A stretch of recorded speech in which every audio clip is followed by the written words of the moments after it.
Chapter 1. In the golden autumn of August, the fragrant osmanthus blossoms filled the air.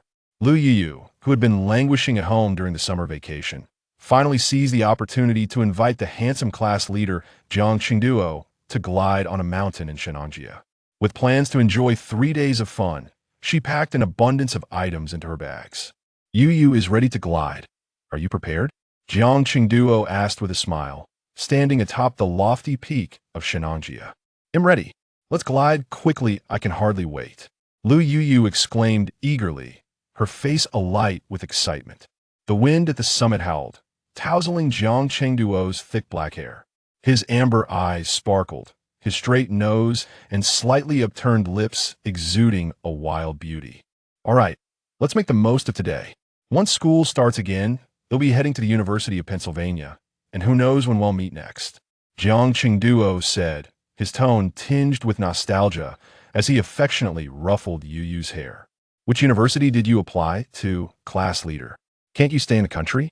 Lu Yu asked, her voice growing somber. University of Pennsylvania. Yu, study hard, and come visit me when you can. How could I possibly get in there? Yu pouted in frustration, about to voice her thoughts when she heard, let me strap you in. Jiang Qingduo gently took her hand, his long, slender fingers warm against her palm. A delightful shiver coursed through her, her heart racing like a startled deer. The glider consists of a tower frame, a keel, a triangular frame, and suspension straps. He'll secure it for you, there's nothing to fear. He'll be right beside you, he reassured her, giving her hand a slight squeeze, causing her cheeks to flush. 1, 2, 3, run. Jiang Qingduo shouted as he surged ahead, soaring further into the sky. Lu Yu followed suit, racing down the slope with exhilaration, their laughter mingling with the thrill of the moment. But suddenly, a sinister gust of wind swept in. The framework of the glider creaked ominously, and with a startled scream from Liu, the glider suddenly tipped to one side.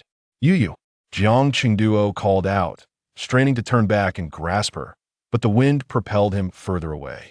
Lu Yu found herself enveloped by the malevolent wind, swiftly caught in a swirling vortex, where a whirlwind howled towards her, spiraling faster and faster, ensnaring countless withered branches and leaves. The vortex drew nearer, the force of the wind overwhelming. The glider hurtled toward it uncontrollably. With a final scream, Lu Yu was sucked into the whirlpool, sharp twigs and leaves stinging her face and hands. In an instant, darkness engulfed her, as if she were traversing a lengthy tunnel at breakneck speed, the only sounds being the howling wind and her own muffled cries echoing in the void. Fortunately, it was not long before a bright light pierced through the darkness. Suddenly, she was unceremoniously expelled from the black hole, landing amidst towering trees, the distant roars of wild beasts echoing around her. Falling from the sky, the glider was already damaged in several places. Without time to process, she plummeted rapidly, but the shimmering surface of the water below reassured her she would not perish from the fall. With a splash, she hit the water, sending waves cascading around her. Gulping down several mouthfuls of water, she remembered she could dog paddle. However, even with her rudimentary skills, the weight of the equipment on her back was perilous enough to drown her. Water surged from all directions, choking her as she struggled to rise. With her eyes shut tight, she frantically kicked and flailed, but the burden was too heavy to overcome. Her lungs burned, and she felt herself sinking deeper, a stream of bubbles escaping her mouth as she descended further into the depths. Realizing that continuing this way would only lead to drowning, she desperately tugged at the glider's frame, trying to free herself. Yet the buckle was jammed tight, refusing to budge. Biting her lip hard enough to draw blood, she winced, the salty taste of iron flooding her mouth. With renewed determination, she paddled vigorously upwards. Just as she felt herself slipping away, her hand grasped something fuzzy. Sensing it could provide leverage, her spirits lifted as she clutched at what appeared to be a clump of water plants, pulling herself upwards. Suddenly, a large hand seized her, yanking her out of the water with a splash. As she coughed and sputtered, water pouring from her mouth, a fish flopped out and landed on the man's face. The sight of the fish wriggling on his face made Liu Yu burst into laughter, despite her predicament. Upon closer inspection, she noted the man who had rescued her had fiery red hair, and his bronzed face bore striking, defined features. His thick eyebrows arched rebelliously, and beneath long, slightly curled lashes, his amber eyes gleamed with a wild, untamed allure. "Thank you for saving me. I didn't mean to splash water all over you," Liu Yu said, her cheeks flushed with embarrassment as she tugged at her wet shirt. The man's piercing gaze roamed over her, as if he were undressing her with his eyes. Close. It suddenly dawned on Liu Yu that the handsome figure before her was entirely unclothed. "What kind of person are you? Why are you not wearing any clothes? Are you a pervert?" she exclaimed, her face a mixture of indignation and shock. "My skin skirt was torn off in the water by you," the man replied in a deep voice. Liu Yu's expression morphed into one of disbelief. It turned out that what she had grabbed earlier was indeed his garment. "I am so sorry, I didn't mean to. I was nearly drowning and just grasped at anything," she stammered, avoiding his intense gaze. "I saved you, and not only did you rip my clothes, but you also took some of my fur," the man exclaimed, his face contorted with grievance. Liu Yu was utterly bewildered. "Fur? What fur?" The man furrowed his brows, glancing at her clenched fists. Feeling as if her hand had been scorched, she hastily dropped the clump of fur she had inadvertently pulled from him, her embarrassment palpable as she averted her gaze. "Tu didn't do it on purpose. I'm really sorry. I can pay you for it. You can buy some hair growth serum, and it should grow back in no time," she offered, her face burning with shame. "I am of the Triceratops tribe. Which tribe are you from?" "I do not want money. I want you to bear me a clutch of dinosaur eggs as compensation," he stated, raising an eyebrow and lifting her chin with his hand. "What Triceratops tribe? I've never heard of this minority group. What eggs? I heard it's popular to have monkeys this year, not eggs," Liu Yu replied, utterly perplexed. "I mean the Triceratops among dinosaurs," the man said, looking at her as if she were an alien. With a deep growl, a tail several meters long suddenly sprouted from behind him, crashing against the water's surface and sending up a towering spray. "Monster!" Liu Yu shrieked, her voice echoing through the valley. "I am not a monster, I am a beast man, and my beast form is a Triceratops. This is my tail, see? You've taken my fur, so you owe me." The man's brow furrowed, frustration evident. "Tu am of the Shinong tribe. Offering myself to you would be futile, since we are of different tribes. Tu can't bear dinosaur eggs." Liu Yu stuttered, fear etched across her face. What kind of world was this? Surely she couldn't admit to being Han Chinese. She had to concoct a story. "Are you saying that your size cannot accommodate me?" he questioned, raising an eyebrow and adjusting himself. Yes. We are of different tribes, so it's impossible for us to mate. What can I offer you as compensation?" she said, turning her face away in embarrassment. "You needn't worry, male members of the dinosaur tribe can mate with females from other tribes. Due to our size, we take a shrinking herb before mating, which allows us to mate with any tribe's females and produce dinosaur eggs," he said with a light chuckle. Liu Yu's expression turned to one of shock. What kind of tribe was this? It was utterly scandalous. Even if there is such a herb, it would be useless. "I truly cannot bear eggs.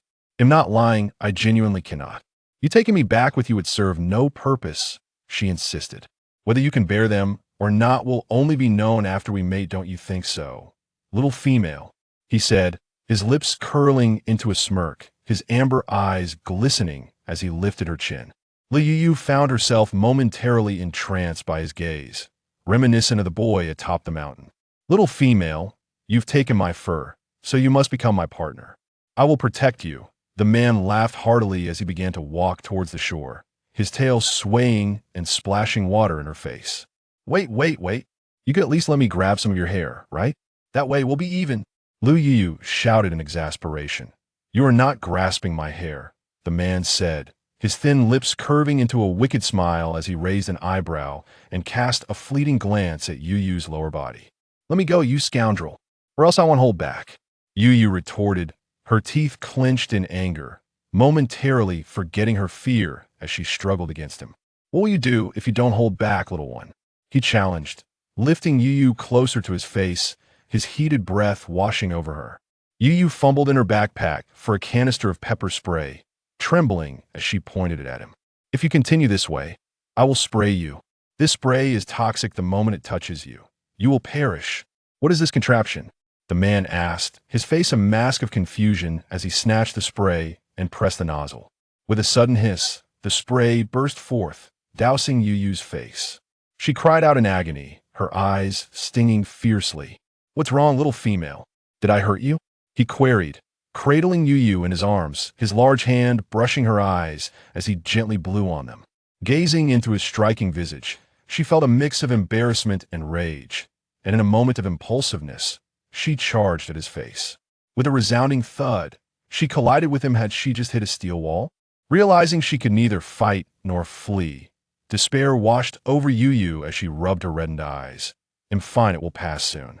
The man continued to blow gently on her eyes, and Yu Yu felt the warmth of his masculine presence enveloping her.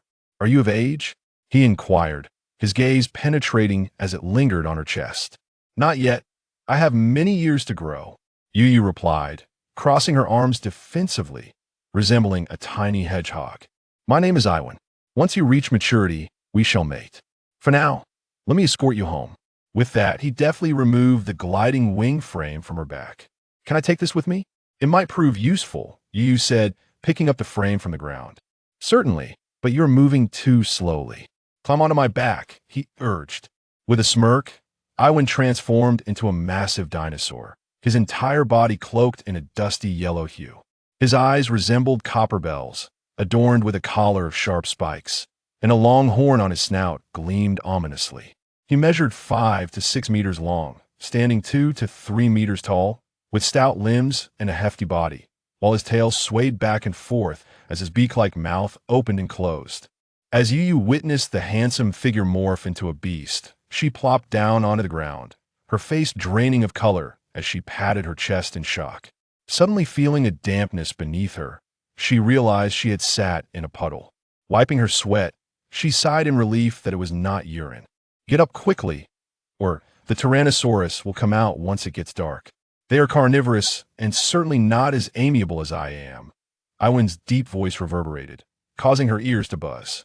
Gathering her strength, Yu Yu climbed onto his back, gripping the spines on his neck tightly as he bolted forward, his broad feet thundering against the ground, shaking the earth beneath them.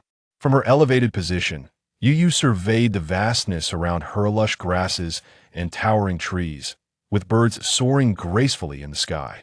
The wind whipped through her hair, and her face became damp, the salty tears stinging her wounds as if they were sliced by a knife. She felt the 2 books in her backpack, one on botany and the other on steel metallurgy, reminders of her mother's insistence to bring plants and her father's desire for minerals. As she gazed skyward, she silently wished, "Mom, Dad, may you and my sister enjoy every day ahead."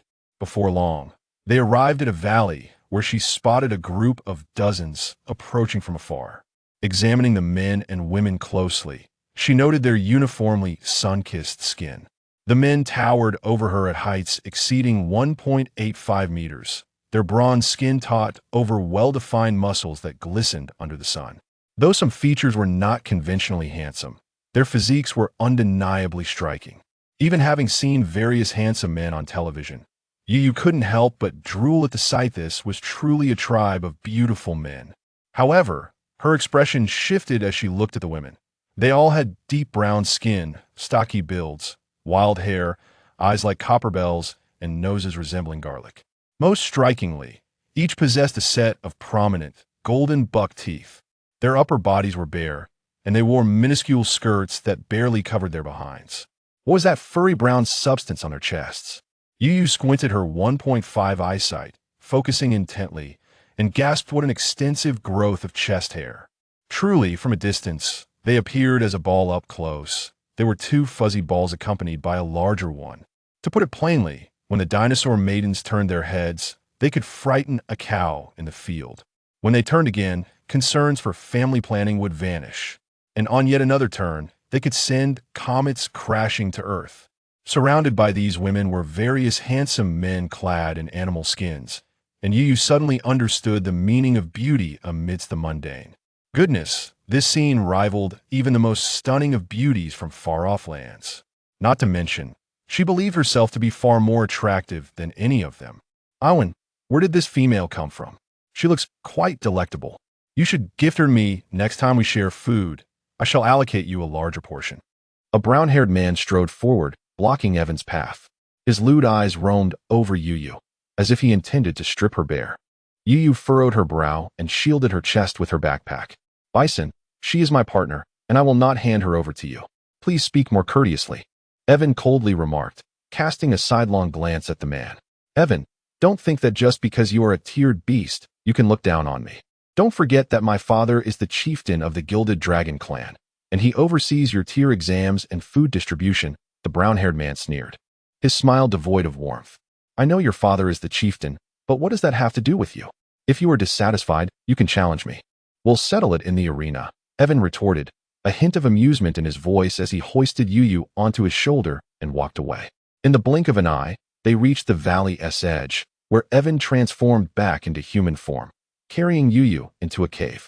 The cave was barren, with a pile of fruits in one corner and a patch of grass likely meant for sleeping on the other. Yu kept her head down, glancing around nervously and avoiding eye contact. Evan smirked wickedly. Little female, you are to be my partner from now on. You cannot be this shy. He reached out, brushing his fingers against Yu's face, the calluses on his fingertips causing her skin to tingle. She blushed and turned her head away. Could you step outside?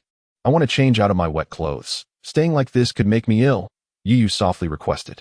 There's no need. After all, we are partners. I will see every part of you eventually.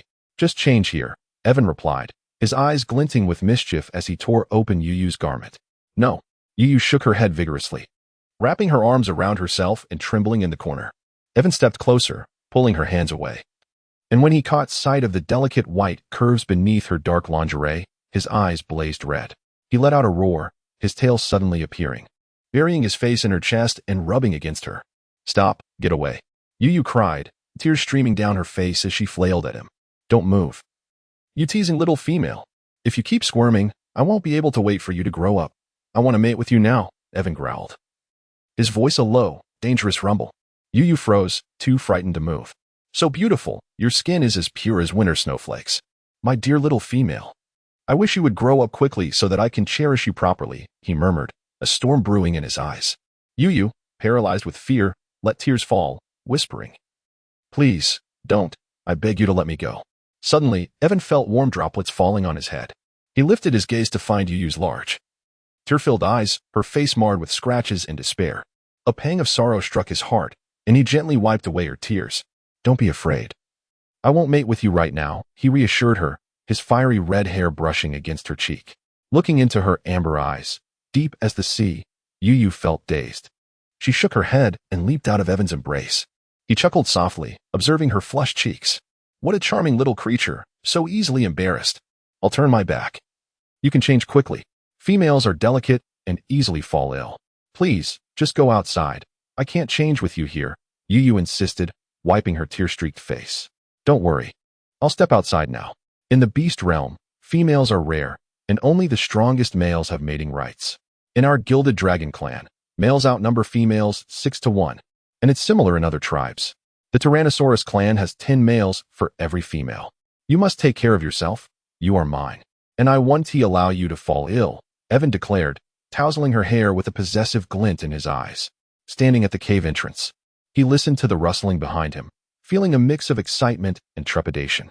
This must be a gift from the beast god. Such a delightful creature had fallen into his lap, having just rescued her from the water. He noticed her face was covered in wounds, yet her round, bright eyes shone like a pitiful little deer lost in the woods. He had never expected her skin to be so delicate and soft. Throughout his life, he had encountered rough-skinned dinosaur females. But this enchanting little creature was one to be kept safe. While he was unafraid of challenges from other beasts, he knew it was best to avoid unnecessary trouble. He must ensure that no other beast claimed her before her first clutch of eggs. It must belong to him, Evan. Clenching his fists, a fierce light flickered in his eyes. Though he was a herbivorous gilded dragon, even the most ferocious Tyrannosaurus would think twice before provoking him. His horned nose was not to be trifled with. A single thrust could severely injure a foe, and the spines around his neck would protect his vital spots, securing his dominance. Yu hastily changed into a battle outfit, sitting amongst the grass to rummage through her backpack for something to defend herself with. Suddenly, she felt a warmth near her cheek and looked up to see Evan's handsome face looming close, his bright eyes startling her. "What is your name, little female?" "Liuyu," she stammered, feeling uncomfortable under his penetrating gaze, as if he intended to devour her whole. She instinctively recoiled. "From now on, I shall call you Lele. You are my joy. You must be hungry. Come, let us eat some fruit," Evan said, noting her timid demeanor and reminding himself to be gentle. He retrieved a fruit the size of a human head from the cave corner, rubbing it in his hands before offering it to Yuyu. "Thank you, Evan," she replied, her expression brightening as she reached for it. However, the fruit was heavier than she anticipated, slipping from her grasp and crashing to the ground with a loud thud, startling her. "It's my fault. I should have fed you," Evan said, concern etched on his face as he kissed her hand. Yuyu yanked her hand back, frustrated, before taking a bite of the fruit, as if venting her anger on the insufferable dinosaur. To her dismay, it was harder than expected, nearly causing her to chip a tooth. Rubbing her sore jaw, she glared at Evan, who chuckled at her expression. "What a silly little thing. If you can't eat it in human form, you can transform into your beast form. Your fangs would be able to pierce through the fruit." "What is your beast form like? Transform for me to see." Yuyu felt exasperated. "Do you think I'm Sun Wukong, capable of 72 transformations? We of the Shindong clan are born human and cannot shift forms." Evan's eyes widened in surprise with a swift movement. His sharp claws sliced through the fruit's skin. He brought the juice to his mouth, leaning closer to Yuyu, intending to feed it to her. Yuyu, taken aback, pushed his handsome face away, exclaiming, "Get away." Evan smiled, his expression blooming like fireworks. His lips, petal-like, glistened, and his fiery hair danced in the breeze as his amber eyes sparkled with mirth as they gazed at Yuyu. With a slight frown, he tapped his fingers, and with a loud pop, another fruit split open. "If you can't transform, how do you survive? Such a delicate race would struggle to hunt in the ancient forests." Yuyu hesitated, stammering, We live by farming. Yes, we farm. Then tomorrow, I shall take you to meet the females of our clan. We reside in the heart of the ancient forest, where wild beasts roam outside. It is dangerous for you to venture out alone. You should spend time with them. Come. Let us eat." Avon brought the long cashew to Yo-Yo's lips, gently brushing his fingers against her chin. Yo-Yo shot him a glare. "Though I reside here with you, I hope you refrain from being so hands-on." Avon shook his head and chuckled. "Lele, did your mother and father not inform you of the perils of the ancient forest? A delicate creature like you, appearing alone in such a place, would either be devoured by wolves and leopards or captured by other beast clans as a common mate. Having rescued you, you now belong to me." Yo-Yo stared, utterly bewildered, her eyes misty. "Do not fear, dear Lele. In our dinosaur clan's Twin Peaks Valley, no beast dare to approach, and those lowly beast men would not dare to provoke us. When I go foraging, I will take you with me, but for now, you should stay in the valley with the other females. Once you come into heat, we shall have a nest of dinosaur eggs." Avon tenderly brushed Yo-Yo's disheveled hair. Overwhelmed with confusion, Yo-Yo had initially intended to familiarize herself with the terrain to find a way home. Now it seemed she was destined to remain here forever. The thought of never returning home brought tears cascading down her cheeks. Avon swiftly enveloped her in his embrace. "Did you hurt your teeth earlier? It's all my fault. Please, dear Lele, do not cry. If you prefer not to be with the other females, I shall carry you on my back while I hunt. Whatever you desire, I will procure for you." Avon, filled with concern, gently licked away her tears. Yo-Yo shoved Avon away, retreating to a corner of the cave, sobbing loudly, which sent Avon into a flurry of worry. "Lele, what is wrong? Did the cashew hurt your teeth?" He hoisted her onto his shoulder and dashed outside. "I'm fine." "Let me down, Avon." Yo-Yo protested, kicking her legs and choking on her words. "Are you truly fine?" Avon appeared skeptical. "I am fine," Yo-Yo insisted, wiping her tears and taking a hearty gulp of cashew juice. The juice was smooth, sweet, and slightly tangy, with a delightful fruity aroma dancing on her palate. Yet at that moment, it tasted bitter and hard to swallow. As dusk approached, Avon laid down some grass and gently placed Yo-Yo on it. She curled up against the cave wall. Suddenly, Avon pulled her tightly into his embrace, his breath heavy, wrapping his arms around her chest. Yo-Yo struggled, and with a thud, her head collided with the cave wall, leaving a painful bump on her forehead. She touched the swelling, feeling frustrated and numb, wishing it would shrink to the size of a small dragon. Avon grabbed Yo-Yo to prevent her from thrashing about. "My saliva can help reduce the swelling." As soon as the words left his lips, his warm, slick tongue brushed against her forehead, sending tingles throughout her body. As he licked her forehead and began to reach her face, Yo-Yo, despite her naivety, realized she had been tricked. Angered, she curled her knee and struck Avon below. "You scoundrel." Avon grunted. "What we are destined to create are dinosaur eggs, not scoundrels." The little one was like a hedgehog. Avon gently pinched Yo-Yo's earlobe, whispering sweetly in her ear. The moonlight spilled into the cave, illuminating Avon's face, his fiery red hair shimmering like silver, his amber eyes sparkling, and his petal-like lips curling into a smile. Yo-Yo felt as though she were gazing into the same amber eyes atop Shenanjia, filled with deep affection and warmth. "Lele, be my mate. I promise to protect you with my life. Wherever you wish to go, I will accompany you. If you wish to farm, we shall farm. Once we have our nest of dinosaur eggs, I will help you find your kin." Avon whispered softly into Yo-Yo's ear, his heated breath brushing against her cheek. "And from now on, do not cry. I will always cherish you in my hands, ensuring you remain as joyful as your name suggests. As long as you do not touch me inappropriately, I will be happy every day," Yo-Yo murmured. "Do you wish to seek other males as your mates?" Avon's anger flared as he grasped Yo-Yo tightly. "I do not. We have only just met, and I cannot tolerate your inappropriate behavior." Yo-Yo shouted defiantly. "If death is my fate, then so be it. It is far better than dying after being violated." Avon clutched Yo-Yo even tighter. "As long as you do not seek other males, I would pluck the stars from the sky for you." "I was wrong, dear Lele. I should not have lost my temper. Rest assured, Avon, I have no desire for other males, nor will I seek them. I am merely confused after being separated from my kin. I already have a beloved mate," Yo-Yo said, pushing against Avon. Avon's fury surged. "Who is it? I shall tear him apart for daring to covet my mate." "My kin, we were separated." Yo-Yo looked up at the cave ceiling, holding back the tears that threatened to spill over. "From now on, do not think of him. You are my mate, and you belong solely to me." Avon's tone was slightly displeased as he gently wiped away Yo-Yo's tears. "I'm tired. May I rest for a moment?" Yo-Yo asked hoarsely. "Of course, my dear Lele. You must be weary. Sleep well," Avon replied, gently laying her down, his eyes filled with affection as he ruffled her hair. Yo-Yo lay down, using her backpack as a barrier between them. "This side is mine, and that side is yours. Do not cross the line, or I shall consider you a beast." After saying this, Yo-Yo recalled that Avon was indeed a beast. Had she not crossed the line, would she be less than a beast? "Rest assured, little hedgehog, sleep peacefully." Avon kissed her forehead. Yo-Yo swatted away his handsome face, her hand striking like a hammer against steel, causing her to wince in pain. "Just sleep." The night in the mountain forest was tranquil, with a cool breeze flowing through the cave, occasionally accompanied by the soft coos of birds, reminiscent of lovers whispering sweet nothings. Yo-Yo, rubbing her forehead, felt her eyelids droop and soon fell asleep. When the first rays of sunshine streamed into the cave, Yo-Yo opened her eyes, suddenly realizing her waist was tightly ensnared. Looking down, she saw a tail firmly wrapped around her waist, her backpack long discarded. She was lying face to face with Avon, who was completely bare, his beast skin skirt nowhere in sight. His bronze skin was tight, his chest and lower body adorned with dense, fiery red fur, and a robust member protruded from the fur, occasionally nudging her leg. Yo-Yo's little universe erupted in chaos. She kicked Avon and grasped her backpack, swiftly extracting a Swiss Army knife, which she used for slicing fruit. Avon opened his eyes, still drowsy. "Avon, I warn you for the last time. Do not touch me again. If you do you see this knife? It will plunge into my throat." Yo-Yo pointed the blade at her throat, the cold steel pressing against her artery. Avon seized the knife, the sharp blade bending under his grip.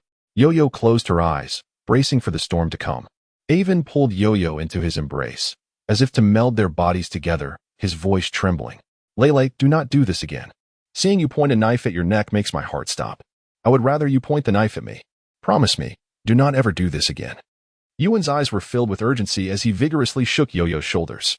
"As long as you do not force me, I will not behave this way."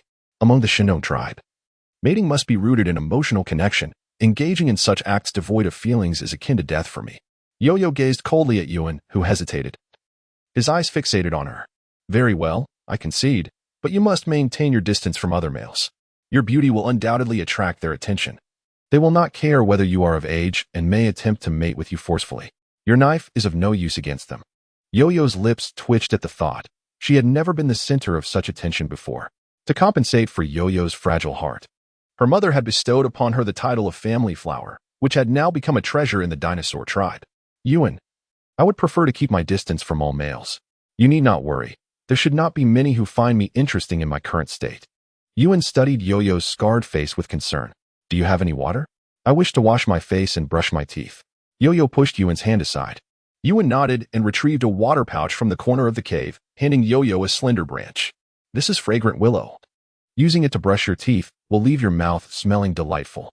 Yuan blew gently towards Yo-Yo, and she caught a whiff of fresh lemon scent from a distance. Today, I shall take you for a stroll in the valley. If I must venture out in the future, you will remain here, where there are many females. My dear Yo-Yo, with your charm, you are sure to make numerous friends.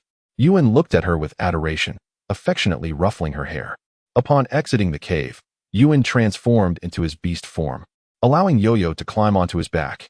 As she surveyed the surroundings, she noticed the sky was exceptionally blue, devoid of haze, with fluffy white clouds lazily drifting by. The valley was long and narrow, nestled between two peaks, flanked by towering ancient trees that created a lush, cooling atmosphere. Various uniquely shaped cliffs loomed atop the mountains. The valley was surrounded by an abundance of trees, their leaves unusually large and robust, with peculiar vines entwining the sturdy trunks. A gentle breeze caused the branches to sway and rustle, startling birds into flight. Yuan, is this little female the one you rescued yesterday? She appears so small. Can she satisfy your needs? She doesn't seem to be of age.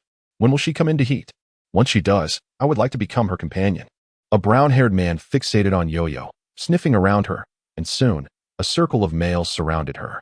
Yuan roared, baring his fangs, his white horns glinting ominously. In an instant, he struck the brown-haired man, who screamed as he tumbled to the ground. Yuan's amber eyes glimmered with menace, prompting the other beastmen to retreat. She is my partner, Yo-Yo. Keep your distance from her. Anyone who dares to lay a hand on her shall face my wrath. Is this female one you picked up? A calm voice emerged from behind. Yes, Chief. I rescued her from the forest. She is my property, Yuan asserted, pulling Yo-Yo behind him.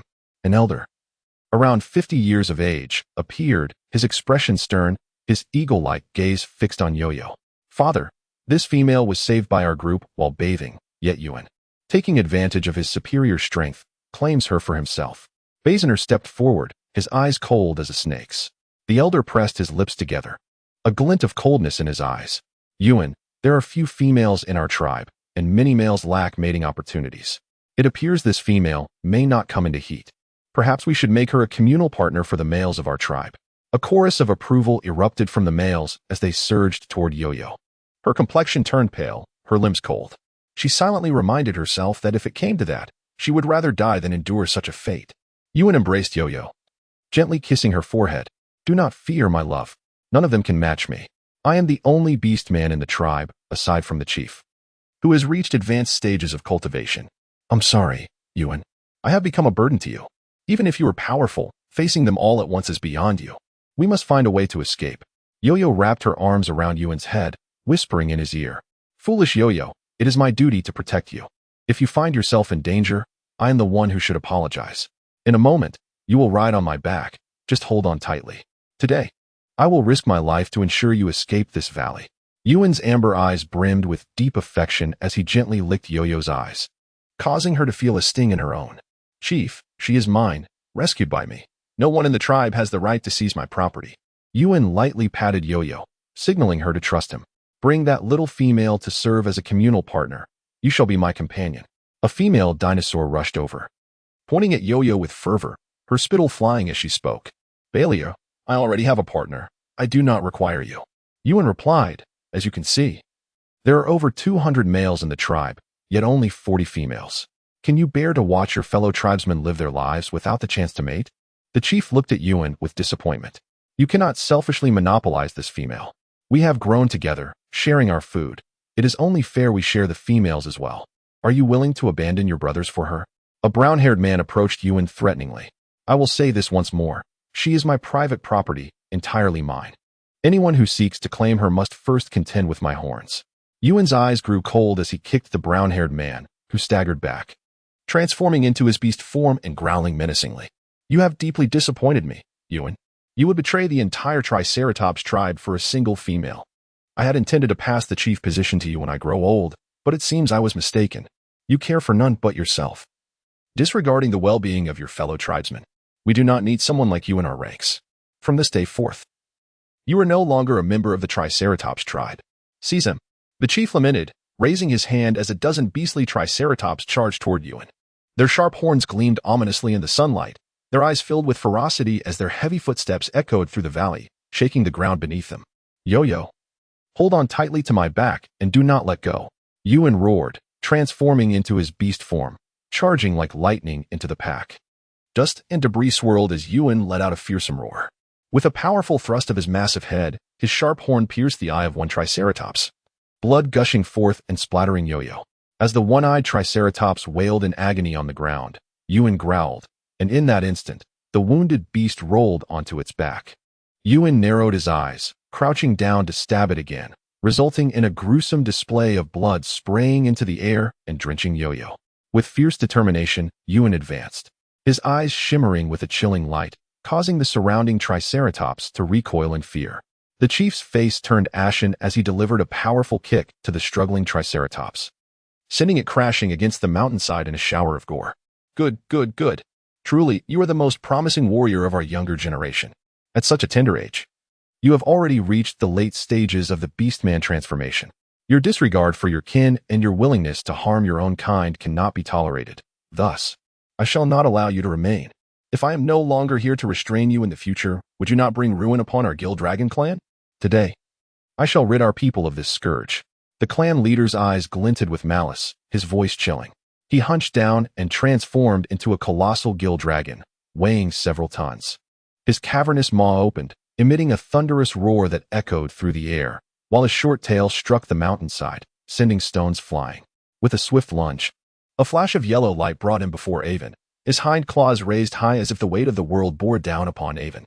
Sensing imminent danger, Avon deftly evaded, and with a tremendous crash, the clan leader missed his target, creating a deep crater in the ground. The clan leader let out a skyward howl. And in that moment, the gill dragons that had previously cowered on the ground surged forward as if summoned, encircling Avon.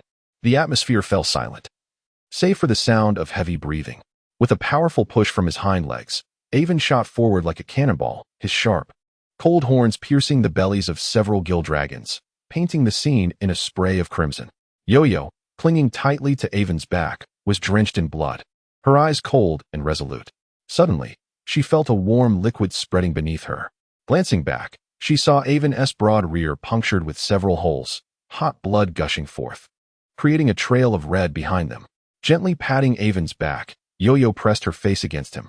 Thank you, Avon. Today, we shall face death together. Avon shook his head, his tail curling around to lightly pat Yo-Yo's back as he pressed onward, his eyes resolute and unwavering through the blood-soaked terrain. The gill dragons, witnessing Avon's fearless determination, hesitated momentarily, allowing him to break free from their encirclement. The clan leader roared in fury, directing his horn toward the gill dragon that had allowed Avon to escape. The unfortunate creature howled in agony as it was struck in the throat, while the others trembled and dared not hesitate as they rushed to follow their leader. It was as though an army was marching through, the ground trembling beneath them, and stones rolling from the mountainsides as Avon carried Yo-Yo, running faster with each stride. Avon, my backpack is still in the cave. Yo-Yo wiped the blood from her face, filled with self-reproach. Why had she not taken it with her earlier? She understood the urgency. Every second counted in their perilous situation. Yet, the contents of that backpack represented her life's memories from the past 18 years. And she could not bear to part with those cherished recollections. Avon raced toward the cave, his blood flowing more profusely with each step, the vivid crimson splattering behind him. Yo-Yo grasped his back tightly, while tearing a strip from her sleeve to staunch the bleeding. The cave lay just at the valley's mouth. If they could reach the forest, perhaps they could find a glimmer of hope. The thunderous footsteps behind them grew ever closer, sending Yo-Yo into a frenzy of anxiety. Avon dashed into the cave, and Yo-Yo, with her legs clinging to his back, swiftly grabbed her backpack and the glider's frame.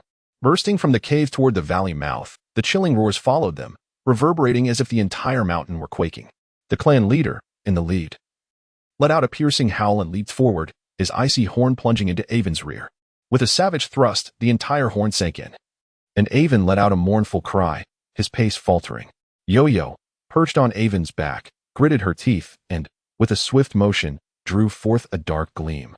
Aiming for the clan leader's left eye, The leader, caught off guard, let out a shriek as Yo-Yo's strike pierced his eyeball. In a moment of desperation, the clan leader attempted to extract his horn, but Yo-Yo, seizing the opportunity, thrust another iron rod into his right eye, securing her attack. The clan leader, now blinded, howled in despair, thrashing about and sending debris flying, showering Yo-Yo in dust and blood, her face and hair stained crimson as she glared fiercely at the encroaching gill dragons. Avon turned, letting out a low growl, his front claws scraping the ground, causing rocks to shatter. The gill dragons, trembling in fear, began to retreat. Avon cast a cold glance at them before attempting to exit the valley, only to find the clan leader had transformed back into human form. A grimace twisting his features as dark, viscous liquid dripped from his empty eye sockets. Avon has allied with outsiders to betray his kin. He is the enemy of our gill dragon clan. Today, I shall tear this traitor to pieces. As he spoke, he raised his hand, but no gill dragon stepped forward. What is happening? Hurry, seize this traitor. Whoever kills Avon shall be rewarded with the female. The clan leader's voice was as frigid as ice. You are blind now and unfit to lead our gill dragon clan. It is time for you to step aside. A man with fiery red hair and a youthful visage approached the clan leader. Do you think you can usurp my position, Wayson? You, a mere mid-stage beast man? The clan leader's expression darkened with a sinister smile. Wayson scoffed. You still think you are the authoritative leader? You are nothing but a blind fool, a waste. You claim females are scarce? You have taken 5 for yourself, while we share 35 among hundreds of beast men. This self-serving leader, indifferent to the lives of his kin, is not needed in our gill dragon clan. Yo-Yo listened, her brow furrowing. It seemed that even in ancient dinosaur tribes, the wealthy could take multiple mates while the poor remained at home. The clan leader sneered, his white teeth glinting in the sunlight. If today Wayson kills me, what fate awaits you all? Bye, Lin. Lee, what are you waiting for? Tear Wayson apart. Several gill dragons hesitated, inching closer to the clan leader, fearful. From this day forth, I, Avon, withdraw from the gill dragon clan. Who becomes leader matters not to me. Avon's expression was icy. Avon, if you help my father kill Wayson, you shall become our new leader. I will only ask for you as my mate, and I shall release the contracts of my other partners. I rushed forward, pushing Yo-Yo aside. Avon's expression hardened as he shielded Yo-Yo and kicked Bai away with force. This is my final warning, Bai. Yo-Yo is my mate. Cherish your own. And if you dare to harm her again, I will not hesitate to kill you. The males surrounding Bai exchanged glances, their expressions sorrowful. Just then, Wayson lunged toward the clan leader, his sharp fangs aimed for the leader's throat. The clan leader, in agony, retaliated with a punch, sending Wayson crashing to the ground. In the blink of an eye, the clan leader lay convulsing on the ground, blood pooling beneath him. Yo-Yo, tending to Avon's wounds, felt a chill run through her as she witnessed the brutal reality of the ancient forest. A single misstep could lead to death. Wayson rose, a chilling smile on his face, his eyes gleaming with ambition. I, Wayson, swear to the beast god, if I become leader, I will not hoard females for myself. I will lead our clan to seize females from other tribes, ensuring that every gill dragon can mate and leave behind offspring. Niverson, with one hand pointed to the heavens and the other thumping his chest, knelt upon the ground, swearing an oath. The GLing, surrounding him, knelt and howled, their tails striking the earth with a resounding thud. Niverson's eerie gaze swept over Avon, and upon glimpsing the fair, snowy arm of Yu-Yu, his eyes narrowed with intent. Yu-Yu, sensing the peril, cursed her misfortune, having torn a sleeve to staunch Avon's wound. Her disguise as a stunning beauty had now been compromised. Kill Avon, Niverson proclaimed. And that exquisite female behind him will become our shared companion. Just look at her arm, as white as snow. Her entire being must be equally enchanting. Let her join Temudo's 5 females, and each of us can mate with her, pressing that alabaster form beneath us. He laughed maniacally, his face alight with glee. Avon sprang forth, a flicker of yellow light illuminating his swift movement as he captured Niverson with ease. Whoever wishes to be the clan leader does not concern me. Should you harbor intentions against Lele, not even the beast god can save you. Avon's thin lips pressed into a line, his amber eyes radiating a chilling menace. I am the new leader of the GLing tribe. Do you not fear the beast god's wrath for abducting me? Offending the beast god means you shall bear eternal hunger and suffer the curse of extinction. Niverson's voice dripped with menace. Your initiation as leader remains unfulfilled. Should I kill you, the beast god will not intervene. Rather, it is you who shall face punishment for the slaying of a leader. Avon's lips curled into a sardonic smile, and with a flash of white light, his sharp claws pierced Naeverson's throat. Naeverson's eyes widened in disbelief, his face a mask of shock as he transformed into beast form and rolled upon the ground, dying. The fallen leader, hearing the commotion, crawled over, and the two engaged in a fierce struggle, biting and tearing at one another. The leader managed to sever Naeverson's ear. "Kill me, and you shall never become leader. We will accompany each other into hell." With a thunderous crash, the leader's head collided with Naeverson's, their skulls bursting, leaving behind two massive dinosaur corpses motionless in the mountains. I will say this once more. Whoever wishes to be leader is of no concern to me. Should anyone dare to plot against me again, this shall be your fate. Avon pointed at the fallen leader and Naeverson, his gaze catching the lecherous eyes of Bazener fixated on Yuyu. With a fierce growl, Avon lunged forward. His horn piercing Bazener's neck, blood spraying forth until he fell lifeless. Avon's icy glare swept over the stunned G-yelling as he hoisted Yuyu and charged into the depths of the forest. The scene fell into a heavy silence, the sound of wind rustling through the leaves the only disturbance. Yuyu wiped the cold sweat from her brow, realizing her back had turned icy. Golden sunlight bathed Avon, making him appear ethereal, his fiery red hair dancing in the breeze, while his amber eyes glinted with a predatory coldness. The lustful gazes from the beasts toward Yuyu made Avon's cold glare shatter their focus into dust. "Avon, let us depart." Yuyu breathed a sigh of relief upon exiting the valley, where towering trees shielded them from the sun. Inside, the air felt refreshing, rays of sunlight filtering through the leaves, casting dappled patterns on the ground.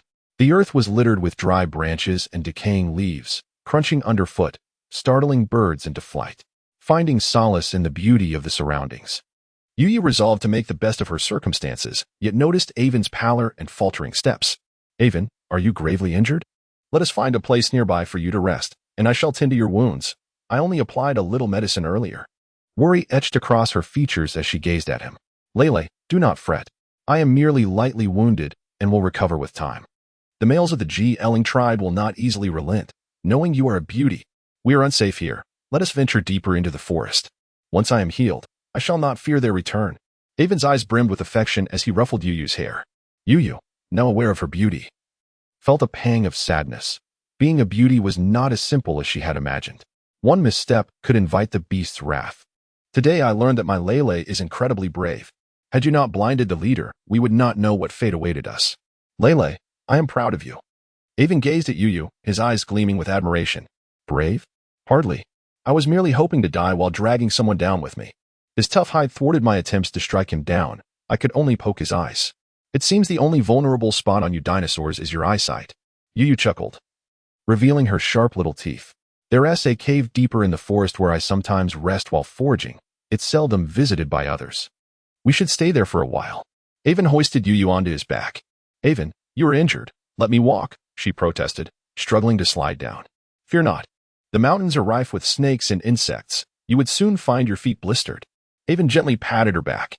Yuyu's soft hair brushed against Avon's bare skin with each step, filling his heart with warmth. "Avon, let me walk on my own. Your wounds are serious. We must settle quickly. If you carry me, you might strain your injury.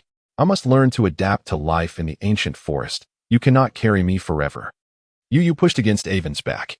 "Lele, I will carry you for a lifetime, even until your hair turns gray and your teeth fall out." Avon tightened his grip, refusing to let her down. "Over time, you will come to love this place. In spring, the mountains bloom with flowers. In summer, the streams flow clear and sweet. In autumn, bountiful fruits hang from the branches. In winter, the mountains are cloaked in white snow, and we shall nestle in the cave, surrounded by a brood of dinosaur eggs." Avon's deep voice wove a spell as he walked forward, each word echoing in Yuyu's ears. As Avon's pace slowed, Yuyu insisted on walking herself, the ground beneath them covered in various ferns and tangled roots. The roots twisted into fantastical shapes, adorned with slick green moss, while peculiar insects buzzed about. "Lele, let me carry you. The insects here are numerous, and the paths are treacherous." Avon supported Yuyu, wiping the sweat from her brow. His eyes filled with concern. "I am not as fragile as you think, Avon. I can hunt on the mountains and fish in the rivers. I can navigate this ancient forest with ease." Yuyu stepped back, avoiding Avon's touch, her chest thumping audibly. Suddenly, her foot slipped, and she fell forward, landing face first into the moss, her indignation palpable. "One should never act arrogantly. Karma will strike." Avon's expression darkened as he helped her up, choosing to ignore her complaints as he continued onward. As noon approached, the forest grew stifling hot. Yu, drenched in sweat atop Avon's back, felt her clothes cling uncomfortably to her skin. Lele, sit in the shade for a moment. I will fetch some fruit for you to eat. Your lips are parched. On's fingers gently glided over Yu's parched lips, planting a soft kiss upon her forehead. Yu nodded, leaning against the tree trunk and exhaling deeply. Suddenly, a rustling sound from the grass behind her sent a chill down her spine. Whirling around, she was met with a sight that made her heart race. A snake, glistening green with black ring patterns, was slithering slowly in the underbrush. Its body twisted in an S-shape, its scales shimmering under the sunlight, while its flat head bore a flickering crimson tongue that hissed rhythmically. Two small, malevolent eyes glinted with menace, fixated intently on her, as if poised to pounce. With a piercing scream, Yu bolted, but the snake leapt and sank its fangs into her backside, a sharp pain radiating through her. Hearing the commotion, On rushed over, seizing the snake's head and crushing it with a forceful grip, turning it into a bloody pulp. The warm, metallic scent of snake blood splattered across Yu's face. On pulled her tightly into his embrace, and without hesitation, reached for her trousers. Yu instinctively shielded herself, refusing to yield. On, I am not in the mood for such advances.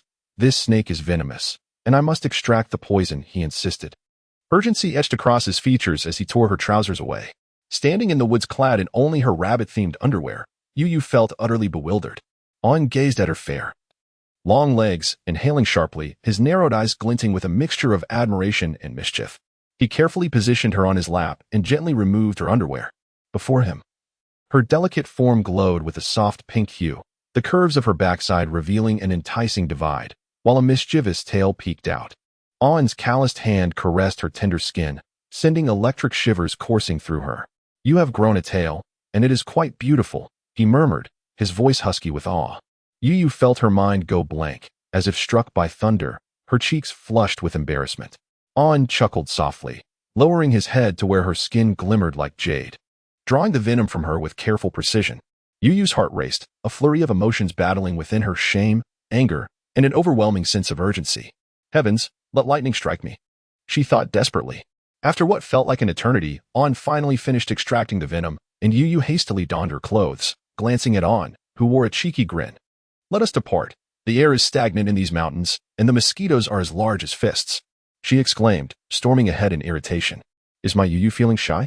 Such demeanor will not do if we are to be partners in the future, On teased, playfully brushing his fingers against her nose. Yu turned her head away, remaining silent. Let us indulge in some fruit. While not as delectable as cashews, these flower eggs are refreshingly sweet. They often grow where the Maginlong roams. Once my injury heals, I shall take you to gather them, if you wish, On said, affectionately smoothing her hair. This is sufficient. I will eat whatever you provide. Do Maginlong feast on dinosaurs? Yu asked, taking a sizable fruit and biting into its crisp flesh, juice bursting forth. Indeed, the Maginlong, like the Tyrannosaurus, is a carnivorous dinosaur. They possess short forelimbs yet sturdy hind limbs, primarily using the latter for running and hunting. They are fearsome, and most dinosaurs fear them. In addition to the Maginlong and the Stegosaurus, which other dinosaurs inhabit these woods? Which is the mightiest? Yu inquired. There are also Tyrannosaurus rex, Brachiosaurus, and Spinosaurus among the larger dinosaurs. While the Stegosaurus is herbivorous, even the Tyrannosaurus does not dare provoke us. Besides dinosaurs, there are beasts like lions, wolves, tigers, and leopards in these mountains. You must not wander alone, for you may easily fall prey to them, On cautioned. Yu felt her scalp tingle with dread. It seemed wise to stay close to On for her safety. Suddenly, a thunderous roar echoed from afar, and On pressed his ear to the ground, his expression shifting as he swiftly lifted Yu and dashed away. This is bad. Two large dinosaurs are battling not far from here, and they are headed our way. As On sprinted, Yu clung to his back, the cacophony of roars growing louder, trees crashing down as various creatures fled in terror. The forest erupted into chaos, akin to oil meeting ice. Fear not, Yu, I am here, and you shall be safe, On reassured her, feeling the rapid thump of her heart against his back. Just then, with a resounding crash, several trees fell behind them. On leapt forward as if shot from a bow. A branch lashed against Yu's back, igniting a fiery pain. Turning her head, she glimpsed two colossal beasts locked in a fierce struggle, their bizarre appearances striking. One, approximately 20 meters long and towering 4 to 5 meters at the rear, had short forelimbs and robust hind limbs, adorned with thorns, and a large sail stretched across its back. Its crocodilian jaws were filled with sharp fangs that glistened ominously as it lunged at another dinosaur. The other creature rolled away, transforming into a strikingly handsome man with dark hair. That is a golden tier Spinosaurus, and I cannot contend with it alone. We must unite to fend it off, he declared, his features illuminated by the sunlight, revealing a rugged charm. Alden, are you once again seeking to challenge a golden tier dinosaur? Retorted sharply, his expression darkening. This high-tier Spinosaurus is here. You cannot evade it. Let us confront it together. Alden grinned, revealing his teeth. Shot him a fierce look, then deftly placed Yu on a tree branch, ensuring her safety behind the thick foliage. Yu. Alden is a Tyrannosaurus and a good friend of mine. We will confront the Spinosaurus together. You must remain here and call for me if anything arises. His amber eyes bore into hers, filled with resolve. Be cautious. You are still injured. Just ensure that Alden helps you frighten off the Spinosaurus without aggravating your wound. Yu urged, her tone somewhat uneasy. I assure you, I am mindful of my condition. With your concern, my injury will heal swiftly. Responded with a gentle laugh, transforming into a Stegosaurus and joining the fray. Seated upon the tree, Yu felt the cool breeze as she watched the three dinosaurs clash with ferocity below, her heart racing with exhilaration. It was indeed more thrilling than any sci-fi blockbuster she had ever seen. The Tyrannosaurus Rex, named Alge, stretched approximately 15 meters in length and stood around 6 to 7 meters tall. His bipedal strides caused the ground to tremble, while his diminutive forelimbs moved with the swiftness of lightning, reaching out to grasp. His colossal head swayed, revealing teeth as large as bananas, as he lunged ferociously at the Spinosaurus. The Spinosaurus, undeterred, lowered its neck and deftly maneuvered, its formidable spines rising like a sail in response to the threat, each spine resembling a powerful arrow aimed at Alge. Sensing imminent danger, Alge swiftly dodged, but several spines pierced his side, causing blood to flow profusely. Ewan leaped toward the Spinosaurus, his sharp horn aimed directly at its abdomen. The Spinosaurus, with a flick of its tail, sent a cloud of dust and debris, momentarily halting Ewan's advance. Alge attacked from behind, creating a pincer movement as the two dinosaurs coordinated their efforts. Yet, the Spinosaurus, armed with its sharp spines and teeth, held its ground fiercely. The forest around them became a chaotic whirlwind of dust and shattered branches as the three titans battled, each evenly matched. In the midst of the tumult, Yo-Yo, who had been watching in excitement, suddenly felt an unusual warmth beneath her. A wave of heat surged from her lower body, and she froze as if struck by lightning, wishing fervently that it was merely a trivial matter. In this wild realm, even nature seemed to conspire against her. The three battling dinosaurs abruptly transformed into human forms, and Alge, with a keen sense of smell, suddenly declared, "We must cease our conflict. There are females in heat nearby. The one who claims her shall possess her." With that, he charged toward Yo-Yo. Ewan's eyes widened in disbelief. "That female is my mate. Do not touch her," he shouted, pursuing Alge with fervor. Alge reached the base of the tree, gazing up at Yo-Yo, whose delicate white arms captivated him. "Beautiful female, be my mate. I shall cherish you for eternity." He knelt before her, a gesture of devotion. Yo-Yo, stunned and overwhelmed, felt a trickle run down her thigh, and she gasped in shock. "Alge, do not touch Lele," Ewan cried out as he launched himself toward them. Yo-Yo sat in the tree, paralyzed, unsure of how to navigate this tempestuous situation. In the distance, Ewan rushed forward, only to find another man standing behind Alge. This man had deep blue hair cascading like a waterfall, with sharp eyebrows and piercing blue eyes that glinted with an intimidating brilliance. His refined features and slender yet tall stature exuded an aura of aloofness, reminiscent of a solitary eagle in the night or a wolf in the snow, both proud and formidable.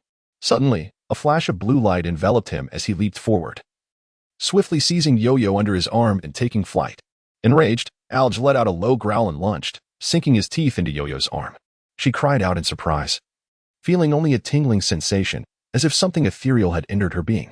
The Spinosaurus glanced back coldly, propelling itself into the air with Yo-Yo in tow. "Release Lele. If you harm her, I will ensure your destruction," Ewan shouted, his voice filled with anguish as he fell behind. Witnessing the Spinosaurus retreat with Yo-Yo, Ewan's fury surged, and he spat blood in despair. "Alge, you treacherous fiend. I treated you as a friend. How dare you mark her with a bond? I will end you." Ewan's face flushed with rage as he swung his fist at Alge, who was sent reeling back, crashing into a tree that splintered upon impact. "I marked her to track her scent, Now we can pursue her. Alge grunted, wiping the blood from his face. Ewan, you desire her beauty for yourself and create excuses to justify it? Ewan glared at Alge, kicking at him furiously. Every female has multiple partners. That one was stunning.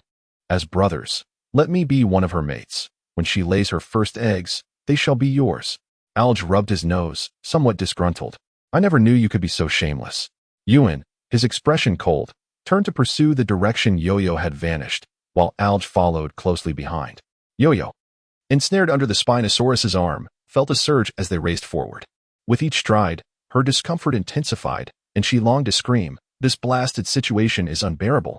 The wind whipped through her hair, branches slapping against her face, causing her to wince in pain.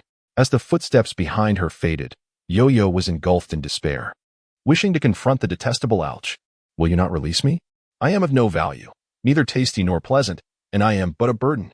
She gazed up at the Spinosaurus with pleading eyes. I shall not release you. You are my prize, my possession, he replied, his blue eyes narrowing as he scrutinized her. I have no connection with that Tyrannosaurus. I merely passed by. If you turn back, I will ensure he doesn't interfere. And you may feast upon him. He is plentiful and substantial. Yo-Yo, disoriented and overwhelmed, was barely able to comprehend. I captured you to teach those two a lesson about provoking a golden tier beast. Since you are so intriguing, you shall be my mate. Once your heat subsides, we shall mate. The Spinosaurus regarded her with a sly gaze, tightening his grip. Yo-Yo felt her ribs protest under the pressure, grimacing in discomfort. If you continue this, I shall perish before my heat even ends. He furrowed his brow, lifting her garment to reveal her delicate skin, inhaling deeply as he took in her scent. Yo-Yo tensed, wishing to escape his grasp. You are truly beautiful, he murmured, his fingers grazing her soft skin, the friction causing a blush to rise. Noticing a bruise on her waist, he leaned down, gently licking it. You are so fragile. I will be careful not to harm you again. I am Brian, the Spinosaurus. Yo-Yo trembled, squirming as she kicked against him. Stop that. I will recover in due time. Please release me. From this day forth, you are my mate. And I shall remain by your side, Brian stated solemnly, as if making a vow. Yo-Yo, alarmed by his serious demeanor, replied, Thank you for your kindness. But it is unnecessary. I cannot be your mate. As a golden tier beast, you surely have many beautiful dinosaurs vying for your attention. I am thin and frail, incapable of laying eggs, and I am simply not worthy of you. Yo-Yo's face was filled with panic as she waved her hands frantically. No, Brian, believe you are worthy, and even if you cannot bear dinosaur eggs, I still wish for you to be my companion. Brian lifted Yo-Yo under her armpits and cradled her in his arms. Yo-Yo, in her anxiety, glanced back repeatedly, her mind racing. You need not hope for that Stegosaurus to come to your rescue. Their speed cannot match mine. With a cold expression, Brian turned Yo-Yo's head, his eagle-like gaze locking onto her, his icy lips brushing against her cheek. From now on, you shall have but one partner, and no other male shall approach you. Should any other male dare to pursue you, I will tear him apart piece by piece. Yo-Yo felt overwhelmed, deciding to take it one step at a time. May I take a moment to relieve myself? She asked, frowning and pointing towards the nearby bushes. Do you wish to leave your scent for them to track you down? Brian's sharp eyes flashed with anger as he tightened his grip on Yo-Yo.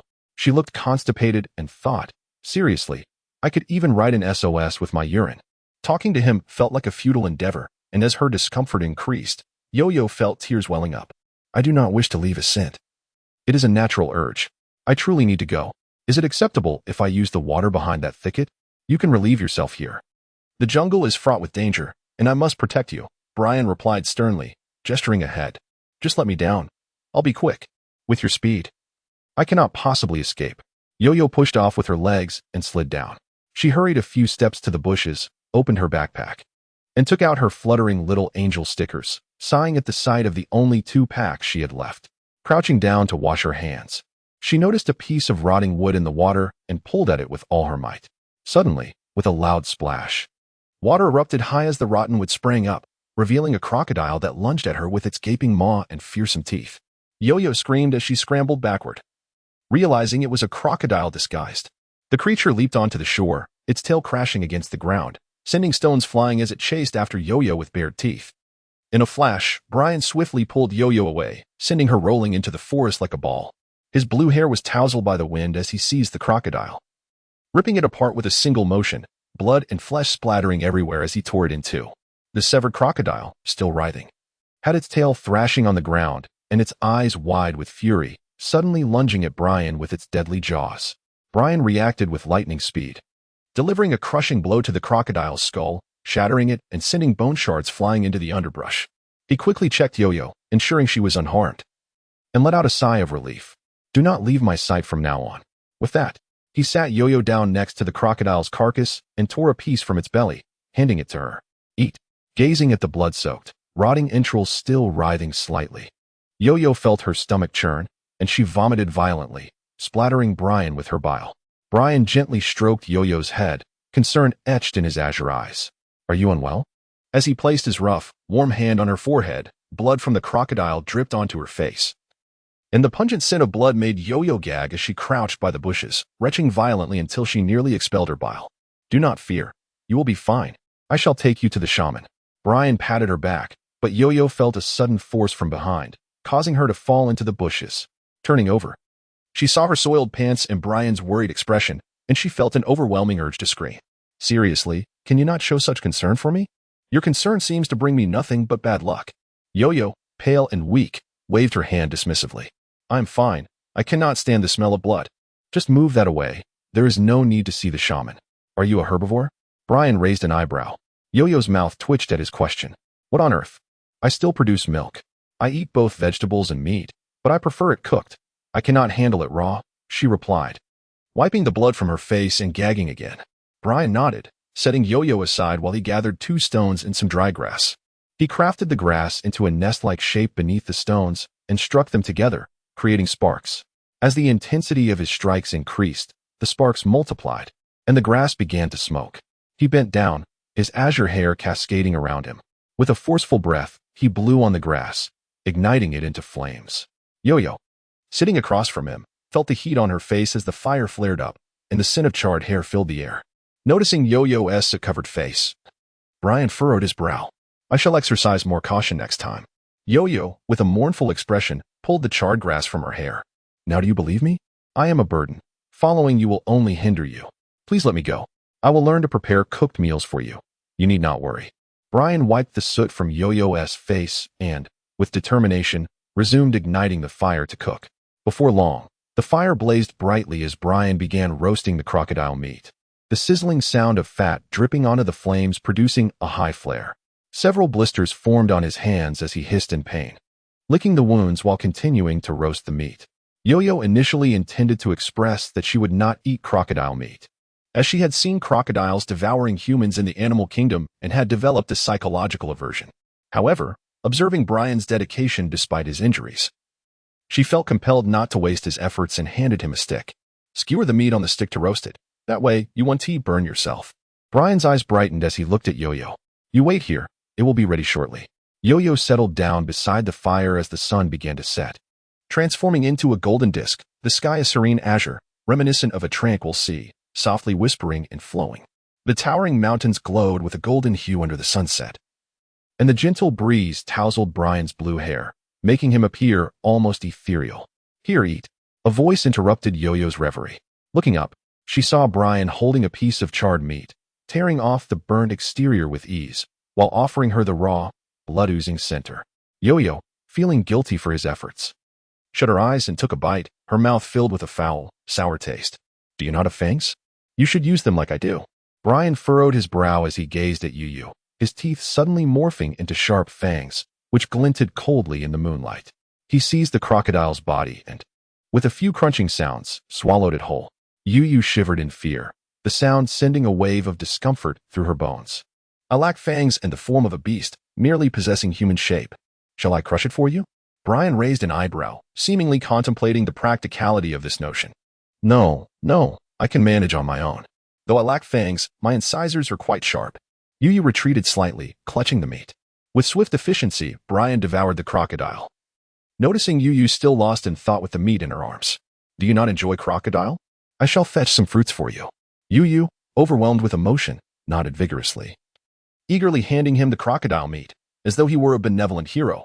As darkness enveloped the sky, the moon cast a hazy glow, and the wind rustled through the branches. Brian carried Yo-Yo through the forest, both searching intently.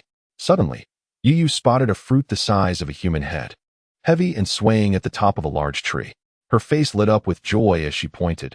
Could you help me retrieve it? With a single arm around Yu, Brian leaped into the air, snapping off a branch with a loud crack. In an instant, a swarm of hornets erupted, buzzing like a storm. These hornets were as thick as a thumb, with sharp heads and slender waists, their long stingers glinting ominously in the moonlight.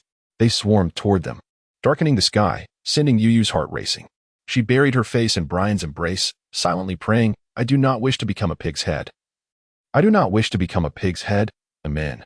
Suddenly, a searing pain pierced her cheek as she screamed, feeling as though a needle had driven into her flesh. Despite her mental preparation, the sting was unbearable. Clutching her swollen face, which had taken on a pig-like appearance, she gasped for breath. Brian, witnessing her distress, erupted in fury, transforming into a colossal dinosaur in a flash. His heavy footsteps reverberated through the earth, and his fierce tail swept through the trees, breaking them in half. With a deafening roar that shook the very heavens, the forest trembled. Birds and beasts fled in terror, creating chaos. The swarm of hornets was struck down, falling like rain, with a pile of their carcasses landing on Yu's face. She felt as if 100,000 wild horses were trampling over her head, her mind spinning with pain, blood trickling from her mouth and nose. All right, they have departed. Do not fear, Brian reassured, reverting to his human form and gently patting Yu.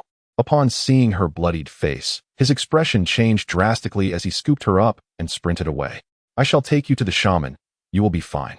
There was a tremor in his voice. Yu shakily raised a hand to wipe the blood from her face. I'm fine. It was just your roar that startled me. Just let me rest for a moment. Brian settled cross-legged, placing Yu on his lap. She shook her buzzing head, dislodging a few hornet carcasses. Brian picked several black fruits from beneath the tree, and Yu took a bite, finding them bitter and astringent, numbing her tongue. After enduring so much, she no longer cared for the taste. She merely wished to fill her stomach, quickly consuming the fruits. However, it was not long before she felt her stomach churning violently, prompting her to dash into the bushes. After several bouts of discomfort, Yu finally felt relief, though her face had turned pale, and her limbs felt weak. Unable to support her, I shall take you to the horned people. They are herbivores and cultivate crops. There, you will find food. Brian gently caressed her pig-like face, his azure eyes shimmering enchantingly in the dim moonlight as his long hair brushed against her cheek. Yu felt a surge of frustration. What a beauty killer you are. Fear not. Here is honey and bee larvae. Consume them, and your hunger shall be quenched. He scooped a large chunk of honeycomb, complete with larvae, and pressed it into her mouth. Yu felt as if countless tiny insects were crawling down her throat. Brian held her chin steady while shoving more honeycomb into her mouth, and she flailed helplessly, muffled cries escaping her lips as he fed her faster. You shall feel better. Once you pass through this phase, we can strengthen you further. And then we shall have a brood of dinosaur eggs. Brian held her head firmly, preventing any movement. After consuming a belly full of honey and larvae, Yu gagged. But nothing came up, leaving her heart heavy with worry. Would the hornets breed inside her? She imagined swarms of tiny hornets buzzing around her, calling out for Mama, Mama. With some distance yet to cover to reach the horned people, Brian said, I will capture a herbivorous beast man. He will know what is edible and what is toxic. He wiped the blood from the corner of Yu's mouth. Yu looked at him disdainfully. With the commotion you just caused, only a deaf or dead creature would remain. All the living have fled. The night forest was exceptionally tranquil, the dense leaves blocking the moonlight, surrounding them in darkness. Only the mountain wind stirred the treetops, creating eerie sounds. The once lush trees appeared more menacing in the moonlight, their twisted branches resembling monstrous claws ready to pounce. As Brian carried Yu forward, the crunching of dried leaves and twigs echoed beneath his feet.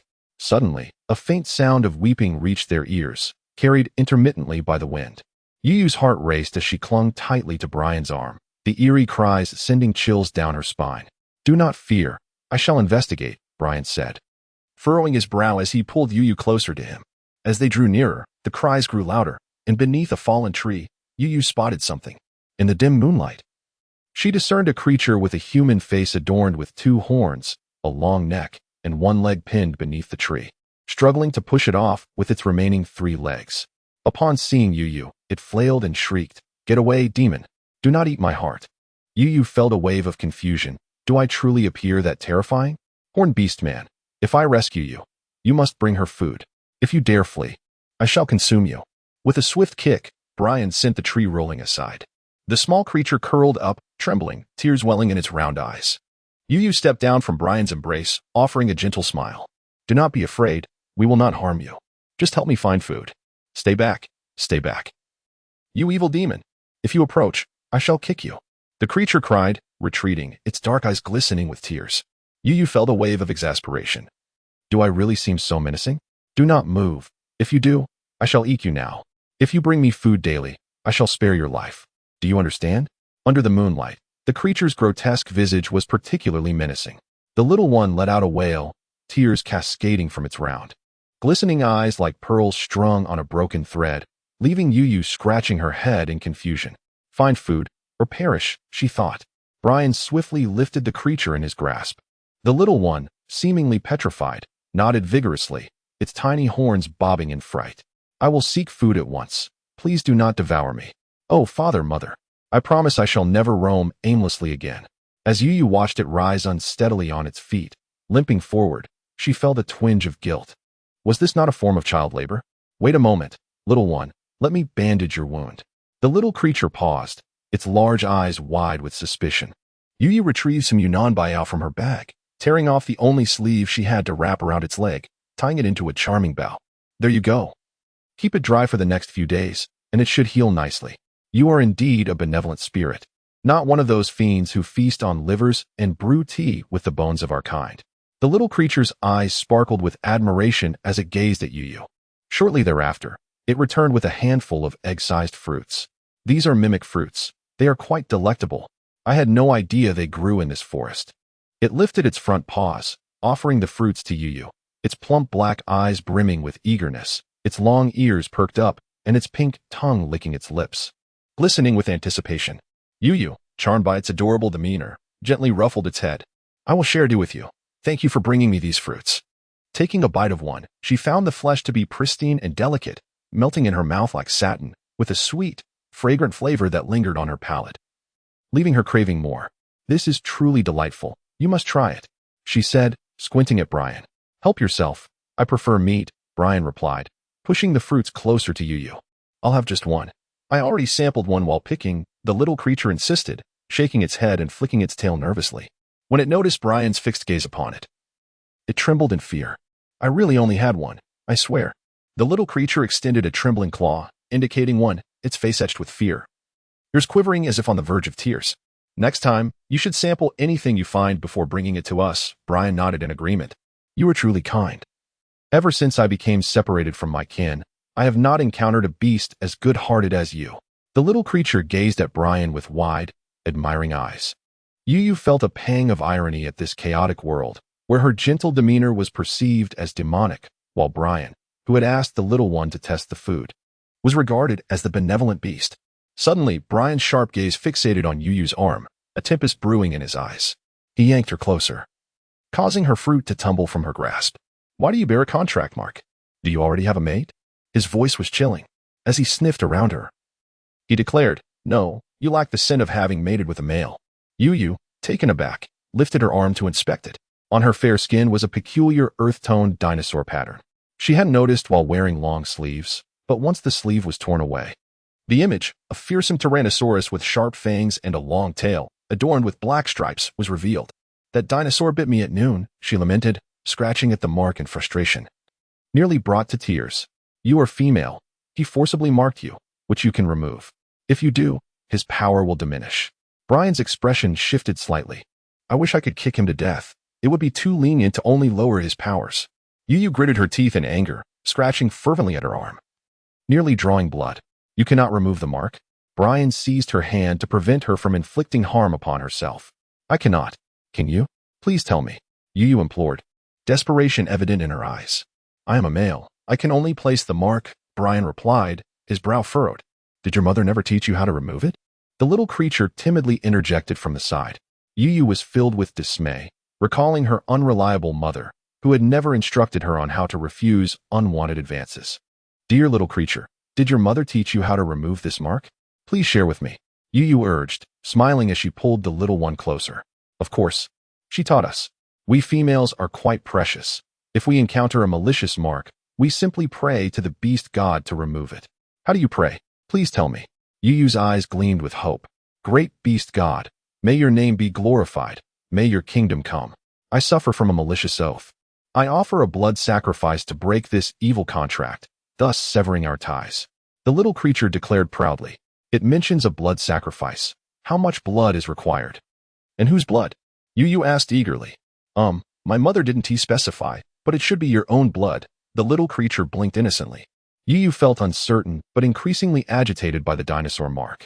Determined, she bit her finger and recited the incantation. Damn it. After all this time, I've lost half a basin of blood, and the mark remains intact. Brian's expression darkened. Let it remain, as long as you do not mate with him. It should not matter. Yu Yu, stifling her irritation, retorted. It does matter. She turned to the little creature, skepticism flooding her gaze. Could it be that you misremember the incantation? My mother said it clearly. I remember well. It must be because you are a ghost-faced person that the beast god does not protect you. Ghost-faced beings are cursed by the beast god. The little creature shrank back in fright. Yu Yu felt despondent. Did the great beast god know she was a spy in the beast realm, and thus chose not to protect her? Even if that is the case, it doesn't matter. He can only track you by the sin of the mark, and once he has marked you, he cannot mark another beast. The little creature proclaimed proudly. Yu Yu's mouth twitched in disbelief. Your mother is truly remarkable. She must have seduced many. Gazing at the dinosaur on her arm, she felt a wave of frustration. Perhaps she should also get a white tiger on the right side and a Mickey Mouse in the middle? I could be the Azure Dragon on the left, the white tiger on the right, and a Mickey Mouse in the center. As evening approached, Brian drew Yu Yu into his embrace. Exhausted from the day's events, her eyelids felt heavy, and she soon succumbed to slumber. At dawn, the first light tore through the darkness, and Yu Yu awoke, bleary-eyed, to the soft mist lingering in the forest, ethereal and elusive. The gentle golden sunlight filtered through the trees, illuminating the lush greenery, while droplets of dew sparkled like gems upon the leaves. Birds sang joyfully from the branches, awakening the tranquil forest to vibrant life. Ghost-faced one, I have brought you something delicious. The small creature approached with a radiant expression, bouncing joyfully as it cradled something in its paws. Only then did Yu Yu discern its appearance. It resembled both a deer and a horse, adorned with pointed antlers and ears atop its head. Its large, dark eyes sparkled with moisture, and a round nose sniffed eagerly. Its body was covered in long, chestnut fur, and a black tail swayed playfully behind it. It presented a handful of dew-kissed leaves before Yu Yu, exclaiming, Look! I haven't nibbled on any. My mother says the morning dew buds are the tastiest. Eating them will yield plenty of milk. I'm so robust because my mother feasted on morning dew buds every day. Gazing into its bright eyes and cherubic face, Yu Yu felt an overwhelming urge to partake in the offering. The finest morsels are, of course, reserved for you, my lovely little creature. You may assist me in gathering some non-toxic fruits. I am not picky, she said, gently ruffling its fluffy head. Is there water nearby? I wish to wash my face, she inquired, glancing at Brian. Without hesitation, Brian scooped Yu Yu up and strode forward. I shall accompany you, the little creature chirped, hopping along behind them. Before long, the sound of rushing water filled the air. They had discovered a tranquil pool formed by a waterfall, cascading like a silver ribbon from the heavens. The water crashed against the rocks with a thunderous roar, sending sprays that transformed into delicate wisps of mist. As Yu Yu knelt by the water's edge to wash her face, she caught her reflection and was momentarily taken aback. A visage resembling a swollen, purplish pig's head stared back, with hair in disarray like a bird's nest. In shock, she let out a yelp and plopped down onto the ground. How could that dreadful hornet have been poisonous? Brian rushed to her side, enveloping her in his embrace. His eyes scanned their surroundings for threats before returning his gaze to her. What troubles you? The warmth and concern emanating from his piercing blue eyes sent a shiver down Yu Yu's spine. How considerate of him to not recoil at her ghastly appearance. She feared the little creature might tremble in fright at her disheveled state, which was unsettling enough for her to witness. It's nothing. I was merely startled by my own reflection, she chuckled awkwardly. While you slept last night, I removed the stinger for you. There might still be some venom left, Brian said, bending down to immerse her hand in the water. His bronze palm, marked with calluses and defined knuckles, gently massaged her hand, eliciting a ticklish sensation. Do you not find me repulsive in this state? She asked, a hint of insecurity in her voice. You are my partner, irrespective of your appearance. You will always be cherished, he replied calmly and firmly. In our world, once a beast man has chosen a partner, he remains devoted for life. Is that so peculiar? The little creature blinked, its large eyes filled with confusion. Do not refer to me as the cursed one. My name is Lu Yuyu. Do you have a name? She responded, splashing a bit of water onto its head playfully. The little creature shook its head vigorously, sending droplets flying. I am called Cloud. My mother said the clouds were very white on the day I was born, it proclaimed proudly. What brings you to this forest alone? In your condition, you would be an easy meal for any wild beast, Yuyu remarked, wiping her face dry. The uncles in my clan were searching for new salt deposits, and I secretly followed them here. But once I entered the woods, I lost my way. Cloud pouted, its ears drooping in disappointment. Shall we escort you back home? Yuyu's eyes sparkled with hope. No. You are the cursed one, and he is a meat-eating dinosaur. You will devour my kin. I cannot lead you to my home. Cloud protested, tears streaming down its face as it splashed the water with its hoofs. All right. We want to go if you don't want to, Yuyu reassured. Drenched from head to toe. What does the cursed one mean? She asked Brian, her eyes wide with curiosity. It refers to a cursed race. Their blood is toxic, and they reproduce with difficulty. Their visage resembles that of a ghoul, and the beasts in their vicinity often succumb to plagues, Brian explained thoughtfully. Are all beastmen afraid of the cursed ones? Yuyu asked, her eyes shimmering with intrigue. Indeed, anyone touched by the cursed one's tainted blood faces dire consequences. When they hunt, they carry plenty of poisonous blood, and many of our kin have perished at their hands, Brian replied, a shadow of anger flickering in his gaze. Yuyu's spirits lifted. Maintaining this pig-headed appearance might serve to protect her. If she encountered a beast man, she could simply shout, stand back. I am in need of blood. Suddenly, Alge extended his nose, sniffing the air, his expression transforming to one of elation. The scent of Lele is particularly strong here. She must have lingered and left traces of her essence. Avon dashed forward, crouching to part the grass, only to discover a patch of dried, crimson blood. His expression darkened, rage igniting in his eyes. This blood bears Lele's scent, Alge murmured, lowering his head. Avon, consumed with fury, shouted, You are injured. You haven't eaten or slept for a day and a night. You cannot continue like this. Alge steadied Avon, but Avon pushed him away, his demeanor frigid. I have no time for your prattle. We will settle our scores later. We must follow her trail immediately. Each moment I delay, she suffers further. You are in no condition to confront the Spinosaurus. It would be wiser for you to rest and recuperate while I search, Alge suggested, his expression softening momentarily. From the moment you disregarded Lele's wishes and bound her with a contract, I have been unable to place my trust in you. If anything befalls her, I will ensure you face a fate worse than death, Avon warned, his eyes glinting with menace. I too wish for her safety. I have marked her with a binding contract. Should she come to harm, I will suffer consequences as well, Alge retorted, a hint of impatience crossing his face. You best understand this. We cannot afford to linger. We must depart at once, Avon replied, his tone icy as he waved his hand dismissively. Avon, we are the best of friends. Why can you not accept me as Lele's partner? Each female may have multiple partners. Isn't it better for us to share one? Alge asked, his expression one of confusion. If Lele accepts you, then I could too. But you know she is my mate. To forge a contract without her consent is akin to the actions of a beastly rogue, Avon replied, disappointment flooding his gaze. As dinosaur beastmen, we reign supreme in the ancient forest. If I desire a female, I will claim her, regardless of her initial reluctance. Over time, she will come to recognize my worth. Which female does not desire a strong, youthful male? Alge countered, unconvinced. Avon, I warn you, do not harbor such despicable thoughts towards Lele. If you entertain such notions, she will never accept you. Should you dare lay a finger on her, I will kill you without hesitation, Avon asserted, his gaze unwavering. I have already consented to allow you to be Lele's primary partner. What more do you seek? My strength is not inferior to yours, and I have humbled myself to accommodate you. Why do you persist? Alge questioned, bewildered. Only the strongest male is worthy of the beautiful Lele, Avon declared resolutely. Alge's face was marked with impatience as he regarded Ivan. I no longer wish to debate these matters. Since Lele has previously left behind dried bloodstains here, it indicates that they have been gone for quite some time. Our speed cannot rival that of the Stegosaurus. We can only follow the scent, which will inevitably fade over time. Ivan surveyed the surroundings, his eyes darting about. Oh, look here. There are numerous wasp carcasses and broken trees. This must be the work of the Stegosaurus. I believe Lele is in no immediate danger. She is in her mating season, and the Stegosaurus would likely wait until her cycle concludes before attempting to mate. We must take advantage of these days to restore our strength.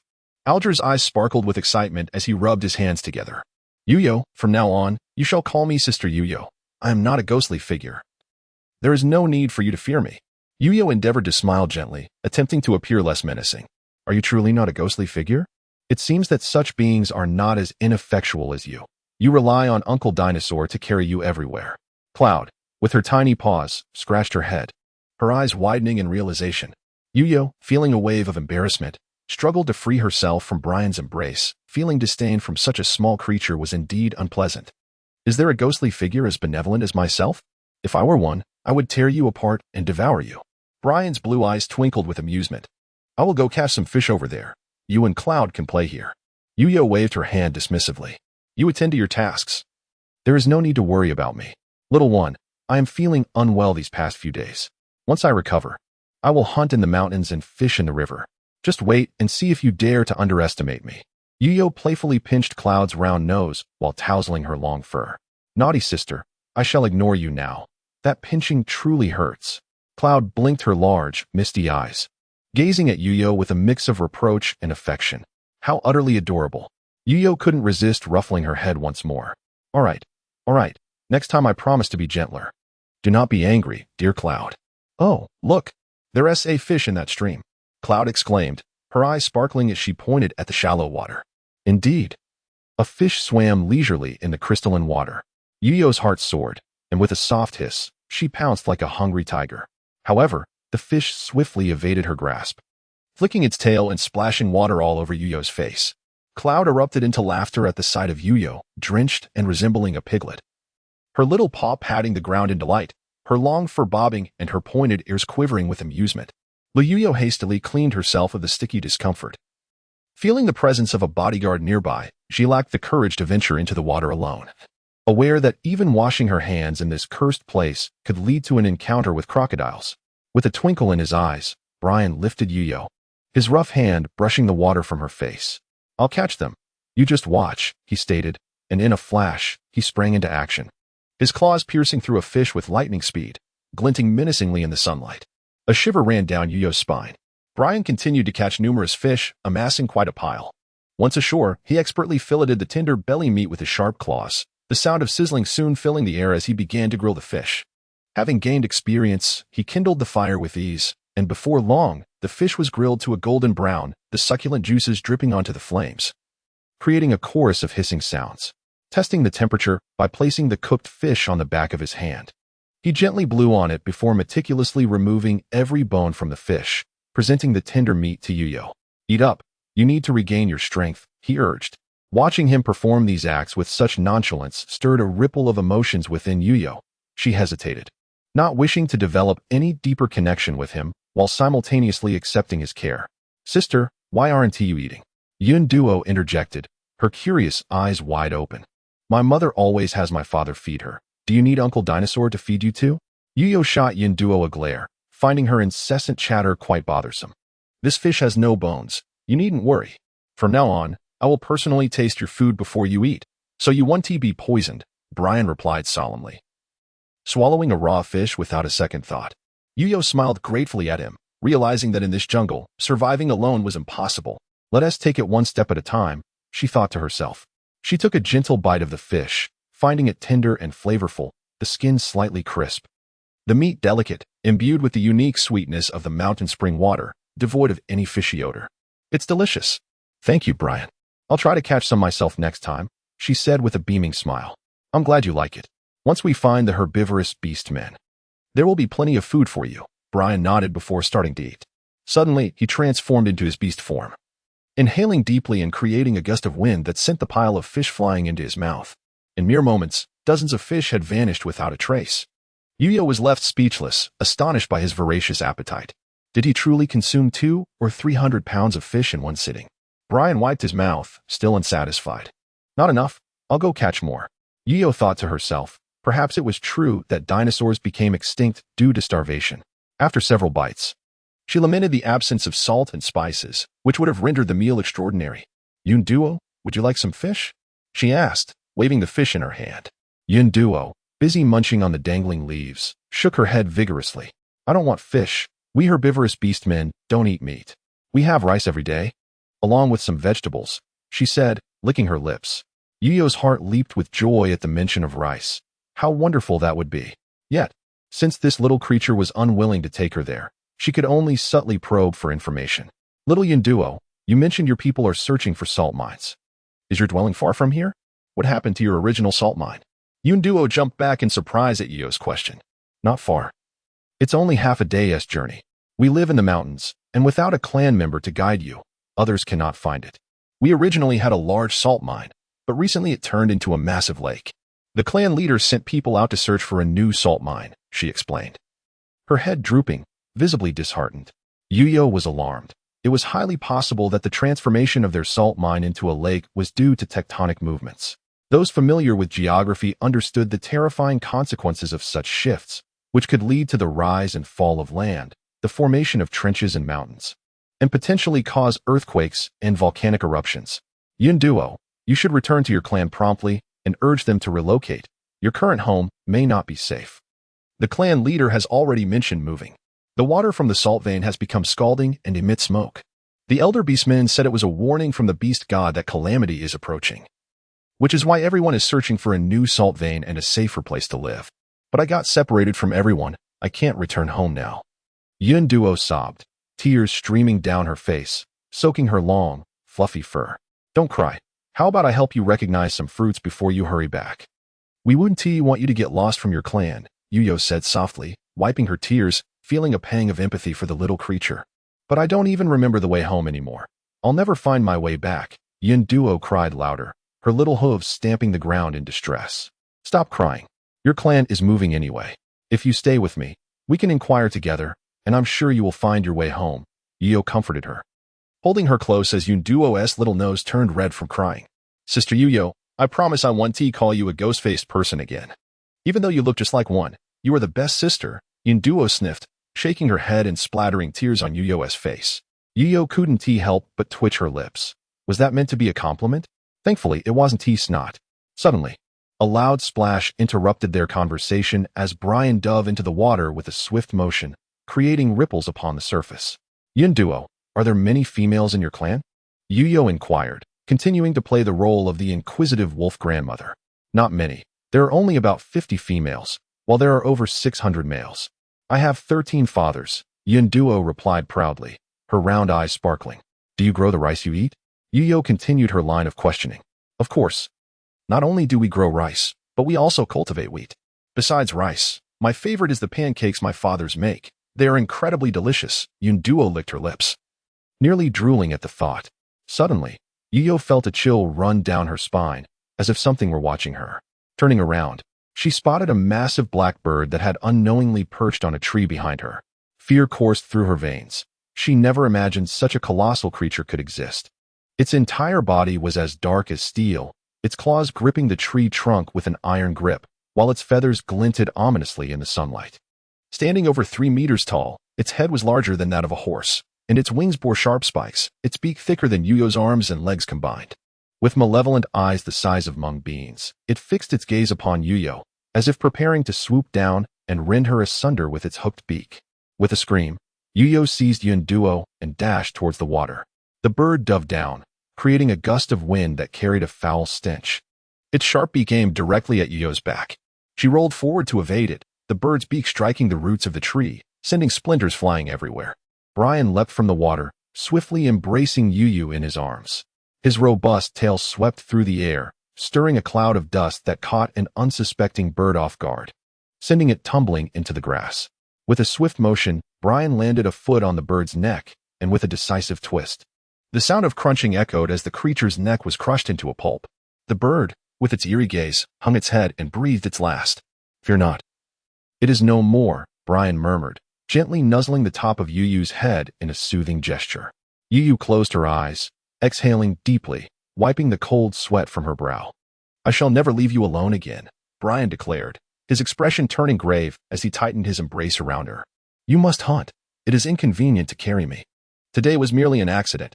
Do not fret for me. I have yet to finish my roasted fish, Yuyo reassured him as she hopped down from his arms. Brian tore the massive bird in half with his claws, devouring the flesh and feathers.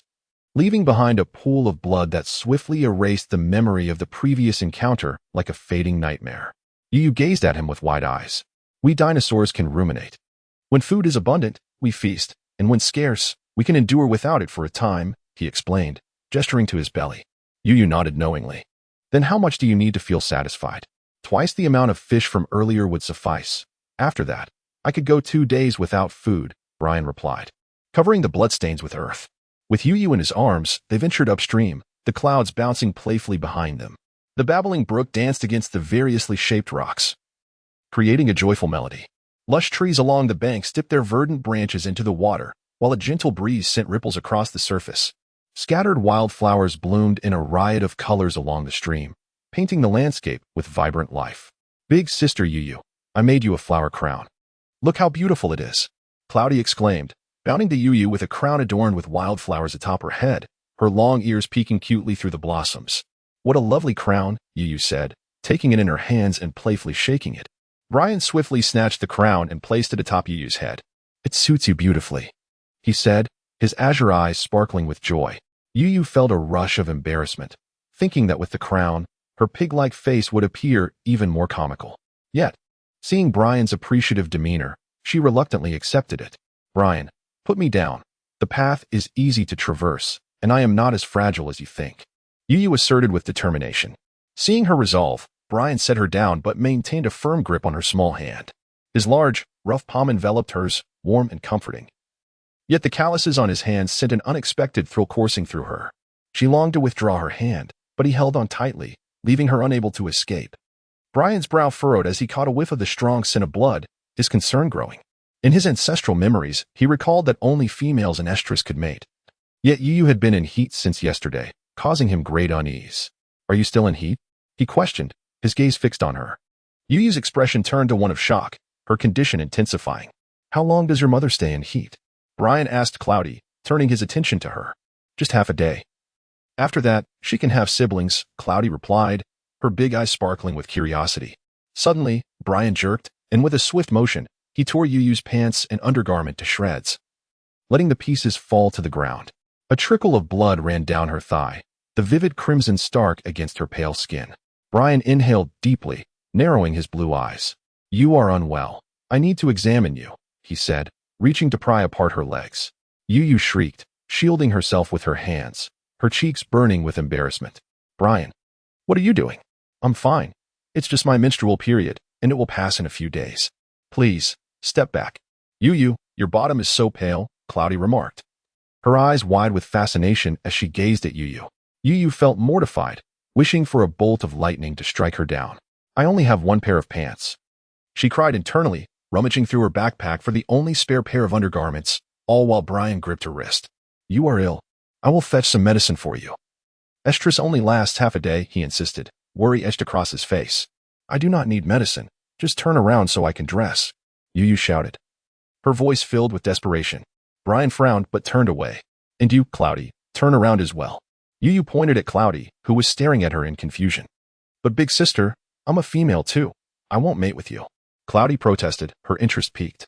That does not matter. Turn around now, Yu scolded, shooting a glare at her. Why does the dinosaur uncle have to turn away?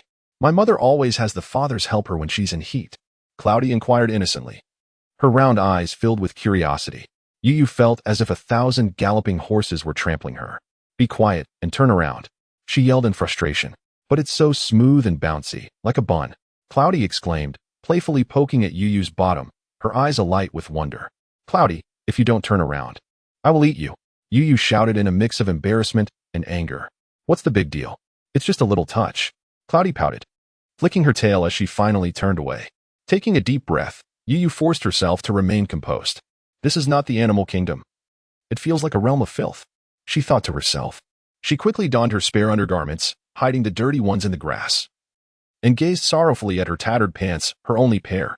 Aside from a couple of books, her backpack held only trivial items.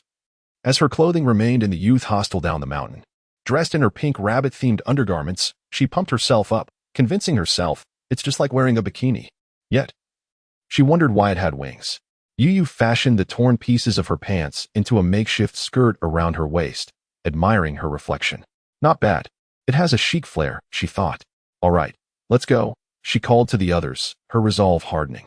Brian's gaze lingered on Yu Yu's long, pale legs, his breath becoming heavy as he narrowed his eyes. He scooped her up once more. You must not walk. I will carry you, he insisted, his voice low and earnest. His heart racing. He strode confidently into the forest, soon discovering a patch of small grass with oval-shaped leaves topped with purple flowers. This is purple pearl grass.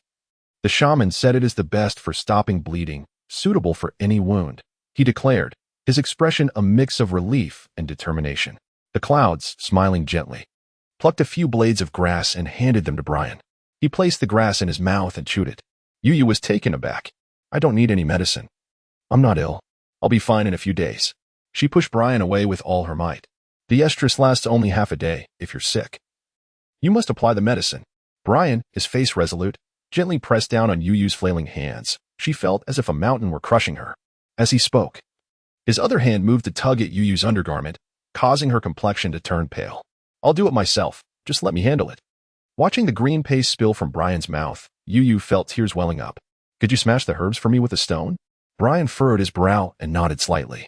Moments later, he handed her a clump of medicinal mud he had crushed with a stone. I can smell whether you've applied the medicine.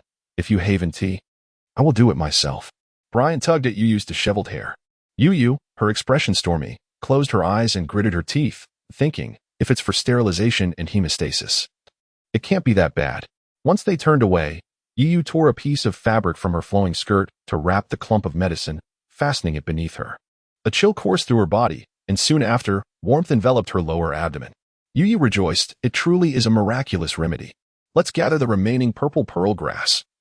It will be useful for any injuries in the future. As she pulled the grass, she continued, indeed, purple pearl grass is quite rare. We are fortunate to have stumbled upon such a large patch. Cloud, beside her, chimed in while plucking the grass with her tiny paws. Let me do it, Brian said as he gently lifted Yu Yu, cradling her as if she were fragile porcelain. Dear horse, I need the shaman to take us to your tribe, Brian stated coldly, fixing his gaze on Cloud. I don't remember the way back to my clan. Cloud trembled, retreating, her forehoof shaking like leaves in the wind. Take me there or perish. Brian's expression darkened as he gripped Cloud by her long neck, her large eyes brimming with tears. Brian, I want to go to Cloud's tribe. Let her go, Yu Yu exclaimed, panic-stricken, tugging at Brian's arm. You need the shaman. Brian's eyes narrowed as he tightened his grip, seeing Cloud's eyes rolling back. Tears streamed from her round eyes, soaking her long fur, and Yu Yu felt a surge of desperation. She pulled fiercely at Brian's hand. Cloud's tribe's salt vein has turned into a lake. That is an ominous sign. Their people have all moved away. We should keep our distance. It is not a good place. I have a dreadful premonition that if we go there, I will truly die. Please, let Cloud go. No, you must see the shaman. Brian replied coldly, disregarding her pleas. I'll be fine in a few days. I'm just an estrus. Our Shinong tribe experiences this for quite a while. If I'm not better in 4 days, I will go with you to see the shaman. Just let Cloud go, please. Yu Yu shouted in frustration. If you're not better in 4 days, and the deer horse doesn't take us to her tribe, I will devour her. Brian's face turned ashen. With a thud, Cloud fell into the grass, her eyes wide with fear as she shrank back. Yu Yu sighed in relief, slipping from Brian's embrace to hold Cloud gently, smoothing her long fur. Don't be afraid, little Cloud. Brian is just trying to scare you. He won't harm you. Rest assured, your sister is here. Cloud rubbed her head against Yu Yu's chin, tears cascading to the ground. Yu Yu felt a pang in her heart, sensing that Cloud was like herself, lost in this boundless ancient forest, unable to find the way home. Sister, Cloud sobbed, burying her face in Yu Yu's embrace, crying out loud. There, it's all right. If your big eyes turn red from crying, you won't be beautiful anymore, Yu Yu comforted softly, wiping Cloud's tears away. Brian observed the scene before him, holding the deer horse female, feeling somewhat bewildered. Since leaving Dragon Valley after his mother's death, he had lived in solitude, knowing little of females. His mother was a frail female who relied entirely on his father, but with so many females, how could he have noticed her? In his memories, females existed only for mating, yet she was different. She could cry, laugh, and wore a face of endearment. Her long black hair cascaded over her shoulders, shimmering in the sunlight. Her snow-white legs were slender and elongated, seemingly delicate enough to draw water from. Her gentle hands combed through the deer horse's long fur, and her soft expression felt like the gentle breeze of early spring or the warm sun of winter upon one's skin. Brian felt warmth swelling in his heart, as if something had been nestled within him, never to be extracted. After the earlier events, Cloud remained timidly trailing behind, while Brian strode forward with Yu in his arms. Suddenly, tall wild grasses nearby rustled violently, branches swayed, and a sound akin to a rustling breeze reached their ears. In an instant, the atmosphere grew heavy, and an eerie silence enveloped them. The once chirping birds in the trees fell silent, as if the end of the world had arrived. Brian, cradling Yu, squinted his eyes, peering ahead. From the grass came a sinister rustling, and a massive black python emerged, causing Yu to gasp in shock. Its entire body was black, adorned with cloud-like yellowish-brown patterns, twisting and writhing, measuring an impressive 7 to 8 meters in length. Its scales glimmered under the sun, and its broad, flat tail whipped against the ground. Its body was as thick as a barrel, and its neck was marked with alternating yellow and white stripes. To their horror, 2 heads entwined and twisted atop its raised neck, while a bright red tongue flicked in and out of its flat mouth, hissing ominously, its cold, penetrating gaze fixed on Yu and the others. Trembling in Brian's embrace, Yu felt a shiver run down her spine. He gently caressed her back, then, with a swift motion, tossed her onto Cloud's back. In a flash, the serpent lunged, elongating its body as it surged toward Brian, its jaws agape, revealing sharp fangs gleaming menacingly. Overcome by a nauseating stench, Yu felt herself growing faint, clutching Cloud, who lay limp on the ground. With a low growl, Brian transformed into his beast form. His powerful hind legs grounded, and in a flash of golden light, he seized one of the serpent's heads with his front paws. With a crack, the 2 heads were crushed in his grip. Bones and flesh oozed from his claws, staining his long, serrated fingertips with blood, glinting unnaturally in the sunlight. With a thunderous crash, the black serpent collapsed to the ground, kicking up a cloud of dust as it writhed and convulsed. Yu exhaled deeply, finally easing her racing heart. In a flash of light, Brian reverted to his human form, wrapping Yu in his arms, gently rubbing his chin against the top of her head.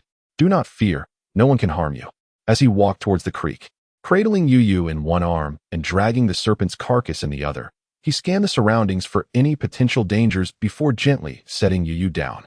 He placed the serpent's remains by the water's edge, swiftly slicing it open with a single claw, devouring the entire creature weighing over 100 pounds in a matter of moments.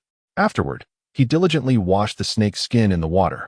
Yu, intending to assist in earning some favor, hesitated as the sight of the grotesque serpent deterred her, opting instead to comfort the frightened Yunduo, who lamented, "Sister Yu, I did not mean to leave you behind in our clan. I can't recall the way anymore. There is a mountain resembling a gourd, with a cave that leads inside, but I can't find it." Yunduo's ears drooped in disappointment. "It's all right. Your kin are likely moving away, even if you return. It may be an empty valley. Stay with us, and perhaps we will encounter them again," Yu reassured, stroking her head. "But my mother will be frantic if she can't find me." Boohoo! Yunduo's tears tugged at Yu's heart, momentarily evoking a sense of melancholy. "You will be all right. Once you grow and can fend for yourself, you will surely find your way back," Yu declared, though she was unsure whether she was comforting Yunduo or herself. "If I can't find my mother, I will stay with you, sister. I am so scared." Yunduo wept, her long eyelashes glistening with tears. "All right, Yunduo, from now on, you shall stay with me." As Yu gently stroked Yunduo's long fur, she glanced up to see Brian meticulously working on the snake's skin. He was thinning it out to the point that it appeared all the flesh and fat had been ground away, leaving behind a vibrant, translucent skin. He rinsed it in the water a few times, then shook it vigorously, splashing droplets onto Yu and Yunduo. Curious, Yu inquired, "Brian, what are you doing with that snake skin?" "I am crafting a garment for you," he replied, standing in the water with droplets clinging to his azure hair. Yu's mouth dropped open, stunned by his generous offer. "Oh my, the god of my dreams is tailoring a dress for me." Brian approached Yu, draping the skin around her to measure it. His warm breath brushed against her face as the skin crossed over her chest. His large hands enveloped her, focused intently on taking her measurements, casting shadows with his thick, curled lashes. The gentle breeze lifted his blue hair, caressing Yu's cheek. With his handsome features so close and his warm breath enveloping her, Yu felt her heart race, as if countless tiny kittens were playfully scratching at her. Overcome with a wave of weakness, she leapt back, only to forget she was still wrapped in the snake's skin, causing her to topple over. Brian's eyes widened in surprise as he helped her up. "Are you all right?" "I'm fine.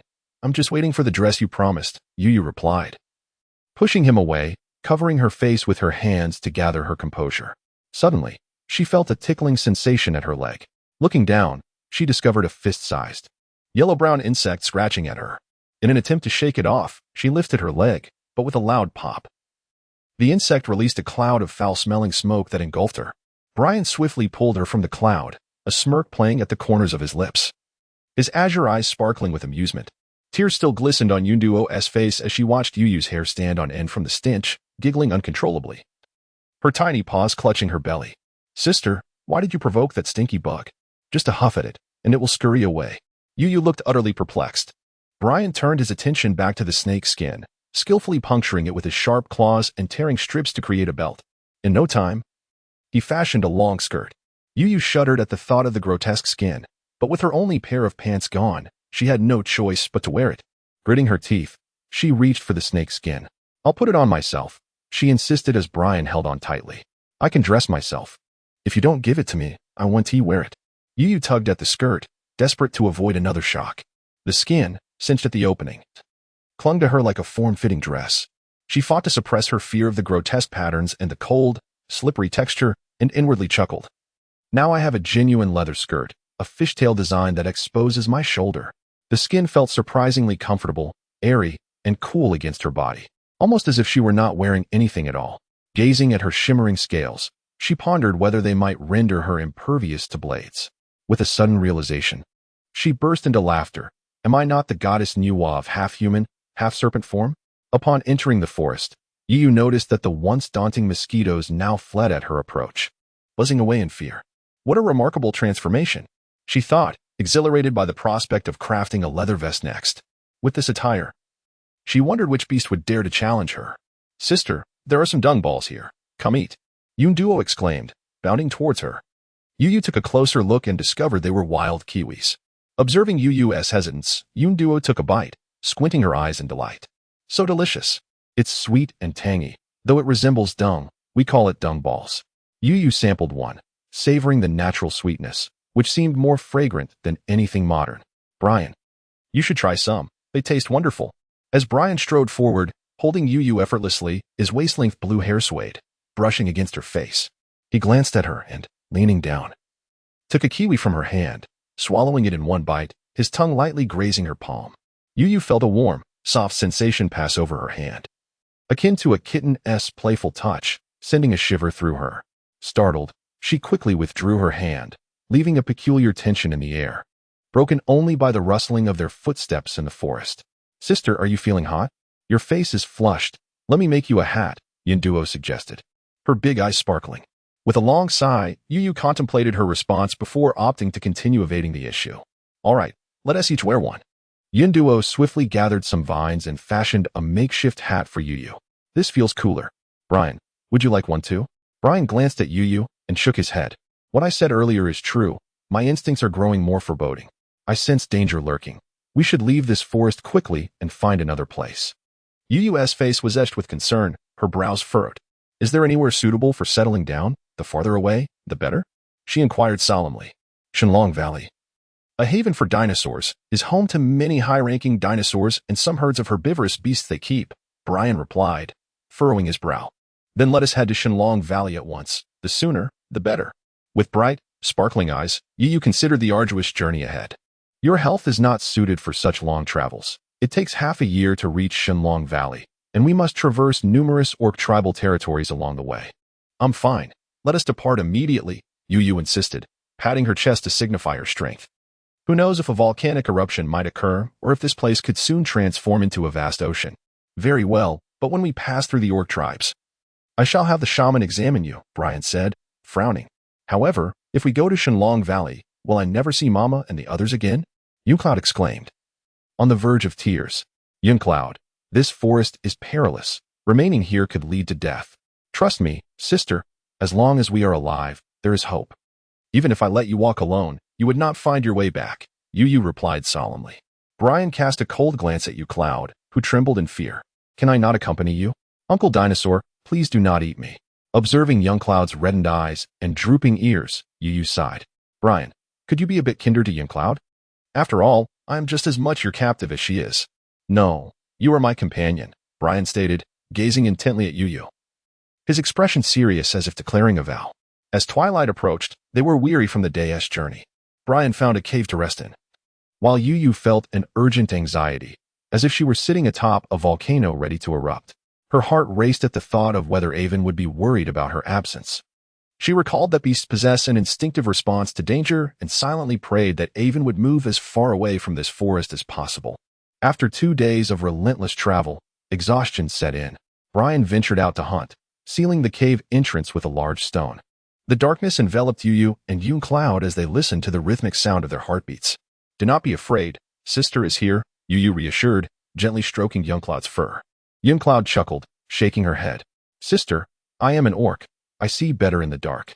It is you who is afraid, right?" Yu blushed at this clever observation. "How old are you, Cloud?"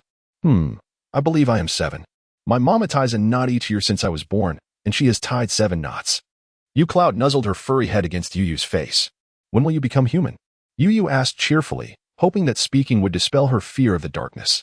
Originally, Brian intended to lead them, but Yu thought she was a burden each time, and that Brian had to spare time to care for her while hunting.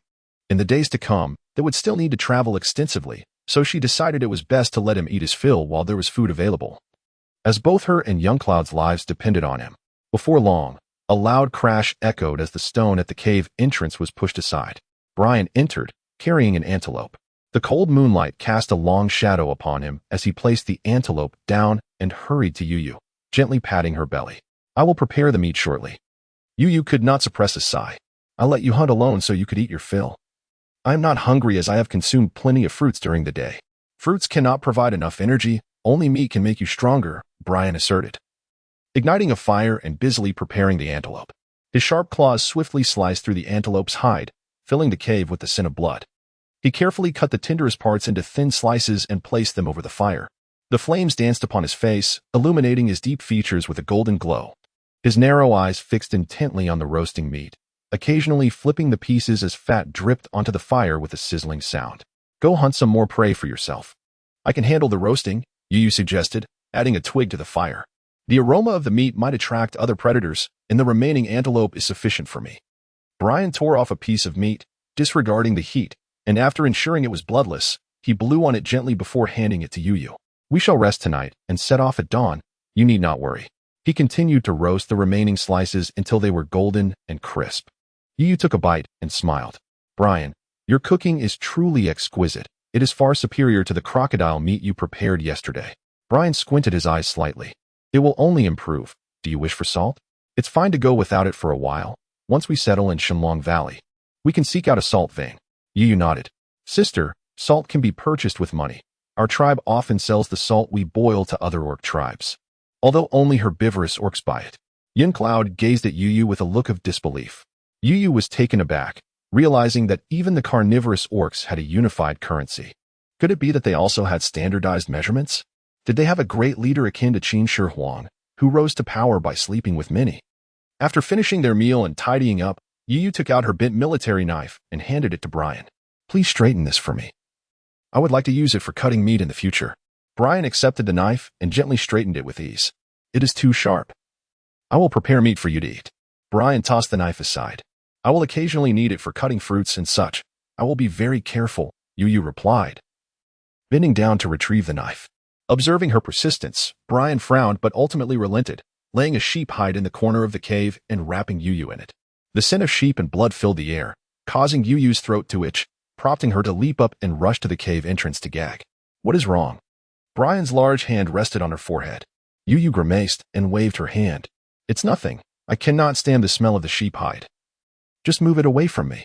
This cave is too damp for you to sleep comfortably." Before Brian could finish his sentence, he transformed into a giant dinosaur. "You can sleep on my belly." His massive body occupied half the cave, and he lay on his back with a thud. Dust and debris sprinkled onto Yu and Cloud. "Hurry and come sleep. We must continue our journey tomorrow," Brian urged, thumping his belly. Yu felt a twinge of amusement as she pulled the debris from her hair, reflecting on how extravagant this life was, wearing real leather during the day and sleeping on a genuine leather bed at night. His belly was 4 or 5 meters wide, a deep beige color, expanding and contracting like a large balloon.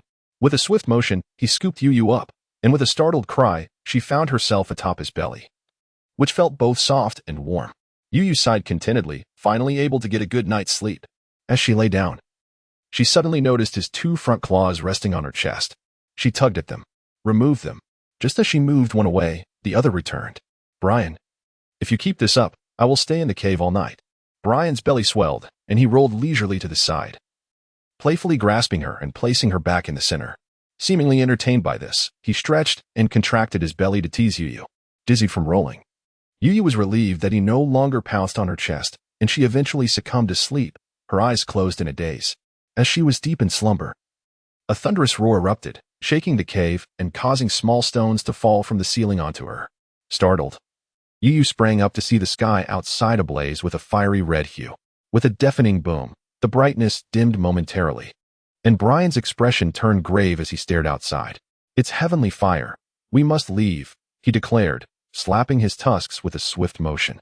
A sharp snap echoed as two of his pointed tusks fell to the ground, and he raised his hand to strike again. Yu swiftly seized his hand, nearly being flung away by his strength, but he caught her just in time. Brian, what will you do without tusks for hunting? She questioned urgently. When the heavenly fire rises, all beasts will transform into their animal forms to escape. My back is covered in spines, so you cannot ride me.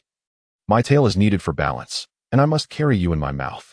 Brian attempted to swat at his tusks again, but Yu held tightly to his hand. You cannot go without tusks. Use some vines to bind me beneath your belly, she insisted, pulling him towards the cave entrance. Outside, the horizon blazed with flames, as the inferno tore through the darkness, illuminating the night like day. The fiery molten rock roared loudly, occasionally erupting and shooting into the forest. Streams of lava sliced through the night sky, landing in the woods, instantly giving rise to thick clouds of smoke and igniting fierce fires in multiple locations. The forest wailed in agony, with the cries of various wild beasts striking terror into the hearts of all. In a frenzy, birds and animals fled for their lives. Brian tore off several vines and swathed Yu in a sheepskin. She held her breath, disregarding the scent as he transformed into his beast form and securely bound the vines around his neck. Hold on tight. If you feel uncomfortable, tell me immediately, and I will carry you in my mouth, Brian shouted before sprinting forward.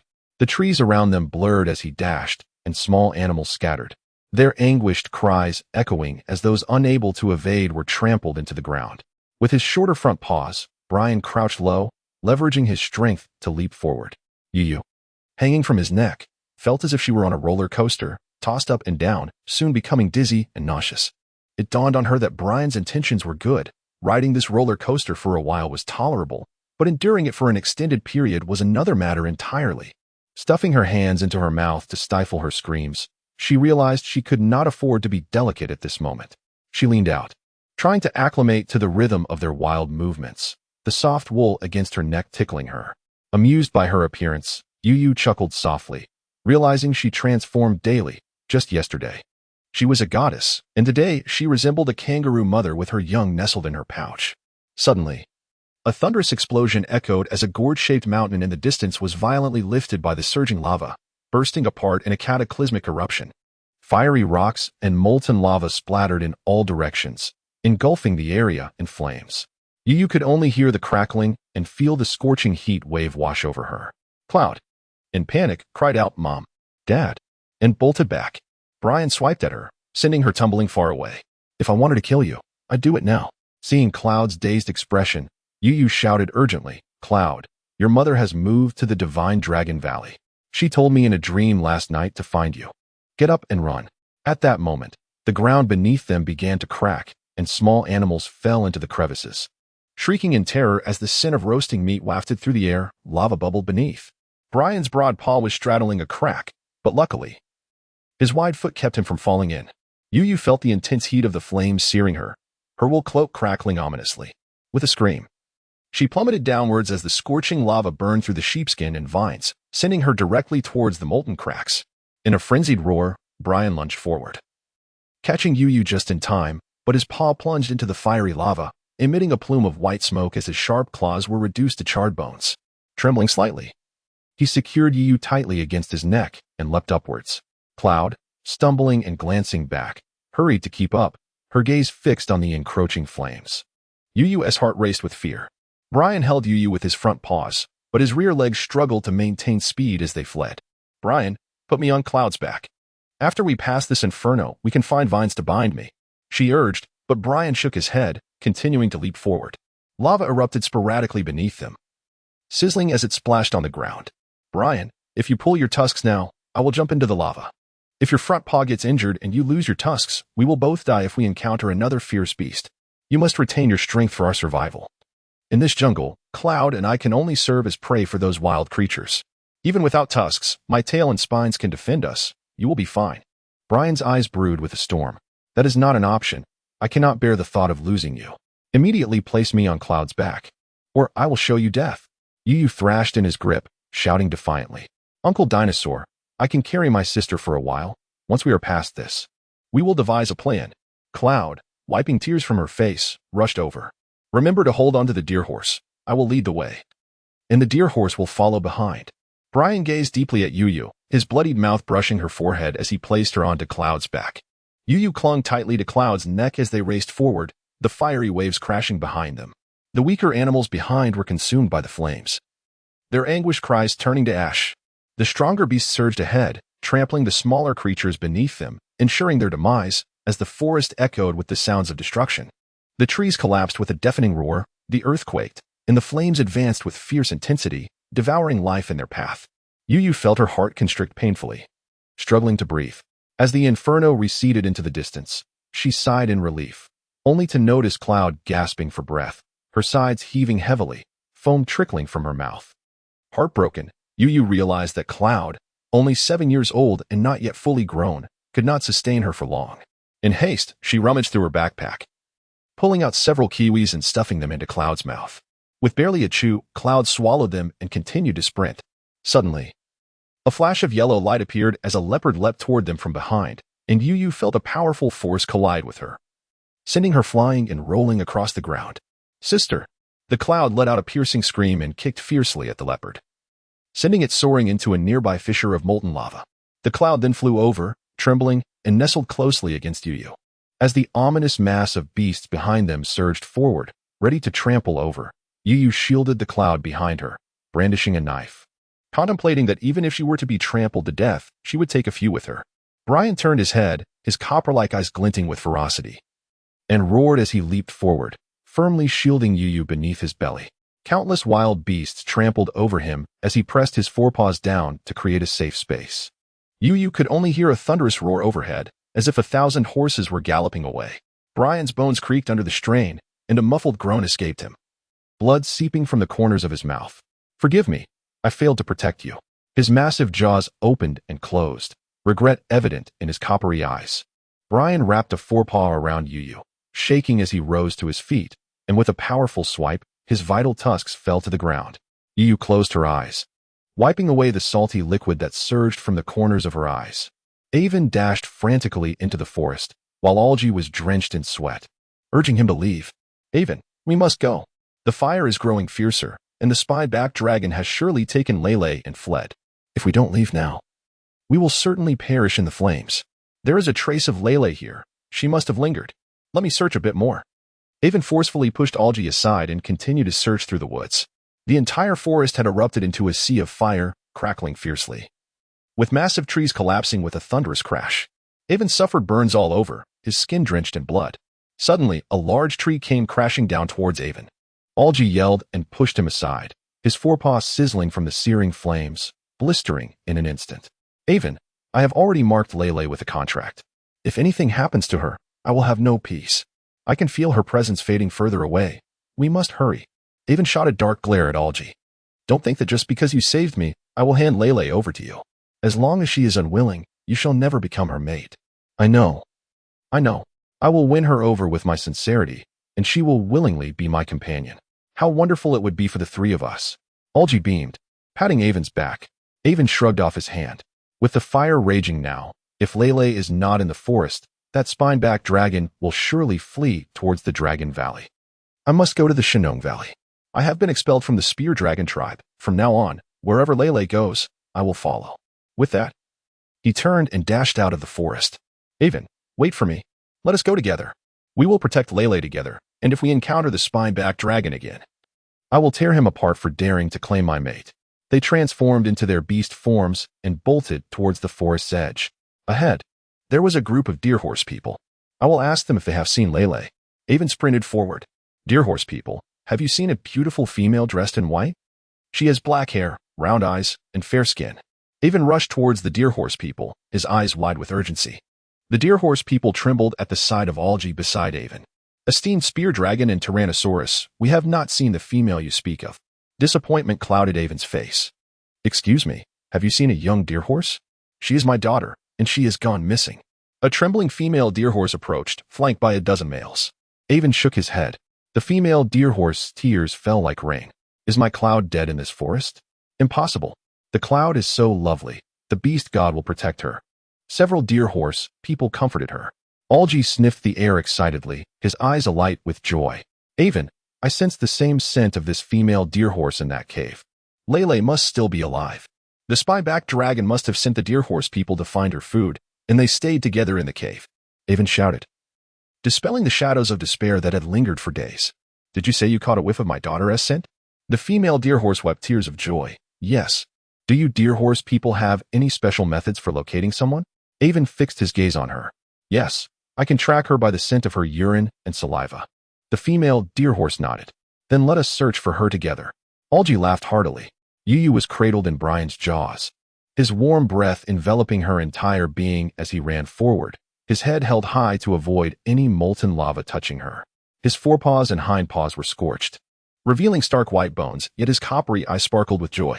Yu reached out, gently patting his neck, and he let out a low growl, running even harder. However, his massive dinosaur form limited his speed compared to other beasts. Fortunately, they had walked for a day, and the volcano was still some distance away. Suddenly, a fierce wind howled behind them, shaking the ground as if the heavens were about to crumble. The sky darkened, and myriad beasts stood frozen in place, softly whimpering and sobbing. Moments later, the sky brightened, and raindrops the size of beans began to fall. Yu turned to look behind her, astonished to see that the raging inferno had vanished, replaced by a vast ocean. Waves surged skyward, crashing against the rocks, and the coastline extended outward. Yu stared in disbelief, wondering if Urkong and Zawina had also crossed over, witnessing this transformation of the world. The molten lava beneath them cooled as the ocean water flooded in, no longer posing a threat, and the beast rejoiced, galloping forward. The rain intensified, mixed with hailstones the size of fists, and Yu winced as they pelted her exposed head and legs, eliciting sharp gasps. Brian halted, letting out a low growl as he surveyed the surroundings, and the nearby beast trembled, kneeling. Suddenly, a flash of white light flickered, and Brian struck like lightning, slapping a striped tiger. With a resounding crack, the tiger, caught off guard, collapsed to the ground, blood pouring from its orifices. Brian let out a triumphant roar, and the surrounding beast fled in terror. He placed Yu on the cloud's back, raising his remaining skeletal forepaw to gently wipe the raindrops from her face. I will bind you securely beneath me. The hail shall not harm you. He turned, swiping his paw, and with a flash of white light, he tore through the tiger's hide. Instinctively, he attempted to gnaw at the flesh with his tusks, but found his mouth empty. A moment of confusion crossed his face as he shook his head, returning to his senses. He tried to tear at the flesh with his forepaws, but with only bone remaining, he could grasp nothing. Yu took a deep breath, blinking back tears, and knelt beside the tiger's carcass, using her knife to slice off pieces of meat to feed Brian. The acrid scent of blood made her stomach churn, but she gritted her teeth and swallowed her nausea. My knife is sharp. I will protect myself from now on. As Yo sliced the meat, Brian suddenly plopped down, opening his mouth wide to swallow a chunk whole. My fangs will grow back soon. You need not worry, he reassured. Will the new fangs be sharp? Yo chuckled, her eyes narrowing playfully as she continued to cut the meat. Not at all. I have a few new ones already. Our teeth wear down quickly from constant chewing, and if they become too short, we simply break them off and wait for new ones to grow. Brian's words seemed to echo from deep within him as he spoke. Yo sighed. When will your new teeth grow in? They will come soon enough. I've only broken off the fangs at the sides. My molars are intact, and I can still chew my food. You needn't fret. It appeared that Brian noticed Yo-Yo's concern for his teeth. The rain intensified, and Brian secured Yo against his chest, galloping through the downpour. Wrapped in a blood-soaked tiger skin, Yo shielded her head to keep her hair dry, reflecting on how amusing she looked, like a baby kangaroo donning a tiger cap. The coastline stretched longer behind them, as the entire forest began to transform into a vast ocean. The ground was a slippery mire, churned up by the frantic movements of fleeing beasts, while the sky loomed dark and heavy, as if ready to collapse under the weight of the downpour. Countless animals, unable to escape, fell to the ground, their survival hinging on finding new habitats. This migration was a brutal contest of life and death, with the weak and elderly becoming prey for the wolves and leopards. Everywhere, powerful beasts pounced on their neighbors, snapping necks and tearing flesh, the wails of the fallen echoing eerily. Fortunately, Brian, being at the top of the food chain, was not troubled by other creatures. The clouds moved sluggishly, and the limbs of a creature named Unduo trembled, its pink tongue lolling out, drenched fur plastered to its forehead, its large, round eyes filled with confusion as it mechanically ran forward. Suddenly, a shadow lunged at Unduo. Terrified, it shut its eyes and rolled aside, the shadow missing its mark and swiping again. "Stop!" Brian roared, causing the shadow to halt. "Spinosaurus, I am a beastman of the Nightwolf tribe. I merely seek to capture this deer horse for food. I mean no offense to you. She travels with me, and I am responsible for her safety. Seek your meals elsewhere," Brian asserted, snorting defiantly. "Though you are large, Spinosaurus, you are injured in several places. Our Nightwolf tribe, numbering around 100, is not afraid of you. Your considerable size would make a sumptuous dinner for us. Capturing you would ensure our tribe's feast today." The wolf's eyes gleamed with insatiable greed as dozens of wolves surrounded Brian. "Then let us see who becomes dinner." Brian's hooves thundered against the ground. The pack of wolves recoiled, none daring to advance. At that moment, a sleek-coated wolf stepped forward, kicking at the wolf that had first provoked Brian.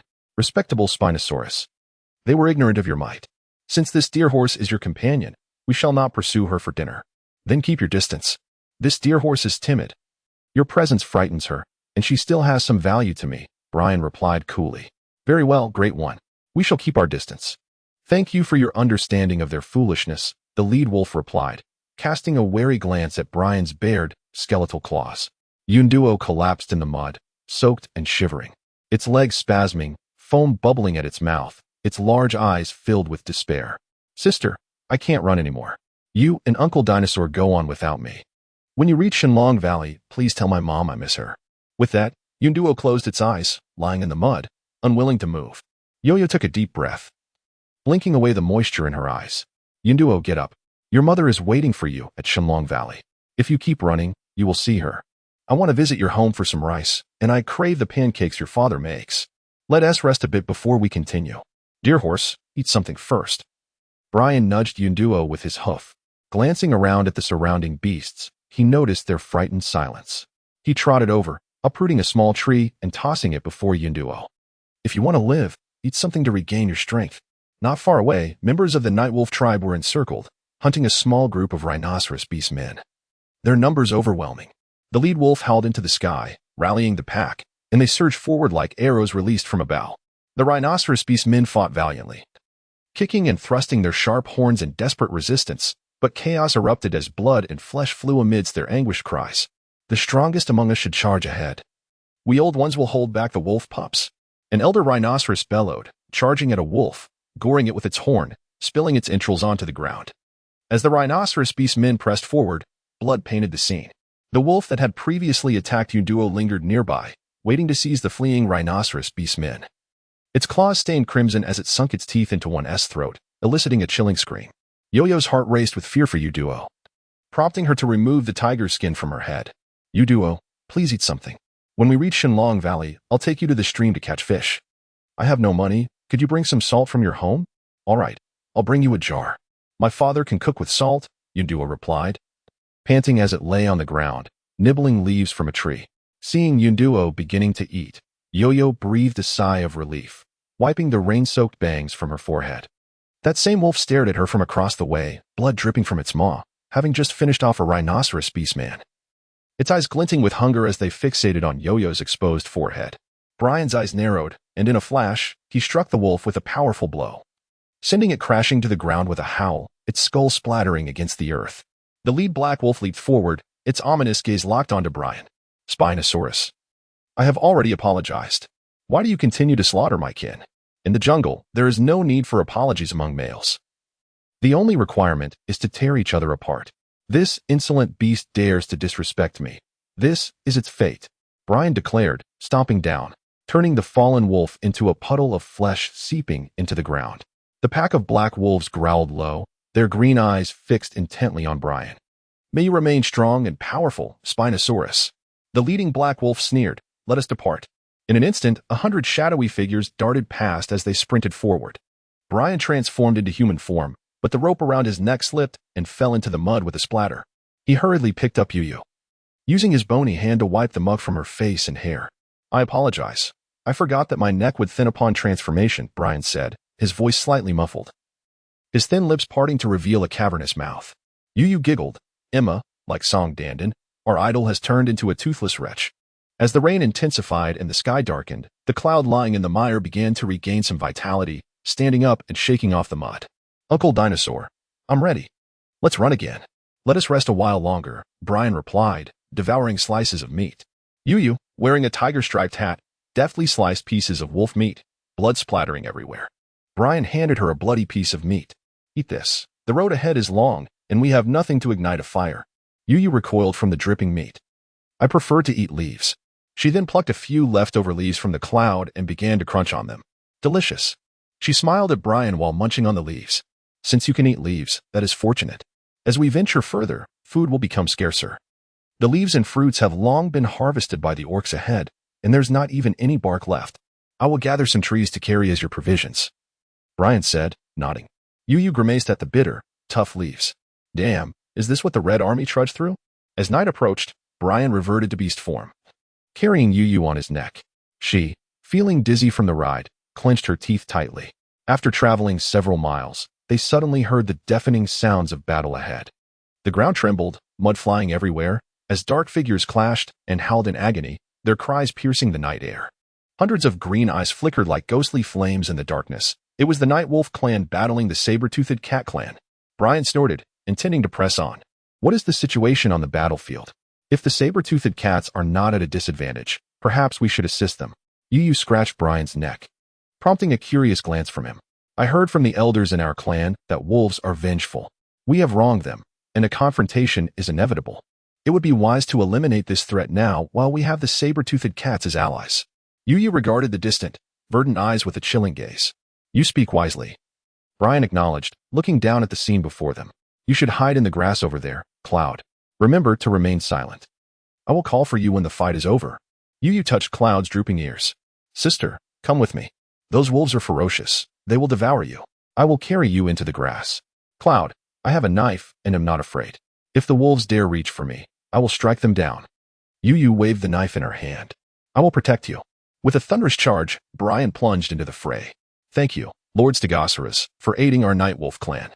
We will share half of the saber-toothed cat spoils with you as gratitude for your assistance."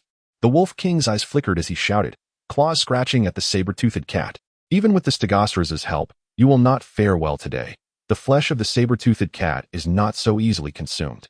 Children, attack, even if it means death. We will tear apart these wolf pups."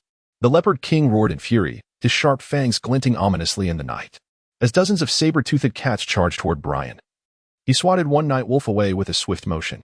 "I have ties with the Night Wolf clan, but today I am here to aid the saber-toothed cats." His booming voice echoed through the night sky. The Wolf King howled in rage. "Stegosaurus, do you intend to annihilate my clan? If you insist on aiding the saber-toothed cats against us, if even one child of mine escapes, we shall vow to the beast god to grant him the power to avenge us, and my clan will be your eternal foes.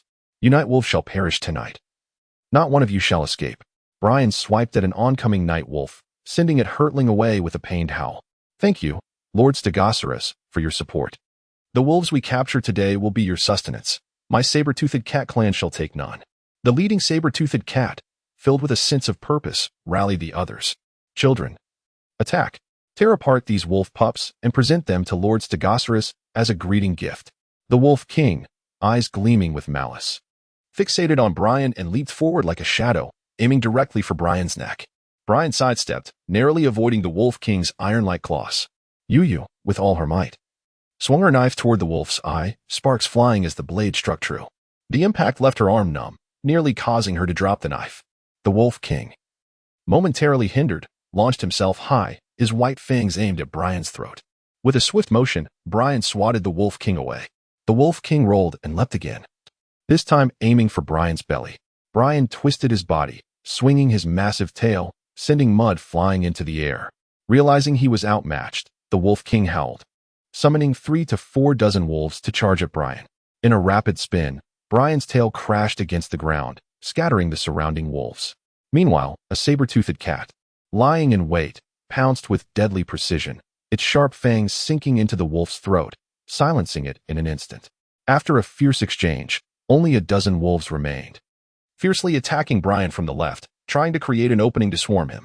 One by one, wolves were swatted aside, staggering to their feet, shaking off blood and mud, and charging back in, their fur stained red, many missing limbs yet undeterred. With a low growl, Brian's spines rose, glistening ominously. He lunged, piercing several wolves with his sharp spines.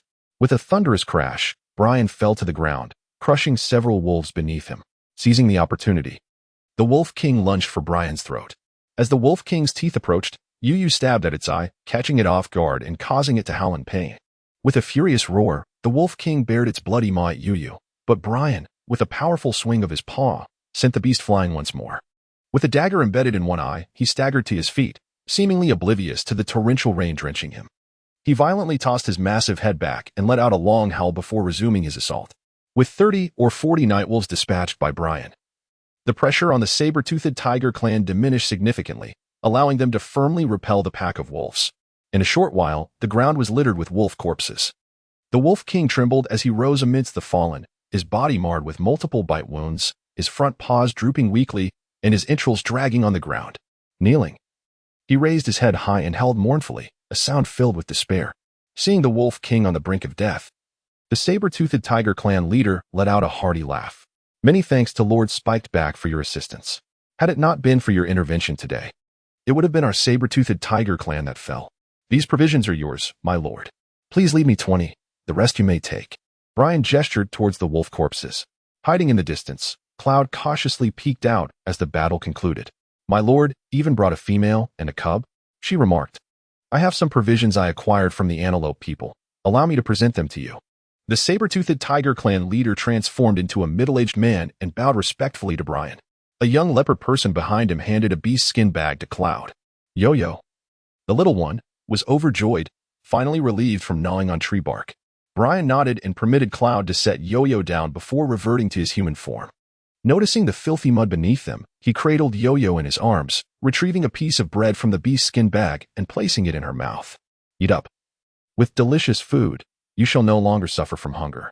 His body was smeared with blood, raindrops pelted him like tiny bullets, and his sea blue hair was matted with mud. Yo-Yo took a bite of the tough bread, her eyes narrowing with delight. This is so delicious. I've never tasted anything like it. Cloud, sulking with her head down, rubbed her cheeks with her tiny paws. It's awful. It's sour, bitter, and tough. Yo-Yo playfully slapped her on the head. Not at all.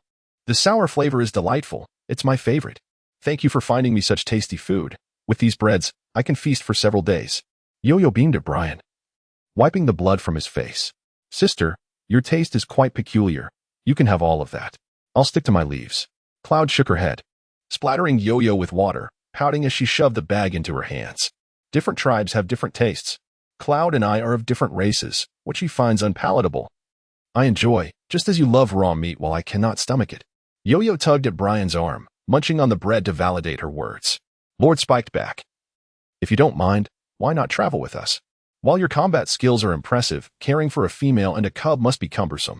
We have many young and strong members in our clan who can look after them. The saber-toothed tiger clan leader gazed at Brian. After a moment of contemplation, Brian nodded.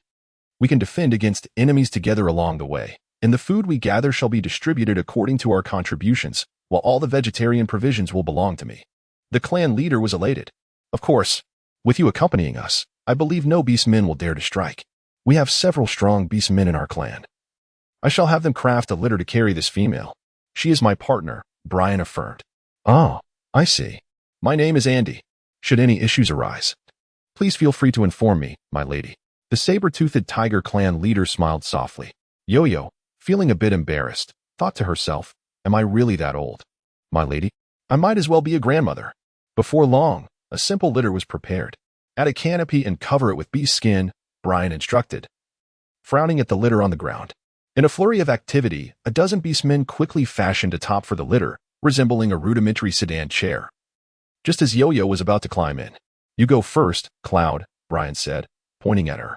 With joy radiating from her, Cloud hopped in. Her little ears perked up with excitement.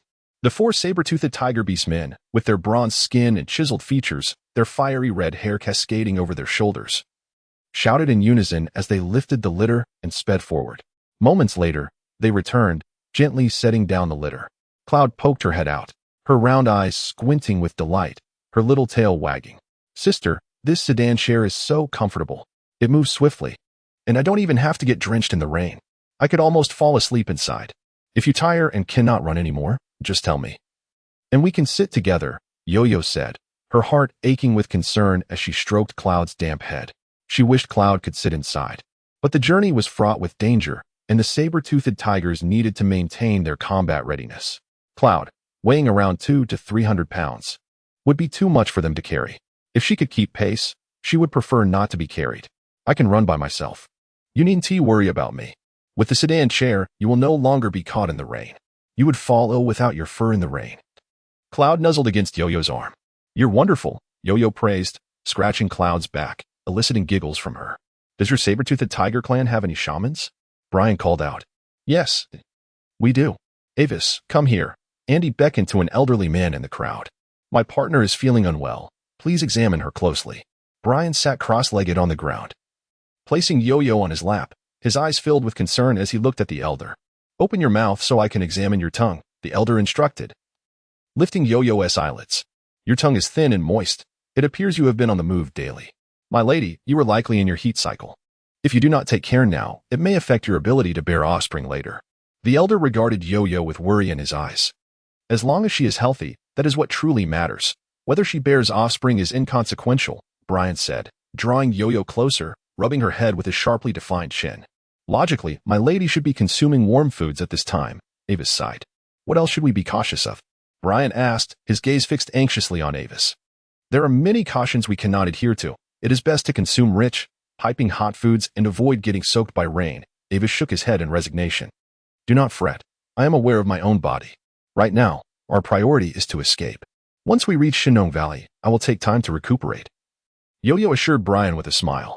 Brian furrowed his brow in contemplation. He tore several strips of wolf skin and retrieved some bread from his bag, securing them to his waist. "I will warm the bread with my body heat. This way, you can enjoy warm food." Yo-Yo looked at the bread tightly bound to his chest, smiling as she nodded. "What a splendid idea. Warm bread will surely taste even better."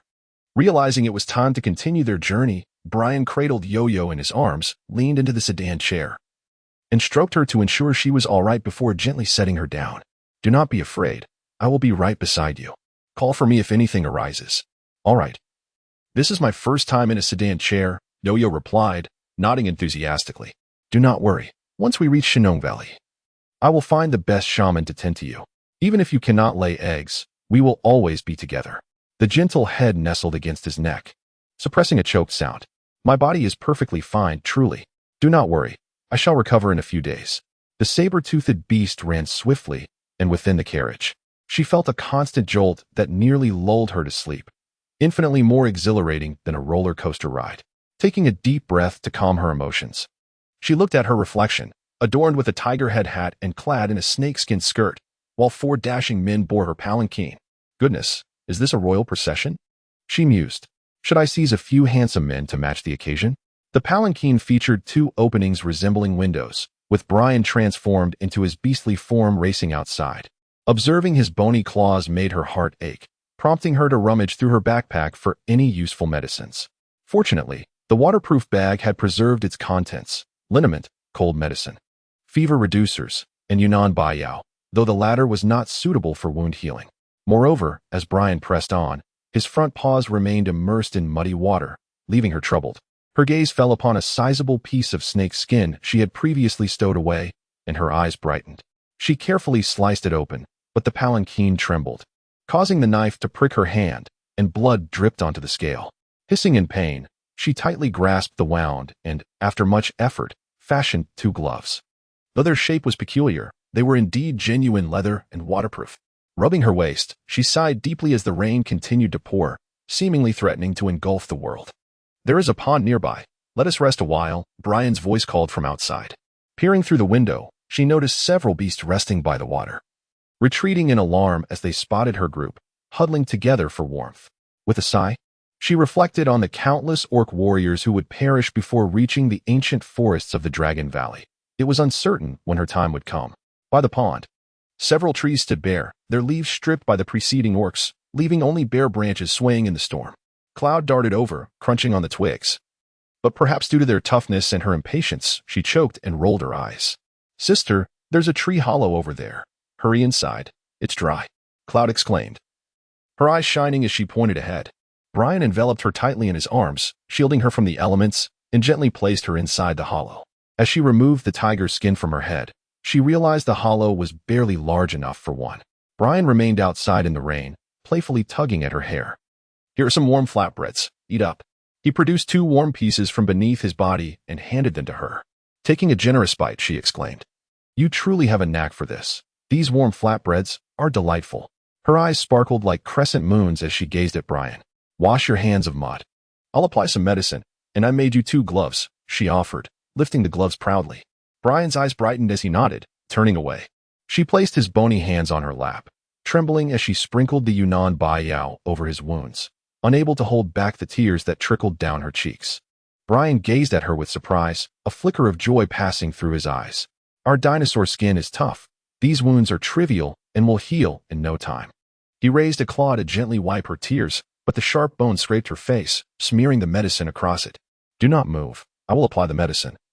Then you can wear the gloves to keep them dry," she insisted, her voice slightly muffled. After fastening the oversized gloves on Brian's hands and securing them with a bow, she admired her handiwork, pleasantly surprised by her newfound sewing skills. "Sister, this pouch you stitched is quite ugly, crooked like a centipede crawling. My father's clothes are far superior, with finely detailed stitches," Cloud remarked, shaking off the water from her head, an expression of disdain on her face as she regarded her sister. With a fierce glare, she shot Cloud a warning. Did the little creature not realize the effort she had put into the only stylish piece she had? Brian inspected the gloves, a faint smile gracing his lips as his azure eyes shimmered. "It looks splendid. I truly love it." Suddenly, his expression darkened as he focused intently on a few drops of blood at the edge. Gently grasping her hand, he discovered several wounds on her left hand. Cursing under her breath, she pulled her hand back, embarrassed. "It's nothing. I accidentally scratched it the other day. It will heal soon." Brian firmly pulled her close, refusing to let her withdraw, and tenderly sucked on her injured fingers. She felt a cool, soft sensation enveloping her fingertips, and his gentle lick sent a tingling sensation through her, flushing her cheeks crimson. "Brian, please release me. I'm really fine." Ignoring her protests, Brian continued to tend to her wounds. "My saliva promotes healing. Do not do this again. Once we reach the Dragon Valley, I will buy you many clothes, and you shall not need to make any more." As she watched his lips move, the earlier romantic atmosphere dissipated. "Very well, I shall rely on you from now on. Remember, all expenses covered," she quipped. "You are my partner, and all that is mine belongs to you." Brian's expression turned serious. Rubbing her forehead, she felt a throbbing pain. "Brian, I am truly grateful for all you have done for me. I have lost my tribe, and I am not currently inclined to seek a partner. I care not about your past. From the moment I took you, you belong to me. Once we arrive at the Dragon Valley and you regain your strength, we shall mate," he asserted with unwavering determination. "But Brian, I am human. I have my own thoughts. Even if you force me, I would seize any opportunity to escape. I cannot accept mating without any emotional foundation." She gazed at him with exasperation. "What is an emotional foundation?" "Males mate with females when they are in heat," Brian replied, his tone icy. "An emotional foundation is liking one another. After establishing such feelings, mating becomes a natural progression, a harmonious union. Without that, mating is no different from beasts." He elaborated, his expression resolute. Furrowing her brow, she contemplated his words. "But we orcs are beasts. If we do not mate during the rare times of female heat, our kind would face extinction." Brian drew her into his embrace. "Our Shinong tribe is different. We experience heat frequently, once a month. Mating after establishing an emotional foundation is essential for producing strong offspring." Desperate for understanding, she blurted, "You experience heat that often?" Brian frowned, scrutinizing her. "Indeed. As long as there is an emotional foundation, I can experience heat at any time. It is crucial for me." She nodded vigorously. But how does one create an emotional foundation? Brian inquired, his expression earnest. Caught off guard, she found herself at a loss for words, realizing that Brian's actions thus far were indeed cultivating their emotional bond. It is a feeling. When you see him, you feel joy. When he is hurt, you feel sorrow. When he is absent, you long for him. That is the essence of an emotional foundation. Brian's eyes sparkled with a luminous intensity. I currently possess a foundation of affection for you. We may proceed to unite. Yu Yu's expression was one of shock, wondering if she had inadvertently dug her own grave. However, Brian, I have yet to develop any emotional foundation with you. We have only known each other for a few days, and such feelings require time to cultivate. Yu Yu cautiously observed Brian's demeanor, noting his slightly somber expression. Given your current health, I shall wait until you are ready for intimacy. Yu Yu exhaled in relief, finally free from the looming pressure of potential overwhelm. Brian, please do not be so kind to me. It fills me with guilt. Consider me merely as a cloud. A captive of yours.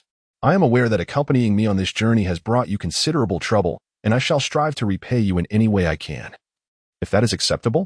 Yu Yu pondered what she could possibly do to repay Brian, but in this environment, she felt utterly helpless.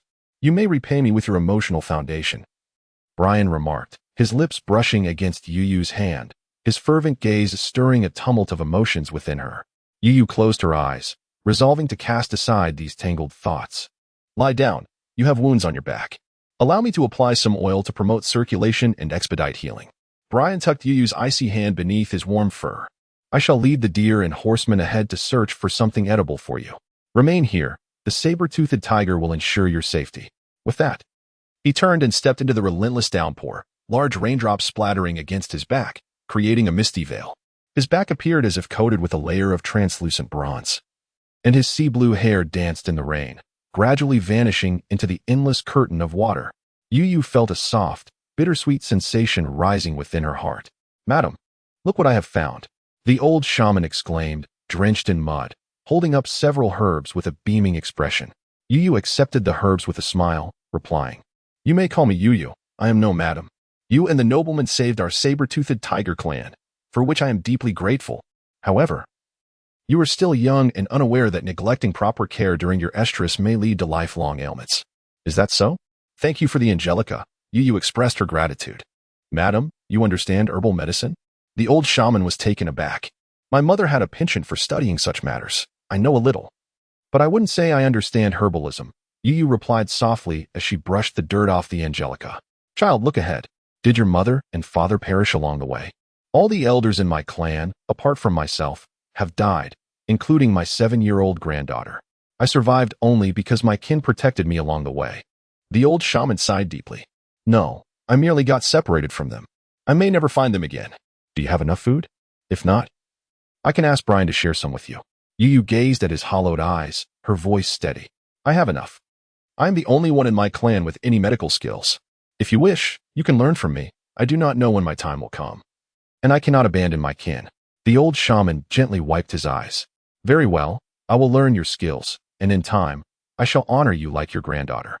Yu Yu offered him a couple of wolf pelts. Would you like these? No, I only ask that you learn my skills. When my kin are unwell, you can assist them. The old shaman's face radiated kindness. Agreed, we shall journey together. When you have time, teach me. Yu Yu shifted to allow the old shaman some shelter from the rain.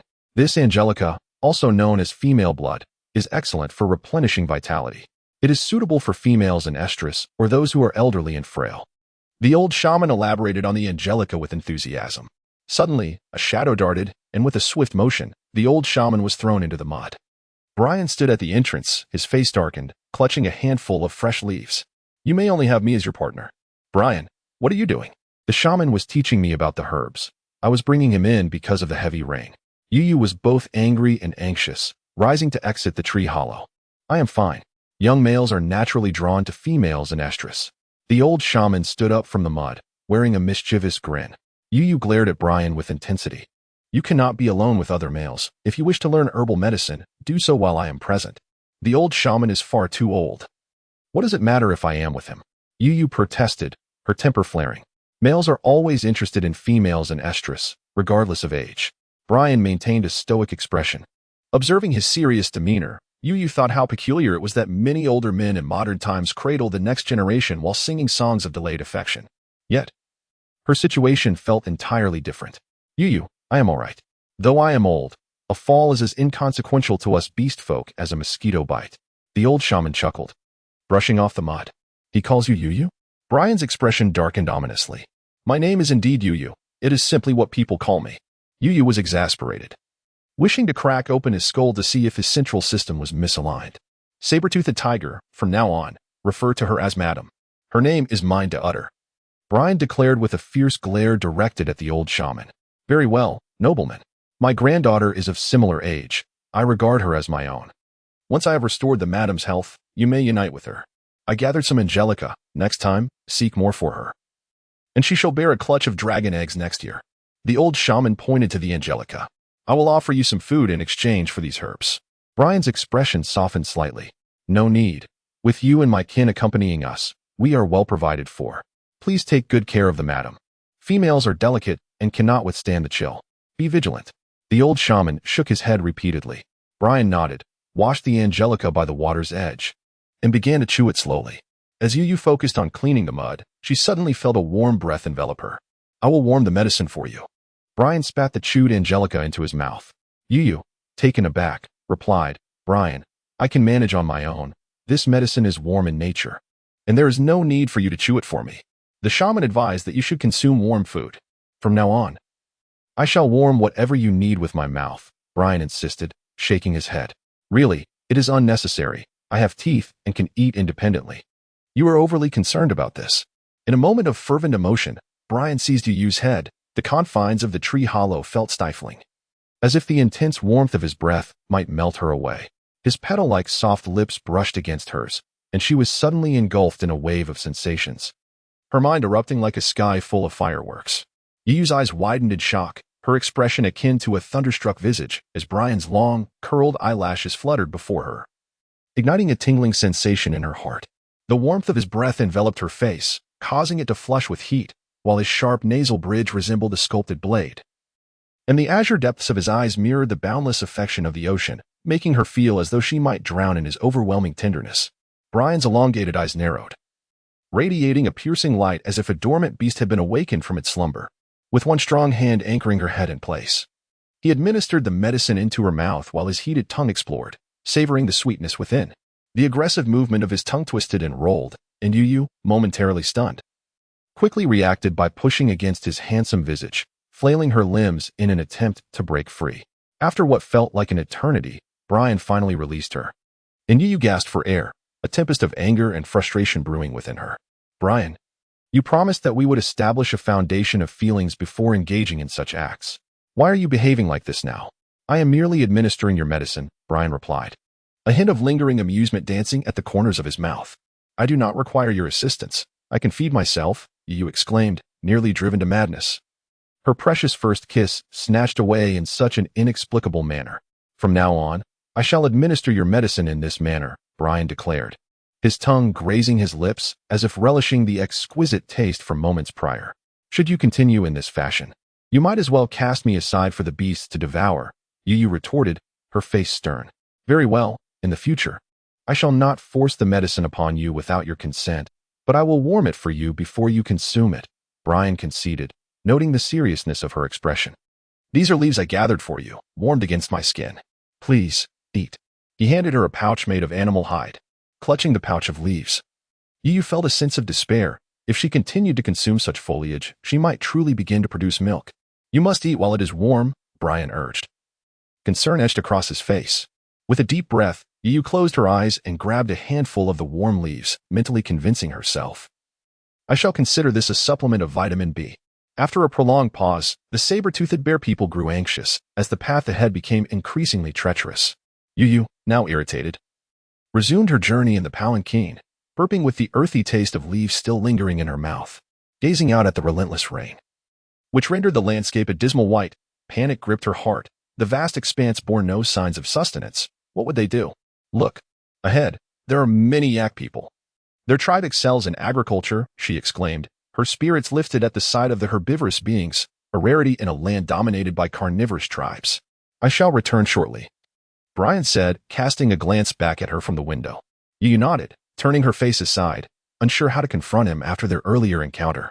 As Brian's imposing figure blocked the path, the group of yak people huddled together, trembling. A robust alpaca approached, its hooves quivering as it stood before Brian. Honorable Spinosaurus, we of the yak tribe are cultivators from the Valley of the Divine Dragon. I do not wish to impose upon you. Do you possess any vegetarian fare, such as flatbreads? Brian regarded the yak with a detached glance.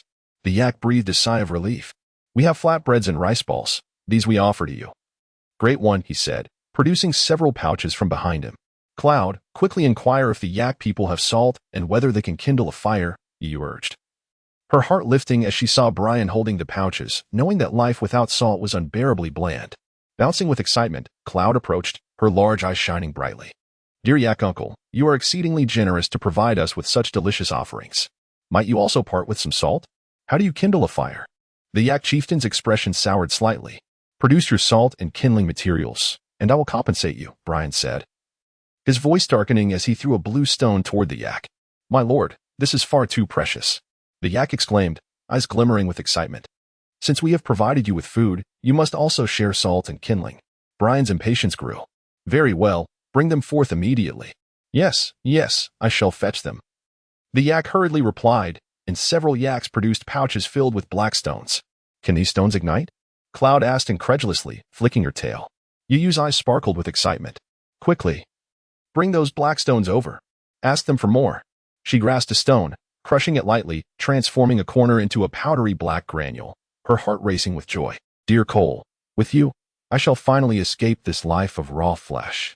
Since you have food to offer them, should you not also provide something to our tiger tribe? A menacing voice interjected. Ah, it is you, Deshaun. What a coincidence. Have you come to deliver food for my starving children? The chieftain of the saber-toothed tiger tribe laughed heartily. My lord, I implore your assistance. The striped tiger tribe and my saber-toothed tribe have been ancestral enemies. Today, I wish to seize this opportunity to eliminate them. Brian nodded in agreement. You despicable leopard. This is a matter between our two tribes. Why must you involve the Spinosaurus? Honored lord, the striped tiger tribe bears you no malice. I would gladly offer you 3 of our most beautiful females. The tiger chieftain bowed before Brian. And as he spoke, 3 striking striped tigers transformed into human form, their curves and beauty captivating all present. Behold, this is Monica, the fairest of our kind. She has just entered her season. Dali beamed with pride, pointing to one of the tiger women. Yu felt a wave of frustration wash over her as she observed the alluring figure before her. What is so special about being in heat? I experience it once a month. The 3 women gazed at Brian's muscular physique with greedy eyes, rushing forth to seek his affection. Brian recoiled, sidestepping with an expression of disgust, his brows furrowing in distaste. The scent of tiger is overwhelming. My lord, I bathed in fragrant herbs today. I carry no foul odor. You may come closer. I am currently in season, and this is the perfect time for procreation. You are so handsome and powerful, I would gladly serve you, and soon. I shall bear you a clutch of dinosaur eggs, each as magnificent as you. Monica gazed adoringly at Brian, reaching out to tug at his hide skirt. Brian's expression darkened ominously. In a flash of white light, he swatted at her, and Monica screamed as she was sent flying. She soared through the air like a cannonball, crashing into the mud with a loud splash, while Yuyo felt a pang of sympathy. Oh dear. The delicate flower cannot endure this. It was truly terrifying. The leader of the striped tiger clan's face turned ashen. Is it that we are not beautiful enough for you? My lord? All the females of our clan are available for your selection. Brian snorted coldly. I have a mate. The leader of the saber-toothed leopard clan, with fur bristling, let out a howl, baring his teeth. Dalai, even if you resort to such despicable tactics, you cannot win over my lord. Do you think he is as lustful as the Ma Junlong clan in the jungle? Back then, you relied on plundering females from various clans to offer to the Ma Junlong clan. How many of my saber-toothed leopard children did you kill? How many of my females were taken by you? Today, I demand blood for blood. The other saber-toothed leopards mournfully howled, as if lamenting the souls of the departed. And the atmosphere grew heavy with a chilling wind, as if the wronged spirits were weeping softly. Seeing the old shaman rushing forward, Yuyo felt a surge of urgency. Uncle Shaman, stay back with the females and cubs. Your clan needs your healing skills more than you need to fight. The old shaman's eyes burned with fury as he shook his head. Thank you, child. My daughter was captured by the striped tiger clan and tortured to death for the Ma Junlong clan. Today is the day I avenge her. I will use the blood of these tiger cubs to honor my daughter. Please be careful, Uncle Shaman. Stay out of their circle. Your clan's cubs need you. Yuyo's eyes were filled with concern as she watched the old shaman, who nodded kindly at the cubs before sprinting forward. The endless rain elongated his frail form. His once straight back now straining like a resolute warrior willing to sacrifice for his beliefs. The air was filled with roars as the leaders of both sides commanded their clans to charge at each other, engaging in a fierce battle of claws and fangs, creating a scene of carnage. Seeing their clan falter, the striped tigers roared towards Yuyo and the others. Over there are our cubs and females. Bring them here. Dozens of striped tigers charged forward. Brian let out a thunderous roar, sweeping his tail in a fierce arc, sending several tigers flying. Yuyo, sitting in her sedan chair, suddenly felt a chilling sensation as if something sinister was watching her. She turned and saw Monica, who had been knocked into the mud by Brian, had somehow crept closer. Her eyes filled with wild jealousy. With a sinister smile, she lunged at Yuyo, her iron-like claws aiming for Yuyo's face. Sensing the danger, Yuyo dropped to the ground, rolling aside, and her hand flashed with a glint of steel as the sharp knife plunged into her abdomen. She screamed in agony, raising her hoof just as it was about to crush Yuyo. Cloud, eyes shut, leaped into action, delivering a kick. Brian, witnessing the scene from afar, felt a rush of urgency. He howled into the sky, his mighty tail sweeping back and forth as he dashed forward. Monica, capture that female. She is the mate of the spike-backed dragon. The leader of the striped tiger clan rejoiced, barking orders as dozens of tigers blocked Brian's path. The situation for Yuyo grew dire. Monica's eyes gleamed with madness as she grinned wickedly, her sharp teeth glistening. You wretched creature, I will tear you to shreds. With that, she pounced on Yuyo like a vicious tiger. Yuyo felt a gust of wind and the stench of blood as the enormous striped body lunged at her, its white fangs poised to bite down. In a swift motion, Yuyo rolled and struck with her knife towards the tiger's head. With a loud clang, the knife struck, sending sparks flying. Yet Monica remained unscathed, her fury igniting anew as her claws reached for Yuyo once more. Yuyo dodged again, rolling aside. The old shaman, standing at the periphery, rushed forward, leaping into action with claws aimed at Monica. With a ripping sound, his claws tore through Monica's fur, hot blood splattering everywhere. Monica snarled, baring her teeth as she retaliated against the old shaman, who swiftly countered with a strike to her face. Monica, on all fours, evaded him, her desperation mounting as she failed to capture Yuyo. Monica, my dear, why are you covered in blood? What are you doing? Ma Junlong approached, snorting. Dawson, you finally arrived. Help me tear this female apart. She has cut my belly. Monica transformed into human form, collapsing in the arms of the Ma Junlong, weeping. If you dare to harm a single hair on my mate, I will ensure your utter destruction. Brian, covered in blood, charged forward, leaving a trail of fallen striped tiger corpses in his wake. Spike-backed dragon, I mean you no harm and will not hurt your mate. The Ma Junlong's expression changed as Brian's massive form approached. Put down that female, she harmed my mate. Brian's gaze was icy as he regarded the Ma Junlong. Although you are a high-level beast, you bear many wounds. I, a mid-level beast, may still prove a worthy opponent. The Ma Junlong, transformed into a man with long brown hair, darkened his expression, clutching Monica protectively. If you wish to test the difference between high-level and mid-level beasts, I am unopposed. Brian's claws struck the ground, sending mud flying. Dawson, do not betray me. I love you deeply and would sacrifice everything for you. Do you remember the females I helped you capture? You love their hearts. I will bring you more. Monica wept, lying in the Ma Junlong's embrace, her tears flowing. The Ma Junlong's expression flickered. In a powerful leap, Brian's claws struck the Ma Junlong, who crashed to the ground with a roar, opening his great maw to bite down on Brian. Brian sidestepped just in time, his massive tail sweeping towards the Ma Junlong, who was knocked over repeatedly. Monica, unable to escape, found her legs pinned, and she let out a horrific scream as they were crushed into a pulp. Yuyo, witnessing this, leaped into action, her glinting knife plunging into Monica's throat. Monica clutched the knife, her eyes filled with hatred as she shrieked, I will devour you. Just as she finished speaking, she leaped up, but Yuyo rolled aside. The old shaman, waiting nearby, lunged at her abdomen, and with a ripping sound, Monica's insides spilled forth, her anguished scream echoing as blood erupted skyward. The warm blood splattered across Yuyo's face as she wiped it away. Monica gazed in disbelief at her own belly, then collapsed to the ground, her neck crooked as she breathed her last. Linda, father has avenged you. The old shaman knelt on the ground, eyes closed, his teardrops, like beans, rolled from the corners of his eyes, splattering into the muddy water. Upon seeing no chance of victory, Ma Junlong turned and fled, while Brian merely snorted.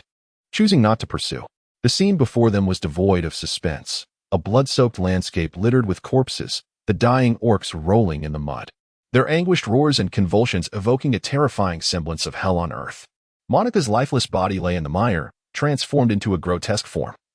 Her legs reduced to mere fragments, a mass of putrid flesh beneath her. Entrails trailed on the ground, dripping blood, her face contorted in a ghastly expression, eyes wide and lifeless, fixating malevolently on Yu, as if she were about to rise as a vengeful spirit to drag her away. Yu felt darkness encroaching. Her legs trembling, she clenched her teeth, forcing herself to gaze upon the horror. She understood the need for strength in the ancient jungle. Survival demanded a heart turned cold and hard. Though she lacked sharp claws and fangs, it would not be easy for anyone to consume her. Brian stepped forward, and with a series of crunching sounds, he crushed Monica's corpse beneath his foot, gently covering Yu's eyes. "Fear not. I shall always be by your side. No one can harm you." "Thank you, Brian, but I refuse to be a caged canary forever. I yearn for the ability to protect myself. In a few days, I shall join you on your journey." Yu pushed Brian's large hand away, resolutely confronting the gruesome scene that made her stomach churn. "I will protect you with my life. It is the natural duty of the female to be safeguarded by the male." Brian grasped Yu's face, his long, narrow eyes brewing a tempest. "I need your protection, but I also wish to possess the means of self-defense. If I were to collapse in fear at the sight of such a scene, I would hold myself in contempt." Yu forcefully shoved him away, her gaze unwavering. "You are so fragile. One paw from them could tear you apart. Why must you torment yourself?" Brian's expression darkened as he pulled Yu closer. "I may lack your strength, and I do not possess sharp claws or fangs, but I shall not remain this way forever. I will strive to ensure I am not a burden to you." Yu pushed him away again, her eyes ablaze with determination. "I am your partner, and protecting you is my mission. If a male cannot even safeguard his female, he is unworthy of her." Brian firmly held Yu's chin, forcing her to meet his gaze. "In my eyes, a true partner stands together through life and death. I refuse to be a vine clinging to your stature. I wish to be a tree beside you." Yu pushed away Brian's hand once more and turned to leave. Brian watched her struggle through the mud, his expression filled with contemplation, recalling that his mother was a maid of the Dragon Valley Lord. She was the very vine Yu spoke of. If a tree were to abandon her, she would wither and perish. Was he destined to force Yu into a similar fate? He fell into deep thought. "I respect your wishes, but I will not allow you to venture out during dangerous times." Brian caught up to Yu, taking her small hand. "Thank you for respecting me. Brian, when danger arises, I can flee faster than anyone. Only a fool would challenge an egg against a stone. I merely hope you do not shield me so tightly. Let me weather the storms as well." Yu laughed lightly, gazing at Brian's stern demeanor. "Then do not allow yourself to be injured. If you cannot protect yourself, I shall retract my previous statement." Brian hesitated before nodding in agreement. "Sister, look, I found many fragrant chives and wild mushrooms," Yu exclaimed, her eyes sparkling with delight as she presented a bag to Yu. Upon receiving the bag, Yu's heart raced with excitement, tears brimming in her eyes as she exclaimed, "Oh my, the divine has finally heard my prayers and sent food for us." The vibrant green chives glistened with dew, their allure irresistible, while the white, tender mushrooms seemed so fresh that one could almost squeeze water from them. Yu swallowed hard, restraining herself from devouring them whole. "Quickly, find a stone to create a pot. I'm going to start a fire," Yu declared joyfully, her eyes narrowing into slits. Brian nodded with affection. "Just now, the yak herder gave me this along with the black stone. Sister, do you think it will be useful?" Yu licked her pink tongue around her lips, presenting a dark, glossy board with a charming smile. Yu tapped it with her hand, producing a resonant sound. Having learned from her father's mining endeavors, she immediately recognized it as a material containing iron, a perfect ingredient for grilling. "Brian, hurry and bring me some tiger oil. I shall prepare a feast for you." Yu found a sheltered spot under the trees, where the saber-toothed beast people constructed a simple tent with wolf skins. With the combined efforts of all, a rudimentary stove was soon prepared. The sizzling sound of the white tiger oil on the iron plate filled the air, releasing an enticing aroma that wafted into Yu's nostrils. She inhaled deeply, then placed the clean chives on the grill, the delightful sounds of popping and crackling blending with the rich scent of meat. "Madam, what are you cooking that smells so divine? It has awakened my appetite," the saber-toothed clan leader exclaimed, striding over with a group of curious onlookers. "The grilled chives will be ready shortly. Uncle Leader, you must try some as well, Yu replied, flipping the chives with chopsticks made from twigs, sprinkling them with powdered salt. I must indeed taste it.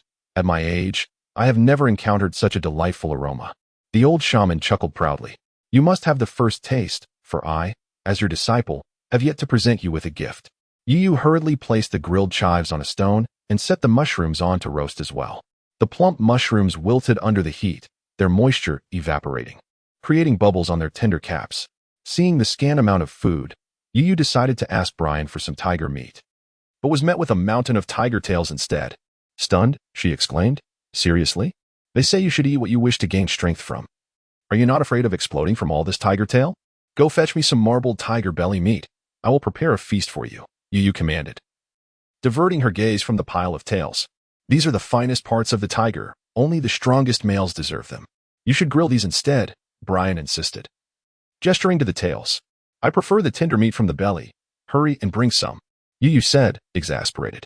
Brian returned with a large piece of marbled tiger meat, and Yu sliced it thinly, tossing the pieces onto the sizzling iron plate. The sound of sizzling filled the air, the vivid red transforming into a delicate pink, while the marbled section sizzled, curling and turning golden brown. The aroma wafted through the air, drawing the attention of the surrounding beasts, and Yu inhaled deeply, overwhelmed by the long-missed fragrance, feeling her mouth water profusely. Who knew tiger meat could be so fragrant? From now on, let us avoid raw meat and enjoy it grilled. A young beast clutched its paw in its mouth, eagerly slurping its saliva, its bright eyes fixated on Yu. You should give it a try too, it urged. Yu gently patted its fluffy head, feeling a swell of pride as she observed the gleaming-eyed circle of beasts. Her grandfather was a skilled chef. Due to her father's work in or refining and her mother's research in plant improvement, they often spent a year or two in the deep mountains. Yu had grown up with her grandparents in her hometown. Her grandfather was quite the cook, often sought after for feasts and celebrations. And while she pretended to help with the fire, she was really there to enjoy the food. The villagers, simple and good-natured, never minded. And Yu picked up a few culinary skills from the experience. Uncle Shaman, you must taste my cooking. Yu eagerly pushed the dish toward the old shaman. Very well. I shall sample your craftsmanship, he chuckled, his white beard quivering with delight. Delicious. I've never tasted anything so exquisite. The leader of the saber-toothed tiger clan was the first to grab a piece of meat, squinting his eyes as he savored it. Indeed, the skin is crispy and fragrant, while the meat is tender and flavorful. This taste. The old shaman nodded vigorously, reaching for more of the roasted meat. Brian, come try this, Yu said, placing a slice in his mouth. What do you think? She asked, her eyes sparkling with anticipation. It's too thin. I can't taste the flavor, Brian replied, his ears tinged with red. Yu felt a twitch at the corner of her mouth, lamenting the waste of her expression. Turning around, she noticed several saber-toothed tigers devouring hungrily, with cloud-like paws and greasy mouths, one of them chomping down on a bunch of leeks. Sister, this is absolutely delicious. Yu watched as she eagerly grabbed the remaining leek leaves, applying her learned principles of precision and decisiveness in her chopstick technique. However, her two mismatched chopsticks were no match for the beast's claws, and in the blink of an eye, only an empty stone remained. Seeing the little beast licking the oil off the stone, Yu felt a pang of sorrow. It seemed that throughout history, the finest chefs had all starved. There's plenty more. We can roast more, Brian suggested, noticing Yu's pained expression. Yu pouted, placing the tender leaves he had picked earlier onto the iron plate, adding some tiger oil and salt, and began to eat. Are these leaves tasty? Brian inquired, raising an eyebrow. Quite delightful. If only there were some garlic to accompany it. Yu nodded, her mouth filled with the bitter flavor of the leaves. All right, I shall gather more leaves for you in the future, Brian replied, seemingly relieved. Yu, who typically shared only good news, felt a deep sadness. She truly didn't want to eat leaves anymore. Can you gather some leeks or mushrooms? Eating leaves every day will become tiresome, Yu asked urgently. The tender leaves are the best food for you herbivorous beasts. I want to provide you with the finest. Brian shook his head firmly. Though I eat grass, I also enjoy meat. My favorites are mushrooms and wild vegetables. Those tender leaves can be left for Cloud. Her tastes differ from mine, and what she finds delectable, I may not. Yu waved her hands dismissively. Who would choose to eat leaves when there were tastier options available? Let us split the gathering. That way you can enjoy both kinds and grow stronger. Seeing Yu's determined expression, Brian relented slightly. You can gather vegetables and mushrooms. I really don't need the leaves. Today's leeks and mushrooms are more than sufficient for our Chinook tribe, given the importance of future meals. Yu was quick to assure him of her commitment. Brian furrowed his brow, eyeing her. Just tell me what you wish to eat. I will do everything in my power to procure it for you. I'm easy to please. I eat anything, Yu replied with an awkward smile.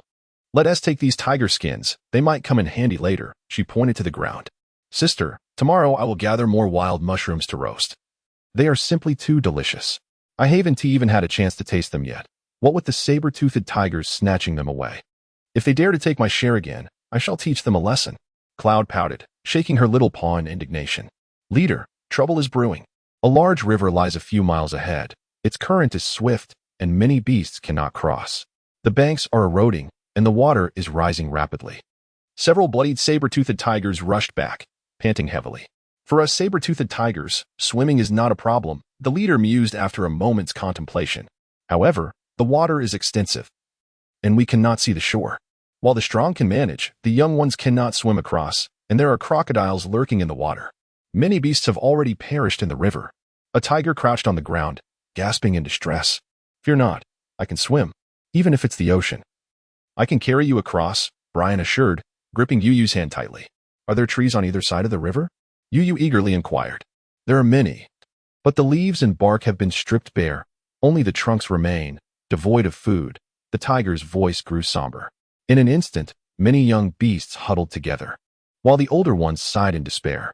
Uncle Leader, we should investigate the situation first. If the water is too high, we can gather trees to make rafts. The strong can swim, while the old and young can ride on the rafts, Yu suggested thoughtfully. What is a raft? The leader asked, his eyes sparkling with interest. Simply put, we uproot large trees and tie them together. They will float on the water. If we make several, the young beasts can ride on them. Yu demonstrated by tying a few branches together with grass. The heavens do not forsake our saber-toothed tiger clan. We shall forever remember the kindness of our elders. The leader knelt and paid his respects. Uncle, please don't be so formal. Since we are fated to travel together, we should help one another. I have caused you enough trouble already. Yu quickly helped the leader to his feet. Let us uproot these trees first, once we reach the riverbank. Other beasts will surely try to seize the wood, leading to unnecessary conflict. The old shaman sighed, his expression somber. In no time, the saber-toothed tigers busied themselves, uprooting dozens of trees by the water's edge. Together they heaved the massive trunks forward, and soon they arrived at the riverbank, where the water surged violently, waves crashing higher and higher. Thousands of beasts gathered at the river's edge, where carnivorous beasts hunted for food while herbivores fought fiercely to resist. The cacophony of battle drowned out the roar of the waves. Seeing the saber-toothed tigers and a spiked dinosaur, the surrounding beasts knew better than to provoke such formidable forces. Watching with keen eyes. My lord, please guard these logs here. I will lead my kin to gather more. The saber-toothed tiger leader bowed respectfully. Brian nodded silently, positioning Yu behind him, his piercing gaze scanning the surroundings, exuding an aura that warned anyone against stepping closer. Before long, the saber-toothed tigers returned, carrying trees and beginning to fashion the tiger skins into strips to bind the rafts. Are they crafting tools to cross the river? Let us seize them. The surrounding beasts exclaimed, their eyes gleaming with greed, fixated on the rafts below. Who dares to approach? Brian transformed into a beastly form, his massive hindhooves thundering against the ground, embodying an indomitable spirit. Golden leopard, shall we seize their timber together? The trees along the riverbank are dwindling, and our kin, both young and old, require this wood to cross the river. The lion clan leader bared his teeth, his gaze fixed intently on the wooden rafts by the riverbank. They possess over 100 saber-toothed leopards and a high-ranking spiked dragon. If we charge in, our losses will be substantial. A spotted leopard's expression turned steely. Let us wait until they wade into the river, then we shall strike. The golden leopard clan leader's eyes gleamed with cold determination. As you suggest. I believe the other beast clans will not dare challenge our two tribes. The lion leader licked his spiked tongue. As the rafts were secured, the saber-toothed leopard leader commanded his kin to push the rafts into the water. The elderly and young were the first aboard, followed by the remaining able-bodied saber-toothed leopards who would cover their retreat. With a series of splashes, the rafts floated away, carried by the current, while those on the shore watched with hungry eyes, baring their fangs in anticipation. Cloud, come quickly and tie yourself to me.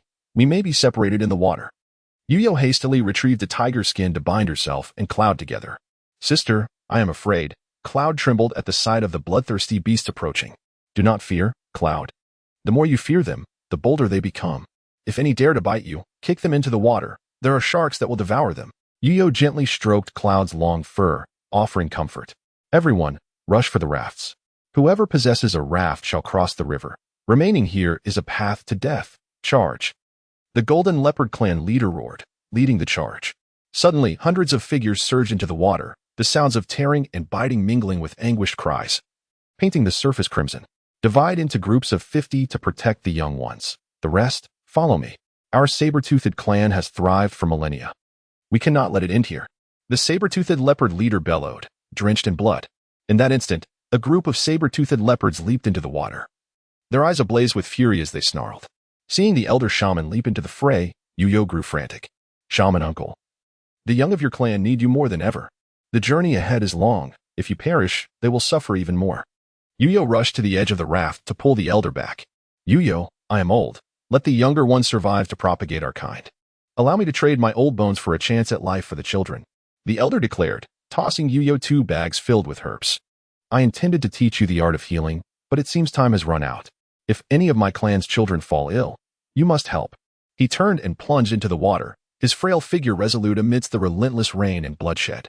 Yuyo inhaled deeply, suppressing the tide of sorrow surging within her. I cannot bear to lose the elder. I must bring him back. Brian's expression hardened as he propelled the raft forward. No need. He is fighting for his beloved kin, striving to secure a future for the young and able. While I am saddened, I respect his choice. Even if saved, he would live forever in guilt. Yuyo shook her head, tears streaming down her face.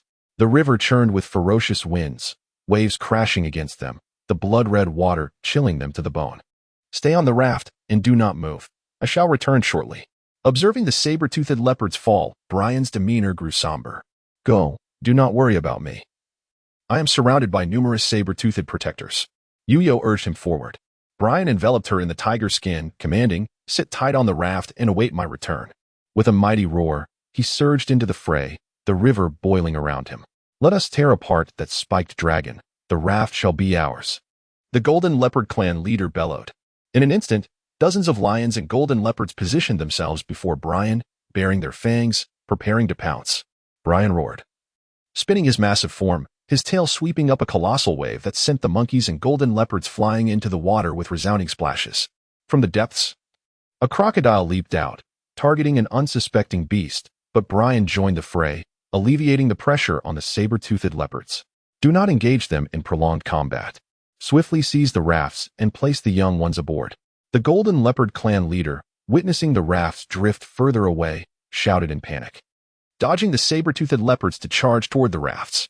As dozens of golden leopards and lions advanced, Cloud, trembling with fear, stood protectively before Yuyo, her eyes squeezed shut. Sister, do not be afraid. Cloud can kick them into the water. Seeing her tremble, Yuyo couldn't help but chuckle. Yes, Cloud, your hooves are formidable. No matter who comes to bite you, kick them fiercely. I am counting on you to protect me. Dozens of saber-toothed leopards plunged into the water, engaging in a life-and-death struggle against the advancing golden leopards. Get to the raft. Capture that female spiked dragon, and she will cease to assist the saber-toothed leopards. The Golden Leopard clan leader exclaimed, elated, pointing toward Yuyo on the distant raft. Several figures lunged forth, but the saber-toothed leopards encircled the raft. Suddenly, the raft tipped, and several young ones fell into the water, their terrified cries echoing. A swarm of crocodiles surged from below, and in an instant, several beasts were torn to shreds, blood staining the water. In that moment, the golden leopards and lions ceased their assault on the saber-toothed leopards, scrambling to evade the crocodiles' attacks. Yuyo and Cloud sat back to back on the raft, scanning their surroundings when a massive wave struck, nearly toppling Yuyo into the river. Madam, steady yourself. I would risk my life to ensure your safety while our kin bravely fight. A saber-toothed leopard seized a young one that had fallen into the water. Suddenly, Yuyo felt a chill creep down her spine, as if something cold was watching her. She turned to see the Golden Leopard clan leader, having stealthily approached from beneath the water, swiping a claw at her. Yuyo rolled aside just in time. The golden leopard's claws gripped the raft, and with a mighty roar, he overturned it, sending Yuyo plunging into the blood-red river. Yuyo felt the water surge around her, clinging desperately to Cloud's long neck to steady herself. The icy river water seeped into every pore, causing her to shiver uncontrollably, but thankfully, the water only reached her neck. her head remaining above the surface. Suddenly, a flash of yellow light caught her attention as the golden leopard's claw reached for her. Yu-Yo ducked beneath the surface, and Brian, in a frenzy, roared as he charged forward, the beasts blocking his path being smashed into a pulp. "Stop, golden leopard. If you harm a single hair on her, I shall eradicate your kind." The golden leopard raised his claw again, but Yu-Yo was tossed about in his grip. "Spiked dragon. As long as you do not interfere with my affairs with the saber-toothed leopards, I shall release this female." He lunged again. "Bad leopard. Do not harm my sister." A saber-toothed cub, struggling in the water, leaped toward Yu-Yo. "No." As the golden leopard's iron-like claws threatened to tear the saber-toothed cub in half, Yu-Yo screamed, "Sister, run. I am not afraid to die."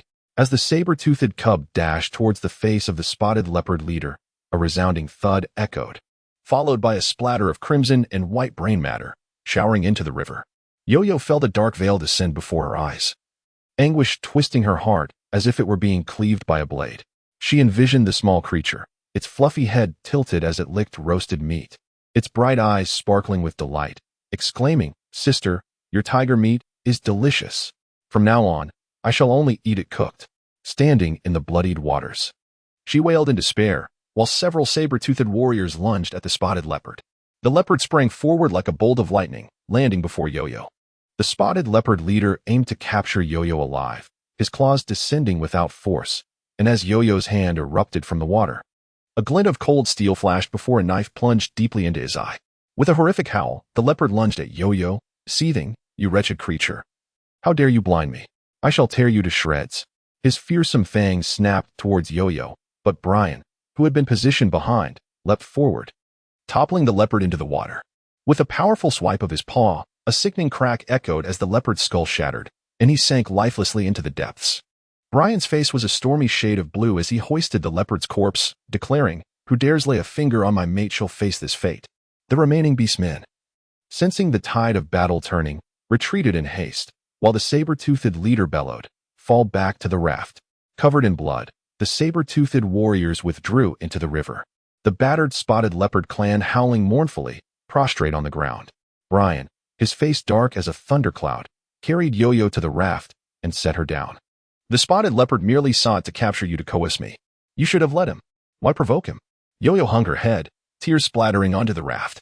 "That little creature died to save me. I cannot let his sacrifice be in vain." "I can assist you in avenging him," Brian offered, wrapping Yo-Yo snugly in a tiger skin. Yo-Yo loathed her own helplessness, murmuring, "I understand. It will not happen again.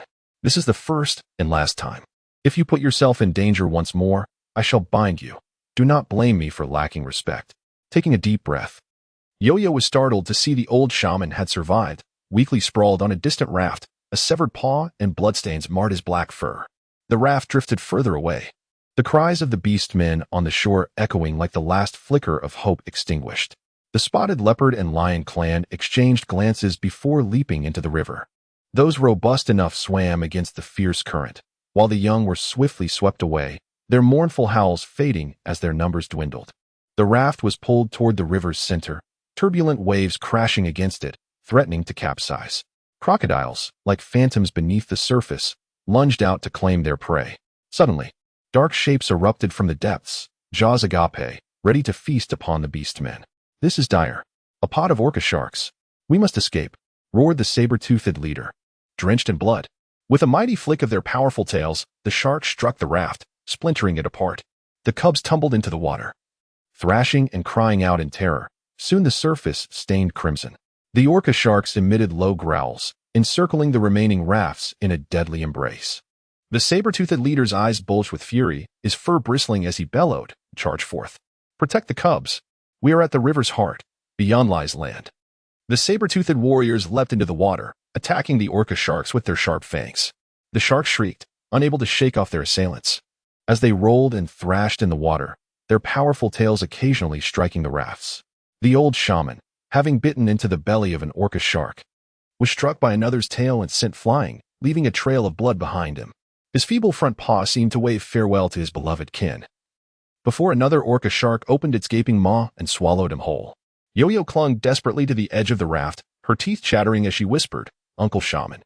Suddenly, monstrous waves surged forth, thundering with cataclysmic force, lifting the raft high before crashing it down onto the surface. The sharks and saber-toothed creatures were caught in a whirlpool of chaos, their cries silenced as they were violently torn apart, limbs and remnants flying in every direction. "What is happening, Brian?" Yo-Yo gasped, her face paling as the approaching vortex loomed closer. Brian, his expression grave, roared, transforming into his beast form, and with all his strength. He pushed the raft outward. "Hold tight. The river dragon whirlpool is merciless." As the distance between Yo-Yo and the saber-toothed clan widened, panic surged within her. The colossal waves crashed against Brian, knocking him into the water. "Do not fear. I will protect you," he growled, straining to cling to the raft. Pushing it forward with all his might. The raft shot away like an arrow, but the whirlpool drew nearer, threatening to engulf him. "Brian, run. The whirlpool is coming. Hurry," Yo-Yo cried, watching as Brian glanced back at her, his eyes sparkling with joy before he dove into the depths. As the overwhelming vortex surged forward, the water swallowed Brian, leaving Yo-Yo gripping the raft's edge, bloodied and terrified. "Is Uncle Dinosaur gone? I am so scared." Yunduo whimpered, sitting on the raft, soaked and trembling against Yo-Yo. "No. He is Brian. He will not perish," Yo-Yo reassured, inhaling deeply, unsure if she was comforting Yunduo or herself. Gazing at the tranquil river surface, devoid of any trace of the saber-toothed clan, she spotted distant dark shapes. Were they remnants of their rafts? The water was littered with remnants of beast men, raindrops pattering against the bodies, as if the lingering souls mourned silently. Yo-Yo's heart raced as she urged herself. Brian would surely be unharmed. Suddenly, the water rippled, and Brian emerged from the depths, bloodied and gasping, struggling to swim towards the raft. Yo-Yo's heart finally eased, and she paddled with all her might. Brian clung to the raft, panting heavily, his bronze back marred with wounds, flesh torn and exposed. Yo-Yo strained to pull him aboard, but he shook his head. "I am glad you are safe. I just need a moment to rest. The yellow river water washes over my wounds, pulling away bits of flesh." Yo-Yo turned away, fearing that if she looked longer, her tears would flow uncontrollably. "Tonight, we will reach the riverbank, where there should be food for you." Brian gazed at Yo-Yo with a tender affection. "Do not worry about me. Climb aboard. I will tend to your wounds." The cakes and charcoal are in the fur bag on Yunduo's back. Yo-Yo's voice cracked as she reached out to Brian. "I am too heavy. I move too slowly on the raft. The river is fraught with danger. We must cross soon." Brian deftly dodged Yu's hand and propelled the raft forward. "Come on, Brian. If you push me across the river and cannot rise again, even if I make it, I will merely serve as sustenance for the other beasts." Yu grasped Brian's hand, pulling him upward. "No one can harm you as long as I draw breath." A tempest brewed in Brian's narrowed gaze. "If sacrificing your life grants me an escape, I would rather drown in this river." Ignoring him, Yu tugged at his arm with determination. "What has happened to your hand?" Brian's eyes fell upon Yu's delicate, injury-riddled hand. "If you fall today, this hand will be devoured by other beasts within 3 days. Come up." Yu shouted at Brian. "I cannot fully transform. My lower half is too heavy in beast form. Be cautious in the middle. I may inadvertently toss you into the water," Brian replied darkly. Yu settled in the middle of the raft as Brian struggled to climb. Suddenly, with a loud crash, the raft capsized, sending Yu and Yunduo plunging into the river. With a furious roar, Brian dove after Yu, the heavy raft crashing onto his already battered back, the yellow river water behind him turning a crimson hue. He swiftly grasped the sinking Yu and Yunduo, transforming into beast form and leaping, gently placing Yu back onto the raft. "I'm sorry, I'm too heavy." Causing you to fall into the water, he lamented, regret evident in his round, bell-like eyes. Yu spat out mouthfuls of mud and sand. "Yunduo and I will stay in the river.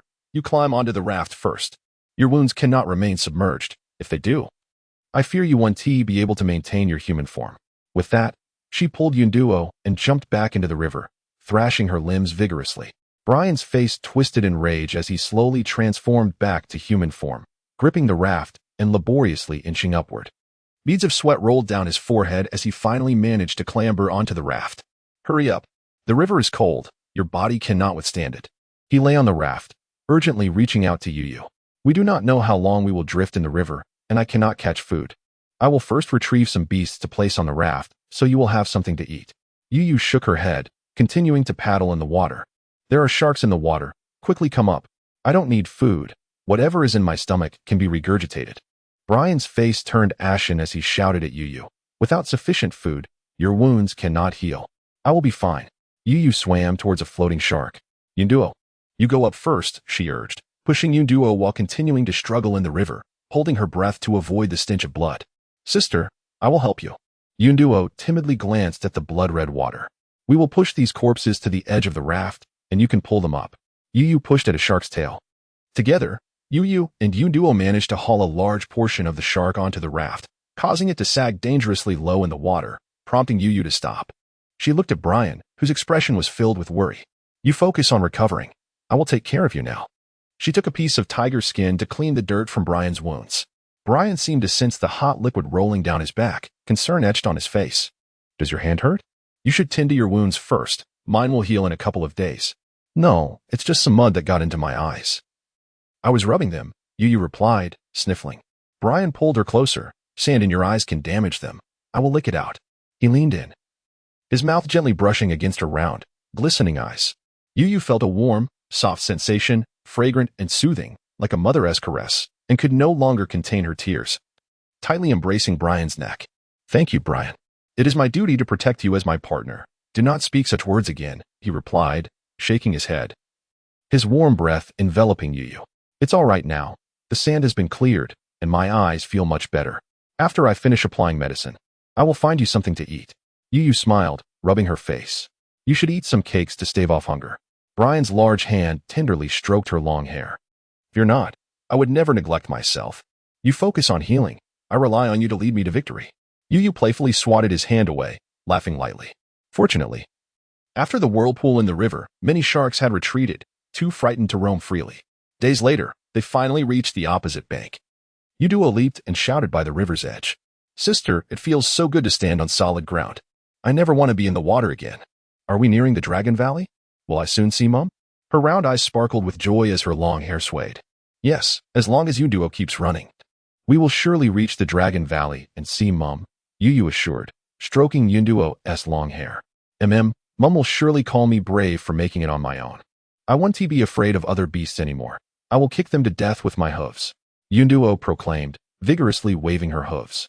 After a few days of rest, Brian's injuries had nearly healed, and even the bone-exposed claw had sprouted new flesh.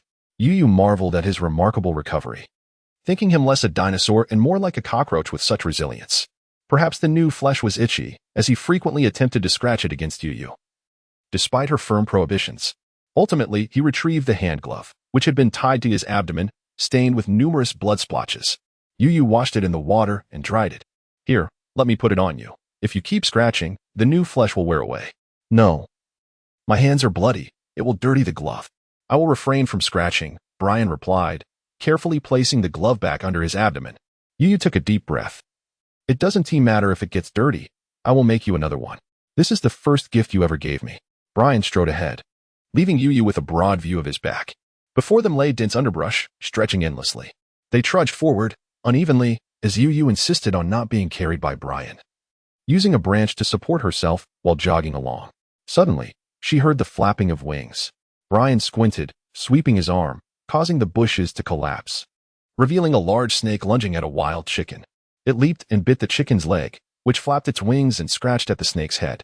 In a flash, Yu swung her stick at the snake's head, causing it to fall into the grass with a thud. She continued to strike it down with dozens more blows. Stop. You'll turn it into mush. Brian chuckled at Yu. She wiped the sweat from her brow. It's rare to encounter something with strength comparable to mine. I need to practice. Although the snake was dead, it still clung tightly to the chicken's leg, refusing to let go. Yu gleefully exclaimed, "What a bargain. I'll kill you both and fry you up. Take the chicken and snake to the water's edge, gutting and cleaning them thoroughly." Yunduo then gathered some wild mushrooms and small wild onions, and remarkably, she also found a few wild ginger plants.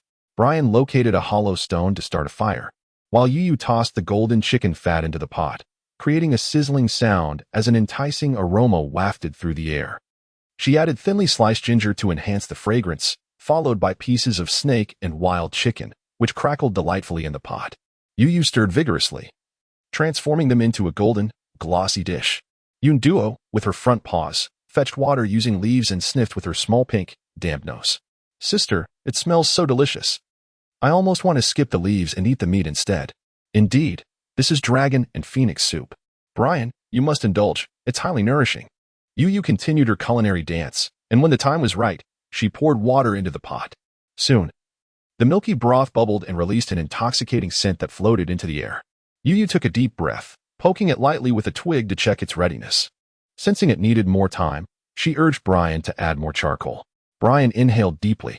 What you've made is truly aromatic. Yes, yes. Yun Duo clapped her paws, her eyes glued to the stone pot. After simmering a while longer, Yu sprinkled fresh wild onion flowers onto the creamy soup and added a pinch of salt to taste. Finding the balance just right, Yun Duo, unable to resist, reached into the pot and snatched a piece of wild chicken, savoring it with delight. This is exquisite. It's so fresh and fragrant, with a delightful chewiness, far superior to morning dew sprouts. As she continued to grab more from the pot, Yu felt exasperated. Yun Duo, stop. You're a herbivore. Too much meat will upset your stomach. Yu pulled Yun Duo away and took a piece of meat for herself. The snake meat was delicate and slippery, releasing an exotic flavor that enveloped her senses. Sister, I'm not afraid of an upset stomach. Yun Duo leaped back for more. Is it delicious? This soup is nourishing. You'll drink it all soon. Yu offered Brian a piece of snake meat, her eyes sparkling with anticipation. Brian's lips curved into a gentle smile, his demeanor softening as if he had just emerged from the chill of early spring, brimming with life. His deep blue eyes narrowed, overflowing with affection that seemed capable of drowning anyone in its depths. Yu felt a blush creep onto her cheeks, stepping back slightly as Brian brushed her hair aside. Your wounds have healed. You are truly beautiful. Yu touched her face, feeling a flicker of happiness, having never been the center of attention.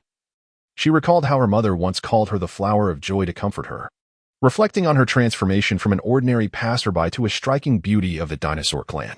She couldn't help but feel that this journey through time was not so burdensome after all. Turning her gaze, she saw Yun Duo with her head deep in the soup pot, thoroughly enjoying herself. Alarmed, Yu exclaimed, Yun Duo, stop. That soup is meant for Brian. Most deer do not eat meat. However, a prehistoric reptile known as the black muntjac does. Yun Duo's meat eating is primarily to emphasize the soup's delectable aroma. So please forgive any misconceptions. In her haste to serve Brian a bowl, Yu lamented, realizing she only had 2 twigs in her hands. How she wished to revert to a more primitive state, akin to a monkey, so she could dip her long mouth into the pot and savor the rich, creamy soup. Yun Duo raised her head, her face filled with reluctance, pointing at the stone pot. The rest is for you. Yu glared at the few remaining pieces of meat with frustration. Brian, eat. The snake meat is the most nourishing. Yu urged Brian to sit closer. I had shark meat for breakfast, so I'm quite full. You eat. Brian took a piece of meat and fed it to Yu. As the rain lightened, they decided to rest for a moment before continuing their journey. As twilight approached, they spotted a small cave, and Yu was overjoyed. Finally, a place to shelter from the wind and rain. No more sleeping in the rain. After having a bit of flatbread to quell her hunger, Yu collapsed into a deep sleep.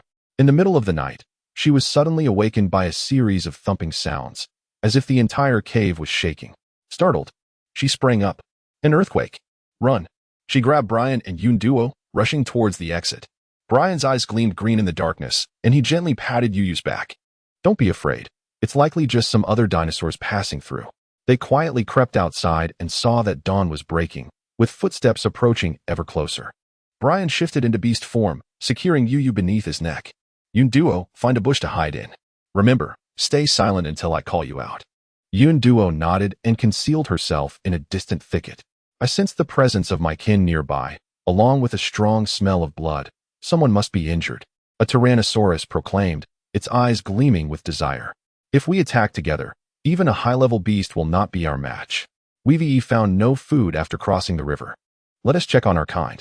Another dinosaur grinned menacingly. Hearing the increasingly loud footsteps, Yu tightened her grip on the knife. Don't be afraid. I want to let you get hurt. Brian gently stroked Yu's head, his face illuminated by the faint light, appearing solemn as if pledging an unwavering vow. It turned out to be an injured high-level Spinosaurus. The leading Tyrannosaurus gazed greedily at Brian. What is that hanging from your neck? It appears to be a female. Another Tyrannosaurus fixated on Yu. Truly, the beast god has blessed us. Not only have we found food, but also a female. The flesh of high-level beasts is incredibly nourishing. Consuming it will surely elevate us to mid-level beasts soon. The lead Tyrannosaurus licked its lips. Let us devour this beast and take the female for ourselves. We are exhausted from our journey. A Tyrannosaurus behind laughed lewdly, fixated on Yu. Brian roared and charged forward, swinging his tail and knocking several tyrannosaurs into the underbrush. The lead Tyrannosaurus let out a furious roar and lunged at Brian, aiming for his neck. Yu raised her hand and thrust the knife towards its eye. With a squelching sound, she punctured its eyeball, splattering dark fluid across her face. "You filthy wretch! I will tear you apart and let countless beasts mate with you before grinding you into mush." It clawed at its wounded eye, glaring furiously at Yu. The remaining tyrannosaurs lunged at Brian, biting and clawing, inflicting wounds all over his body, blood streaming profusely. Suddenly, the one-eyed Tyrannosaurus leapt at Brian's neck. And as its steel-like claws neared Yu, Brian sprang into action. With a sharp sound, the claws sliced through Brian's belly, a rush of hot blood spraying forth. Brian let out a deafening roar, seizing the Tyrannosaurus with both front paws, his eyes bulging as he tore it apart, blood raining down. The other Tyrannosaurs, previously attacking Brian, froze in fear. "Dare to harm my mate, and this will be your fate." Brian hurled the torn Tyrannosaurus to the ground with a thud. The boss was killed. "If we can't find food, we'll all die. Attack him, he is toothless." A Tyrannosaurus Rex pointed at Brian's bare jaws. Suddenly, 9 figures lunged forward, and Brian's eyes glinted with a cold light. He knelt, striking his head with a forepaw. This was dire. He intended a blood sacrifice. For he was a noble of the divine Dragon Valley. One Tyrannosaurus trembled, its face contorted with fear. "Even if we were to release him now, would he spare us in the future?" Reluctantly, we resolved to consume him. It was said that noble bloodlines were rare and facilitated ascension. Another Tyrannosaurus fixated its gaze on Brian. As the remaining 9 Tyrannosaurs pounced, Brian roared, completing the blood sacrifice. His body swelled several times, his tail sweeping wildly, and his forepaws danced in a flurry.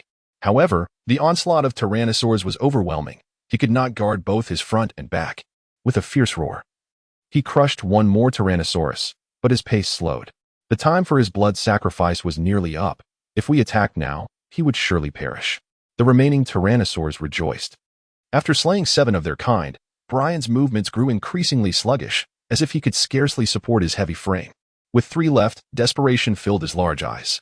He tore off the pendant hanging around his neck, gazing deeply at Yu before kissing her forehead, forcefully tossing her into the thicket. Yu flew through the air, witnessing the bloodied Brian, her heart feeling as if it had been wrenched from her chest. She cried out, "Brian, I won't leave. I will die with you. Yu, seek out that Giganotosaurus. He will protect you." Brian replied, his bloodied face adorned with a smile like a copper bell. The clouds were startled by Yu's descent and fled. "Cloud, let me go. I won't leave." Yu, with blood and tears on her face, prepared to leap off Cloud's back. "There is a strong scent of my daughter's urine nearby. She cannot have gone far. We must pursue," a female deerhorse exclaimed, her eyes gleaming as she pointed toward the thicket. "Quickly, follow." Avon charged forward. "Lele, we are coming to rescue you." Alge laughed heartily as he followed. Hearing the increasingly close sounds of battle, Avon's expression turned urgent as he transformed into his beast form. "It's that Spinosaurus and a Tyrannosaurus," Alge exclaimed joyfully. As the Tyrannosaurus's fangs descended toward the bloody Brian, Avon shouted, thrusting a horn straight into the creature's abdomen, lifting it high. "Spinosaurus, where is Lele?" Avon asked. His forehead pressed against the Tyrannosaurus, which shrieked in pain, its hot blood splattering across Avon's face. Avon strained to pull Brian free, but he lay motionless, as if devoid of life. "Wake up. Tell me where Lele is." Avon shook Brian vigorously. "Lord Giganotosaurus, this Spinosaurus seems to have performed a blood sacrifice. Each time it is done, it enters a state of dormancy, akin to death," the female deerhorse said anxiously. "Can you detect your daughter's scent?" Avon fixed his gaze on her. "The stench of blood is too overpowering. I cannot discern any other scent," she replied, worry etched on her face. "I cannot detect Lele's scent either," Alge added, shaking his head dejectedly. "Then let us first awaken him," Avon said, tossing aside the Tyrannosaurus's corpse. "Do you know how to rouse a beast that has performed a blood sacrifice? Your daughter is with Lele. If you do not awaken the Spinosaurus, you will not find her." Avon's sharp eyes bore into the female deerhorse. After a moment's hesitation, she retrieved a blood-red flower from her satchel. "This is the sacred blood lotus. I had intended to use it to purify Cloud's bloodline. Perhaps it will be of use to this lord." Avon snatched it, prying open Brian's jaws to insert it. "Lord Giganotosaurus, it would be best to extract the juice from the blood lotus and place it in his mouth," the female deerhorse warned anxiously. Avon crushed the lotus into a paste, carefully feeding it to Brian. "Hurry and awaken. Tell me where Lele is, or I will not spare you. Avon's hands trembled, his voice hoarse. Six eyes remained fixed on Brian, and suddenly, his fingers twitched slightly. Avon rubbed his eyes as the fingers moved again. Where is Lele? Speak quickly. Alj urged, grabbing the still-closed Brian. You must wait a moment. The potion has not taken effect yet. Let him be, Cloud's mother interjected, her eyes wide with concern. One by one, Brian's fingers began to tremble, and moments later, he opened his eyes, gazing around in confusion. Spinosaurus, where has Lele gone? What have you done with her? Avon crouched beside Brian, his eyes filled with urgency. Lele? Brian appeared bewildered. The female you stole from me. Where is she? Avon pressed, fearing the worst. I allowed the deer horse to take her. I shall go find her now, he said, struggling to rise. In which direction did they go? How long ago? Alj stepped forward, seizing Brian. Remove your filthy hands, Tyrannosaurus. I will find her without your concern. Brian swatted Alj's hand away. You are moving too slowly. Tell me which direction they went, and I will pursue them. She is in great danger with the deer horse. Avon helped Brian to his feet. I will join you. As Brian slowly rose, Cloud sprinted away, quickly vanishing from sight. The surrounding thickets and thorns tore at Yuyo's hands and face. Cloud, stop. I cannot leave. I must return to find Brian. She shouted from Cloud's back, then leapt off, rolling into the grass. No. You will die if you go back. Cloud clutched Yuyo tightly, shaking her head, her face smeared with mud, tears streaming from her round, glistening eyes.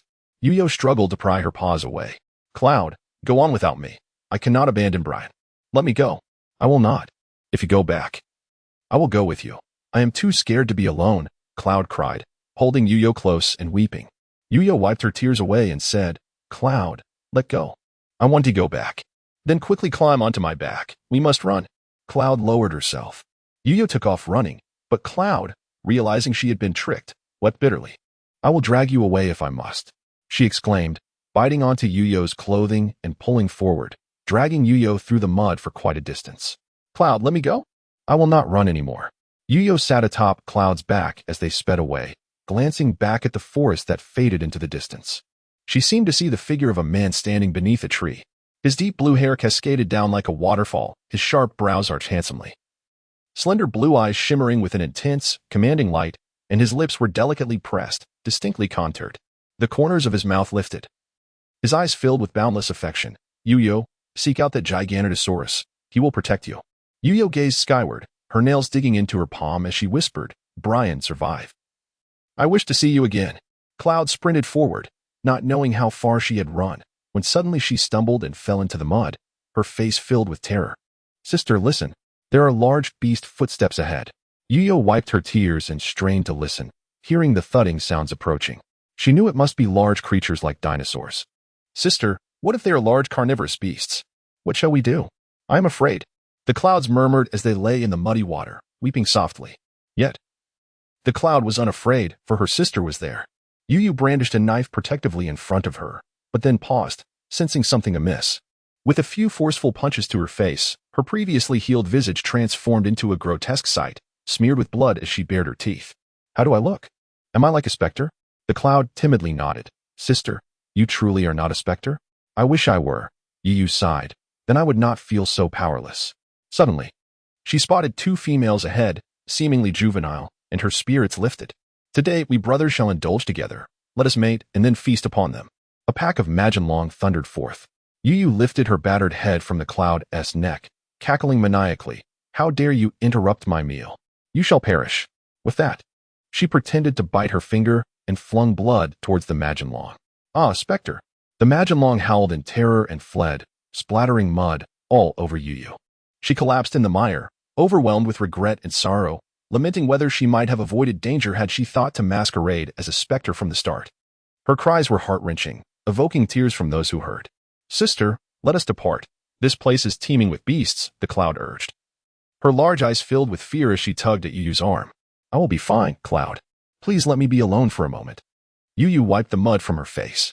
I wish to return and see Brian. After such a long time, there must be a victor between him and the Tyrannosaurus. I just want to take a glance. Yuyo climbed onto the cloud's back, stroking her long fur. I will accompany you, sister. The cloud shook her head, dislodging mud. Very well. Just drop me off from a distance. I can go see for myself. Yuyo embraced the cloud's head.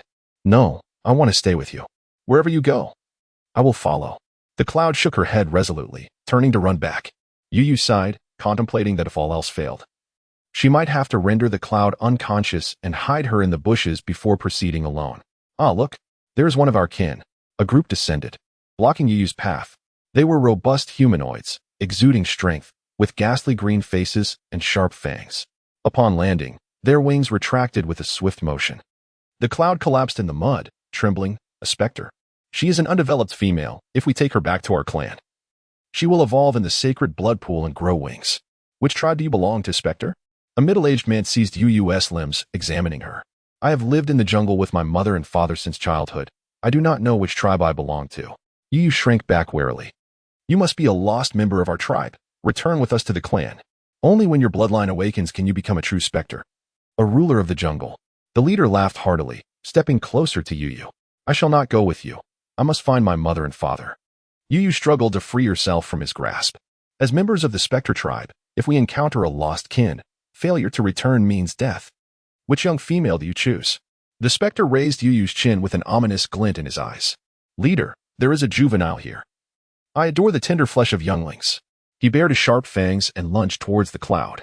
Yu leaped forward, shielding the cloud. This youngling saved my life. I beseech you, spare her for the sake of our kinship. I will accompany you, but if you harm her, I would rather perish than go with you. Yu locked her gaze on the leader, her eyes filled with determination. Forget it, Bard. We Spectres are not in need of such food. The leader frowned slightly. Bard glared at Yu with resentment. Cloud, you should go to the Divine Dragon Valley. Your mother awaits you there. Be wary on your journey. And find a large herd of herbivores to travel with. If you encounter Brian, tell him I have gone with the Gila monster.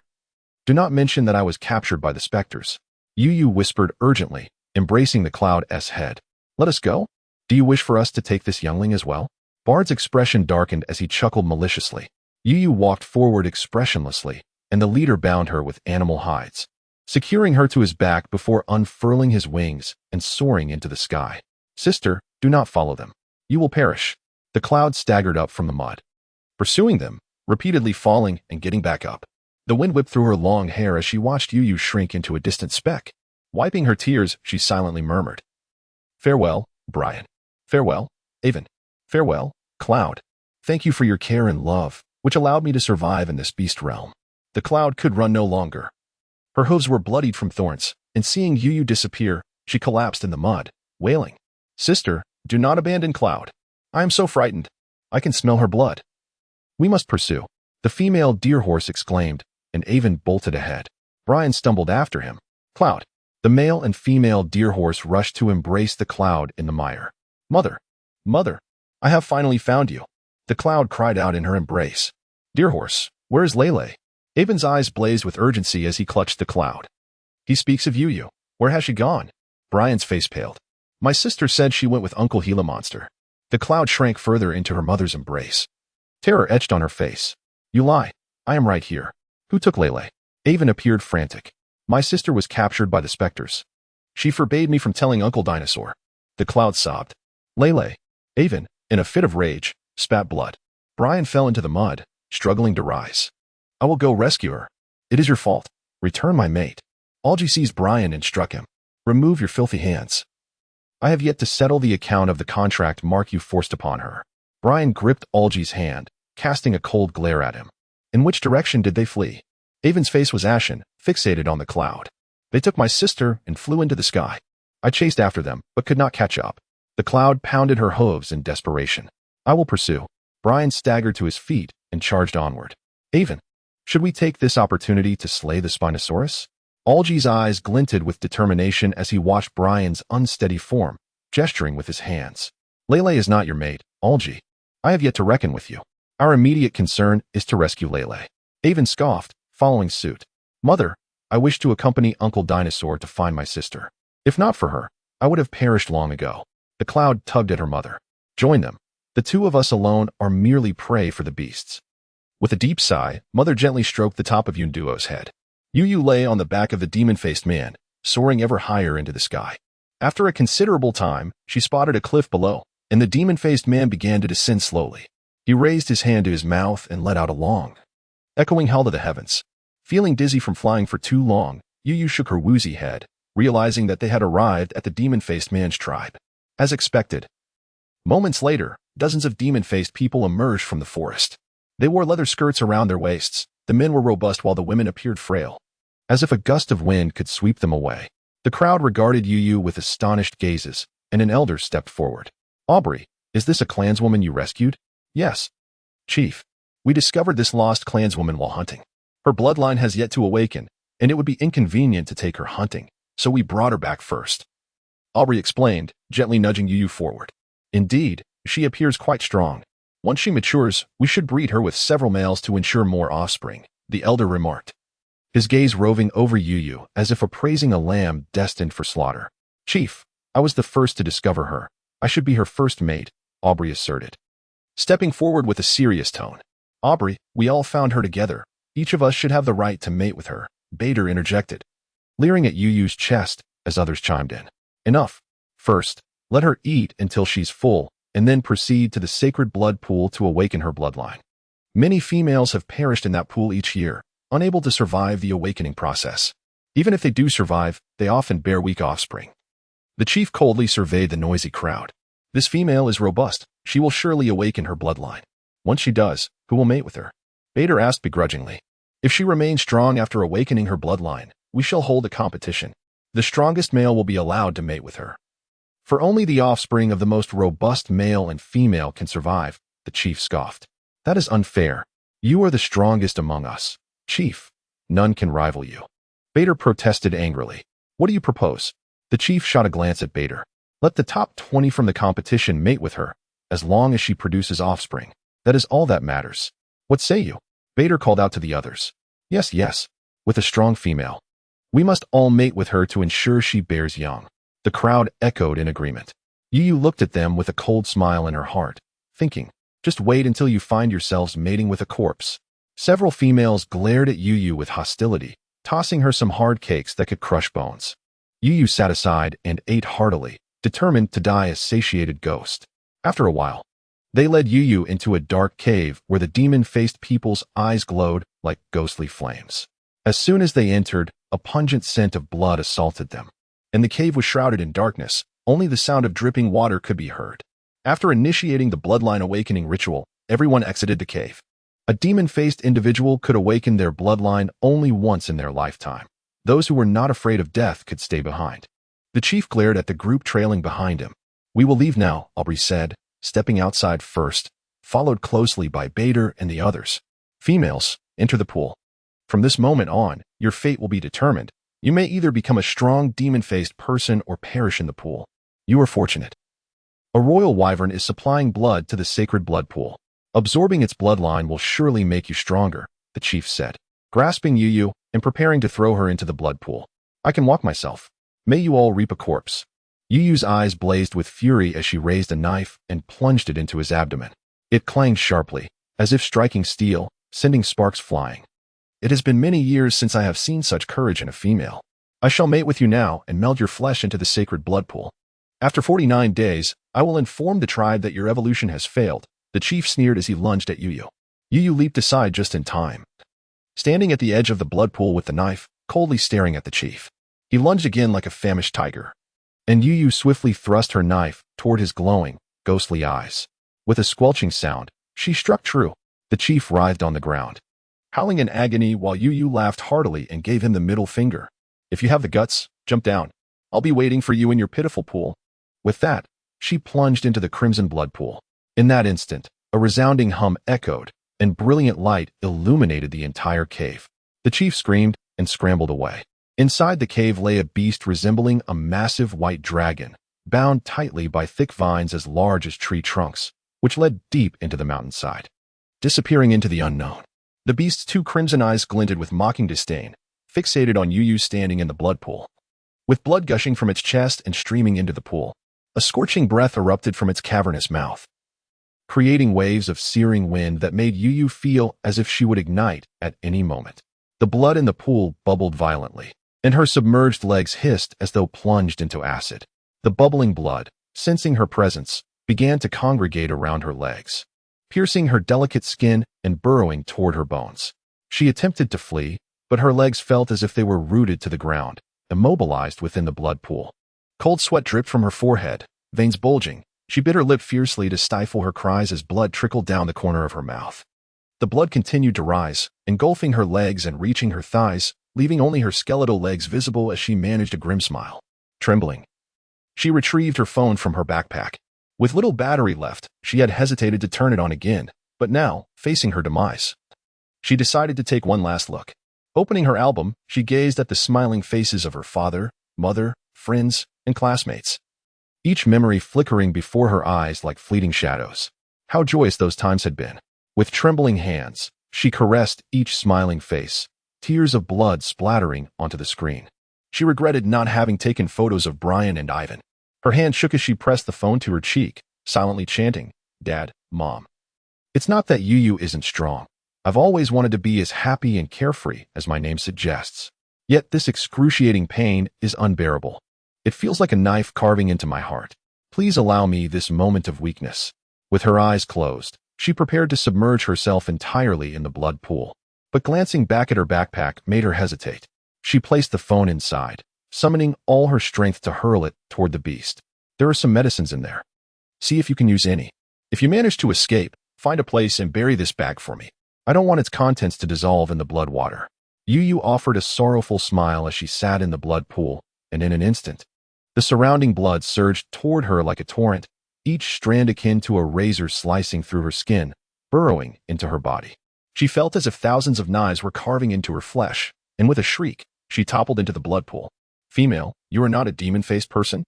The beast was somewhat perplexed as it opened its mouth, unleashing a gust of wind that swept Yu from the blood pool into the air with a resounding thud. The bones were white, confirming that she was indeed not a ghostly figure. The beast muttered to itself, "Your suffering is partly my fault. I had intended to allow the ghostly figures to capture me so that they would pour my blood into the sacred blood pool, allowing me to absorb the bloodline power here. The blood mingled with mine is far more potent than usual, yet it is because of me that you endure such torment." The beast's claws prodded Yu, noticing her labored breathing, and sighed deeply, shaking its head. "Very well, I shall repay my own sins. I will give you the only drop of contract blood I possess. Your sin indicates that you have yet to mate with a male. Thus it does not tarnish my dignity, and it spares my mother the trouble of finding me a partner."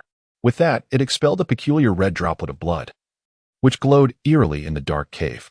As the crimson light flashed, the droplet shot into Yu's mouth, and her skeletal form rapidly regenerated flesh at a visible rate. The ghostly figures only knew how to capture our draconian kin, utilizing our blood to enhance their lineage, oblivious to the fact that our blood harbors venom. Female beings who absorb the blood of our kind gain the strength of dinosaurs and the ability to soar through the skies. Yet they must mate with our kind to neutralize the toxins. The beast chuckled at the thought of the ghostly figures facing extinction in the near future. "Such a rare opportunity for you to enhance your bloodline must not be squandered. Stay submerged a few more days. My partner, Leibniz, cannot be weak." Saying this, it tossed Yu back into the blood pool. Unconscious, she remained unaware of the events unfolding around her, only sensing that she had experienced an exceptionally long dream in which a dark-haired man whispered softly in her ear. Upon awakening, she found herself still lying at the bottom of the blood pool, surrounded by the swirling crimson liquid that washed over her body, causing her to shimmer. With a sudden realization, she exclaimed in shock, "Have I become an invincible warrior after death? Will I sprout chest hair like the dinosaur girl? Little female, you have awakened. Do not waste this rare opportunity. If you absorb the blood in this pool, you will not only possess a robust physique, but also the ability to soar in the azure sky." A voice chuckled from above. Emerging from the blood pool, Yu looked around and recognized the cave, but her vision had transformed. She could see everything clearly in the pitch darkness. Suspended above her was a figure with a dragon's body and a human head, its shimmering black hair glinting like silk. He was imposing and handsome, with piercing eyes that sparkled like cold stars, and his brows arched elegantly, carrying a hint of a smile. "I'm not dead?" she asked. "You have consumed my contract blood, granting you the strength of the Draconians. How could you possibly perish?" He replied with a light chuckle. "Who are you? Is the contract blood truly precious? How can I repay you?" Yu's heart sank at the mention of a contract. Recalling the lingering presence of the azure dragon on her left, could it be that a white tiger was now upon her right? She anxiously raised her arm to check, only to find nothing but golden light, allowing her to relax. "I have bestowed my precious contract blood upon you. We Draconians possess only a single drop. What do you intend to repay me with? He clawed Yu Yu out of the blood pool. With a scream, Yu Yu realized the corrosive power of the blood pool had already melted her skin-tight dress, leaving her entirely exposed, unsure of where to shield herself. You seem to have grown some flesh. Not bad. Even if your chest is a bit flat, he remarked, his tone slightly regretful. Go to hell. Put me back in. Yu Yu glared at him furiously, curling into a ball. Very well, I will return you. Clear your mind and absorb the bloodline power within. We shall depart in 3 days. The process may be somewhat painful, but bear with it, he responded, releasing her, causing her to plunge back into the pool. Recognizing the opportunity to gain immense power, Yu Yu willingly accepted her fate. What was one more debt to the draconic being when she was already burdened with so many? Once again, the blood surged toward her from all directions, and she felt as if countless insects were gnawing at her flesh. Clenching her teeth, she endured. Having already experienced death once, she had no desire to repeat that ordeal. To survive, she needed to grow stronger, ensuring that those who wished for her demise would instead perish themselves. Sweat poured from her forehead, her body curled tightly, knowing that the true pain had yet to arrive. It would come when the blood fully integrated into her bones. Moments later, she felt jets of blood erupting from her golden skin, as if innumerable sharp blades were stirring within her, prompting her to scream in agony and collapse into the blood. After a long time, she managed to sit up, focusing intently on absorbing the blood in the pool. The crimson liquid churned as if countless golden droplets flowed into her limbs, coursing through her veins. Her body was overwhelmed with a tingling itch, as if swarms of tiny creatures were crawling within her bones, tempting her to slice her skin open. Endure. This is the crucial moment. Leibniz roared. Yu Yu clenched her fists, the sound echoing as she fought against the overwhelming itch that burrowed deep within her.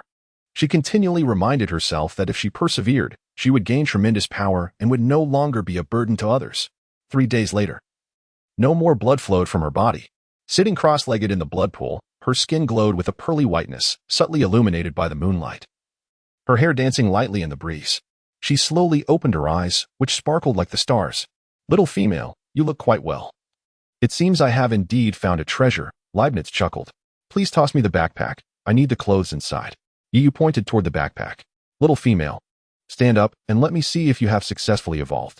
If not, you must remain submerged for a few more days. Leibniz shook his head, his black satin-like hair shimmering. I believe I am ready. I feel an abundance of strength coursing through me. Thank you. If you ever require my assistance, do not hesitate to ask. Yu Yu smiled, clenching her fist. Indeed, there are many instances where I may need your help. Now, accompany me back to Dragon Valley to become my partner, and my mother will cease her relentless matchmaking, Leibniz said with evident impatience. I already have someone I admire. Hence, I cannot become your partner. Yu Yu was taken aback. How could two strangers form a bond? My contract blood has been given to you. You can only be my partner. Leibniz seized Yu Yu. Release me. Do not presume that your past acts of heroism intimidate me. Yu Yu retorted, glaring at him. Go ahead, strike me. I would relish witnessing your fury, Leibniz teased, his eyes glinting with mischief. As Yu Yu attempted to sidestep and grab the backpack, Leibniz raised his hand, causing her to miss her target. I saw your chest. Leibniz grinned devilishly, glancing at her exposed form. Go to hell. Yu Yu lunged at his insufferable face, resulting in a loud thud as she collided with him, causing blood to spurt from his nose. Truly, not charming in the slightest. This is what you get for being so bold. I had thought it was a token of affection. Leibniz held his nose with one hand while shoving the backpack into Yu Yu's embrace, his other hand inadvertently squeezing her waist. Pervert. Did you even feel anything from that? Should I come again? Yu Yu swiftly wrapped herself in the beast's skin, inadvertently revealing a certain item. Leibniz seized the pink plush toy in his hand and shook it. What is this? Such a beautiful color. Return it to me. Flustered and embarrassed, Yu Yu wrapped the tiger skin around herself and lunged forward. I won't give it back. It smells so good. Leibniz brought the toy to his nose and inhaled deeply. Yu Yu felt her face ignite with heat. Give it back to me. She pounced, pinning Leibniz down, trying to wrest the toy from his grasp. Are you suggesting mating with me at this moment? Leibniz's voice was slightly hoarse. Yu Yu clutched the toy tightly, looking down to see that Leibniz's nose was bleeding profusely, crimson streams cascading down. Lowering her gaze further, she emitted a blood-curdling scream. Oh God, let lightning strike me. Not only had she toppled a handsome man, but she was also nearly naked, clad only in a tiger's skin, completely exposed underneath. Embarrassed and furious, Yu scrambled off him, clutching the tiger's skin tightly. Even if I wanted a mate, we should wait until we leave this place. The pool of blood is rather off-putting, wouldn't you agree? Leibniz raised an eyebrow, his gaze fixed on her chest. Divert your eyes. If you keep grinning like that, I might just get angry. Yu rummaged through her backpack for something to cover herself. What does your anger look like? I've never seen it. I've only seen you without clothes, Morse chuckled. Do not mention my nudity again. If you do, I might just toss you into the pool. Yu huffed in annoyance. But you're already naked. Why can't I say it? Morse asked curiously. Could you please turn around so I can get dressed? If those ghost-faced beings come in, they might capture you again. Yu had long given up hope on the erratic thoughts of this dragon-like creature, focusing only on covering herself and escaping this place. Are you referring to these vines? Leibniz tugged at a thick vine, which immediately splintered into several pieces. Weren't you trapped here? Yu asked in astonishment. Do you think they could hold me? I am in the process of evolving and require a significant amount of bloodline power. I heard that the ghost-faced beings were here, so I came to make use of it. Leibniz wore a triumphant expression. Have you seen a cow in the sky? Yu looked at him disdainfully. Where? Leibniz tilted his head upward, looking bewildered. You blew it up. It fell and died. Yu shot him a look of incredulity. She pulled out a piece of snake skin from her backpack and wrapped it around herself, creating slits on the sides to tie it. However, lacking Brian's skill, the skirt kept threatening to slide down. Yu felt disheartened, realizing the benefits of a larger garment that would stay up. Finally, after managing not to expose herself any longer, she sighed in relief. How do we get out of here? Just fly out through the cave entrance. The ghost-faced beings won't come near this cave for 49 days. Leibniz waved his hand dismissively. Why was the clan leader so frightened when the bloodline awakened, yet you are completely unscathed? Yu asked with curiosity. What is strange about it? I am the king of the pterosaur tribe. The blood in this pool is merely ordinary pterosaur blood, so it poses no threat to me. Leibniz replied with a cold smirk. You aren't planning to raid this tribe after we leave the cave, are you? Yu inquired cautiously. I had considered it, but then I thought it would be more fitting for them to suffer slowly in despair without descendants, in retribution for the many souls of my tribe that perished unjustly. Leibniz's expression turned grave. Then let us leave quickly. I have no desire to linger here. My friends must be looking for me. Yu hastened towards the cave entrance. Upon reaching the mouth of the cave and gazing at the azure sky, Yu greedily inhaled, feeling the joy of being alive. She could see the beautiful world and the people she missed. Normally, she wouldn't think much of it, but when faced with death, she realized how precious everything truly was. Leibniz unfurled his arms, revealing a pair of pristine white wings behind him, leaving Yu wide-eyed in astonishment. You still haven't transformed your wings? Morse raised an eyebrow. How do I do that? Yu looked bewildered. Just open your arms. Did you think there was a spell? Leibniz glanced at her sideways. Overjoyed, Yu spread her arms. And with a whoosh, a pair of wings sprouted from her sides. She joyfully flapped them, slowly rising into the air. You fly as slowly as a snail. Let me assist you, Leibniz said with a look of disdain as he scooped her up. High above, surveying the world below, she felt an exhilarating sense of freedom. As if she could soar high above, like a bird in the sky or a fish in the vast sea. Thinking of birds, Yu glanced back at her wings and suddenly felt uneasy. Oh dear, is this what they call a bird person? Looking at her own appearance, she burst into laughter. The tiger skin cloak billowed dramatically in the wind, while the snakeskin mini-skirt exposed her long legs. If she added some underwear on the outside, she would look more flamboyant than a superhero. Seeing the flat ground below made her heart race. Put me down. I can fly by myself. Are you sure you want to fly on your own? Leibniz grinned mischievously. Of course. Just let go and let me try. Yu replied eagerly. With a whoosh, she plummeted downward like a bomb, screaming as she flapped her wings desperately, but the speed was too great for her wings to slow her descent. With a splash, Yu landed headfirst into the swamp, slowly sitting up and wiping the muck off her face. Thank goodness it wasn't cow dung. That would have been worse. Leibniz laughed uncontrollably from the air, struggling to maintain his posture. Which tribe do you belong to? How can you be so amusing? Don't you know that flying requires learning to flutter at low altitudes first? Furious, Yu scooped up a handful of mud and threw it at his face. At least I'm not from your bird tribe. Is that what makes you angry? How petty. Now you've thrown mud on my face too. We're even. Leibniz wiped the mud off his face, his expression akin to that of a weasel that just stole a chicken. I need to find my friends. You go about your business. I'll learn to fly at my own pace. You are my partner, so your friends are my friends.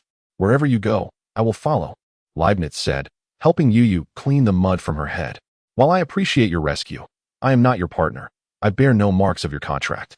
Yu brushed off his meddlesome hands. What appears on the surface are merely standard beast contract marks. Can't you look within? Leibniz regarded her as if she were a creature from another world. What do you mean by looking within? Yu felt a surge of anxiety. She still had one mark unresolved, and she did not want another one. Clear your mind and carefully observe your meridians. Leibniz wore an expression of utter incredulity. Yu, following her instincts, felt the exquisite sheen of her bones within, glimmering with a jade-like luster, as crimson blood coursed through her veins, eventually converging in her dantian. Yu let out a piercing scream, for she found a vividly lifelike white pterosaur coiled upon her dantian. The dantian exists within us, located 2 horizontal fingers below the navel at the chi high point. However, due to the excessive use of this term in the realm of cultivation, it has become a proprietary term in that context, though it is indeed a real anatomical location. Get this dragon away from me. I do not want it. I shall repay your life-saving grace by serving you like a beast, Yu exclaimed, her face filled with urgency as she grasped Leibniz. Once a contract is established among our royal family, it cannot be undone, Leibniz replied, a look of resignation on his face. But I cannot be your mate. By binding me with this contract, you render yourself incapable of finding a partner. Yu was exasperated. In the realm of the beast men, once bound by a royal contract, one could only serve as a royal partner. One must accept their fate, little female. Leibniz smirked, playfully patting Yu's face. I have no time for this nonsense. My name is Yu, not little female. I am going to find my friends. I will figure out how to dissolve this contract later, Yu retorted. Shaking off his hand and turning away, she soared into the sky, glancing around, feeling utterly disoriented, unable to discern any cardinal directions. Are you realizing you cannot escape from me, little female? Leibniz teased, his voice elongated with mockery as he gazed at Yu. We became separated not far from the riverside in a thicket. Can you help me find my way? Yu sighed. I can lead you, since you are my mate. Wherever you go, I shall follow. Leibniz lifted Yu into the air with his claws. After a considerable flight, as the thicket came into view, Yu's eyes glistened with emotion. She yearned to trace the whereabouts of Brian and Yun Duo, yet she feared discovering unwanted truths. The absence of their fur and limbs suggested they were alive. And perhaps one day, they could reunite. This is the place. Let me down. I will search slowly, she exclaimed joyfully, recognizing the familiar flora and fauna below. Upon landing in the thicket, Yu took a deep breath and began her search for the cave. Fortunate that the thicket was small enough to be thoroughly explored in no time. Upon reaching the cave entrance, strewn with foliage, Yu sat down in the water with a splash. As she felt around, the sharp thorns in the water pierced her fingers, blood trickling down as she silently prayed. Yet found nothing. Is your mate dead here? Leibniz remarked, observing Yu's frantic demeanor with a hint of disdain. You speak nonsense. He would never die? Yu shot back, her crimson eyes glaring at him. You yourself said he would not die. What are you searching for? Leibniz pulled Yu from the mud. I merely hoped to feel nothing. Yu tightly shut her eyes, stifling the tears that threatened to spill, as she envisioned the blue-haired man once more. Days have passed. If anything were here, it would have been devoured by beasts long ago. You will find nothing. Leibniz dragged her into the cave. Suddenly, Yu noticed a large pool of blood inside, her eyes brightening. Surely, this was evidence that Brian had survived, nursing his wounds within the cave. Why not consider that other beasts dragged him here to feast upon him? Leibniz questioned, skepticism etched across his face. Must you always speak such nonsense? Yu pushed him away, gently caressing the bloodstain. Female, you must understand who your mate is. I shall not dwell on the dead. Do not be too excessive. Since you are my mate, your heart must harbor only me. Leibniz narrowed his eyes, gripping Yu's chin. Whoever I may be, none are my mate. Did you ask for my consent when you marked me? Yu shoved him away. If I do not mark you, you will surely perish. Leibniz's expression darkened. If the price of living is to be your possession, I would rather die. Release this contract blood from me. I would not blink even if it drained my last drop of blood. Yu extended her arm toward Leibniz, her eyes filled with determination. To be my mate makes your existence a torment? Leibniz frowned at Yu's defiant expression. It is not that you are unworthy. It is merely that we are unfamiliar with one another. A true mate shares a profound connection, unwavering in life and death. We have nothing between us. So what is the meaning of binding with a contract blood? Yu pushed him away, continuing her search for clues within the cave. Your thoughts are indeed peculiar. As the king of the pterosaur tribe, all females would rejoice at being marked by me. Yet you seem to be a plague, Leibniz scoffed, glaring at Yu. To each their own. What is sweet for one may be poison for another. I appreciate your rescue, but I am not in the mood to contemplate matters of companionship. Yu turned to him, her expression solemn. Regardless, I have marked you. You shall be my only mate. In time, you will naturally come to share my heart. Unwavering in life and death. Leibniz grinned, pulling Yu's hand. Do as you wish. You may join me or not, but I warn you, I am searching for my friends. If you have matters to attend to, do so swiftly. Yu yanked her hand back, unwilling to engage further with this persistent individual. Ah, there are large beast tracks here. Yu pointed to the cave's corner. These appear to be the tracks of a tyrannosaurus. Your friends must have been dragged inside to be devoured. Leibniz clapped his hands, relishing in the misfortune. Yu felt a surge of blood rush to her head, vigorously smoothing over the tyrannosaurus tracks with her bloodied hands. You speak nonsense.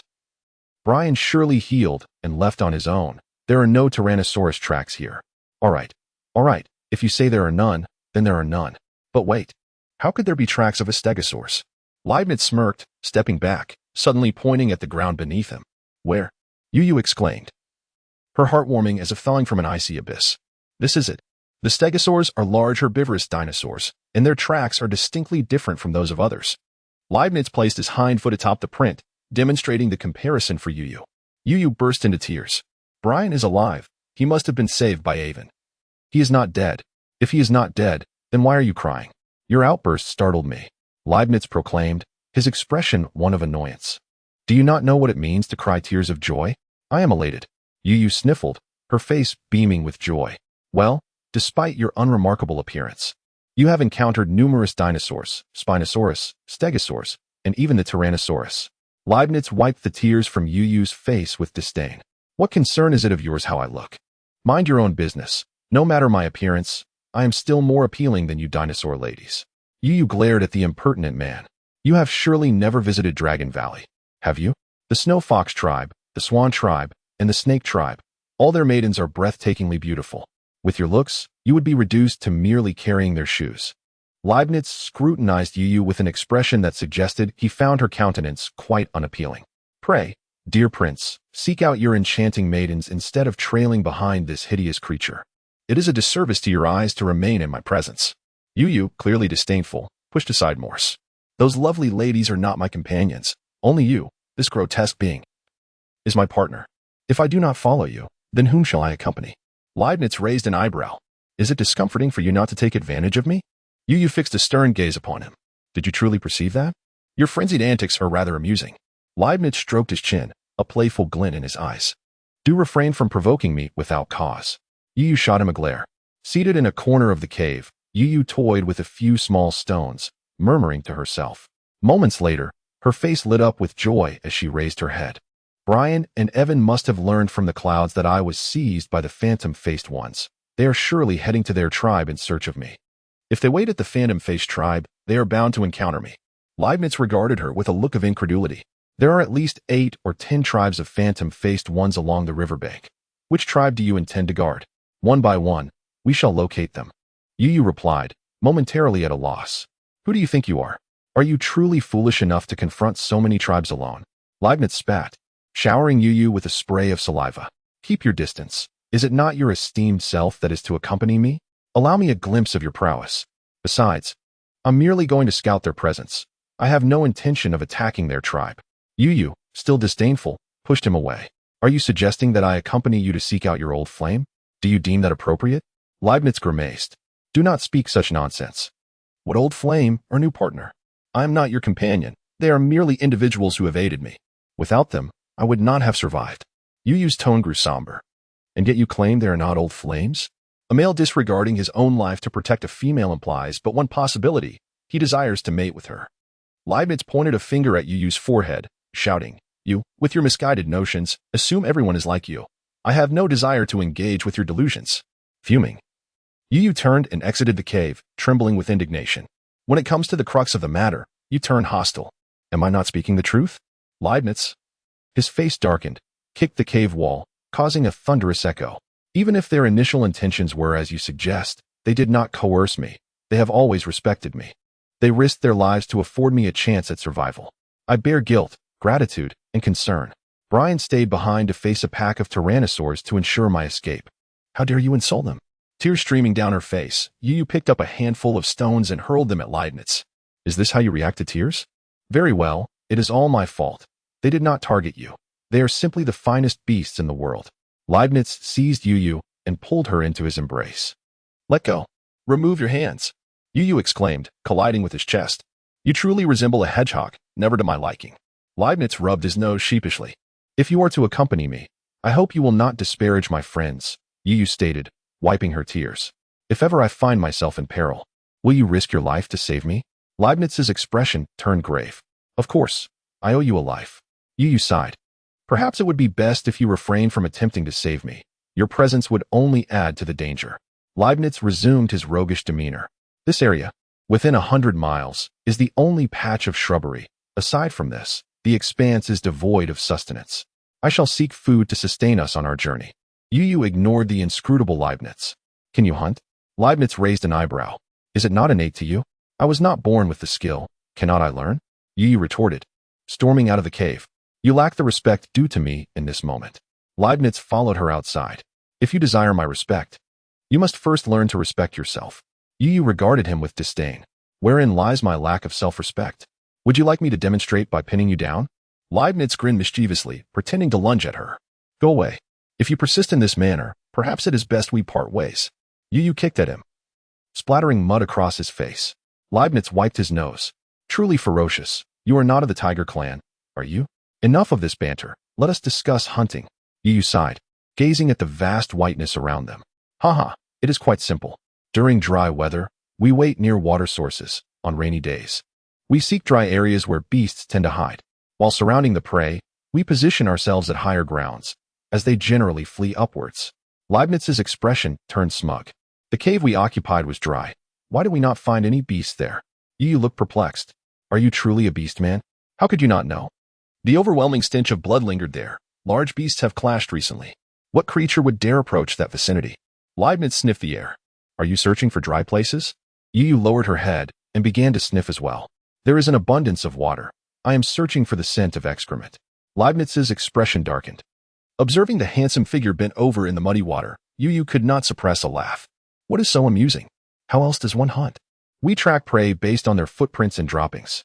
With water everywhere, footprints are invisible. We must rely on dung and fat residue to discern scents. Leibniz, rarely serious, adopted a grave demeanor. All right, I shall not laugh. The illustrious prince shall continue to sniff. Yu covered her mouth, unable to hide her amusement. You have not faced hardship. For us beastmen, the absence of food equates to death. Every hunting method is a testament to our will to survive. Leibniz's tone grew somber. I understand. I will learn diligently. Yu nodded. Over there, a scent is wafting through the air. Take a closer whiff. Leibniz beckoned to Yu. Yu bent down, inhaling deeply, and detected the unmistakable scent of fur. It must be a wild boar or rhinoceros that has brushed against this area, leaving its scent. If we follow it, we are sure to find it. Leibniz's demeanor turned serious, his dark hair dampened by the rain, cascading in strands over his sun-kissed shoulders, accentuating his chiseled features. With a slight smile and bright eyes, he gazed ahead. Yu found herself momentarily entranced, reflecting on how those who were earnest carry an undeniable charm.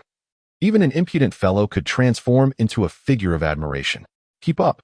Shortly, I shall allow you to practice your aim, lest you starve when I am not by your side. Leibniz grasped Yu's hand and dashed forward. After a brief interval, they indeed spotted a colossal tree ahead, its roots concealing a massive hollow from which thunderous snores emanated. Just as Leibniz was about to charge forward, Yu halted him. Allow me. I wish to learn to hunt for myself. With a sudden determination, she plunged into the hollow of a tree. A series of anguished cries echoed as two ferocious wild boars, their long tusks gleaming ominously, charged towards her. The tusks were as thick as her arms, radiating a chilling light. In a swift motion, she delivered a powerful blow to one of the boar's heads, and with a sickening squelch, blood erupted, splattering her face. The creature let out a dreadful scream before collapsing to the ground. The other boar, witnessing its companion's demise, was consumed by rage. It charged at her with its massive tusks aimed directly at her abdomen. She leapt aside to evade it, but in her haste, she forgot about the corpse of the fallen boar beneath her feet and stumbled, falling to the ground just as the sharp tusks came dangerously close. Transform now, Leibniz bellowed. Panicked and drenched in sweat, she felt her wings sprout in a rush of energy, transforming her into a pterosaur. Leibniz dashed towards her. With a powerful thrust of her legs, she sprang upright, her body swelling in size and crashing against the top of the hollow. Empowered, she roared and seized the boar's tusks, heaving it violently. The beast slammed against the tree wall, its belly upturned, and she leapt upon it with a forceful thud. The boar let out a horrific shriek as its insides spilled forth, convulsing in a pool of blood, ultimately succumbing to her weight. Did you not consider luring the prey out to assess the number before attacking? This is the first time I've witnessed a hunt executed without claws or fangs, simply using brute force to crush the prey. Leibniz lamented, his expression darkening. Bloodied and panting heavily atop the quivering belly of the boar, she muttered, "Next time I will be more cautious. It was my first time. Should you continue to be so reckless, you may find yourself as the prey before you gain any experience," Leibniz grumbled, turning his back on her. He seized the boar's sharp claws and, in one swift motion, skinned it, the sound reminiscent of fabric tearing. He tossed a bloody piece of belly meat towards her. "Eat up." The still warm, marbled flesh emitted a tantalizing aroma, yet she struggled to suppress her stomach's turmoil.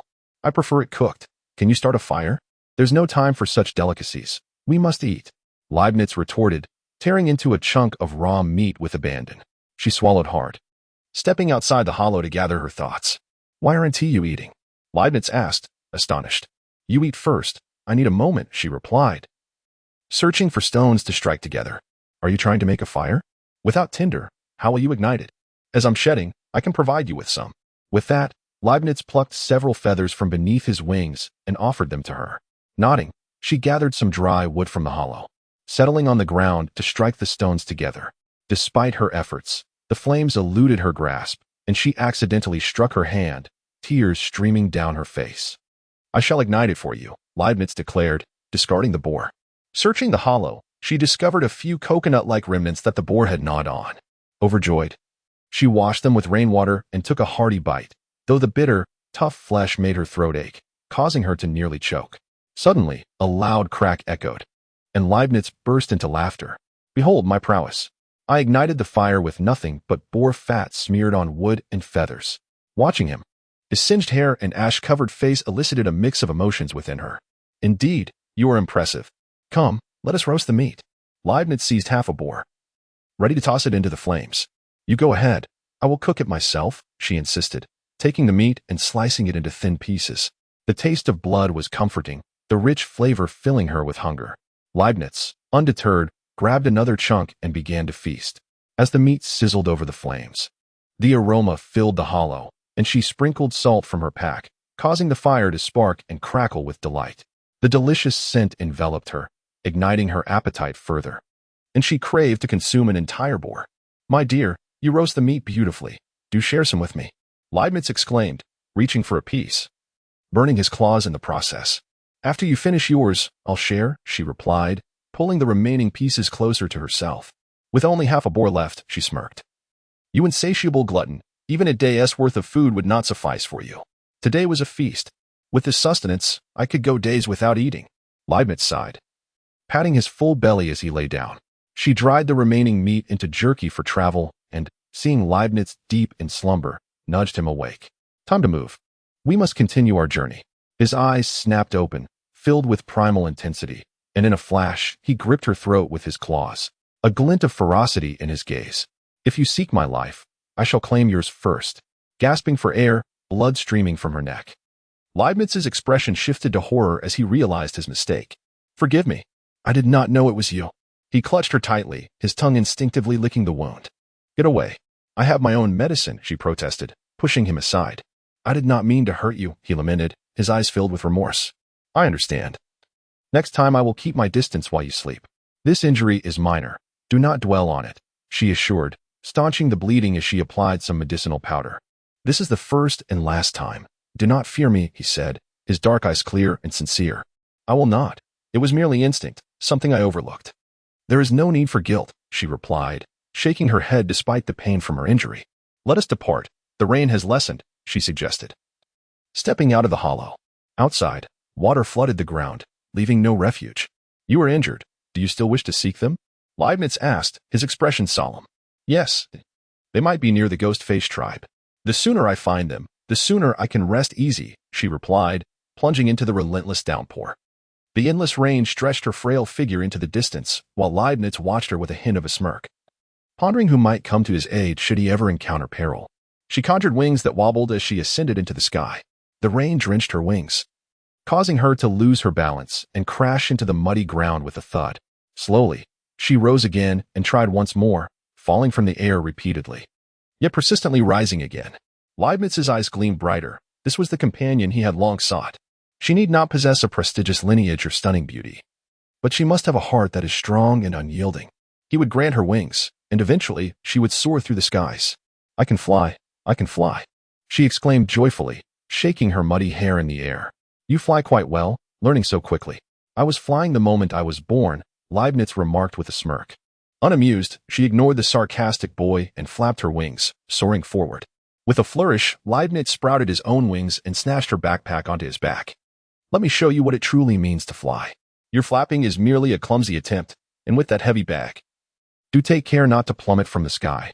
He laughed heartily as he ascended, quickly darting far into the distance. Clenching her fists, she vowed that one day she would fly as high and far as he did. Do you remember their scent? Leibniz slowed his pace. I don't recall, she replied, glancing around at the expanse of white, feeling somewhat disheartened. Where shall we search? Leibniz shrugged. Let's start at the tribe we once inhabited. Surely we can find them one by one. Swallowing her sigh, she considered, I appreciate your company while I rescue my old flame.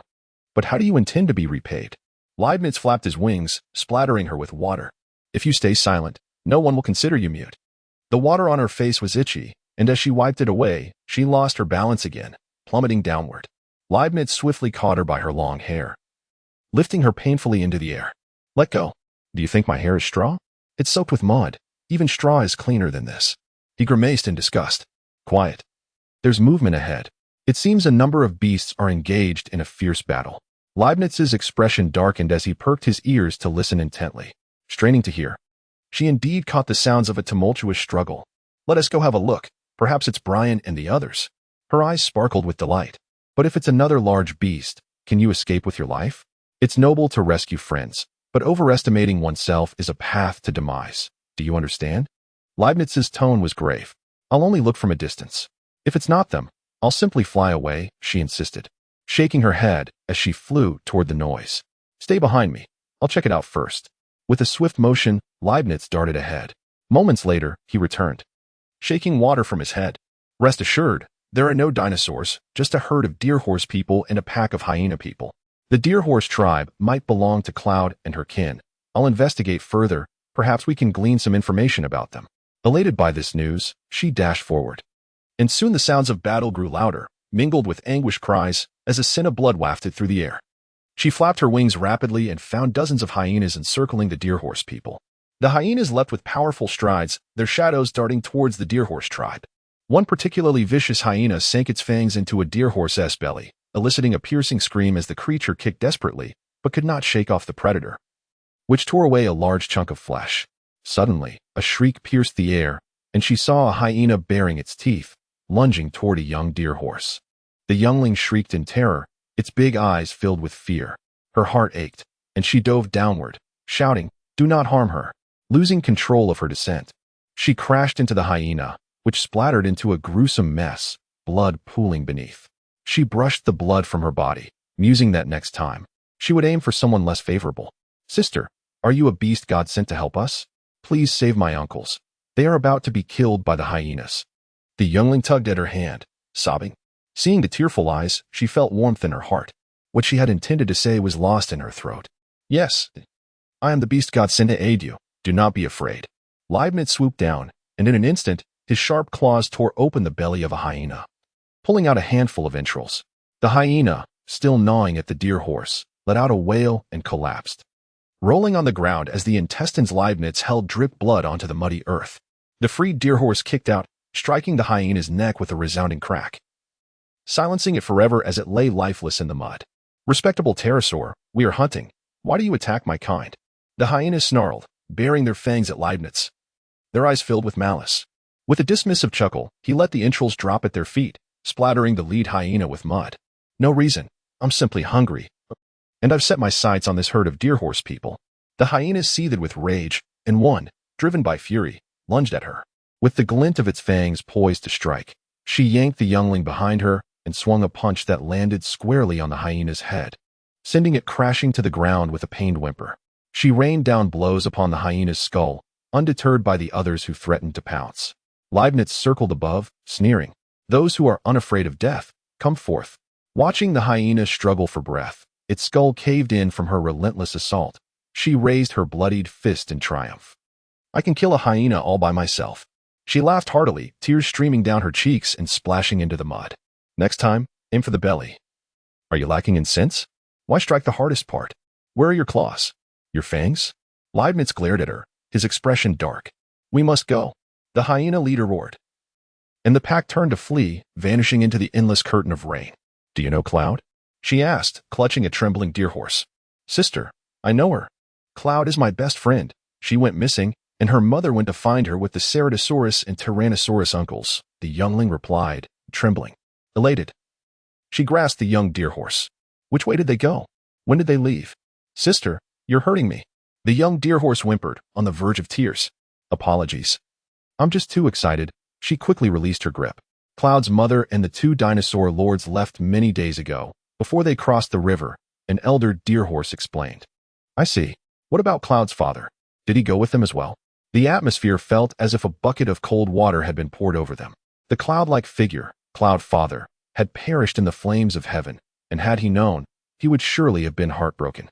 The tone of the deer-horse people was somber. Doesn't Cloud Father have several fathers? Yo-Yo asked, her face a mask of astonishment. They are all gone. The heavenly fire claimed a few, and the rest were devoured by wild beasts while crossing the river. Our tribe, once numbering in the hundreds, is now reduced to these few. A wave of sorrow washed over the gathering, as many of the deer-horse people lay in the muddy water, mourning their fallen comrades. You should find a larger herd of herbivorous beings to join, Yo-Yo suggested, feeling a heavy constriction in her heart. Sister, won't you travel with us? With you by our side, those despicable beasts would no longer dare to prey upon us. One of the deer-horse people pleaded, shaking Yo-Yo's arm softly. I must search for my friends. I cannot accompany you. Take care of yourselves, Yo-Yo sighed, gently ruffling the hair of the little deer-horse person. Please, we beg you, travel with us. Only the weak and elderly among us can hardly make it to the valley of the divine dragon. A group of deer-horse people knelt in the mud, their voices filled with despair. Get up. I truly cannot travel with you. If you encounter the saber-toothed leopards, seek their protection. And tell them you know Brian and Yo-Yo, she urged, assisting an elderly deer-horse person to rise from the mud. There is a vast thicket 100 miles from here. You might find sustenance there. Take care. Yo-Yo pointed in the direction from whence she had come. As Yo-Yo and Leibniz soared into the sky, a glimmer of longing illuminated the eyes of the deer-horse people, evoking a sigh from Yo-Yo. Are you feeling pity for these deer-horse people? Leibniz mocked, a smirk playing on his lips. It is merely a sentiment of reflection. Nothing more, Yo-Yo replied, her voice subdued.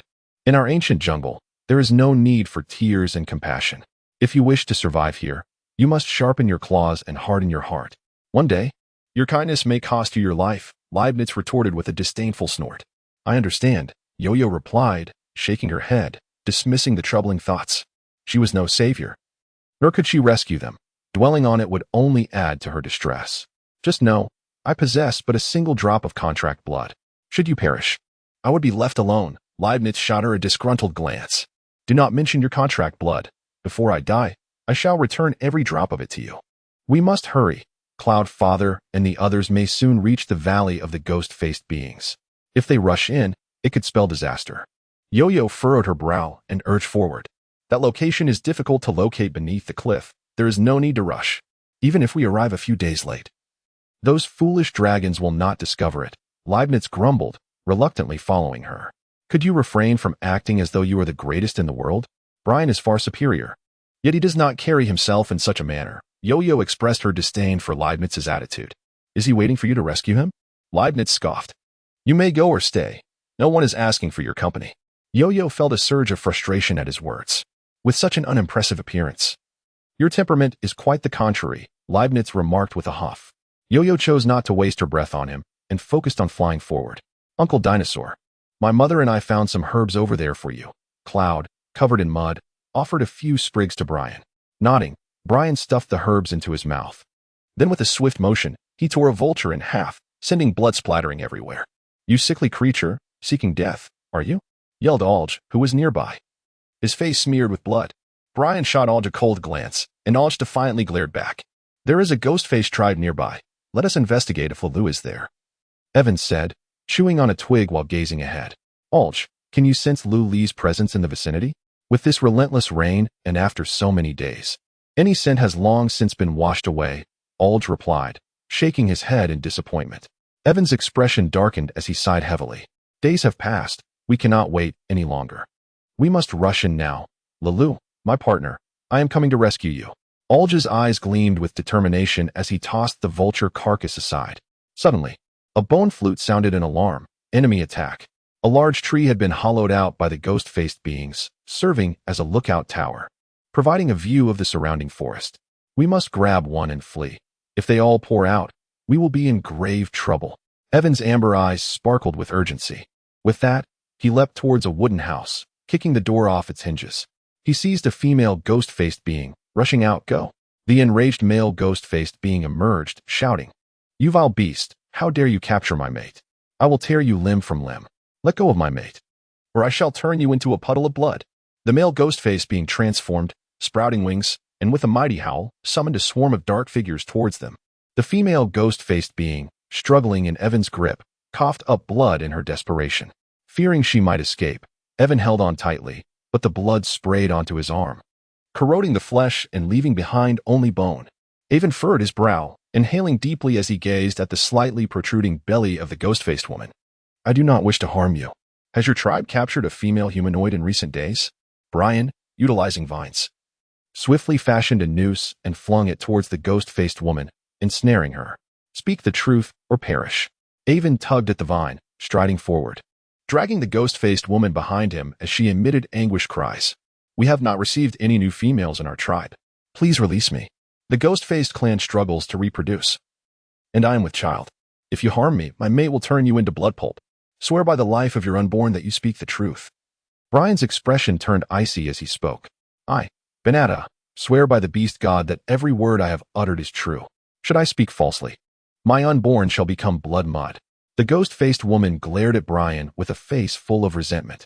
"It's futile. Let her go," Alge urged as he approached to pull the ghost-faced woman from Evan's grasp. Brian shoved him aside. "You seek death." Alge retaliated with a powerful strike aimed at Brian. In a flash, Brian seized Alge's wrist, and the sound of cracking bones echoed. "Though I am injured, killing you is no challenge." As the approaching ghost-faced men drew near, Brian's countenance hardened as he regarded the ghost-faced woman. "You have two choices. Either command your kin to retreat at once, or I will take your life now. We can swear a blood oath that if we leave your attack range, you will be released." "My mate has been taken by the ghost-faced. We merely seek information," Evan gasped. "Let us swear the blood oath, and I will command them to withdraw." The ghost-faced woman contemplated. "Swear what blood oath? As for these ghostly wretches, I shall slay one for each that comes forth, and two for a pair." Alge scoffed disdainfully at Brian. "Alge, we are simply seeking information. If you wish to engage the ghost-faced in battle, you may return alone." Evan's expression darkened. "Return? I shall return. Do you think I fear? I am no coward." He turned to walk back, only to be struck by a sudden arrow of blood that pierced his calf, causing him to cry out in pain. "Release my mate. If any harm befalls the child within her, I will turn you into flesh mud." The foremost ghost-faced male bellowed. "All ghost-faced must retreat to the woods, or your long-awaited child shall become flesh mud," Brian warned, placing a hand over the ghost-faced woman's belly. "Bellies, instruct everyone to step back. I shall return shortly." The ghost-faced woman cried, protectively cradling her belly. "Dinosaur, I hope you honor your word. If my unborn child suffers any harm, the ghost-faced clan will be your mortal enemies." A middle-aged ghost-faced man stepped forward to shield against the advancing males. "Chief, what if we let them go and they harm Benata?" Bellies was blocked by several ghost-faced, his eyes aflame with desperation. "Bellies, we have hundreds in our tribe, yet only Benata is pregnant this year. Do you comprehend what this implies? This generation is doomed. Our ghost-faced clan will perish. Benata's child must not be harmed." A profound silence enveloped the gathering of ghost-faced. "My kin are far away now. May I be released?" Benata inquired coldly. Yes, but can you inform us of the nearby ghost-faced tribes? Avon's expression soured. There is the Banished tribe, hundreds of miles east from here. Benata replied, brushing dirt from her body and flapping her wings as she ascended into the sky. As Brian and the others moved further away, Benata chuckled darkly to herself. The Banished tribe has over 1,000 ghost-faced. I assure you, you shall not return, dinosaurs. Since we cannot detect Lele's scent, we must search each tribe one by one. Avon mused, his expression heavy as he applied herbs from Cloud Mama to his arm. Uncle Dinosaur, the direction we are heading differs from that of the ghost-faced. Are we lost? Cloud murmured. Direction matters not. We must seek each tribe, for each one we find brings us a glimmer of hope. Avon gazed upward at the endless rain, his expression forlorn. We shall find her, Brian declared, leading the way forward. Such grandiloquence. Who lost her in the first place? Alge sneered as he followed Brian. Avon seized Alge by the throat, lifting him and thrusting him into the mud. Don't presume to look down upon me just because you rank higher. Today, I shall demonstrate my might. Alge roared, transforming into his beast form and lunging at Brian. But Brian swiftly turned, using his thick tail to sweep Alge aside with a resounding crash. Alge sprang from the mud, leaping again towards Brian. With a powerful strike, Brian transformed into his beast form, slamming down on Alge, who fell to the ground with a thud. Who qualifies to be her mate is determined by her, not your decree.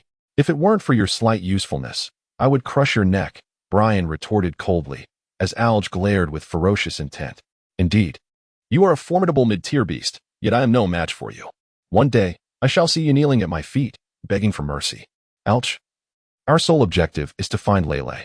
If you refuse to join us, depart. Avon's gaze was icy. Even you, Avon? Lele was my mate, and I would willingly share her with you, yet you assist this spine-backed dinosaur?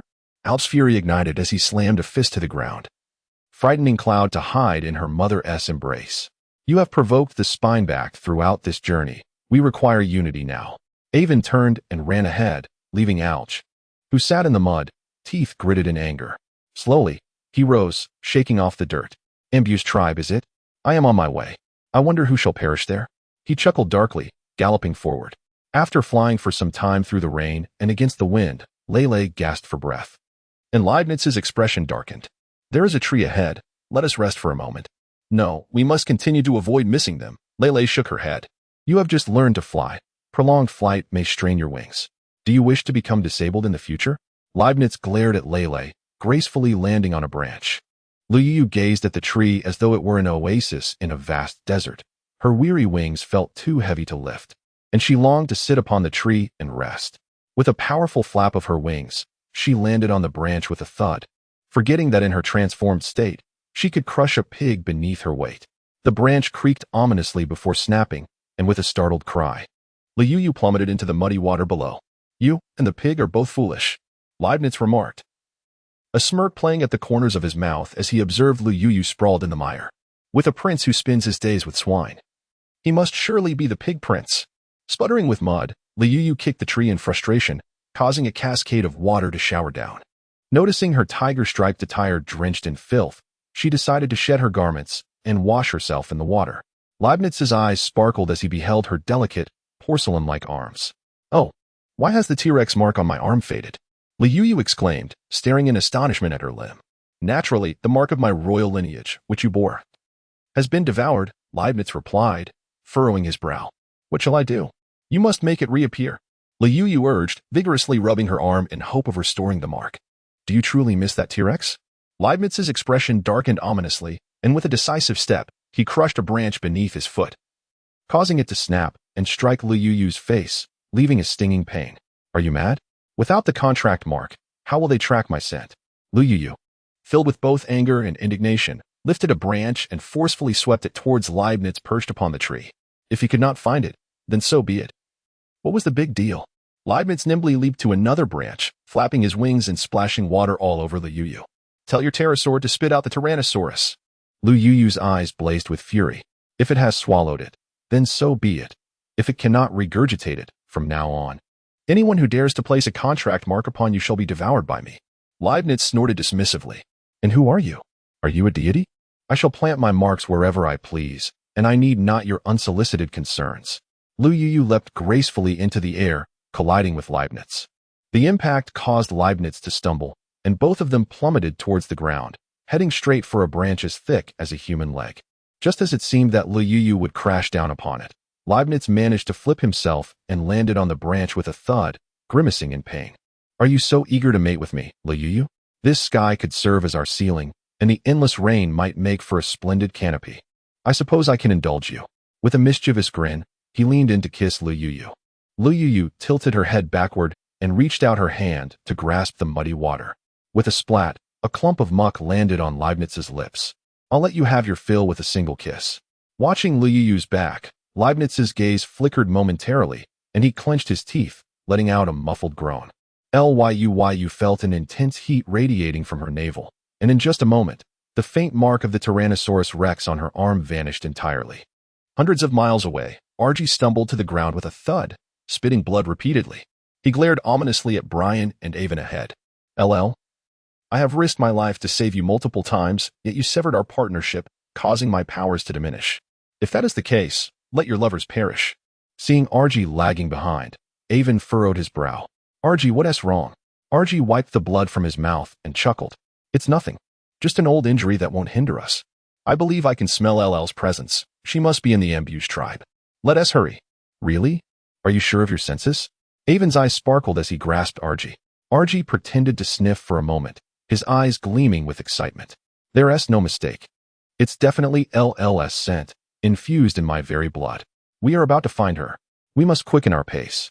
We'll reach the Ambush tribe today and rescue LL. Avon exclaimed joyfully, sprinting ahead, his fiery red hair billowing in the wind. Brian cast a glance at Archie. Do you doubt my sense of smell, Spinosaurus? LL bears my contract mark. Within a certain range, only I can detect her scent. Archie licked his sharp fangs provocatively, glaring at Brian. If you dare joke about her whereabouts, I will tear you to shreds. Brian coldly fixed his gaze on Archie. Spinosaurus, if you don't believe me, then don't come along. But I wonder if Avon and I can rescue her. What torment is she enduring at the hands of the ghost-faced people? Alas, Archie sighed heavily, bowing his head to hide the fury in his eyes. I hope you speak the truth, if you utter a single lie. Our next meeting will be your demise. Brian dashed towards Avon. It's wonderful to have news of my sister, once we find her. We can journey to Dragon Valley together. Yun Duo, gleeful, skipped forward, her mother happily trailing behind. Slow down and watch your step, dear. After a night of travel, they finally arrived at the Ambush tribe as dawn approached. Avon, gazing at the hundreds of wooden houses, frowned. Since LL is here, we must pinpoint her location for the rescue. Archie, can you discern where LL might be? After sniffing for a moment, Archie pointed to a cluster of densely packed wooden houses. She's right there. Her scent grows stronger as we approach. Good. As long as LL is there, I will risk everything to rescue her. Avon's eyes sparkled with determination as he envisioned the dark-haired female with doe-like eyes. He had not been by her side for days. She must have suffered greatly. He silently vowed, LL, don't be afraid. I'm coming to take you home. Uncle Dinosaur, hurry and save my sister. My mother and I will wait for you outside. Yun Duo laughed, her eyes squinting with joy as she waved at Brian. You all stay back and find a hidden spot to conceal yourselves. Do not emerge unless you hear my voice. Brian, his expression grave, glanced at Archie. Let us go. Avon charged into the forest first. You lead the way, Tyrannosaurus. If you smell her, guide us. Brian seized the lagging Archie. Archie growled lowly, baring his fangs and lunged at Brian, who swiftly struck back, causing Archie to lose some of his sharp teeth. Use your nose to lead the way, or perish. Tyrannosaurus. I will scout ahead. Once I find LL, I shall be her first partner, Archie declared ominously as he glared at Brian.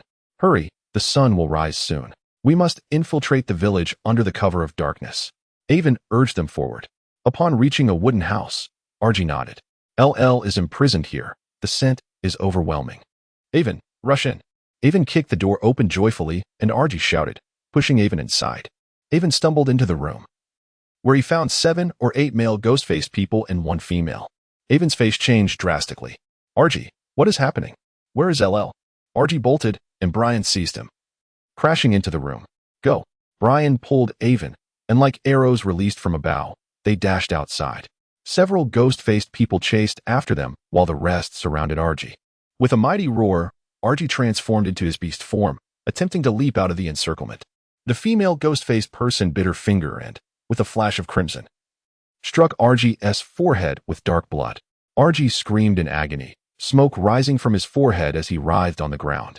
Moments later, a ghost-faced tattoo appeared on his brow. The female ghost-faced person cackled, her ghastly green face marked with deep, worm-like runes. Sound the alarm. Gather more people to capture those two beastmen. They are truly foolish to seek trouble in my ambushed tribe. It is the clan leader. Several ghost-faced people blew the bone flute, and dozens of figures surged outside. The female ghost-faced person caressed RG's abdomen with her bony fingers, her pale tongue flicking across his face. Hee hee, what a handsome beast man. Look at how firm your abs are. I, Rong Momo, shall claim you today. With my cursed blood, you will now be my dog. As RG endured the agony of the cursed blood, he felt as if countless flames scorched his veins, akin to water being poured into a hot oil pot, frying his very being. Blood flowed from his orifices as he shrieked in torment, curling up in agony. Wretched woman, begone. Hee hee, you have quite the spirit. After experiencing my methods, you'll be begging for more. Rong Momo taunted, her hands wandering over RG's body as she retrieved a spiked whip, cracking it against him mercilessly. Each strike tore flesh, leaving him drenched in blood. After hundreds of lashes, seeing RG lying there, devoid of strength to resist, Rong Momo grinned and fetched a beast oil lamp filled with scalding oil. With a sizzling sound, the hot oil splashed onto RG, filling the air with the scent of roasting meat. Beastman, how do you find my hospitality? Rong Momo perched atop RG, pressing her flesh against his mouth. My blood is toxic. If you wish to endure my cursed blood again, then bite. Her eyes sparkled with delight as she gently nibbled on RG's earlobe, her hands never ceasing their torment. With a swift motion, she tore away his leather skirt, her greedy gaze fixated on his lower form. My, how impressive. Much larger than our ghost-faced kin. It's been ages since I've encountered such a robust beast man. And you appear to be a virgin. Today, you've delivered yourself right to me for a thorough lesson. Begone, wretched woman. The humiliation you inflict upon me today will be repaid 100-fold in the future. Alger's eyes were bloodshot, his teeth chattering in agony. Orc brother, I cannot predict if that day will ever come, but I know that today I shall indulge myself to the fullest. Rong Momo chuckled as she boldly seated herself beside the bloodied and immobile Alger, who let out a scream filled with vengeful hatred. Upon witnessing the increasing number of ghost-faced beings rushing toward him and Brian, Evan's complexion turned pale, grappling with the heartbreak of Alger's betrayal while simultaneously worrying for Lele. The prospect of imminent demise left him despondent. Losing his own life was one thing, but what would become of Lele? She must be awaiting his rescue. Spiny dragon, your rank exceeds mine. I will remain to hold them off while you escape. Remember to find Lele, or I shall haunt you as a ghost. Evan shouted, preparing to charge forward. Let us go together. The blood of the ghost-faced beings is poisonous, and our claws and fangs are ineffective. We shall uproot a few trees and attack them from a distance. Brian exclaimed, grasping a tree and uprooting it, tossing it to Evan. Both seized a tree and swung it at the advancing ghost-faced beings, knocking several out of the sky. With a massive tree in hand, Brian swung it vigorously. And as the fallen ghost-faced beings lay on the ground, Evan seized the opportunity to strike, the sounds of their anguished cries echoing as gouts of blood erupted. In an instant, 7 or 8 ghost-faced beings met their demise. The splattered toxic blood hissed as it landed on Brian and the others. All clansmen, retreat and shoot the blood arrows. An elder among the ghost-faced beings, his expression dark, waved his hand to halt the swiftly approaching entities. Suddenly, a rain of arrows descended upon them, each tip glowing with a sinister crimson hue, soaked in the poison of the ghost-faced beings. Brian's face turned ashen as he swung the tree desperately, while Evan cried out in pain as an arrow struck his arm. Brian shouted furiously, swinging his tree horizontally and crashing it down upon the ghost-faced beings. The sounds of their screams resonated as they were reduced to a gruesome pulp. We come here merely to seek a friend's whereabouts. Since there is none, we shall take our leave. Should you dare to detain us by virtue of your numbers, none of you shall leave this place alive, Evan proclaimed, gripping a tree with a steely glare, standing resolutely before Brian, who bellowed again and uprooted another tree. The standoff ensued. What kind of place is the Ambuser tribe? You think you can come and go as you please? The ghost-faced beings, incensed by the loss of their kin, were unwilling to relent. The elder glared at the fallen bodies of his brethren, his face a mask of fury. Fire again, he commanded, and an onslaught of arrows surged forth, striking Evan and Brian multiple times, causing them to emit hissing sounds as the poison coursed through them. Evan lifted the tree high and smashed it down, forcing the ghost-faced beings to retreat, and he scoffed, "There are only 2 of us. It would be quite the spectacle for so many of you to accompany us to the grave. Do not fear death, shoot away." As Brian uprooted several more trees to hurl at them, the elder's fury intensified. "Fall back, keep your distance. You are injured, go first," Brian shouted at Evan. "We leave together," Evan replied, clutching his arm, now exposed and bone-white, standing shoulder to shoulder with Brian, both wielding trees as they retreated. The ghost-faced beings lingered behind, relentless in their pursuit. Seeing the flesh on their bodies corroded by the poisoned arrows, Brian's expression darkened. "We must retreat at once or perish together. We shall leave. The mountains are high and the waters deep, and there will come a time for reckoning." The elder snorted in contempt as dozens of ghost-faced beings turned away in ire. Evan collapsed onto the ground, both he and Brian riddled with arrows, their bones stark against their flesh. "This place is unsafe. We must hurry," Brian grunted, spitting blood as he fell into the mud. "Spiny dragon, you cannot die before we find Lele. Save your life until then." Evan dragged Brian through the forest, leaving a trail of crimson behind them. "Uncle Dinosaur, where is sister?" Cloud Mother gasped in horror upon seeing Evan bloodied and bearing Brian on his shoulders, tears streaming down her face. "This place is not safe. We must leave. Lele is not here. Alger has betrayed us," Evan replied, sorrow etched across his bloodied visage. "We must find a cave to rest. Your wounds cannot be soaked in the rain. When Cloud and I searched for herbs yesterday, we saw a mountain and a cliff over there. Let us head that way," Cloud Mother urged anxiously. "Very well, let us proceed as you suggest. The spiny dragon must have some salve applied soon," Evan sighed heavily. "Spiny dragon, now in human form, bind him to my back. You ride on Cloud's back. And we shall leave swiftly," Cloud Mother instructed, gathering vines to secure Brian. Once Brian was bound, Evan mounted Cloud's back, who staggered unsteadily, her front legs trembling. "Uncle Dinosaur, hold on tight. I can run very fast. Once you are healed, we can search for sister," Cloud declared as she clumsily dashed forward through the rain. Evan closing his eyes as the Ambuser tribe faded into the distance. Memories of hunting and playing with Alger in their youth flashed before him. When did their paths begin to diverge? Perhaps it was the moment he forcibly bound a contract, fully aware that Lele was his mate, that their brotherhood began to fray. "From this day forth, we are no longer brothers, Alger." Evan wiped the rain from his face, turning his head as the water stung his wounds like blades.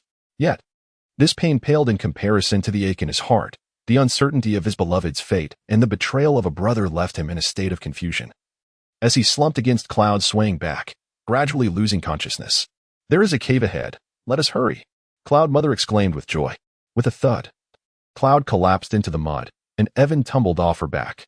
Cloud Mother dragged both Brian and Evan into the cave. "Cloud, go outside and see if you can find any herbs. I will tend to their wounds." Her face was filled with worry.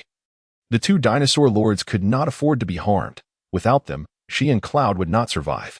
"I'll go right away, Mother, but I'm so tired." "Let me catch my breath first." Cloud panted heavily, foam gathering at the corners of her mouth.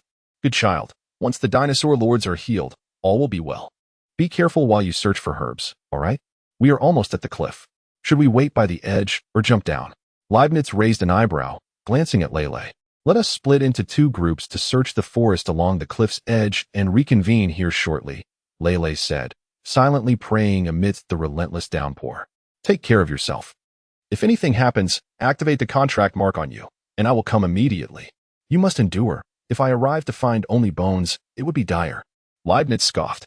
"Just mind yourself," Lele retorted, soaring into the forest. "What a fiery temper." Leibniz grumbled, flying off in the opposite direction. "I need Angelica and Burdock. Mother says they help stop bleeding and replenish blood." Cloud raised a few sprigs of Angelica with a beaming smile. Suddenly, she looked up to see a vulture glaring menacingly at her from a tree. With a startled cry, she fled behind the tree, trembling with fear. The vulture swooped down, and Cloud took off running, screaming as she went. Just then, a piercing scream echoed, and a warm liquid splattered onto her. Turning back, she saw a pterosaur circling in the air, its iron-like claws tearing the vulture asunder with a swift motion. With a thud, Cloud knelt in the muddy water, her round eyes brimming with tears. "My blood is poisonous. Do not consume me. I am covered in mud and unappetizing." In a swift motion, Leibniz devoured the vulture. Seizing Cloud with one claw, he soared back into the sky. "What about the dinosaurs you were with? Are they all dead?" Seeing that Lele had not yet returned, Leibniz furrowed his brow, fixating on the sobbing Cloud. Uncle Dinosaur is not dead, Cloud replied timidly. Where are they? Leibniz inquired. His interest peaked as he stood up. They're not in the cave. It's just me here, Cloud mustered her courage to declare loudly. Honestly, anyone with that fool Lele is a fool too. Stay here and do not move, or I shall devour you. Leibniz, visibly displeased, flew up to a tree. From a distance, a dejected Lele returned. And upon seeing the trembling crimson figure in the water, she rubbed her eyes in disbelief. Misjudging her direction, she collided with the tree with a thud, plummeting directly into the water. Cloud, she exclaimed, rushing over to embrace her tightly. Sister, I finally found you. Uncle Dinosaur is almost dead. Sob sob. Cloud wept uncontrollably. All right, we shall not be separated again. Lele held Cloud, whose emaciated form was nothing but skin and bones, her eyes reddened. Suddenly, she felt something sticky on her neck. Hurry, take me to find them. Cloud, you've smeared snot all over my neck. Lele poked Cloud's forehead. Bad sister. It was hard to find you, so I intentionally smeared my snot on you. Cloud laughed through her tears, splashing Lele with water. At least I helped you find this dear horse person, and you won't even say thank you? Leibniz glared discontentedly at Lele, who had not acknowledged him. Thank you, Leibniz. If it weren't for you, I wouldn't have found them so smoothly, Lele said earnestly, turning to follow Cloud as they raced toward the cave. I saved your life, and you never thanked me so formally, yet now you do for another male? Leibniz's face darkened as he trailed behind. They have all saved me, tirelessly searching for me. Without them, I would not exist, Lele replied as she hurried on. Cloud, have you returned with the herbs? Cloud's mother, hearing the commotion, poked her head out from the cave. Lu Yuyo pushed through and rushed in, her eyes widening at the sight of Evan and Brian, both drenched in blood.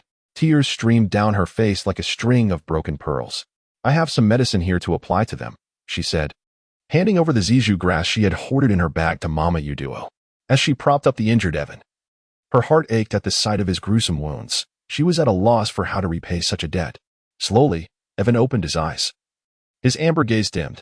Looking at Lu Yuyo before him, disbelief washed over his face, soon replaced by a satisfied smile. Is it really you, Lele? How wonderful it is to see you alive. Surely the beast god heard my prayers, allowing me to see you once more before I depart. I am so sorry for losing you. You must have endured so much suffering. I have been searching for you, but I was always one step behind, he gasped, his breath coming in short bursts. Evan, please don't speak. Be careful not to aggravate your wounds. I'm fine. Look, I've grown taller and stronger. Once you recover, we shall journey to the Dragon Valley. Lu Yuyu inhaled deeply, forcing a smile as she crushed the purple pearl grass and applied it to the various wounds. Observing the unconscious Avon, who clung to her tightly, and the unresponsive Brian, Lu Yuyu continually encouraged herself to remain strong, to refrain from tears, and to take care of them. The Lord of the Spinosaurus was burning with fever, which was concerning. Mother Uduo murmured to herself while tending to the wounds. Lu Yuyu was immediately alarmed. Such a severe injury could lead to complications if infected. He gently set Avon down, attempting to release his grip, but found it impossible to break free. Allow me to assist in prying his hand open, Leibniz said, his expression darkening as he approached. I can manage this myself. Could you and Uduo please search for additional herbs to aid in his recovery? Their injuries are far too grave, and I fear that the limited herbs in my possession will be insufficient. Lu Yuyu shook his head at Leibniz, jesting that his gaze pierced through Evan like a dagger, as if he challenged him to attempt to break Evan's hand. After much effort, Lu Yuyu finally managed to withdraw her hand, only to find one of her hands bruised and discolored from Avon's grip. To her surprise, it was him. Observing Brian Leibniz being turned over by Mother Cloud, she let out a soft hum. Lu Yuyu helped Brian up, and indeed, he was burning with fever, his face flushed crimson. She hurriedly took out a few antipyretic tablets, intending to administer them, but Brian clenched his jaw tightly, making it impossible to get them in. Lu Yuyu gritted her teeth and resolutely swallowed the medicine, intending to crush it and feed it to Brian. What are you doing? Leibniz exclaimed, tugging at Lu Yuyu's hair, his teeth clenched as he glared at her, urging her to bring her lips closer to Brian's mouth. Lu Yuyu pushed his hand away, her mouth filled with medication, rendering her speechless. You intend to administer the medicine, do you? That's precisely why I am here. A glint of mischief sparkled in Leibniz's eyes as he seized Lu Yuyu's head and fervently pressed his lips against hers. Lu Yuyu struggled fiercely against Leibniz, yet she found herself utterly ensnared. His dark, piercing eyes gleamed ominously, and his brows arched in a predatory manner as his aggressive tongue twisted and swirled within her mouth, his fervent breath fanning her face. after what felt like an eternity.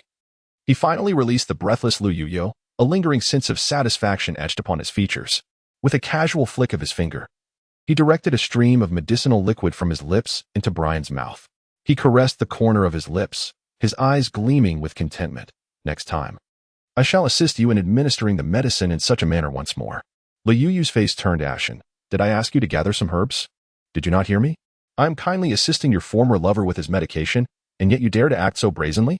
Truly. One cannot be too cautious with beasts, and do not presume that just because that spiked-backed dragon belongs to the royal lineage, I harbor any fear of him. Leibniz, with a roguish grin, looked at Lu Yuyu and whistled. You and Duo, please accompany Leibniz to collect some herbs. Leibniz, I have no desire to engage in a verbal sparring match with you, nor do I possess the inclination for it, if it is not too much trouble. Could you also assist in hunting some wild game? Lu Yuyu shook her head, dismissing the heat of the passionate kiss that had left her flushed and racing. With a swift rip, she tore her t-shirt and fashioned it into a makeshift towel, placing it upon Brian's forehead. All right, I'll go now. But remember to reward me for these errands. Little female, Leibniz quipped, casting a mischievous glance at her chest, the corners of his mouth curling into a sly smile. Get lost, you scoundrel. Lu Yuyu retorted, seizing a handful of stones to hurl at him. A glance at you won't cost me anything. You're nearly as plain as I am. Leibniz sidestepped her, feigning indignation. Auntie, could you find something to hold water? I need to wipe Brian down. His fever is too high, Lu Yuyu said, concern etched across her face as she gazed at the burning heat radiating from Brian's body. I have a water skin. I'll fetch some water, Mother Cloud said, setting down Ivan before exiting the cave.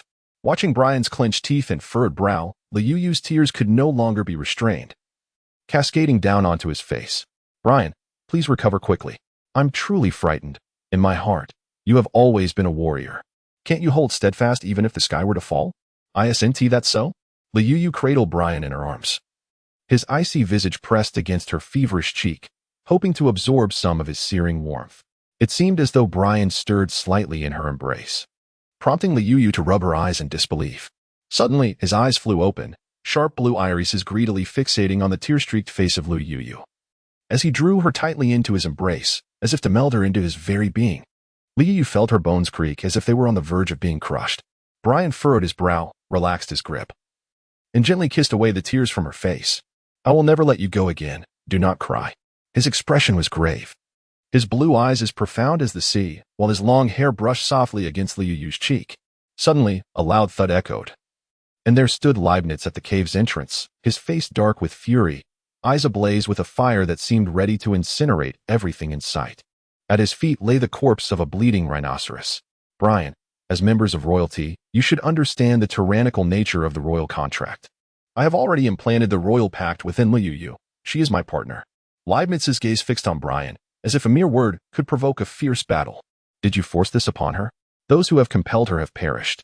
Brian's expression turned icy, his sharp eyes fixated on Leibniz as if he were gazing upon a corpse. Do not presume you are still the youngest high-ranking beastman of Dragon Valley from 3 years ago. I am as well. She is my partner, and none of you shall lay a hand on her. Leibniz regarded Brian with disdain, and as he reached for Lu Yuyu, he declared, who becomes her partner is her choice alone. Dare to force her, and you shall meet your end. In a flash, Brian's movements were swift as lightning. A dark light surged as he leapt towards Leibniz, aiming to seize his throat. Leibniz let out a cold laugh, unfolding wings that shimmered with white light, sending forth a flurry of feathered projectiles that shot towards Brian with great speed. All of this transpired in the blink of an eye. As the feathers were about to strike Brian, Lu Yuyu, in a moment of panic, unfurled her wings and flew into the fray, shielding him. Leibniz's eyes widened in rage as he flapped his wings, summoning a tempest that caused several feathers to fall to the ground in disarray. Are you insane? When faced with an attack, you don't know to evade but instead fly into danger. With a scowl, Leibniz kicked at the cave wall, causing a cascade of stones to tumble from the ceiling. The contract was not forcibly imposed by Leibniz, it was established to save me. You must first tend to your wounds. Once you are healed, we shall devise a solution. Lu Yuyu felt overwhelmed by the situation, unsure of how to proceed. With the absorption of his pterosaur blood, he had acquired some of its abilities, ensuring greater safety in the future. Brian, filled with affection, gently caressed Lu Yuyu's cheek, casting not a glance at Leibniz. In a fit of rage, Leibniz furiously dismembered the rhinoceros, devouring it with a crunch. his eyes fixed menacingly on Brian, as if he were gnawing on Brian's bones. "Brian, take a moment to rest. I shall procure some food for you." Liu gently assisted the swaying Brian to the corner of the cave, unfastening the tiger's skin from his own body to lay it on the ground for him to rest. "Has the Tyrannosaurus mark on you been consumed?"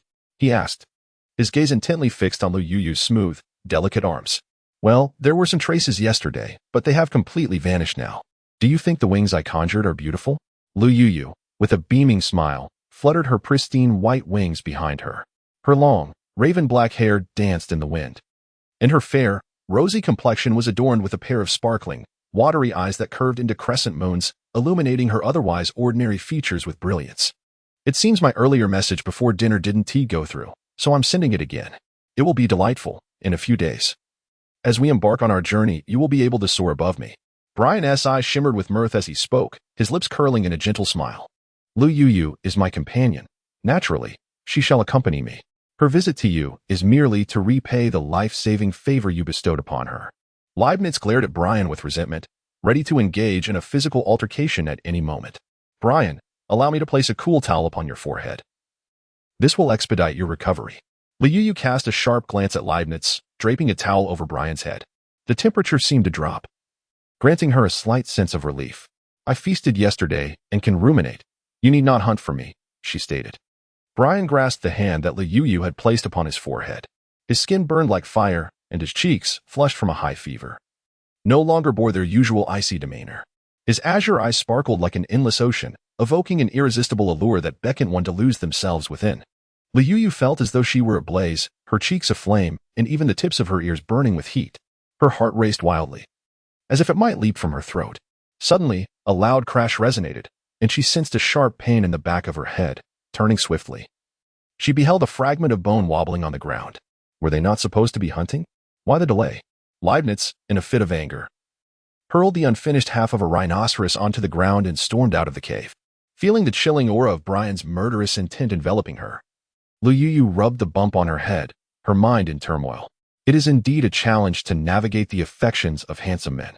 There are simply too many of them, and one cannot please them all. Who claimed that being surrounded by numerous handsome suitors was akin to living like a celestial being. Even before Ivan had awakened, the situation felt overwhelming. It was as if Zhu Beiji were gazing into a mirror, truly a case of being caught between two worlds. "Brian, I shall return shortly. Leibniz rescued me from the ghoul. Had it not been for him, I would have perished long ago. Do not mind his harsh words. Let us avoid conflict. You must first tend to your injuries. Once you have recovered, we shall continue our journey together." Liu gazed sheepishly at the ashen-faced Brian. "I will repay him for your life-saving grace. Should he dare to lay a finger on you again, I shall tear him apart." Brian's voice was chilling. His keen gaze swept over Liu and suddenly halted on her other hand, where a striking bruise marred her delicate, fair skin. Did he inflict this injury? Brian's eyes narrowed as he grasped her hand, bringing it to his lips to tenderly lick the wound. The barbed edges of his tongue sent a shiver through Liu. The warmth of his breath caressing her hand as if it might melt her away. "No, it was merely an accident. I hurt myself. I just learned to fly and accidentally collided with a tree. This bruise will heal in a few days, so there is no need for you to worry." With her face flushed crimson, Liu forcefully withdrew her hand, concocting a fib to evade the situation. "You should rest for a moment. I shall return shortly." Like a specter pursued, Liu fled in haste. Upon reaching the cave's entrance, she encountered Leibniz, who emanated an aura of low pressure. Liu, attempting to cool her flushed cheeks, hesitated to ignite the explosives.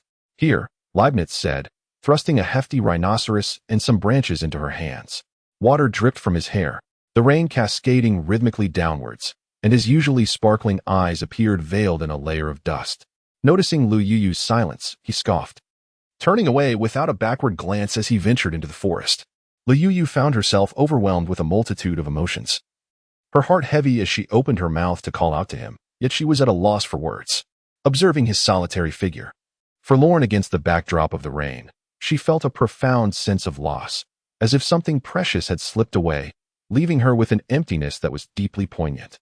"I must apologize to everyone for the confusion. I mistakenly skipped a chapter, jumping from chapter 13 to chapter 15, resulting in a missing chapter. I had always believed I had reached 100 chapters, and I am truly sorry for the oversight. I spent the entire morning rectifying this error." Liu, with her head bowed, trailed behind when suddenly a piercing sound rent the air, accompanied by a putrid stench that assailed her senses. Raising her gaze, she was struck with terror. Before her loomed a colossal bird, approximately 2 meters in height and weighing around 200 to 300 pounds, hurtling toward her with astonishing speed. Its vividly colored plumage exuded an aura of danger, while its brownish-red eyes glimmered with a chilling, sinister light as if capable of ensnaring one's very soul. Its claws, sharp as daggers, glinted ominously, threatening to eviscerate a human with a mere flick. In a swift motion, it lunged at Liu Yu, a gust of wind trailing in its wake, prompting her to roll away just in time. With a resounding crash, a massive tree beside her was cleaved in two, splinters scattering in all directions. Liu Yu stifled a groan as a branch pinned her leg, sending a sharp pain coursing through her. Leibniz, who had been walking ahead, turned at the commotion only to see the bird's dagger-like claws reaching for Liu Yu once more. His complexion paled, and with a swift dive, he struck the giant bird away with a powerful blow. The creature, incited by fury, leapt into the air, its iron-like claws aimed at Leibniz. Worry for Liu Yu, trapped beneath the fallen tree, left him momentarily unprepared. A sudden sound sliced through the air, and feathers erupted from his wing as a fountain of blood shot skyward. With a fierce roar, Leibniz transformed into his beastly form, his white wings fanning out, leaving a trail of crimson in the air. He dove sharply, his pointed beak aimed at the bird's eye. A sickening squelch echoed as the creature screeched in agony, collapsing to the ground and thrashing about. Leibniz descended upon it, his claw striking true to its abdomen. With a ripping sound, the bird's belly seemed to unzip, its entrails spilling forth. Have you encountered the tree where the soul-snatching birds dwell? Their claws can easily disembowel a beast man. They typically refrain from attacking unless provoked. Can you not muster your wits and heart? In your current state, you are destined to lose your life. Leibniz's face was ashen as he moved the branch pinning Liu Yu's leg, sternly bringing her delicate, smooth calf to his lips for a gentle lick. Liu Yu lowered her head, momentarily feeling a sense of grievance, remaining silent. Observing her prolonged silence, Leibniz gently lifted her chin, noticing the faint redness in her eyes. His expression flickered with concern. Others cannot rescue you eternally. The only person you can rely upon is yourself. Do you understand, little one? His hand lightly brushed against Liu Yu's icy cheek, his eyes reflecting a mixture of heartache, reluctance, and inner turmoil. Liu Yu retracted her leg and sniffed slightly. I understand now. I will certainly be more cautious next time. With that, she hoisted the enormous bird from the ground and limped towards the cave. In Leibniz's eyes brewed a tempest of emotions as he abruptly seized Liu Yu. You cannot even protect yourself, yet you wish to assist them in hunting? Do you have a death wish? I am your partner, here to aid you in repaying their kindness. Liu Yu was abruptly yanked, causing her to stumble as a massive bird plunged into the water with a resounding splash. Soaked and seething with fury, she exclaimed, You are not my partner. I shall repay my own debts. If you wish to stay, then stay, but if not, depart. Leibniz narrowed his eyes into slits, his dark pupils gleaming with a chilling intensity as he firmly grasped Yu Yu's chin.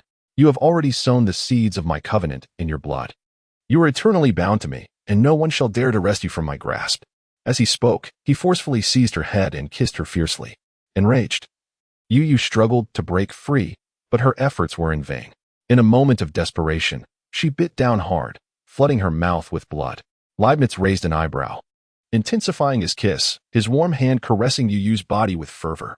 Liu Yu, filled with a blend of embarrassment and anger, fiercely thrust her knee into Leibniz's groin. He let out a muffled groan, loosening his grip just enough for her to break free. Seizing a large bird from the ground, she hurled it at Leibniz with a resounding thud, declaring, If you ever dare to force me again, I shall make you regret it. Initially, she thought to herself that she had not plagiarized or altered anything significantly. However, upon reflection, she decided it was best to avoid any misunderstandings. Acknowledging that the original work belonged to someone else. Long ago, she had already revised similar plot points and had even posted a comment in the review section explaining her modifications to avoid any resemblance to established tropes. Yet, the editor later remarked that the number of characters she altered had become somewhat convoluted, prompting her to inform her readers that further changes were forthcoming. Throughout, she has never concealed the fact that her revisions were made to avoid overlaps with existing narratives, nor has she used the editor as a pretext. For she had nothing to hide. Those who have followed her writing understand this. Moreover, any writer knows that encountering similarities in plots is a common occurrence. She expresses deep gratitude to her readers for their attentiveness and care, hoping that disputes over this matter will cease, as all authors face their own challenges.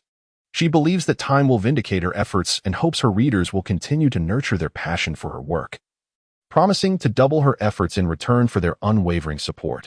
Upon noticing that both Liu Yu and Leibniz returned with less than pleasant expressions, Yun Duo's mother took the items and placed them in a corner of the cave. Both adults are asleep. Do not worry too much. They will recover in due time. Thank you, Andy. If it weren't for you, I might never have seen them again, Liu Yu said, wiping the water from her face and smiling brightly. Why speak of such things? I have heard from Yun Duo that you have taken great care of her. If it weren't for you, she would have perished long ago. I should be the one expressing my gratitude. Please, just call me Lena, Yun Duo's mother replied with a face full of maternal warmth. Indeed. My sister has been so kind to me. She even saves the tender leaves for me to eat. Yun Duo chimed in, shaking her head and gazing at Liu Yu with sparkling eyes. Liu Yu could not help but feel her cheeks flush, letting out a few silly laughs to mask her embarrassment. It seems there is something amiss between you and these esteemed dinosaurs? Lena inquired with an air of mystery, pulling Liu Yu aside into a secluded corner. Well, they have all saved me, Liu Yu murmured, her gaze lowered, her toes tracing patterns in the ground. Then why not have them all as your partners? With your beauty, you ought to have at least 10 companions, Lena exclaimed, her face a portrait of astonishment as she looked at Liu Yu. Ah? Liu Yu's mouth fell open in disbelief, as if she could fit an egg inside. Did your mother not inform you?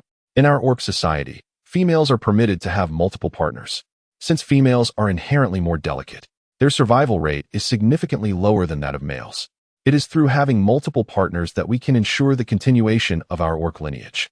However, some strong males may have multiple females, but this must be with the female's consent. Otherwise, the male would incite the ire of the entire orc community for depriving others of their chance at companionship. Lena's face lit up with mischief. Is that so? Liu Yu, accustomed to the constraints of monogamous ideology, found herself momentarily bewildered. Indeed, Cloud has 13 fathers. I am nearing my heat cycle again, and I can choose my favorite to mate with, or even engage with all of them together, Lena declared proudly. Liu Yu felt a twitch at the corners of her mouth, pondering who could possibly be the daughter of so many mating clouds. Do you know how to dissolve a royal contract? She grasped Lena's hand with an urgent gaze. The royal contract cannot be undone, Lena replied. Their noble bloodlines bind them to a female for life once the contract is established. Moreover, a royal contract will consume an ordinary beastman contract. However, if multiple royals simultaneously establish contracts within a single female, this phenomenon does not occur, as different royal contracts can mutually constrain one another. Lena cast a meaningful glance at Liu Yu. Centuries ago, in our beastman clan, there was an unparalleled beauty from the Snow Fox tribe who was bound by contracts from 4 royal families. They all became her companions. And she also took in 4 commoners, giving birth to 18 beastmen. She is revered as the heroic mother of our clan, with admiration etched across her face. Lena held Liu Yu's hand. You are the most beautiful beastman I have ever seen. Your eyes are as clear and bright as a pristine spring. Your delicate brows resemble tender willows in early spring, and your snow-white skin is as pure as the snow on the Gisa mountain. Surely, you will possess multiple royal companions, just like our heroic mother. Liu Yu felt a surge of joy, casting aside even the royal contract that could not resolve this matter. My goodness, was she not referring to the ice goddess, but to herself? How astonishing that a mere commoner could transform into a goddess. Very well. You should get some rest as well. Those dark circles under your eyes diminish your beauty. I will take good care of the esteemed ones. Lena gently patted Liu Yu's hand. Liu Yu lay down in the cave, feeling a profound ache throughout her bones, her eyelids heavy as if burdened by 1,000 pounds. Before long, she descended into a drowsy slumber. In the midst of her dreams, she suddenly envisioned Brian, Evan, and Leibniz rushing towards her, shouting, Liu Yu, let us all engage in merriment together. As they descended upon her, she felt as though a mountain had been placed upon her, rendering her breathless. In a panic, she pushed against them and let out a piercing scream. Bolting upright, gasping for air, she felt as though she were caught in a vice, nearly suffocating. Lowering her head, she discovered a tail tightly wrapped around her waist. She realized that Evan, who had awakened unbeknownst to her, was holding her closely. Lele, is that truly you? I thought I was on the brink of death, and that the beast god had shown me mercy by allowing me to see you. I never imagined this moment would be real. You have truly appeared before me. Even if I were to die now, I would welcome it. Evan's head rested on Liu Yu's shoulder, his entire form trembling slightly. Evan, I have been well all along. Just look at me now. I've gained some weight. And my face has improved. Lu Yu rested her head on Iwan's shoulder, her voice choked with emotion. You must have endured so much hardship. Facing the heavenly flames and being captured by the masked man. It is my failure to protect you that has caused you to suffer so greatly. Iwan's amber eyes shimmered with tears, filled with compassion as he gently caressed Lu Yu's face. No, truly not. I have learned to fly now, and my strength has greatly increased. I can hunt for myself. In a way, I have turned misfortune into fortune. Thank you for searching for me all this time, Iwan. Lu Yu shook her head, crystalline tears tracing an arc in the air. Avon grasped her face gently, his fingers brushing against her cheek. Once we arrive at the Dragon Valley, we shall cultivate the land together and, in due time, hatch a nest of dinosaur eggs. Sitting nearby, Brian's expression was grim. Though the Spinosaurus has known you longer, the choice of her companion rests solely with her. While you saved me from peril, I will never relinquish Lele. She is mine, has always been mine. You snatched her away from me. Had it not been for you, we would have long found a picturesque haven to joyfully reside together. Avon straightened abruptly, his amber eyes ablaze with fury. As a male, you failed to protect her. I shall take it upon myself to safeguard her. Brian's demeanor remained unyielding, his resolve unwavering. It seems you have all forgotten me. She bears my royal contract within her, and she is my mate. Leibniz, standing at the cave's entrance, scoffed. Enough of this bickering. You have all saved me and treated me well. We are still on the run. Let us settle in Dragon Valley first before discussing such matters. Recalling the recent nightmare, Lu Yu rubbed her aching head. Avon, Brian, take the time to heal your wounds. Once you are well, we shall continue our journey. By then, no beast tribe will dare to lay claim on us. Lu Yu gently laid Avon down and tended to his wounds once more, then reached out to feel Brian's forehead. Replacing his damp towel, the cave was enveloped in tranquility, with only the sound of breathing echoing within. Observing the scene, Lu Yu could not help but admire the great hero's mother, pondering how she managed to foster love among her numerous partners. Simultaneously, her reverence for Yundu Omama surged like an unrelenting river, as uncontrollable as the flooding Yellow River itself. But where was Ouch? His absence was conspicuous. Realizing that this stalemate was untenable, Lu Yu decided to broach a safer topic. He has passed away, Avon replied, his voice laden with sorrow. At least half of the orcs who journeyed with us have perished. Do not grieve too deeply, Avon, Lu Yu sighed. Avon, you are an herbivore. Do you find anything here to your liking? She inquired, gesturing towards a tree at the cave's entrance.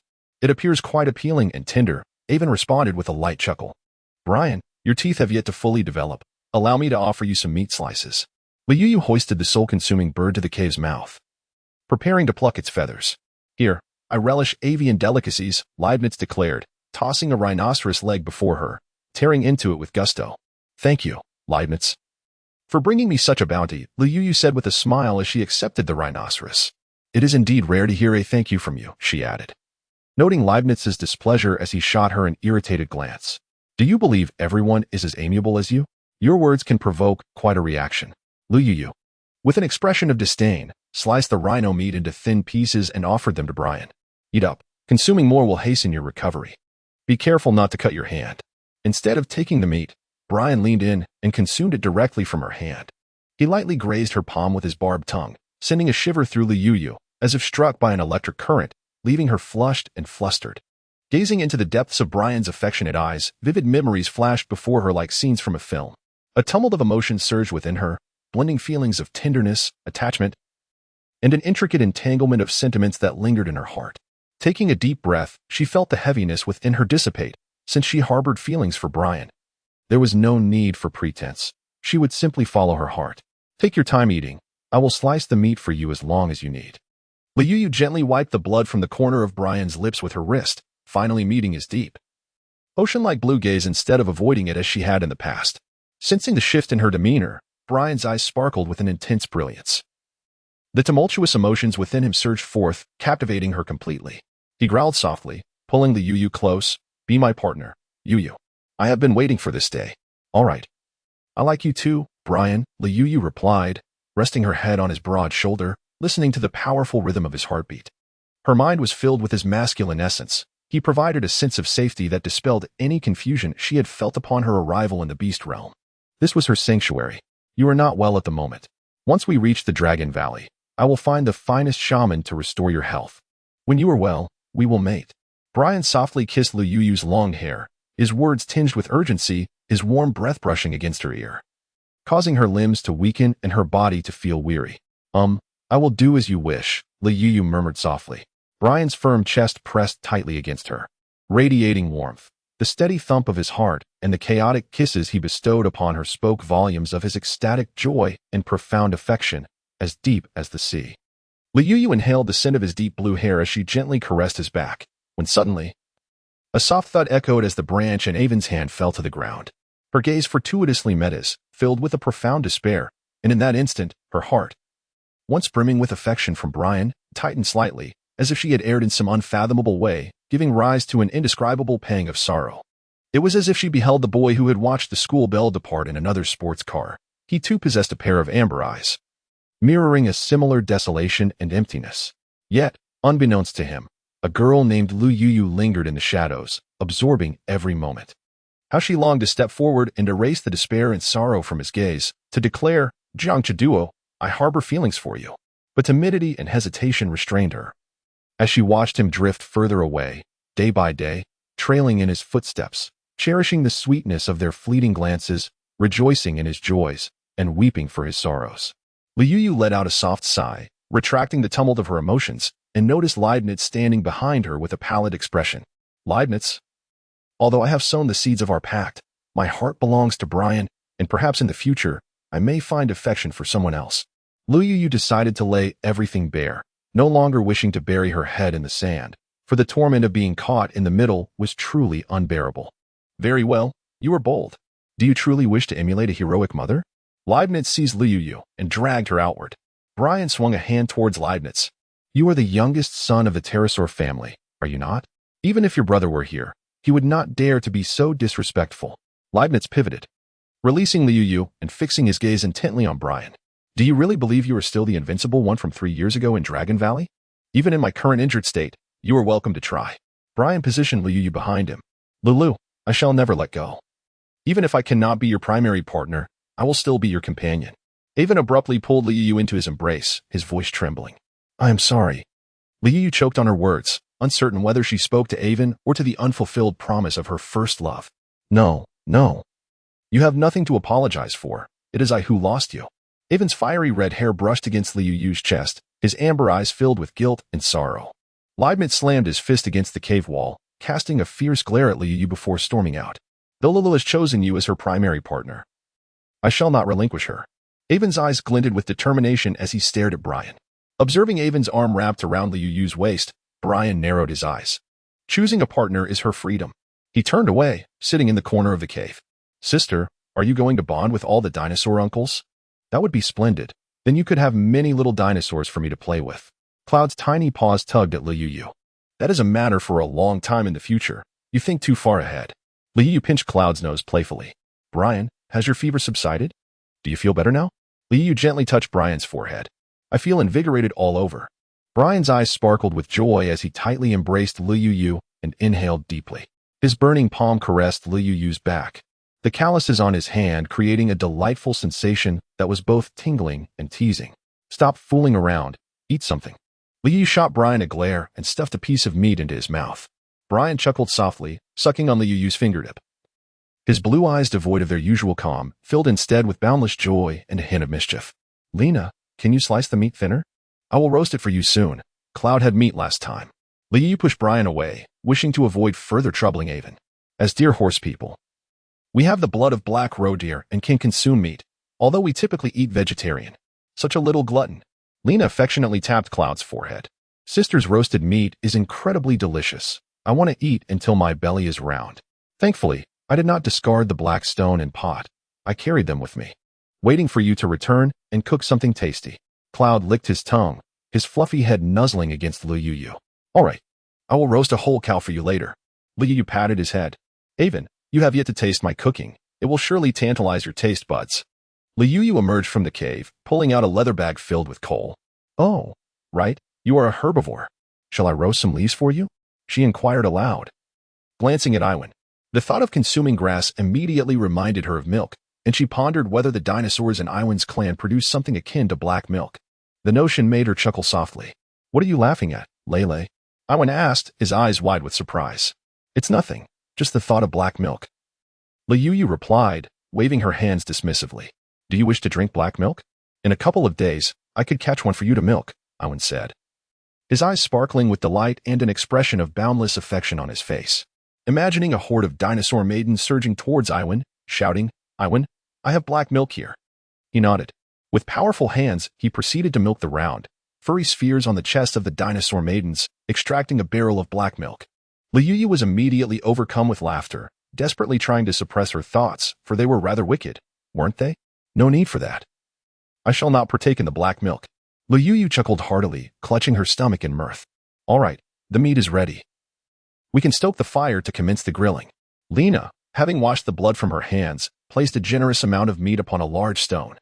I just happen to have some hair from my recent grooming. That should suffice. It appears fortune is on our side, last time. It was Leibniz's hair that served as the ignition source.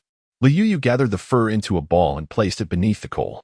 Pterosaurs never shed their feathers, as these precious adornments serve as both tools for courtship and instruments of combat. Lena gazed on in disbelief.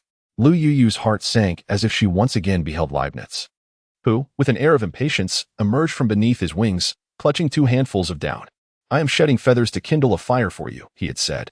As she gazed into the boundless curtain of rain, the shadow of him had vanished, leaving her with a lingering sense of melancholy. Leibniz, may you forever find peace. Are you thinking of that pterosaur lad? Brian gently caressed Liu's cheek. Overwhelmed by the depth of his azure gaze, Liu felt an acute embarrassment. No. I came to roast meat for you. He brings quite a bit of trouble. His brother would never allow him to live in peace. Brian remarked with a tone of indifference. I have not heard him mention it. I hope he remains safe. Liu's voice dipped into a somber tone. Although I wish to be your sole companion, I yearn even more for your daily happiness, Brian said, lifting Liu's face to gaze deeply into her eyes, his cerulean orbs brimming with sincerity and concern. He has saved me. If he were in danger, I would also go to his aid. Is there truly no way to dissolve the royal contract? Liu gently shook Brian's hand. His act of saving you holds greater significance for me than my own rescue. Should he find himself in peril, I will come to his aid without hesitation. Do not worry, the royal contract cannot be undone. Brian inhaled the scent of Liu's hand, his breathing becoming increasingly labored. I shall tend to the barbecue. Do not create a commotion here. Go lie down. Observing Brian's eyes, which shone with an unsettling brightness, Liu felt her ears flush with warmth. I will handle the cooking. You may simply sit and watch. Brian lifted Liu effortlessly and placed her upon the tiger skin. Do not hold me too tightly. Be cautious of my wound. She gently pushed him away, her eyes brimming with concern. With you, my heart is full. A smile graced Brian's lips, softening his previously rigid demeanor as he nuzzled Liu's face and draped the tiger skin over her. Yuan observed the scene, his gaze heavy with melancholy. Was he truly on the verge of losing Lele? She was so beautiful, and so many orcs adored her. 2 royal families vied for her affection. Yet his love for her was no less fervent. He had rescued her from the river, and at the moment he beheld her sparkling eyes, he resolved to make her his companion. Though she had now chosen the Spinosaurus, she still cared for him. Yuan clenched his fists, silently rallying himself. Before long, Brian had grilled the meat to a perfect golden brown on both sides, the sizzling fat dripping into the fire, filling the cave with an irresistible aroma. A sprinkle of salt would enhance its flavor.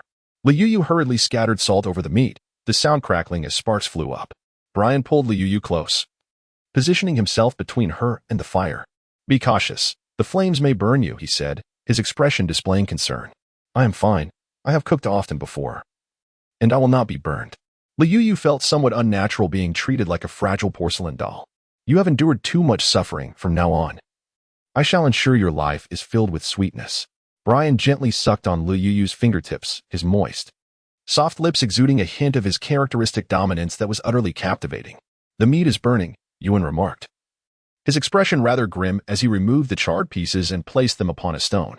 Liu, noticing the mischievous glint in Lena's eyes and the radiant gaze of the clouds, felt a flush of embarrassment and desperately wished to burrow into the ground. Was it possible that she had entered a phase of infatuation? Otherwise, why did she become infatuated at the mere sight of Brian? This burnt piece is for me. You shall have the golden brown ones. Brian picked up several perfectly roasted pieces from the stone, tearing them into small morsels and placing them before Liu. Let us share a meal. Liu popped a piece into his mouth. I wish to taste the meat's flavor as well, Yuan interjected, leaning closer and extending his mouth towards Liu Yu. Are you not afraid it will upset your stomach? Perhaps I should roast some leaves for you instead. Liu Yu hesitated. Yuan's amber eyes brimmed with dissatisfaction as he bit into the roasted meat held in Liu Yu's hand, his tongue brushing against her fingertips, causing her entire world to shatter in a moment of overwhelming sensation. Brian's expression turned slightly cold as he cast a glance at Yuan, who defiantly returned the stare. Sparks flying between them as if a duel of glances ensued, each mentally stabbing the other countless times.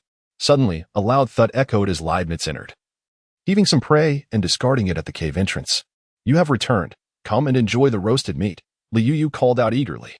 I did not go in search of food just to return and have you collect my remains in a few days, Leibniz replied, his face filled with displeasure as he averted his gaze from Liu Yu. Liu Yu twitched her lips, convinced that this individual must have suffered a difficult birth, as his forehead seemed damaged. Otherwise, how could he utter such words that were utterly suffocating? Quickly eat something. You must be exhausted after running around all day. She pushed the roasted meat towards him. Pterosaur, I am truly grateful for your rescue of Yu. Should you ever require my assistance, do not hesitate to ask. Brian's piercing gaze fixated on the roasted meat before Leibniz. Grabbing a piece of the meat, Leibniz devoured it, casting a disdainful look at Brian. I saved my companion willingly. Although she has chosen you for now, she carries my blood bond within her. One day, she shall undoubtedly be my partner. Do you believe you are the sole heir of royal blood? Were it not for the concern that my bond might be too overwhelming, endangering her health by consuming yours, I would not have permitted your bond to remain in her. Brian's expression remained cold and unyielding. I care not for your arguments. If you possess the capability, then either consume my bond or eliminate me. Otherwise, Liu Yu must remain my partner. Leibniz snorted, his eyes brimming with provocation as he regarded Brian. This bond in my body poses no issue. Let it remain. Observing the tense atmosphere, Liu Yu felt compelled to act as a mediator once more. Next time, accompany me on a hunt. I do not wish to bear the heavy burdens alone. Leibniz shot her a glare. Very well, I shall join you. Liu Yu nodded fervently. No need for you. I can venture out to hunt tomorrow. Brian blew on a freshly roasted piece of meat, tearing off a small chunk and placing it in Liu Yu's mouth. No, your wounds cannot come into contact with water, and it continues to rain heavily outside. I am quite capable now. Whatever you desire, I shall retrieve for you. Liu Yu waved her arms to signify her strength. I am not severely injured. I can go out with the pterodactyl. Avon shook his head, his expression resolute. You are not allowed to leave until your injuries are fully healed. The sooner you recover, the sooner we can depart. Who knows when another band of formidable beastmen may pass through here, or when the specters might discover this place. Liu Yu was in a state of utter dismay, firmly opposing the situation. Pterosaur, I shall entrust her to you tomorrow. Brian gently tousled Liu Yu's hair. I shall take care of my own partner. There is no need for your incessant prattle. Leibniz scoffed dismissively. Sister, the meat that Uncle Dinosaur has grilled is quite unpalatable. You should take over the grilling, for this meat is simply dreadful. Cloud exclaimed, her face contorted in distaste as she spat out the grilled meat. Leibniz, please retrieve some stones so we can prepare a steaming pot of rhino soup to enjoy. Liu Yu rubbed his hands together, eager to showcase his skills. Unfortunately, lacking wild mushrooms and other ingredients, he lamented the absence of items that could transform the gathering into a delightful hot pot. With a face full of regret, he recalled the abundant resources he had encountered the day he was captured by Uncle Pterosaur. I will go and gather some, he declared. As Yun Duo spoke, she dashed outside. Yun Duo, do not venture out alone. I will accompany you, Lena exclaimed, hurriedly following her. Lena, return. I shall go with her, she insisted. Liu Yu pulled Lena back. Both mother and daughter were herbivorous orcs, and when they encountered carnivores, they offered food, relying on their ability to fly. Leibniz, noticing Liu Yu's departure, promptly followed her out of the cave. The pterosaur youth seemed to have designs on Liu Yu. Avon, his face darkened, kicked a branch on the ground with a thud.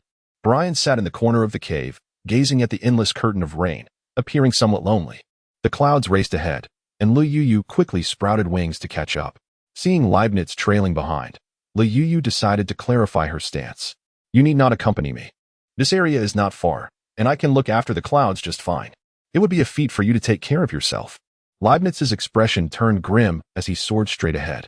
I intend to bond with Brian at Dragon Valley, and there is a possibility I may also bond with Avon in the future. If you cannot accept this, then you should leave.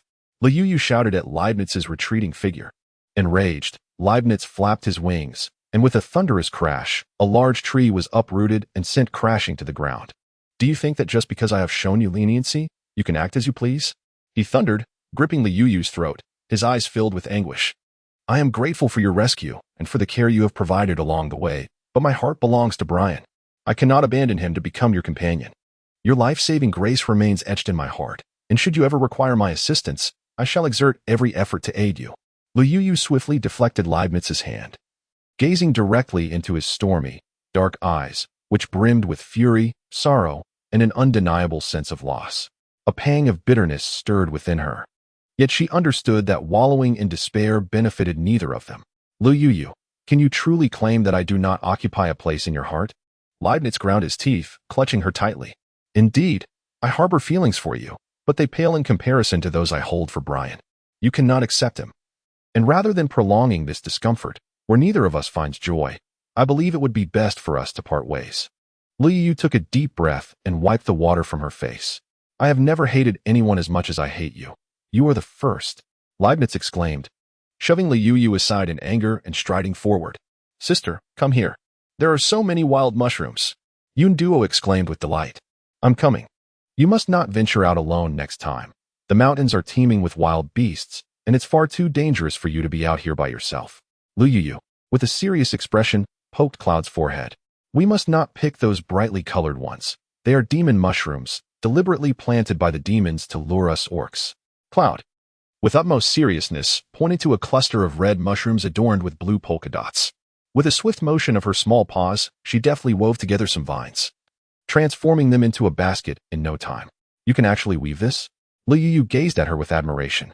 Of course, we deer-horse folk excel in weaving and cultivation. My mother can even craft beautiful skirts. Cloud held her head high, brimming with pride. Then weave a larger one. We have much to carry. Show me which leaves are edible, and I will gather a good amount to bring back. With ample food, we can comfortably nest in our cave. Sister, did you have a quarrel with Uncle Pterosaur? Just let them be your mates. Cloud exclaimed, her small, muddy paws raised in confusion. In our tribe, when the sisters are in heat, many males engage in fierce duels, ultimately selecting the 5 strongest to mate with her. Enough, enough. A child should not speak of mating so freely. It's mortifying. Liu Yu replied, feeling a wave of embarrassment. But it's not shameful. Without mating, how could little orcs be born? When I grow up and go into heat, I will choose several handsome males, all as striking as the Uncle Pterosaurs. Cloud's eyes sparkled as she gazed in the direction of Leibniz. Liu Yu couldn't help but twitch her mouth in surprise. Who would have thought that Yunduo was a mature woman who had spent the night with numerous men?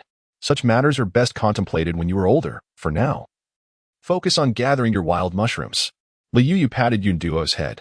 Sister, I possess more wisdom than you realize. As males of our orc kind, we must treat females with utmost care. What tasks do you undertake? Leave it to Uncle Dinosaur.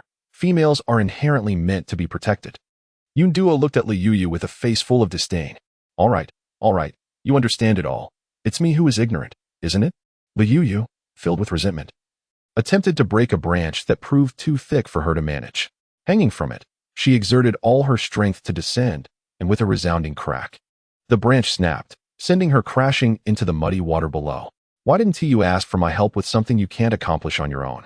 Leibniz observed, his teeth gritting in frustration at the sight of the mud-streaked Liu Yu. I may not be able to do it now, but I am learning. With practice, I shall succeed, she declared, brushing off the mud and resolutely engaging with another branch. Leibniz watched her retreating figure, lost in contemplation. His initial intent in forging a contract with Liu Yu was twofold: to evade his mother's relentless attempts at matchmaking and to prevent his brothers from embedding spies within his ranks.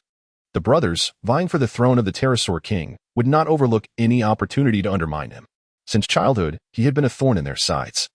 The youngest yet the most rapidly advancing, thus rendering him the prime target among all contenders for the throne. His father, the Pterosaur king, believed that only those who survived the fierce battles against numerous adversaries were worthy of inheriting his crown. Being significantly younger than his brothers, he was the weakest link. Lacking the support of a maternal clan, his mother was merely an ordinary pterosaur among the common folk. She had always sought a powerful alliance for him, blissfully unaware that those beast men were merely interested in such unions to exert control over the pterosaur lineage. Liu Yu is unlike any female she knows. She appears to lack the inherent fragility often associated with femininity and does not believe that females require male protection. Although she is currently small and delicate, she perseveres with unwavering determination, tirelessly caring for each person she cherishes. This thought weighed heavily on Leibniz's heart. Why could she not extend the same affection to herself as she does to Brian? Is it that she feels she is not deserving of such kindness? Yun Duo's craftsmanship is indeed remarkable. She began by bending some willow branches to create a framework for a basket. With her small, nimble claws, she deftly wove the vibrant green vines, and before long, a structure resembling a backpack took shape. To her delight, she stumbled upon some wild ginger growing nearby. Elated, she uprooted a few plants. Her gaze then fell upon clusters of purslane, flattened by the rain, their tender, verdant leaves adorned with glistening droplets that sparkled like jewels. Liuyu's eyes sparkled with excitement as she swiftly gathered them all, scouring the area and discovering quite an abundance of wild vegetables, including shepherd's purse, plantain, and dandelion. Liuyu was nearly overwhelmed with joy, feeling that today was truly a splendid day. She expressed her profound gratitude to her mother, acknowledging that had it not been for her mother's relentless research on plant hybridization and improvement, she would not have come to understand these matters. Sister, let us return swiftly. I am eager to savor the soup you prepare. Cloud, with her tiny paws, clapped excitedly. Very well, I shall prepare a hearty stew for you upon our return. Liuyu secured the basket to Cloud's back, while balancing several branches upon her shoulder. Cloud pranced ahead with the basket, while Leibniz wore a sullen expression, wishing to take the branches from her. Fear not. Thanks to your blood, I possess tremendous strength now. Carrying these items feels as light as a feather. Liuyu lifted the branch above her head, feeling as if her strength could rival that of the legendary king of Chu, Xiangyu. Leibniz's expression darkened to the point where it seemed he could weep. Liuyu, are you truly female? I am fully aware of my own gender, she retorted. This is the first time I have encountered such a petty male as you. Could it be that you are a female masquerading as a male? Liuyu trudged along, swinging a branch that splashed Leibniz with water. Through the endless curtain of rain, Brian and Ivan could be seen anxiously pacing back and forth at the entrance of the cave. As Liuyu felt a sudden warmth in her heart while gazing at the dark cave, a sense of home enveloped her. Home, perhaps, is the place where those who love you and whom you love reside. It need not be extravagant, but it must radiate warmth. It is a sanctuary for the soul. And wherever the heart finds peace, there lies home. Auntie, my sister mentioned that she plans to make soup soon. The last soup she prepared was exquisite. You must drink plenty this time. Hurry, or she might finish it all herself. Yun Duo playfully bounded in front of Linda, nudging her with her fluffy head. So many vegetables. It seems we shall enjoy a splendid meal today. Linda quickly untied the basket from Yun Duo's back. Linda, is it all right if I add meat? I intend to stew a large pot, Liuyu said with a smiling disposition as she placed the branches at the cave's entrance. However, Brian and Evan appeared somewhat troubled. I relish stepping outside for some fresh air. Staying cooped up in the cave feels stifling, Liuyu remarked, shaking the water off her hands and playfully nudging Brian's arm. I'll heed your advice and rest for a few days. Brian's warm hand gently caressed Liuyu's cool cheek. I will prepare beef soup for you all. Feeling a bit embarrassed under the gaze of several pairs of varied expressions, Liuyu suggested, you should warm yourself by the fire first. Brian's eyes brimmed with concern as he scooped Liuyu into his arms and strode to the fire. It's all right. It's not cold outside now, she replied, burying her head against Brian's chest, inhaling the scent that captivated her. Brian's large hand enveloped Liuyu's, placing her icy feet against his abdomen. His sun-kissed muscles firm and devoid of any excess. You're still injured. This cold will affect you, he cautioned. Liuyu attempted to pull away. I can manage. Evan, having warmed his hands by the fire, grasped Liuyu's delicate, pale feet, his palm heated from the flames, sending a wave of warmth from her soles straight to her heart. Brian shot a cold glance at Evan, who returned a defiant stare. Liuyu felt the tension rise, as if smoke and sparks filled the air. Leibniz, with a dismissive grunt, approached a large stone at the cave entrance and began to carve out a pot. Observing one person cradling her hands, another holding her feet, and Leibniz scowling while crafting a pot, Liuyu felt a wave of embarrassment wash over her. Life feels rather regal indeed. If only a little plum could bring me a cup of hot tea, all right. I'm feeling all toasty now. I will go prepare the beef soup for you all. Liuyu struggled earnestly to break free, but Brian held her firmly. The shaman warned, you must not be exposed to the cold. I shall warm you every day henceforth. Females cannot endure the chill, and at your tender age, you are unaware of the consequences. Too much exposure will affect your ability to bear offspring. Meanwhile, Lena, busy harvesting vegetables, shot a mischievous wink at Liuyo. Feeling the weight of Linda's unspoken gaze, Liuyo lowered her head, a sense of guilt washing over her. I truly am fine. Please let me down. What is there to be embarrassed about? It is entirely normal for a male partner to care for a female. Many beastmen even enjoy coupling outdoors. Lena chattered, her hands never ceasing their work. Wherever you wish to mate, we shall mate there. Brian's lips curled into a faint smile, his blue eyes sparkling. While the wind tousled his long hair, brushing it softly against Liuyo's face, his warm breath intoxicating her senses. As she gazed at his moving lips, Liuyo felt a moment's disorientation. Huh, where do you want to mate? Brian's eyes danced with mirth. Enraptured by his charm, Liuyo felt a rush of heat. Her face turning as red as a boiled shrimp, she wished desperately to burrow into the ground. The pot is ready. Come quickly to prepare your meat, Leibniz exclaimed, dropping the stone pot with a loud thud. I am coming right away. Liuyo, resembling a startled rabbit, leapt from Brian's embrace and scampered away, only then realizing how endearing the loquacious Leibniz truly was. Leibniz, dig a pit, she commanded while slicing the beef. What purpose does the pit serve? To bury you? He retorted, observing her nearly scorched state. With a swift turn, Leibniz used his claws to excavate a shallow hole in the ground. Evan, quickly place some charcoal into this pit, Liuyo orchestrated with the flair of a seasoned chef. Yes. Let's create several mounds of fire to dispel the dampness of the cave. This will keep you warm. Evan gently gathered Liuyo's long hair, which was tousled at her temples, and with his slender fingers, he meticulously combed through her locks, securing them with a vine. His movements delicate as if he feared causing her discomfort. Liuyo felt a complex mix of bitterness and embarrassment within her. Iwan had always treated her with such kindness, yet she had never placed him first in her heart.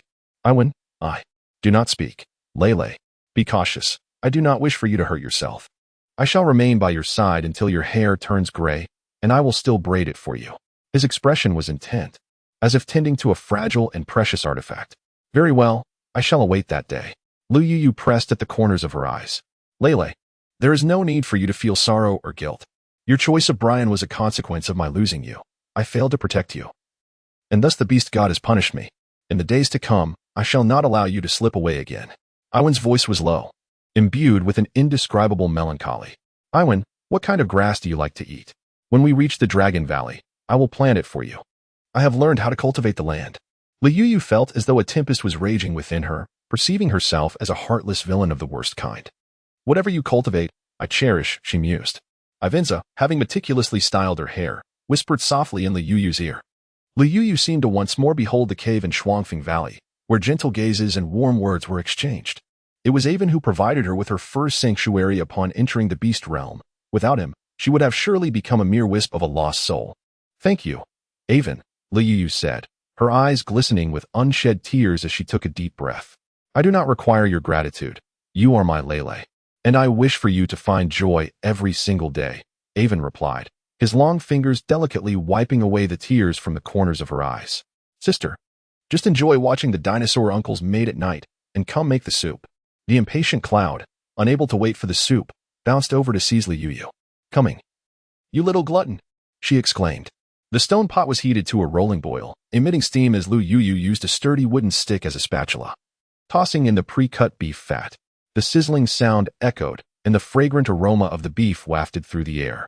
She quickly added the sliced ginger, stirring it until the moisture was extracted and a pungent scent emerged.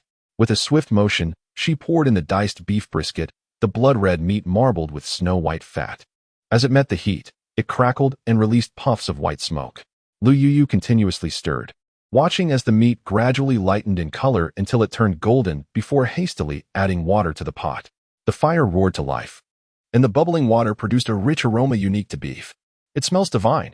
It seems not only the Cloud desires it, I too am utterly tempted by this fragrance, Lena exclaimed, inhaling deeply.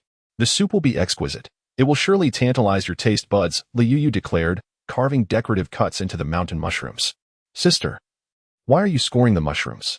The curious Cloud asked, drooling. These cuts not only allow the flavors to seep in, enhancing the soup's fragrance within the wild mushrooms, but they also make them visually appealing.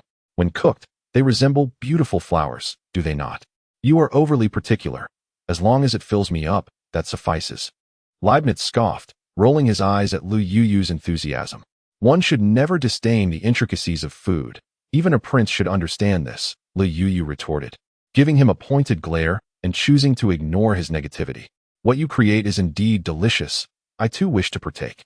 It seems I shall embrace my inner carnivorous dinosaur from now on, Avon said proudly, adding more coals to the fire. Indeed, I have tasted it, Brian remarked as he took the mountain mushrooms Lu Yuyu had prepared and placed them aside. Seeing the timing was right, Lu Yuyu sprinkled in salt and pierced a piece of beef brisket with her stick. Brian, do try it. Tell me how it tastes, she urged, her face alight with excitement. Leibniz let out a dismissive huff, turning his head as he bit into the meat. Mediocre, he declared, reaching into the pot with his claws. Only to recoil from the heat. Lu Yuyu gently pulled him aside, adding the wild mushrooms and purslane to the pot, resulting in a delightful medley of stew. Everyone rushed forward without needing to be called, and due to the scalding heat of the soup. They all followed Lu Yuyu's example and opted to use chopsticks instead of their claws. Lu Yuyu, taking center stage, adeptly utilized the three essential principles: precision of vision, decisiveness in action, and steadiness of chopsticks, as she deftly targeted the beef brisket. Meanwhile, the cloud, with a sorrowful expression, struggled to grip the food with its small paws, slipping repeatedly and becoming increasingly frantic. Lu Yuyu picked up a piece of beef brisket and placed it in her mouth. The beef, tenderly stewed to perfection, revealed its lean exterior while harboring a hint of fat within. As she gently bit into it, the distinctive aroma of the beef, intertwined with the earthy fragrance of mountain mushrooms and wild vegetables, instantly enveloped her palate. The flavor. Lu Yuyu gently rubbed her round belly and let out a long sigh. The sensation of being satiated was truly delightful. Yuduo leaned her head into the pot, licking it repeatedly. Yuduo, please stop licking. If you continue, there will be no need to clean the pot afterward. Lu Yuyu gazed at the delectable appearance of the clouds, laughing so hard that she struggled to catch her breath. It's absolutely delicious. Sister, why don't you prepare a bit more? You seem to be keeping this entire pot to yourself. Reflecting on her earlier gluttony, Lu Yuyu felt a twinge of embarrassment. A female must possess a hearty appetite to thrive. Only robust females experience heightened cycles of estrus. Lena then pulled the clouds toward the entrance, where they could cleanse themselves with the falling rain. Lu Yuyu, feeling a layer of grease upon her skin, decided to cleanse herself with a rain bath. The night rain was cool, and after her wash, she let out a sneeze. Brian wrapped her in a warm tiger skin, removing her damp clothes to prevent her from catching a chill. It's all right. The dress beneath is made of snake skin and won't get wet, she insisted, waving her hands dismissively. Brian, however, gently guided her to a corner of the cave, his large, warm hands slipping beneath the tiger skin to retrieve her genuine leather skirt with a swift motion. Stay here, I will dry your clothes, he said. Clad only in a bikini and the tiger skin, Lu Yuyu sat in the corner, her heart heavy, too shy to meet the luminous gazes of Avon and Leibniz in the darkness. All done, Brian murmured, ruffling her hair, his hand once more reaching into the tiger skin. His touch was alarmingly warm, akin to a searing iron, gliding over her skin. The calluses on his palm brushed against her delicate, pale skin, creating a soft sound that echoed in the stillness. Lu Yuyu felt as though electricity coursed through her at his touch, a tingling sensation spreading throughout her body. She curled up, feeling weak and breathless. I can dress myself, she protested. Let me help you, Brian replied, his gaze resolute and insistent. His eyes, with long lashes casting shadows beneath, held a depth akin to the ocean, tinged with a hint of allure. His rough hand rested gently upon her curvaceous form, a sensation so exquisite he found it irresistible, yearning to cradle her in his hands. Breathing heavily, his azure eyes were filled with a primal hunger as he pulled Lu Yuyu close. His broad frame lay beside her, creating a secluded haven for the two within the cave. Their dark and sea blue hair intertwined, while his fervent hands caressed every inch of her alabaster skin, igniting a tumult of emotions within him. Lu Yuyu felt as though Brian's palm possessed an enchanting magic, sending delightful shivers coursing through her entire being. She trembled at his touch. Brian, not with everyone around, Lu Yuyu urged, pushing him gently away. You are my partner, Brian declared, his gaze fixed intently upon her, as if awaiting her consent. With a pang of sympathy at the shadowed look in Brian's eyes, Lu Yuyu's heart ached fiercely. Just kiss me, she thought. Brian's eyes gleamed with sudden brightness as he turned his head towards her luscious lips, kissing her fervently, savoring the velvety softness of her petals and drawing forth the sweet nectar from her mouth. His assertive tongue ventured into Lu Yuyu's mouth, entwining with her delicate tongue in a passionate dance, soaring together into realms of ecstasy. Brian's heated breath enveloped Lu Yuyu, causing her to forget the world around her. In her heart and mind, there existed only him. Lu Yuyu's eyes were hazy, veiled in a delicate mist, as her fair hands caressed Brian's chiseled abdomen. It seemed that Brian drew encouragement from her touch. His blue eyes sparkled with an intensity that was almost alarming. He let out a low growl, and a tail emerged from behind him, thick and powerful, wrapping around Lu Yuyu and gently stroking her back.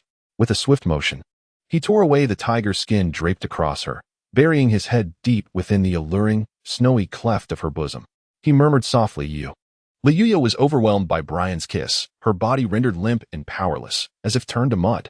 She tensed her toes and clenched her jaw, suppressing the shameful moans that threatened to escape. Evan, listening to Brian's heavy breaths, Lu Yuyu's hurried gasps, and the maddening rustling sounds, felt a sharp pang in his heart, akin to the bitter tang of vinegar. He understood that it was his own failure to cherish Lu Yuyu that had allowed her to fall for Brian. She bore no blame for this. Yet, the ineffable sorrow and sense of loss engulfed him completely. Lele is her own, yet she now lies in another's embrace. She is so enchanting that one yearns to hold her tightly and shower her with affection. Evan suddenly sprang up, intent on rushing over, when a flash of white light caught his eye as Leibniz swiftly darted forward, his claw grasping Brian. Brian's face turned ashen, his blue eyes brimming with murderous intent. "Pterosaur brat, do you wish to meet your demise?" Leibniz sneered. "Lele, today I sense the presence of mammoth-like beings outside. You wounded ones, if they arrive, a multitude will perish." With a sudden jolt, Lu Yuyu's mind returned to normalcy. She longed to burrow into the earth, for this kiss had ignited a fervor within her, a beauty that ensnares the unwary. "Very well, I shall come," she declared, tugging at her skirt as she prepared to step outside. "Should enemies approach, I will vanquish them." Brian enveloped Lu Yuyu in his embrace. "Do you recall what I once confided in you?" Lu Yuyu gently caressed Brian's flowing locks. "Indeed. You mentioned that I should aspire to be a tree." Brian's eyes brimmed with tenderness. "Yes, I must endure the tempests that life presents. Otherwise, even if I were to grow into a towering tree, a mere gust could bring me to ruin." Lu Yuyu rested her head on Brian's shoulder. "I am attempting to let you be yourself," Brian said after a prolonged silence, his words measured and deliberate. "I will stay at the entrance, not straying far. If anything goes amiss, we shall be prepared. You followed my guidance when you were injured, and once you recover, I shall heed your counsel. Does that sound agreeable?" Lu Yuyu gently shook Brian's arm. "All right, I will keep watch at the cave entrance." After a moment's hesitation, Brian pressed a soft kiss upon Lu Yuyu's forehead. "I will accompany you, Lele." Avon gazed intently at Lu Yuyu. "I will return shortly. You and Brian should rest and recover well in the cave." Lu Yuyu gently touched her flushed cheeks, unable to meet Avon's gaze. Outside the cave, the rain fell incessantly, and the forest appeared particularly eerie under the cover of night. The towering trees loomed like monstrous beings, their leaves rustling ominously in the wind, as if they were poised to swallow anyone whole. Occasionally, a chilling bird call pierced the darkness, sending shivers down one's spine. "There is nothing here. Let us return," Lu Yuyu said, glancing around for any signs of danger. With a sense of urgency, she flapped her wings and began to fly back. Leibniz leapt into the air, attempting to intercept her, but Lu Yuyu dove gracefully beneath him. "I am also your partner. If Brian can be touched and caressed, why can't I?" Leibniz exclaimed, his face pale and his teeth clenched in frustration after missing his target. "Not in the mood. You take your time to wake up. I'll head back first," Lu Yuyu called out, her laughter ringing like a cascade of silver bells as she flew far away. Lu Yuyu returned with a burst of energy, finding Brian and Evan standing at the cave's entrance, their long hair tousled by the wind. The flickering campfire within cast a faint glow, enveloping them in a delicate golden haze. On such a cool, rainy night, the warmth and allure of the scene were irresistible. Lu Yuyu suddenly felt akin to a small boat adrift in the vast sea, with Brian and Evan serving as towering lighthouses, guiding her and preventing her from losing her way. "I fear your scorn, so I shall share just one chapter for now. Do not accuse me of being overly dramatic. It is nothing of concern. Leibniz is merely making a fuss. Let us rest." Lu Yuyu sat gracefully upon Brian's lap, allowing him to tend to her hair. Meanwhile, Avon enveloped her delicate feet with his warm hands, which felt as if they were ablaze. Her feet were exquisitely beautiful, as white as jade, elongated yet daintily petite. Her slender ankles retained a certain fullness, and her foot shape was elongated and supple, appearing almost ethereal. The toes were symmetrical and neat, resembling 10 tender stalks of scallions. glimmering enticingly in the firelight. Avon's breath quickened, his eyes shimmering with intensity as his warm palms gently caressed her enchanting little feet, inclining his head to let his warm breath brush against them. Lele, you need not worry. Even if a colossal beast were to arrive, we would stand undaunted. Luyuyu felt a slight itch in her soles, and a soft giggle escaped her lips. It's better to avoid unnecessary troubles. Now is the time for us to conserve our energy. Once we become formidable, who would dare to provoke us? We shall make them regret it. Indeed, Brian said, gazing at her with affectionate eyes as he gently stroked her long hair. Breathing in her comforting scent, Luyuyu drifted into a drowsy slumber. The rain has stopped. The rain has stopped. A voice filled with excitement jolted Luyuyu from her half-asleep state. As she opened her sleepy eyes, she was greeted by the sight of two cerulean orbs. Good morning, Brian whispered, planting a light kiss on her cheek. I will go brush my teeth and wash my face. Suddenly recalling the events of the previous night, Luyuyu's face flushed crimson, and she sprang upright. Unbeknownst to her, their hair had become intertwined, and in her haste, she felt a painful tug. She grimaced in response. Brian chuckled softly, gently working to untangle their hair.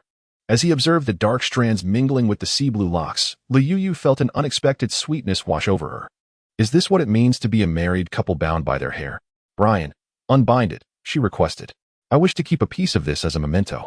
In my hometown, when two people become partners, they tie their hair together. It is called tying the hair in unity. Luyuyu's snow-white little hand rested upon Brian's large palm. Very well, we shall be united in our vows.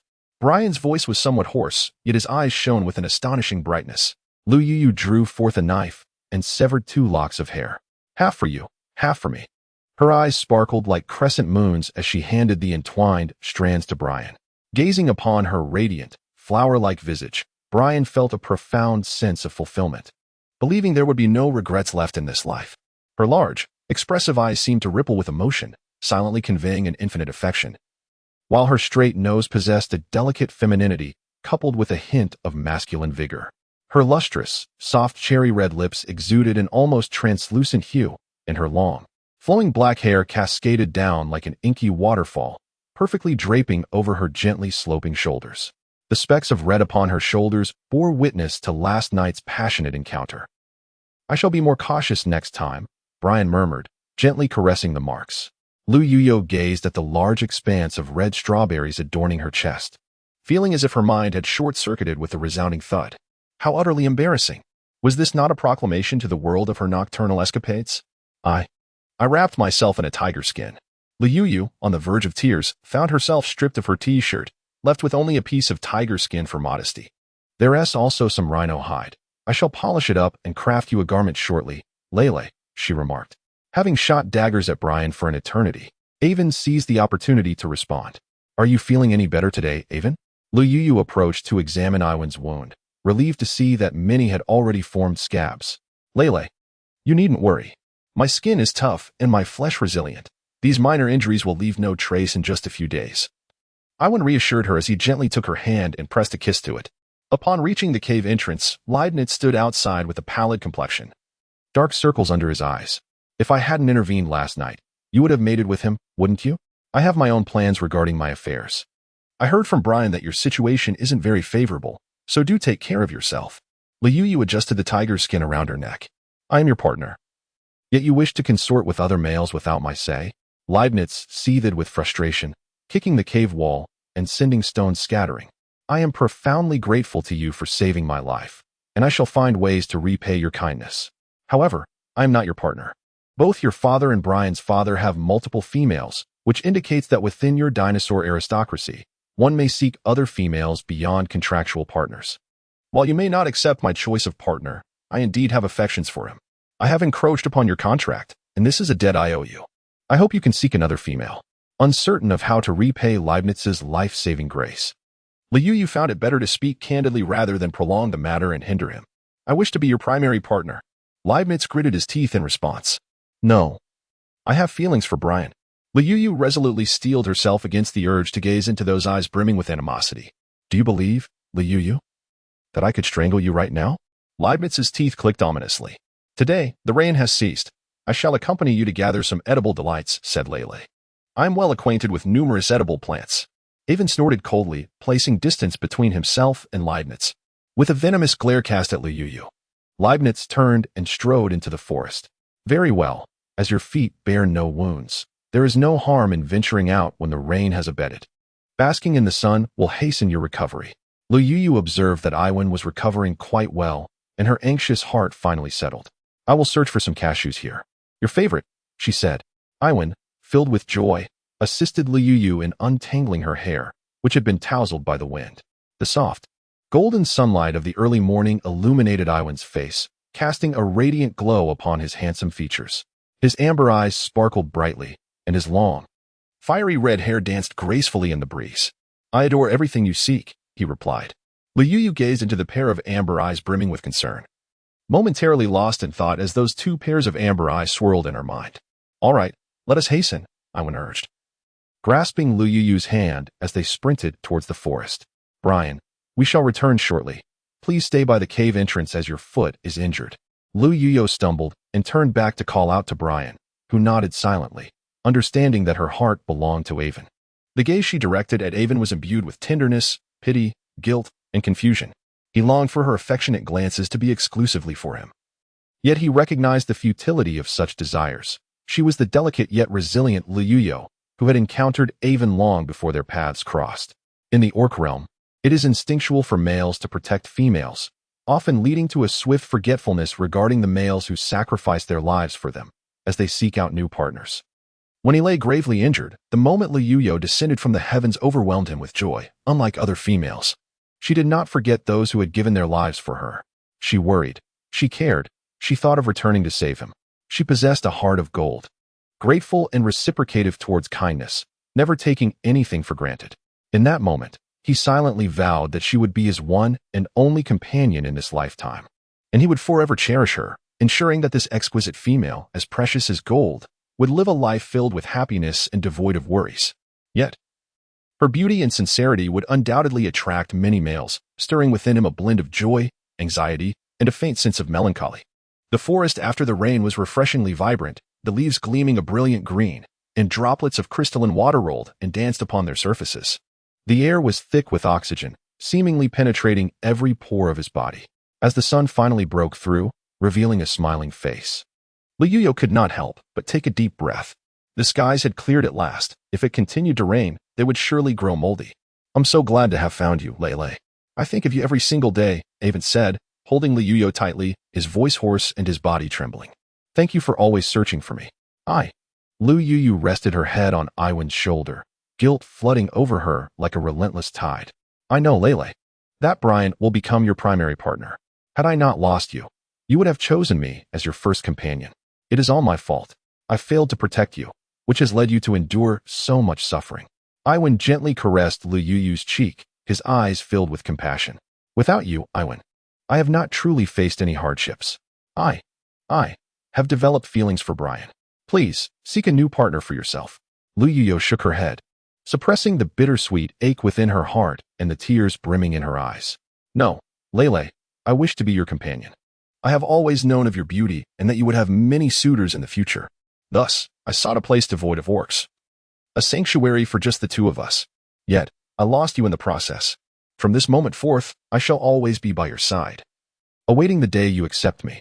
Avon softly inhaled the scent of Liu Yu's hair, murmuring tenderly, Lele, I have brought you some shrinking grass. Should you mate with Brian, remember to have him consume it, so that you remain unharmed. The shrinking grass can reduce the size of male genitalia, a discovery made by the male ancestors of the dinosaur tribe for mating with females of other races, as mentioned in Chapter 2. Avon gently patted Liu Yu's back, his tone tinged with melancholy. Liu Yu inhaled deeply, her heart a tempest of emotions, rendered speechless for an extended moment. If accepting Iwen meant being frivolous, then what of loving this man who was steadfast to the point of risking his own life for her? Frivolity aside, Iwen, would you be willing to be my second partner? Liu Yu's voice was barely a whisper, akin to the hum of a mosquito. Iwen's eyes sparkled with incredulous joy. Lele, are you truly serious? Do you wish to accept me as your partner? Yes, do you wish to? Liu Yu gazed at Iwen, her cheeks flushed crimson. I do, Lele. I have long awaited this day. I am overjoyed. Iwen laughed heartily, lifting Liu Yu and twirling her around, causing a flurry of startled birds to take flight, their wings fluttering in the air. Raindrops cascaded from the leaves as a gentle drizzle began to fall around them. Iwan's fiery red hair danced in the wind, his slender, enchanting peach blossom eyes radiating happiness, while his amber gaze sparkled, drawing one in effortlessly. His high nose and lips, perfectly proportioned, were adorned with a dazzling smile. As droplets of water playfully fell upon his sun-kissed shoulders. Iwan, put me down. I feel dizzy from your spinning.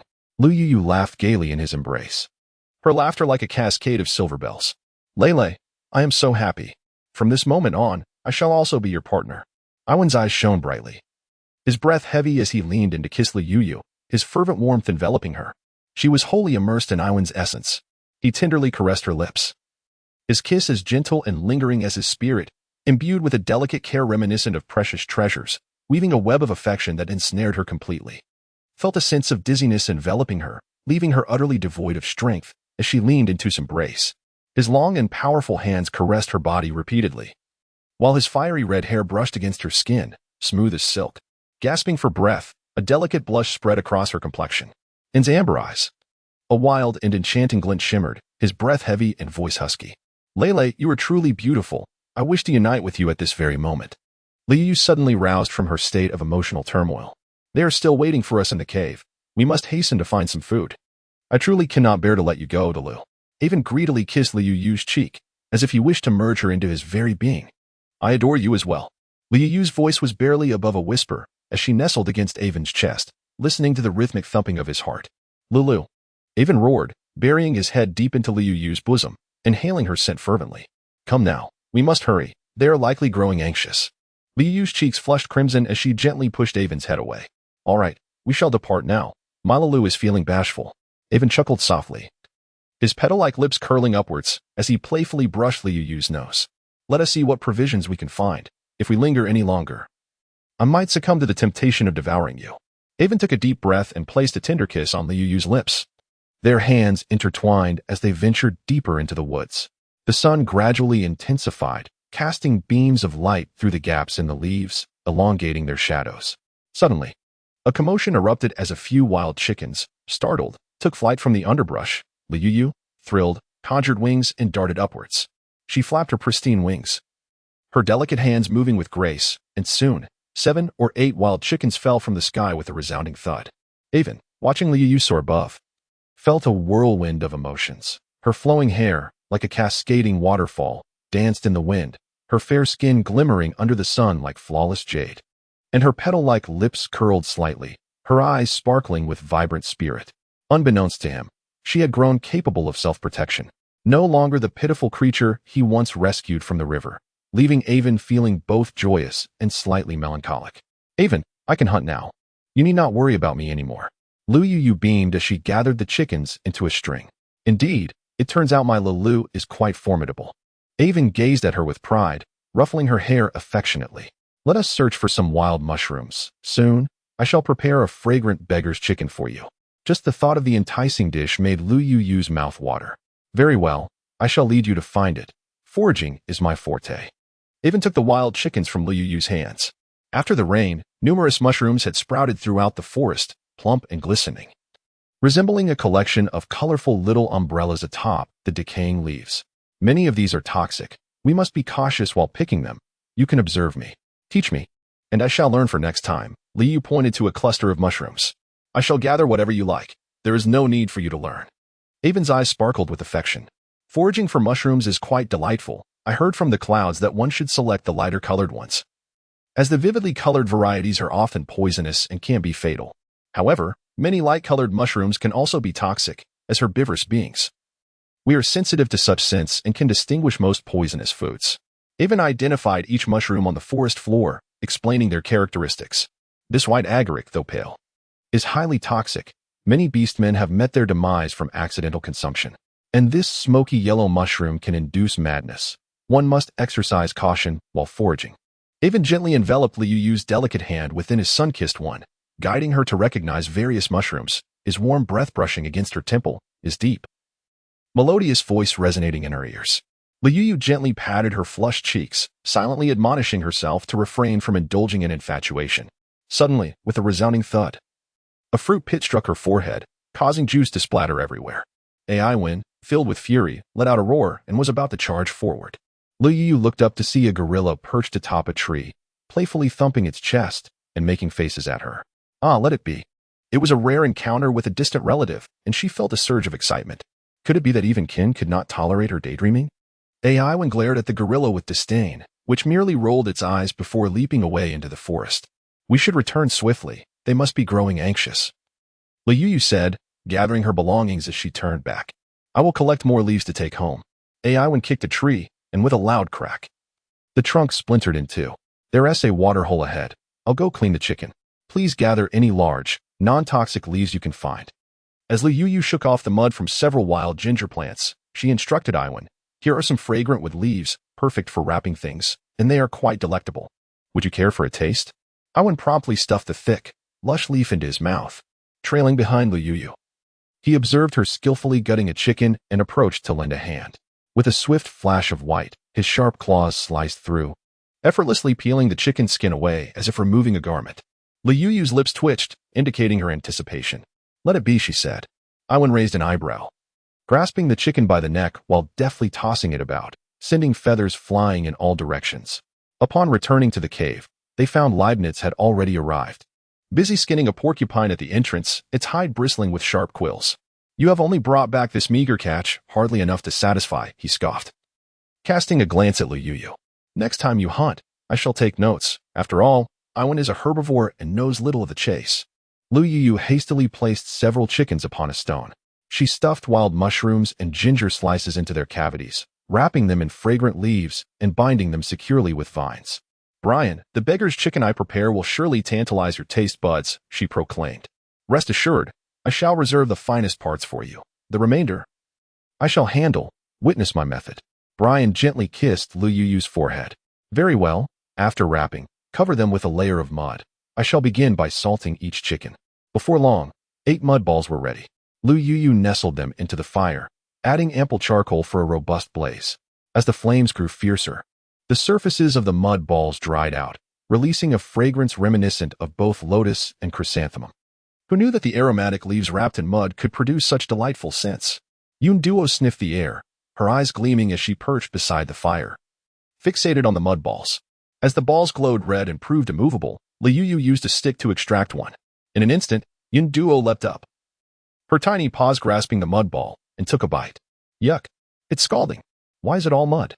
She exclaimed, licking her paws and casting a reproachful glance at Lu Yu. Foolish child, did you not see the mud that encased it? You must consume the leaves within. Lena chided gently, patting Yunduo's head. Lu Yu struck the mud ball with a resounding thud, causing it to shatter into countless fragments. An unusual aroma, a peculiar blend of lotus leaves and meat, wafted through the air. Lu Yu unwrapped the fragrant cedar leaves and took a deep breath. The creamy chicken nestled within the vibrant green foliage. With a gentle tug, the tender meat effortlessly separated from the bone, releasing an aromatic allure of delicate flavors. As Lu Yu turned around once more, all that remained on the ground was a heap of crushed mud, while everyone indulged in their chicken with hearty bites. Leibniz seized the chicken in front of Lu Yu, declaring, Yours are over there. This one is mine. Lu Yu glanced up and noticed a pile of chicken tails resting on the stone.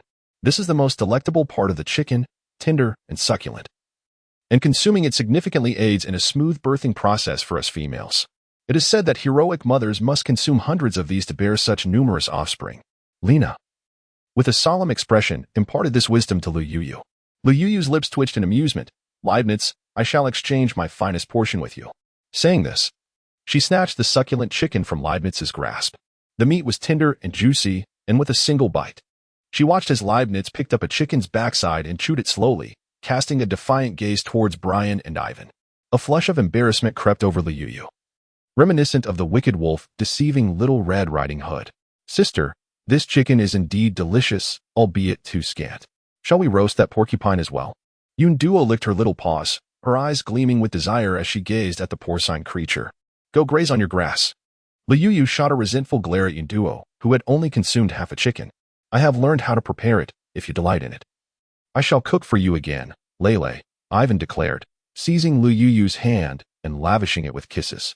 His lips were warm and velvety, sending shivers through her fingertips, and she felt her entire being flush crimson, akin to a blushing shrimp. Brian's expression turned icy as he forcefully pushed Ivan's hand away. Ivan, while you may be Lele's primary partner, she does not belong solely to you. I am also her partner. In a swift motion, Ivan rose to his feet, his eyes ablaze with fierce determination as he glared at Brian. Brian's narrow eyes narrowed further, and for a moment, the atmosphere was so charged that one could hear a pin drop. It was as though they were engaged in a silent duel, each intent on vanquishing the other with their gaze. Lu Yu felt akin to a heartless rogue, ensnaring the affections of virtuous women, desiring only to retreat into a shell. I shall wash the pot. Lu Yu, we have no need for the pot today. Leibniz stood at the entrance of the cave, his face alight with curiosity. Step aside. I shall clean it for our next use. Lu Yu, with a fierce kick, aimed at Leibniz. What? Are you not staying to witness your former lovers brawling? Leibniz smirked mischievously, the corners of his lips curling. Brian's Lele fancies you as her primary partner, yet she also holds affection for me. I shall be her secondary partner. If you wish to spare her any discomfort, let us coexist amicably. Seeing that this impasse was unproductive, Avon decided to lay the matter bare. Brian gazed intently at Lu Yu, his eyes filled with shadows of sorrow, disappointment, anger, and resignation. Lu Yu felt a pang of sorrow within her heart. I'm sorry, Brian, she murmured. I understand. Brian sighed deeply, holding Lu Yu tightly as if wishing to merge their very beings. Do not weep. I shall remain by your side always. He gently brushed away the salty tears from her cheeks with a tender kiss. Forming bonds is a momentous occasion. We ought to celebrate. The more female partners we have, the greater our offspring, and thus the prosperity of our orc tribe shall flourish. Lena beamed, patting Lu Yu's hand affectionately. You all seem to have forgotten me. Should anyone dare to plant a contract within Lu Yu, I shall devour him. When your cultivation plummets, do not blame me. Leibniz sneered, his expression rife with disdain as he regarded Brian and Ivan. Pterosaur brat, had it not been for your previous rescue of her, I would tear you apart right now. Do you dare challenge that? With a flicker of shadow, Brian leaped forward, confronting Leibniz. The latter flapped his wings, sending clouds of dust swirling into the air. You are still injured. Do not engage with him, Lu Yu implored, grasping Brian's arm. Step aside. Brian pushed Lu Yu behind him. Do you truly believe you can reclaim your former glory? Allow me to witness the prowess of the greatest young master from the Dragon Valley of your. Leibniz dove swiftly towards Brian. With a swift flourish, Lu Yu conjured wings to block the path. Should you wish to compete, feel free. However, let Brian recover first. Until then, anyone who dares to attack must step over me. You are quite formidable, Lu Yu. Leibniz remarked, his face darkening as he flapped his wings, crashing against the cave wall before soaring into the forest. Sister, you shouldn't consider him as a partner. He is far too fierce, Yinduo pouted, rubbing a sizable bump on his head caused by falling debris. In the blink of an eye, more than 10 days had passed, and Brian and Avon's injuries had nearly healed. Only then did Lu Yu's anxious heart find peace. It was prudent to leave this haunted vicinity as soon as possible. The group agreed to depart the following day to hasten their journey, for the further they traveled, the scarcer their provisions became, leaving no room for complacency. We should gather some food to take along. This way, even if we encounter scarcity on the road, we can endure for a while, Brian declared, striding purposefully into the forest with Lu Yu in his arms, while Avon followed closely, carrying a stone pot. Lu Yu, do you lack legs? Leibniz retorted with evident annoyance. I like it this way. Lu Yu shot him a glare. I wonder how long he can carry you, Leibniz scoffed. When Brian tires, I shall be here. No need for the pterodactyl prince to fret, Avon interjected, casting a sidelong glance at Leibniz.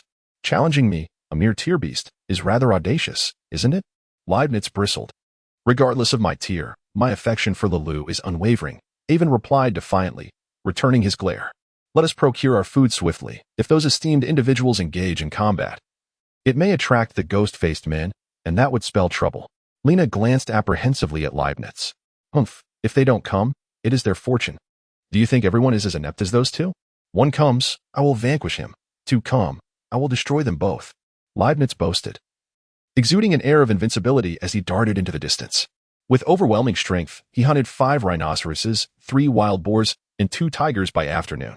Lu Yu busily grilled the meat, only to witness 2 rhinos devoured by Brian and Leibniz, leaving behind nothing but 2 hides. All she could do was sigh deeply, pondering how such voracious appetites would be managed in the future. The rhino meat was grilled to a perfect golden brown, with translucent fat sizzling and dripping down, hissing as it fell onto the fire. I recall your fondness for this. Upon returning from the forest, Brian presented Lu Yuyu with a honeycomb. With honey brushed onto the grilled meat, it would undoubtedly taste even more exquisite. Lu Yuyu, unable to contain her joy, plucked a few blades of reed to fashion a brush, applying honey onto the roasted meat.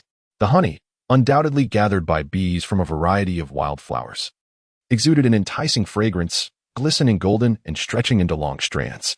Lu Yuyu took a deep breath, savoring a morsel that glided smoothly onto her palate, reminiscent of satin, infused with the fragrance of 100 blossoms that penetrated her heart, subtly sweet, leaving her longing for more with its lingering aftertaste. Brian, do give it a try?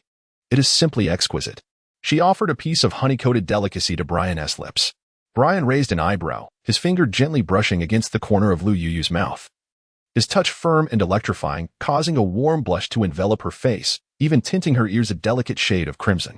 It's quite sweet, he remarked, placing his finger in his mouth to savor the taste.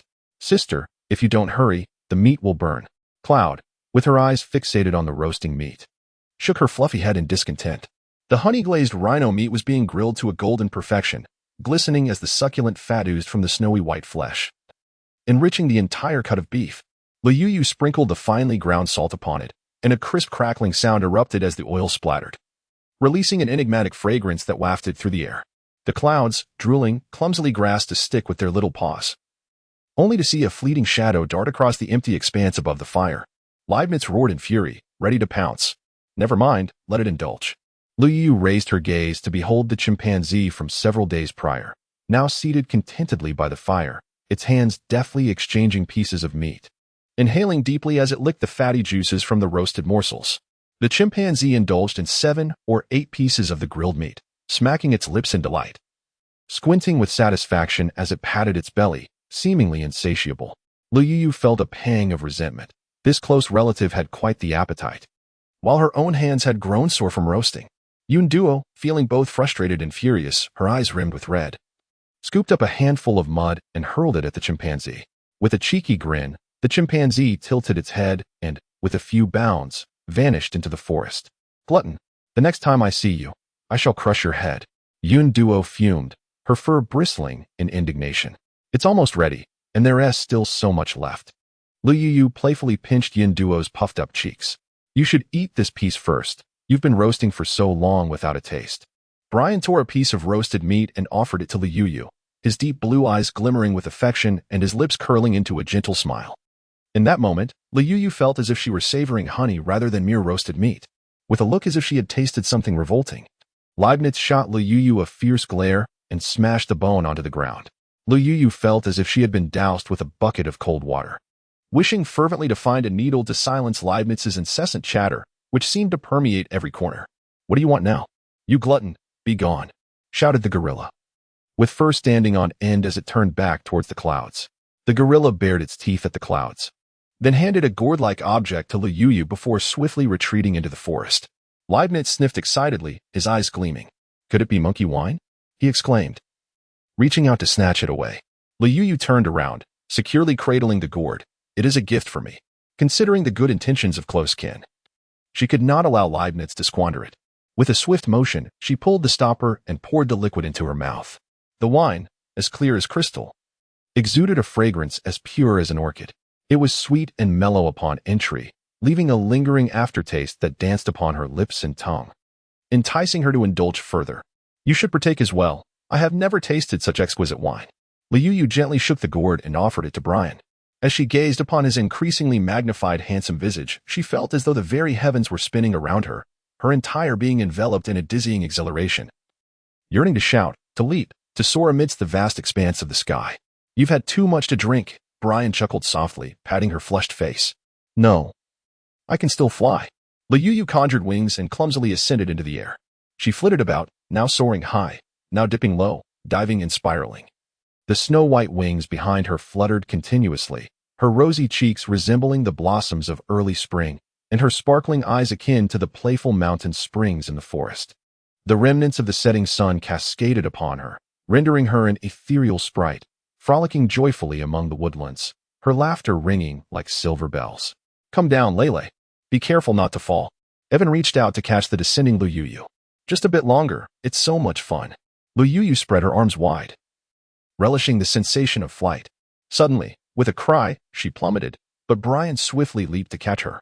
Had enough fun? We must return to the cave. We have a journey ahead tomorrow. Brian gently tidied her wind-tousled hair.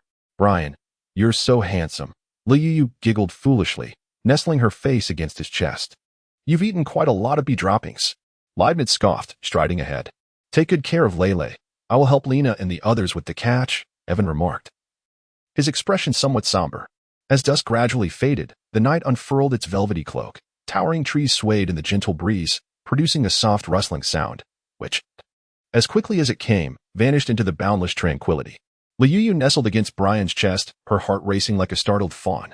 His towering frame, sturdy legs, sinewy arms, and well-defined muscular chest, coupled with his deep voice, exuded an irresistible masculine charm. Lu Yu's eyes sparkled with mischief as she could not resist the temptation to caress the sculpted chest before her.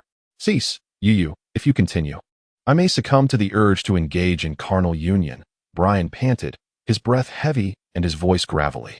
Engage or not, who is afraid? The intoxicated Lu Yu felt parched and feverish, longing for a refreshing spring to extinguish the discomforting heat that enveloped her. She could not help but moisten her dry lips with her tongue. Brian's eyes gleamed as he fixated on her delicate tongue, a low growl escaping his lips as his strong hand tightened its grip, his head inclining towards her. Suddenly, the sound of rushing water reached their ears. It was a pond, and Lu Yu's heart leaped with joy. She forcefully pushed Brian's head aside, declaring, I am going to bathe. With that, she twisted her body and leaped from Brian's embrace. She yanked at her backpack, flinging it aside before plunging into the water with a splash. The cool water enveloped her limbs, washing away her fatigue. The surface was pleasantly warm while the depths were refreshingly cold. Unable to contain her delight, she exclaimed, This is simply divine. She flailed and splashed joyfully, wishing to remain submerged indefinitely. Brian, come quickly, the water feels marvelous. Without hesitation, Brian leapt into the water, his sun-kissed skin glistening with droplets, while his sea-blue hair clung to his back, dripping rhythmically. In Lu Yu's heart, it felt as though countless kittens were scratching away. She swallowed hard, finding Brian to be as tempting as an exquisite chocolate sundae, longing to devour him whole. Suddenly, the ground beneath her sank, as something fiercely seized her ankle, pulling her towards the water. Lu Yu let out a piercing scream as she plunged beneath the surface. Brian dove in with determination, tearing apart the entity that clutched her ankle. With a dreadful shriek, it was split in two, and a crimson hue spread through the water. Do not fear. It is a tree sloth, often referred to as a water ghost. They possess formidable strength in the water, capable of dragging beings to the depths. Brian floated in the water, patting Lu Yu's back, planting a gentle kiss on her forehead, gazing into his enchanting eyes and inhaling his fervent breath. Lu Yu tightly embraced Brian's neck, leaning in for a kiss upon his delicate lips. His lips seemed to carry the essence of the ocean, a refreshing spring that soothed the turmoil within her heart, while his large hand wandered over her smooth, porcelain skin, was rendered utterly limp and pliable by his kiss. Her entire being instinctively gravitating towards Brian, yearning for more. You are not in good health. We shall consummate our union upon reaching Dragon Valley. Brian spoke in fragmented utterances. I am in splendid health. I desire to unite with you now. The wine emboldened as she boldly tore away his fur skirt. With a low growl, Brian swiftly tore open his garments as she reclined upon the water's surface, her raven black hair cascading into the depths. Brian's powerful hand firmly grasped her waist, her snow-white skin glistening alluringly under the moonlight. Brian's eyes glowed crimson, burying his face against her, emitting deep, guttural growls, while his breath came in heavy, labored gasps. Lu Yu's mind was a blur, and in a daze, she clutched Brian tightly. In that moment, she felt as though she were a pool of water, and Brian was a lump of clay. With this clay, she would mold him, shaping a version of herself. Within the clay, he existed, and within herself, he was present. She yearned for their fates to intertwine, to share the same bed in life and the same coffin in death. Brian, Lu Yu's voice faltered, her breath coming in quick gasps, her small face flushed and helpless. Yu, I possess a shrinking herb that will ensure your safety. This herb adjusts its size according to the female's proportions. It will first shrink to enter and then gradually expand to the most suitable size for the female. Do not be afraid. Brian's ocean blue hair brushed gently against Lu Yu's fair skin, his eyes gleaming with an intensity that was almost frightening, his heated breath seeming to melt her very essence. Lu Yu let out a soft sound, burying her head against Brian's chest. Brian emerged from the depths, seizing his hide skirt and plucking a blade of grass to chew. He emitted a low growl and bent down, and moments later, Liuyu's heart-wrenching scream echoed through the mountains. Brian let out another growl, his sea-blue hair swirling wildly. For a brief moment, it seemed as though the moon in the sky blushed and shyly hid behind the clouds, while the mischievous stars twinkled, peeking curiously. The surrounding sounds of flowing water and crashing waves filled the air. After an indeterminate time, Brian released a hoarse, trembling roar, and Liuyu lay limp like a marionette without strings. "You are finally mine," he murmured, burying his head in her hair. The strands of his sea-blue locks entwined with her dark tresses in the water. "I am yours, and you are mine." Lu Yo-Yo felt as though her entire body had crumbled, her limbs languid and weak. Leaning against Brian's chest, she listened to the rhythmic thumping of his heart, a soothing balm to her spirit. "Yo-Yo, you are truly beautiful," he murmured, his warm breath caressing her cheek as he enveloped her in a tiger-skin blanket upon reaching the shore. "Allow me to ascertain if you have sustained any injuries." Brian's heated palm gently pried at her legs. "No, truly, nothing is amiss, merely a dull ache in my waist, which shall pass in due time," she replied, startled, curling into herself. "Then let the dear man examine you upon our return," he suggested, a playful smile gracing his lips as he caressed her face. He positioned her to rest upon his lap, skillfully splashing water to cleanse her hair. His long fingers wove through her tresses, crystalline droplets cascading from his fingertips onto her head. He tenderly massaged her scalp, each movement deliberate and gentle, mindful not to cause her discomfort. The silver moonlight bathed his chiseled features, rendering him a figure both ethereal and captivating, beauty beyond mere words. "Sleep now. I shall carry you home shortly," he whispered, his voice rich and slightly husky as he gazed at her. "Brian, I love you. I wish to bear you a clutch of dinosaur eggs," Lu Yuyo softly murmured, wrapping her arms tightly around Brian's robust waist. "Do not tease me, Yuyo," Brian replied, his voice growing hoarse, his heated breath brushing against Lu Yuyo's face. "Very well. I shall remain still." Lu Yuyo, feeling weak and frightened, dared not ignite any further passion. "Do not rush into laying eggs. Wait until your body has recovered. I will speak to the pterosaur lad to ensure he does not cause further mischief, and then I shall bind you with a contract." Brian's long, strong fingers, calloused from toil, made Lu Yuyo feel drowsy. "I will heed your wishes. Yuyo, from this day forth, I am no longer alone. With you, I find a bond in my life." Brian gently kissed Lu Yuyo's sleeping visage, feeling a profound sense of fulfillment without any lingering regrets. The next morning, as the first bird's song pierced the tranquility of the forest, Lu Yuyo opened her eyes to find Brian gazing at her with a warm smile. "Does it still hurt? While you were asleep last night, I gathered some purple pearl grass to soothe your wounds." Brian affectionately ruffled Lu Yuyo's hair, and as her memories of the previous night flooded back, she felt her cheeks burn crimson, wishing she could vanish into the earth. After a female's first mating, she needs nourishing sustenance. Lord Spinosaurus has brought you the tenderest shoots. Please eat, for it will aid in milk production when you bear young. Lena presented a bag of fresh leaves. Faced with Brian's eager gaze, Lu Yuyo felt embarrassed to admit her aversion to foliage. "I shall brush my teeth and wash my face first." As she attempted to rise, her body felt weak and limp, like a noodle lacking strength, as though she had been ground beneath a millstone. "I shall carry you," Brian declared, lifting her effortlessly. Outside, a cacophony erupted as Leibniz and Avon engaged in a fierce clash, dust and debris swirling in the air. Leibniz, agile and swift, charged at Avon with fierce determination. Avon roared, his horned head glimmering menacingly, as his formidable bulk deftly countered every attack. Upon spotting Lu Yuyo nestled in Brian's embrace, Leibniz's expression darkened, and he lunged toward her with a menacing claw. "Come out, Lu Yuyo." Brian swiftly intervened, striking Leibniz with a resounding thud, causing him to stagger back in fury. "Pterosaur, I will settle the score with you later." "Well then, they have distanced themselves," Brian remarked, adjusting Lu Yuyo, who had nestled her head against his chest. "The air outside feels delightful." Lu Yuyo sighed deeply, patting her flushed face. Brian raised an eyebrow and regarded her, cupping water to wash her face. "Please set me down. I can manage on my own," Lu Yuyo murmured, her voice barely audible. "You are quite weak. I must tend to you," Brian insisted, his warm breath caressing her ear, causing her ears to flush and her limbs to feel even weaker, as if she were devoid of bones, melting into Brian's embrace. "Yuyo, you are truly beautiful." He whispered tenderly, placing soft kisses upon her earlobe. Let us hurry and wash. We must venture forth shortly. Liu glanced at the changed atmosphere, sensing an impending tumult, and hurriedly nudged Brian. I won't disturb you in these few days, so fear not. Brian's rough palm gently caressed Liu's face. I cherish your touch, Brian.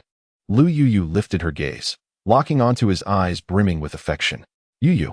Brian sighed softly, resting his chin on her head, holding her tightly as if he wished to merge her into his very being. Let us freshen up and have something to eat before we set off.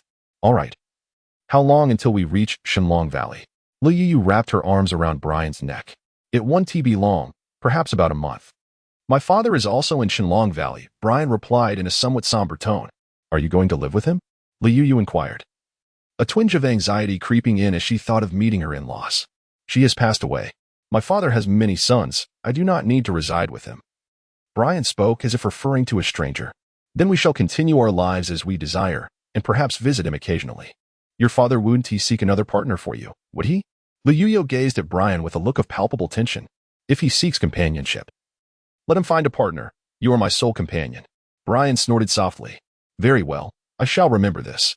Should anyone dare to set their sights on you, I will ensure they no longer recognize themselves. Liu swung her fist to assert her dominance. Suddenly, a shadow flickered, revealing a chimpanzee swinging on a branch and leaping towards her, baring its teeth and splashing water at Liu.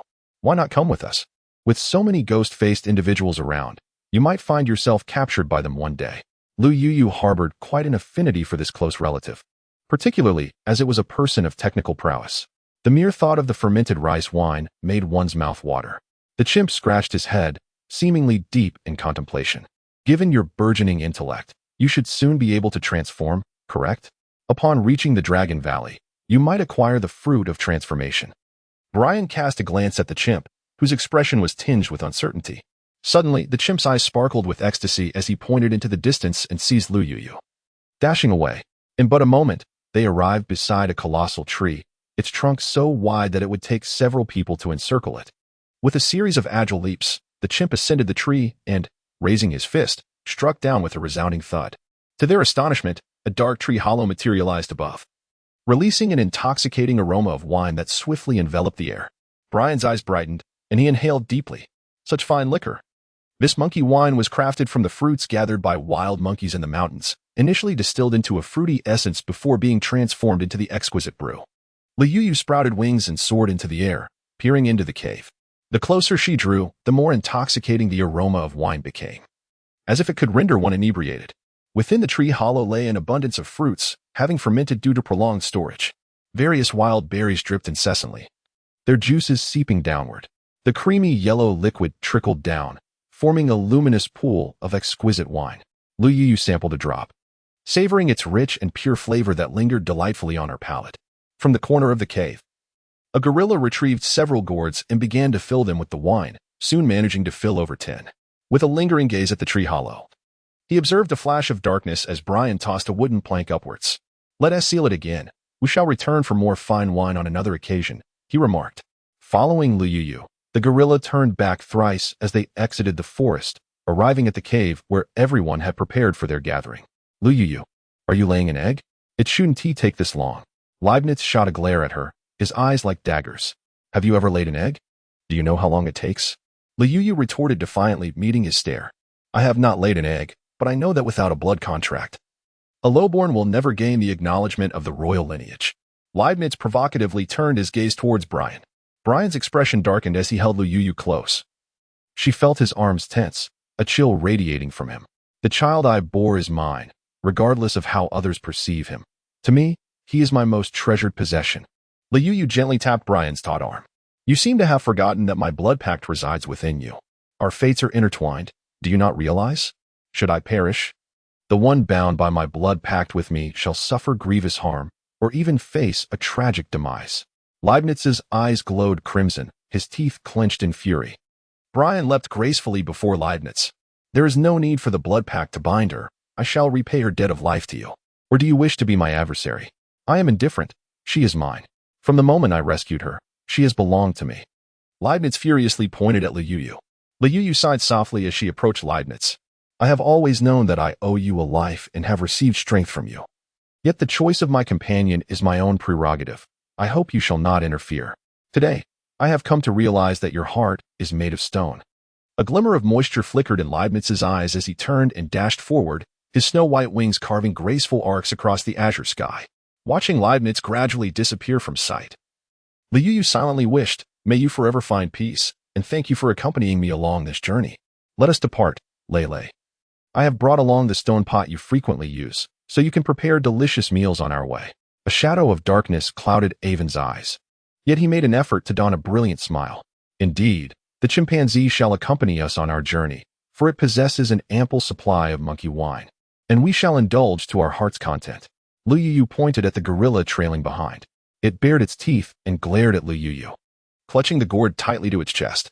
"You glutton! How dare you travel with us? If you dare to snatch my food again, I shall smash your head." The fur on Yun Duo's head bristled in anger as she stared fiercely at the gorilla. The gorilla cast a disdainful glance her way. "You dare to underestimate me? Today, I shall show you my prowess." Yun Duo raised her hoof and kicked at the gorilla. In a flash, the gorilla seized her hoof and yanked her forward, causing her to tumble to the ground with a thud. The gorilla smirked and clapped its hands, rushing ahead. But Yun Duo let out a mighty roar and leaped to tackle it down. "You made me fall. I'll give you a head full of bruises." Yun Duo raised her tiny paw, striking down at the gorilla like a flurry of raindrops. "Enough of this nonsense. Let us continue our journey," Lena said, pulling up Yun Duo and brushing off the dirt from her. "This gorilla is insufferable," Yun Duo exclaimed, her eyes reddening with fury. "Next time, I shall prepare enough food for both of you, lest you turn into red-eyed rabbits." Liu Yu, cradled in Brian's arms, chuckled teasingly at Yun Duo. "Sister, the sun is quite bright today. Let me weave a hat for you." Yun Duo huffed dismissively, flicking her tail at the gorilla. "Lele, would you like to ride on my back? There is plenty of space," On offered, shaking his head. "She is fine in my arms," Brian replied coldly, casting a sidelong glance at On. "When you transform into your beast form, your spikes will surely prick Lele. My back is the most comfortable." On glared defiantly at Brian. "Enough of your bickering. I will walk on my own. I love walking." Liu Yu interjected, sensing the tension in the air. "That won't do. You just made it yesterday. This is a crucial time for your offspring, and you must not exert yourself," Lena insisted, shaking her head vigorously. "Sister, did you mate with Uncle Dinosaur? You were gone all night, and that nasty pterosaur was furious, nearly collapsing the cave." Yun Duo, while weaving her hat, was filled with trepidation, patting her chest anxiously. "He will no longer be angry," Liu Yu said with a hint of melancholy, realizing that she owed Leibniz. "We shall assist him in the future." Brian playfully tugged at Liu Yu's hair. "All right." Liu Yu leaned against him, listening to his strong heartbeat. "Though Lele has chosen you as her primary mate, after you lay your first clutch of eggs, she will mate with me," Brian stated, halting in his tracks, fixating on Brian. Brian's expression darkened, his eyes glinting with intensity as he glanced at the helpless Liu Yu before turning away from On. "You cannot be so domineering," spiked back Dragon. "Lele belongs to both of us," On retorted, refusing to back down. "Who becomes her maid is her decision alone." Brian gazed into the distance, his demeanor somewhat forlorn. "Sister, the hat is ready. Am I not impressive?" Yun Duo exclaimed, leaping high to place the floral crown upon Liu Yu's head. "It is both cool and beautiful. You should weave more. I am the most remarkable, unlike that glutton who can only eat and cannot cook." Yun Duo shot a disdainful glare at the gorilla. As the larger beast had already moved ahead, only the frail and smaller creatures remained on the muddy path, the tree bark stripped bare. Suddenly, a thunderous clash erupted ahead, where two factions were engaged in battle. One was the Banished tribe, their massive pincers swinging down with deadly precision, leaving a trail of blood in their wake. The opposing faction rolled enormous black balls directly towards the Mandis, crushing all in their path with thunderous roars. The Mandis warriors wielded their formidable pincers in a flurry, sparks flying as they clashed with the iron balls. Just then, one of the iron balls cracked open, and a female mantis leaped forward. "Do not harm my child." With a resounding crash, her arm was severed. On let out a low growl, and all around fell silent. "Honorable Dinosaur Lord, we apologize for the disturbance. We shall take our leave," a lead mantis declared, retreating with hundreds of its kin. "That iron ball is her child?" Liu Yu asked in confusion. "Those are the dung beetles. That ball is their dung ball," On chuckled lightly. Liu Yu felt a twitch at the corner of her mouth. Even while fleeing for their lives, they had not forgotten to bring along their precious dung ball. Inside that ball were their eggs, and they insisted on carrying it everywhere. From now on, I shall take you with me wherever I go, and I shall never let you out of my sight again. Iwan clenched his fist in frustration, while Liuyu was left utterly perplexed by his metaphor.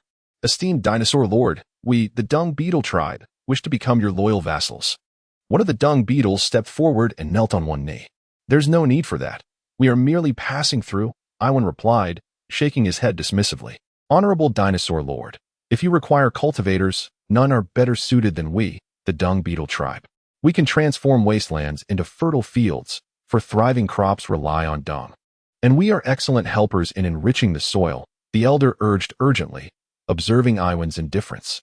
When you reach the Divine Dragon Valley, do visit Mount Gasang, Brian suggested with a nod. Thank you, my lord, for your hospitality. We shall make haste to Mount Gasang, the elder responded with palpable excitement. Can you subjugate other beastmen as vassals? Have you ever subdued other races before? Liuyu inquired, her curiosity piqued. Not yet, since you enjoy rice. I plan to have them cultivate rice paddies, and they will henceforth be your vassals, Brian explained, his azure locks brushing against Liuyu's cheek as he shook his head. The thought of rice cultivated by a swarm of dung beetles made Liuyu's throat itch. Never mind, I shall cultivate it myself, she concluded. Yet, another thought struck her. She would now have capable hands at her disposal. Anyone who crossed her would find themselves crushed under a dung ball. My lord, we, the deer horse people, are also adept at farming. May our tribe join you at Mount Gasang? Lena looked up at Brian with hopeful eyes. Certainly. As long as you provide me with sufficient supplies, I shall grant you my protection, Brian replied with a calm demeanor. That is wonderful. From now on, I can be with my sister every day. I wish to live with her. And mother, you can stay with father and the others, Cloud exclaimed, flapping her little paws excitedly above her head. Liuyu could not help but sigh, pondering how heartbroken Yunduo would be upon learning of her father's demise. You will have a new father, Yunduo. Lena gently ruffled Yunwa's hair. Auntie, are you going to be in heat again? Yunduo asked with gleaming eyes. I believe your previous father lacked vigor. This time, I shall seek the strongest to mate with, to bear you a robust younger brother. A radiant glow illuminated Lena's face, as if she were envisioning a splendid future. Liuyu felt a slight heaviness in her heart, realizing for the first time how forgetful the female beasts of the animal realm could be. Lele, upon reaching the Dragon Valley, I shall also strive to win a territory so that we may be together every day, Iwan said with a chuckle, gazing at Liuyu. Let us first ascertain the situation once we arrive. We initially have no clear understanding, so we must proceed with caution to avoid any mishaps. Liuyu maintained a cautious outlook regarding the much-rumored Dragon Valley. It is getting late. Let us find a place to rest for the night. The weather is pleasant, and there is no urgency to continue our journey, Iwan remarked, observing the setting sun. I will construct a shelter for you using animal skins, ensuring you do not suffer from the cold. Brian gently set Liuyu down beside him. Lele, you should stay sheltered from the wind. It can be quite strong in the evening. I will fetch you some water to drink, Iwan said, lowering his burdens and stretching his arms, retrieving a fruit from his bag and offering it to Liuyu. You must be tired. Have some fruit to rest. Iwan tenderly caressed Liuyu's face. I have not left your side. You have carried such heavy loads all day. Tomorrow, I shall walk on my own. Liuyu shook her head and handed a fruit to Iwan. I do not fancy fruits. I prefer the chewiness of branches, which are quite filling and sustain hunger well. Iwan beamed with a radiant smile, the golden hues of the setting sun casting a warm glow upon his face, rendering him exceptionally comforting. Females that have recently mated may carry their young. If you overexert yourself these days, it is possible that the healthy offspring could be lost, Lena remarked disapprovingly, casting a stern glance at Liuyu. Lele, you need not walk. Tomorrow, ride on my back. I am healed now and can carry a considerable weight. With you on my back, I will feel even stronger. I shall return shortly, Iwan stated as he picked up his water pouch and proceeded forward. Liuyu gazed at the receding figures of Iwan and the bustling Brian, feeling a serene tranquility as time seemed to stand still. Suddenly, a searing pain pierced her lower abdomen, akin to being stabbed. She let out a cry and curled up tightly. What's wrong? Brian's expression shifted dramatically as he swiftly enveloped Liuyu in his arms. I don't know. My lower abdomen hurts terribly, as if someone has plunged a knife into me. Cold sweat beaded on Liuyu's forehead as she huddled together. Try to look within. Is there any unexpected occurrence with the pterosaur? Brian held Liuyu tightly, his complexion turning a ghastly shade. Liuyu glanced within herself and beheld the once ensconced snow-white wyvern in her dantian, now drenched in blood and writhing incessantly. Her teeth chattered in trepidation. It was Leibniz. He must be in grave danger now. Lele, what has happened to you? Exclaimed Avon, returning with water, as he dropped the water pouch with a thud. How have you been caring for Lele? I was gone but a moment, and she has transformed into this. Avon trembled as he wiped the cold sweat streaming down Lu Yuyu's forehead. I am fine. We must hasten to pursue him. If we delay, Leibniz may not endure. Lu Yuyu endured waves of excruciating pain as she pressed onward. Brian, unable to gather his belongings, leaped forward. After sprinting for several dozen miles, they heard a tremor ahead. The air crackling with flashes of light, while feathers occasionally drifted down from above, accompanied by streaks of blood painting the horizon. Prince of the Eighth, will you obediently return with us, or shall we carry your lifeless body back? 5 pterosaurs encircled Leibniz menacingly. Leibniz crashed to the ground with a resounding thud. Prince Brian, is that you? It would be wise for you to refrain from meddling in the affairs of our pterosaur clan. The lead pterosaur glared at Brian with fierce intensity. That pterosaur lad must not perish. He is of great utility to me, Brian declared, gesturing toward the bloody Leibniz. Luyuyo hastily rushed towards Leibniz. As a pterosaur in the sky swooped down, its sharp claws aimed menacingly at him. Seeking death, Avon roared as he leaped forward, and with a resounding thud, his pointed horn pierced the throat of the descending pterosaur. Quickly transform back into your human form. Allow me to tend to your wounds. I cannot discern where your fur is injured. Seeing him drenched in blood, Luyuyo felt a pang of anguish in his heart. Uncertain if it stemmed from the contract's power or something else. Wouldn't it be better if I were dead? You could finally be with your old lover. Leibniz snorted in disdain, transforming back into his human form. What time is it? And you still have the leisure to discuss such matters.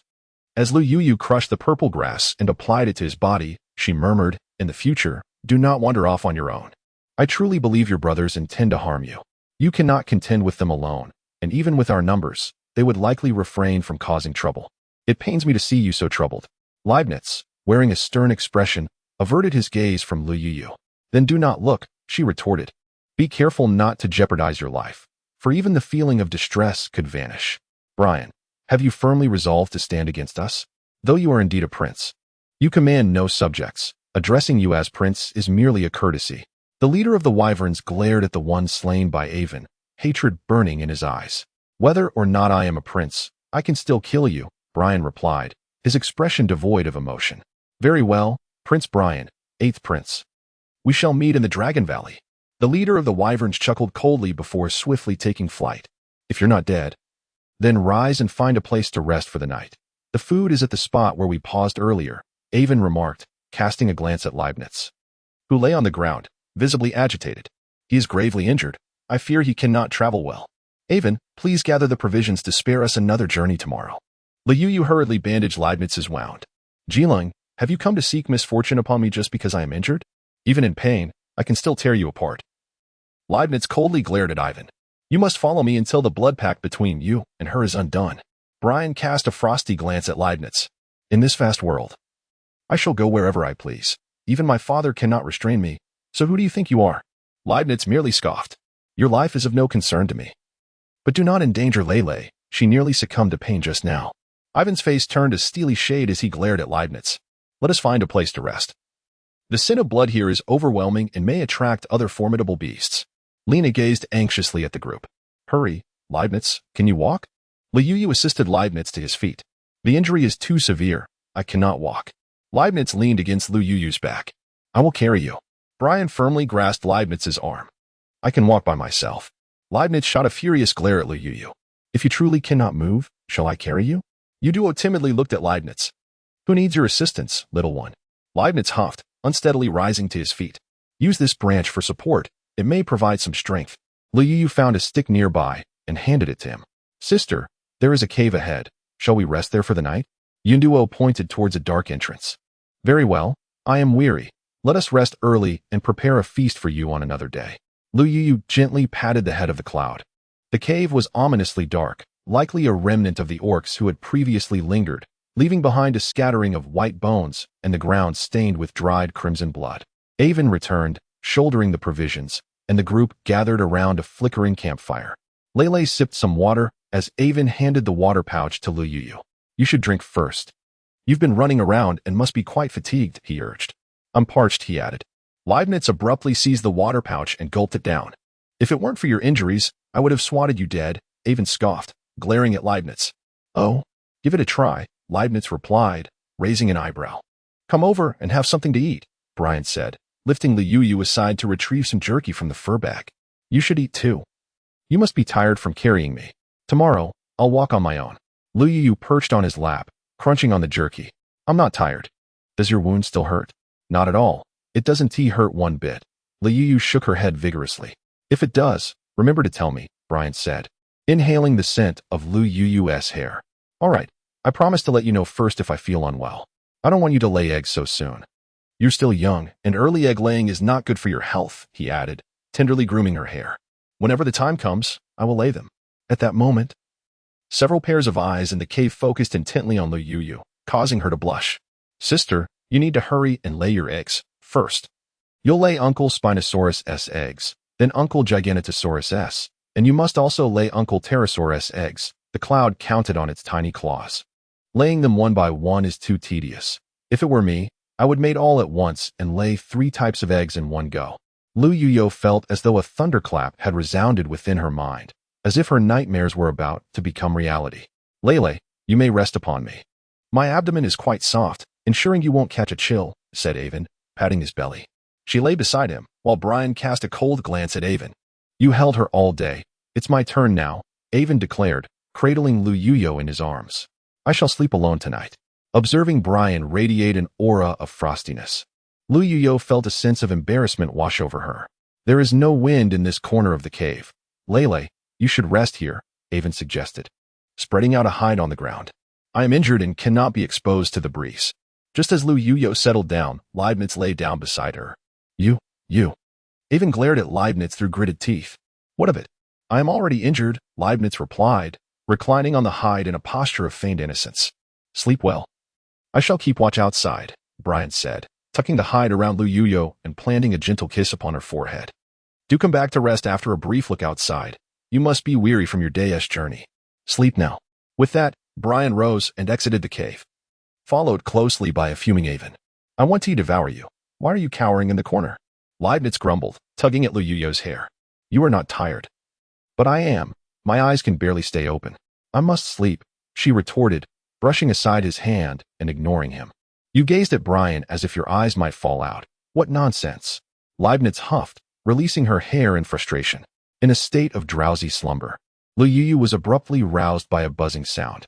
Suddenly, small stones from the cave's ceiling came crashing down.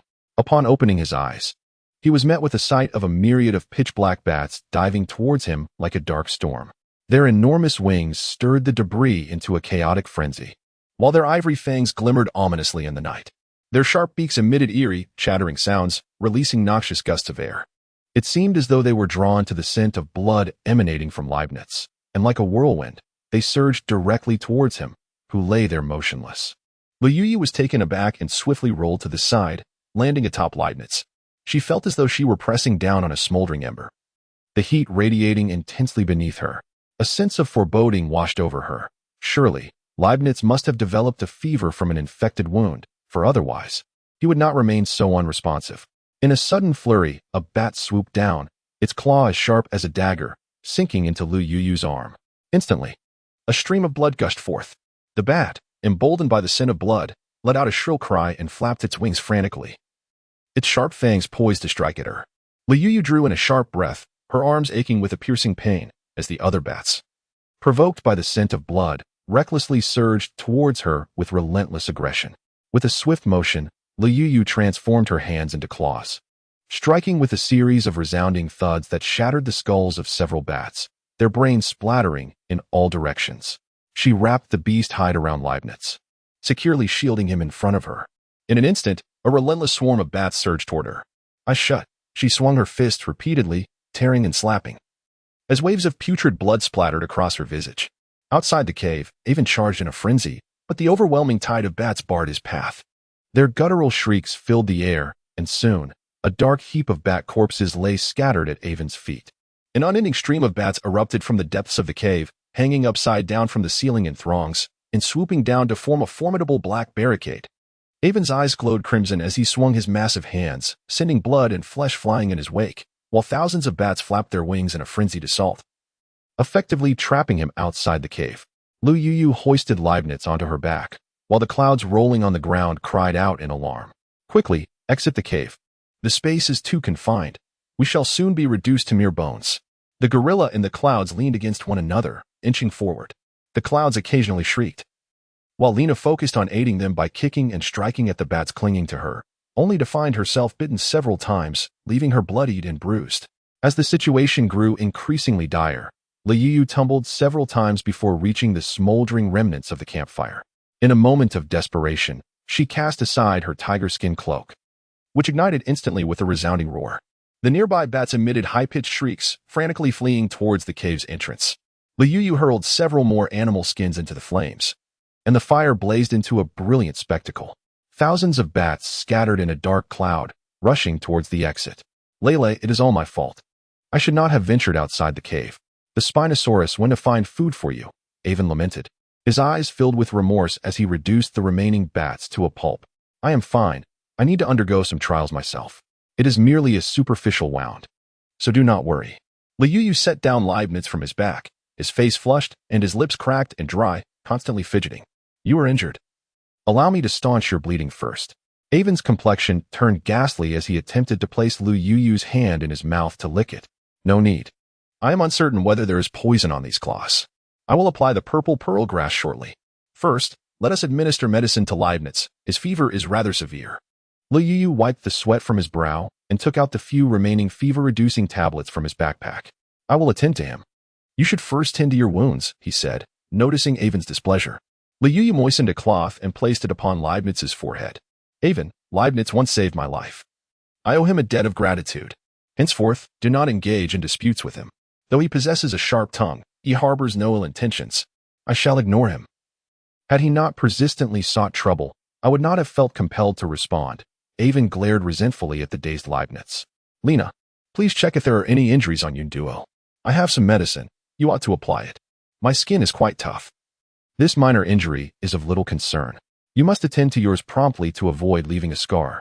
Lena gazed at Lu Yu's arm, her eyes filled with worry. Fear not. Let us step outside first. Lu Yu gazed upon the ground littered with the dark remains of bats, the pungent scent of blood filling the air, causing an irritating tickle in her throat. She felt compelled to distance herself from the cave, wary of the overpowering stench and uncertain if the bats would return. Avon hoisted Leibniz onto his back. Do not wander too far. Brian may come back and be unable to find us. Lu Yu steadied herself against the cave wall, swaying unsteadily as she rose to her feet. I will carry you out. It seems you can barely stand, Avon urged, alarmed. It's nothing. I just find the sight of these carcasses a bit repulsive. I will soon grow accustomed to it. I'll gather some firewood at the cave entrance and build a small bonfire, so we need not fear the return of the bats. Lu Yu, carrying a torch and her belongings, was the first to emerge from the cave. She gathered some twigs at the entrance and kindled a fire. Her gaze fell upon Leibniz, who lay in a state of unconsciousness, and her heart brimmed with concern. She took a damp cloth and gently wiped his palms, soles, and underarms, hoping to bring down his fever. Is this how you do it? I understand now. Leave it to me, and you should rest, she urged. Avon placed the crushed purple grass onto Lu Yu's hand. By the way, do you have any wine? Black Gorilla, quickly, hand me your wine, Lu Yu exclaimed, slapping her forehead in realization. The Black Gorilla clutched the gourds tightly, unwilling to part with them even in the throes of flight. Seeing his reluctant expression, Lu Yu sighed and rubbed her forehead. Once we reach Shenlong Valley, I shall reward you with plenty of fruits. You can brew as much as you desire. For now, just lend me a little. With that, she snatched a gourd from him and poured some liquid onto Leibniz's body to alleviate his condition. The Black Gorilla bared his teeth in protest, glaring at Lu Yu with a look of reproach, as if accusing her of squandering precious resources. I don't wish to waste it either. He is a prince and will repay you in due time. Just then, the dawn light began to break, and Brian, approaching from a distance, was taken aback, causing the fish in his hand to tumble to the ground with a thud. It's nothing to worry about. There were merely some bats in the cave, but Avon has already chased them away. We just stepped out for some fresh air. Lu Yu picked up the fish from the ground. Next time, do not venture out at night to find food for me. I can eat anything. After a long day's journey, you deserve to rest well in the evening. Lu Yu gazed at Brian with sparkling eyes. I will never leave you again. Brian held Lu Yu tightly in his embrace, his eyes fixed on the wound on her arm. I have become quite formidable now. I have slain dozens of bats, and in due time, I shall grow even stronger. This minor injury is inconsequential. It is far better than being powerless and losing my life. This wound will heal in just a few days. Lu Yu gently patted Brian's back as she extricated herself from his embrace. You all should rest for a while. I have stayed awake all night, and now it is my turn to keep watch. I am not tired, Lele. Ivan shook his head. Even if you are not weary, close your eyes and take a brief respite. If anything occurs, I will awaken you. The dawn is nearly upon us, and there is little danger. You may sleep soundly. Lu Yu meticulously spread the animal hide and firmly pulled the two individuals over. Upon noticing that Leibniz's complexion had lost its flush and his body was no longer burning, she felt a wave of relief wash over her. After a while, she began to gently rub his soles with wine. As Leibniz opened his eyes, he was greeted with a throbbing headache and a parched throat. He gazed momentarily at Lu Yu, who was engrossed in tending to his feet, feeling a fleeting sense of bewilderment. As dawn broke, soft light began to emerge, and a gentle breeze tousled her flowing hair, infusing the air with a delicate fragrance. Her snow-white, dainty hands tenderly caressed his soles, and Leibniz felt as if something within him was stirring, breaking through the earth to take root and flourish. You're awake. Finally, the fever has subsided. You had me worried sick. Lu Yu exclaimed with joy upon seeing Leibniz regain consciousness. You clumsy thing. You can't even rub my feet properly. You're scratching like an ant. It's unbearable. Leibniz shot her a disdainful glare, his expression one of irritation. Lu Yu truly wished to throw the cloth in her hand at that detestable face. This is all I can do. Whether you choose to wipe or not is entirely up to you. If you cannot perform well, do not expect to be exempt from criticism. It is one thing to be unattractive, but quite another to lack even the most basic skills in hunting or even wiping one's feet. I am currently teaching you. Leibniz cast a sidelong glance at Lu Yu, his lips curling in disdain. No need for that. You can keep it for yourself, as I have no desire to learn. Observing his expression, Lu Yu discerned that there was likely no significant issue at hand. Would you like some water? Yes, please bring some over. I find myself too weak to rise, Leibniz replied with an air of nonchalance. Lu Yu brought the water pouch to his lips and urged, drink. Do you not know to support my head? Do you wish to choke me? Leibniz brushed aside the water pouch, suppressing her anger. Lu Yu silently reminded herself that he was a patient and that she should not stoop to his level. She placed the animal hide bundle behind Leibniz, assisting him to rise and lean against it. Is this acceptable? She inquired. My hands are too weak to lift it. Leibniz shot her a glare. Allow me to feed you, Brian said, pouring water from a skin into Leibniz's mouth, causing him to cough violently. You rest for now. I will take care of him. Lu Yu urged as she pulled Brian aside. Go eat something. I will take him on the road shortly. Brian shoved his backpack into Lu Yu's arms. Who said I needed you to carry it? I can fly on my own, Leibniz protested, struggling to lunge at Brian. Could you please be still for a moment? Once your injuries have healed, you may fly as you wish, but for now, you're disoriented. Don't risk falling from the sky. Lu Yu gently rubbed her throbbing forehead. Lord Pterosaur, please take a seat upon my back, Lena cautiously suggested. Leibniz scoffed, turning his head away. Let us hurry. I can assist in carrying the luggage. Glutton. Let us race to see who is swifter. Cloud shook her fluffy head in enthusiasm. Indeed, Cloud is the mightiest. Share some of the burden from your pack, lest it hinder your growth. Lu Yu nodded at her. You still need Uncle Dinosaur to carry you. What use is it to carry luggage? Cloud gazed at Lu Yu with disdain. Little one, do not underestimate me. Soon we shall see who is faster.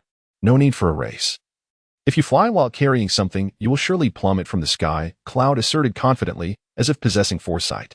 Stung by her scorn, Lu Yu felt a wave of sorrow, resolving to study flight with utmost diligence.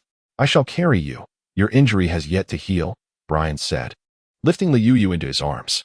I can fly myself. It is a perfect opportunity to practice, and the surroundings are spacious without trees to collide with. Lu Yu raised her fist with determination. Lele, if you tire from flying, just land on my back, said Iwan, his footsteps echoing on the ground. Gazing at the sharp, glimmering horns atop Iwan's head, Lu Yu mused that her landing skills might very well result in a rather unfortunate encounter with those protrusions.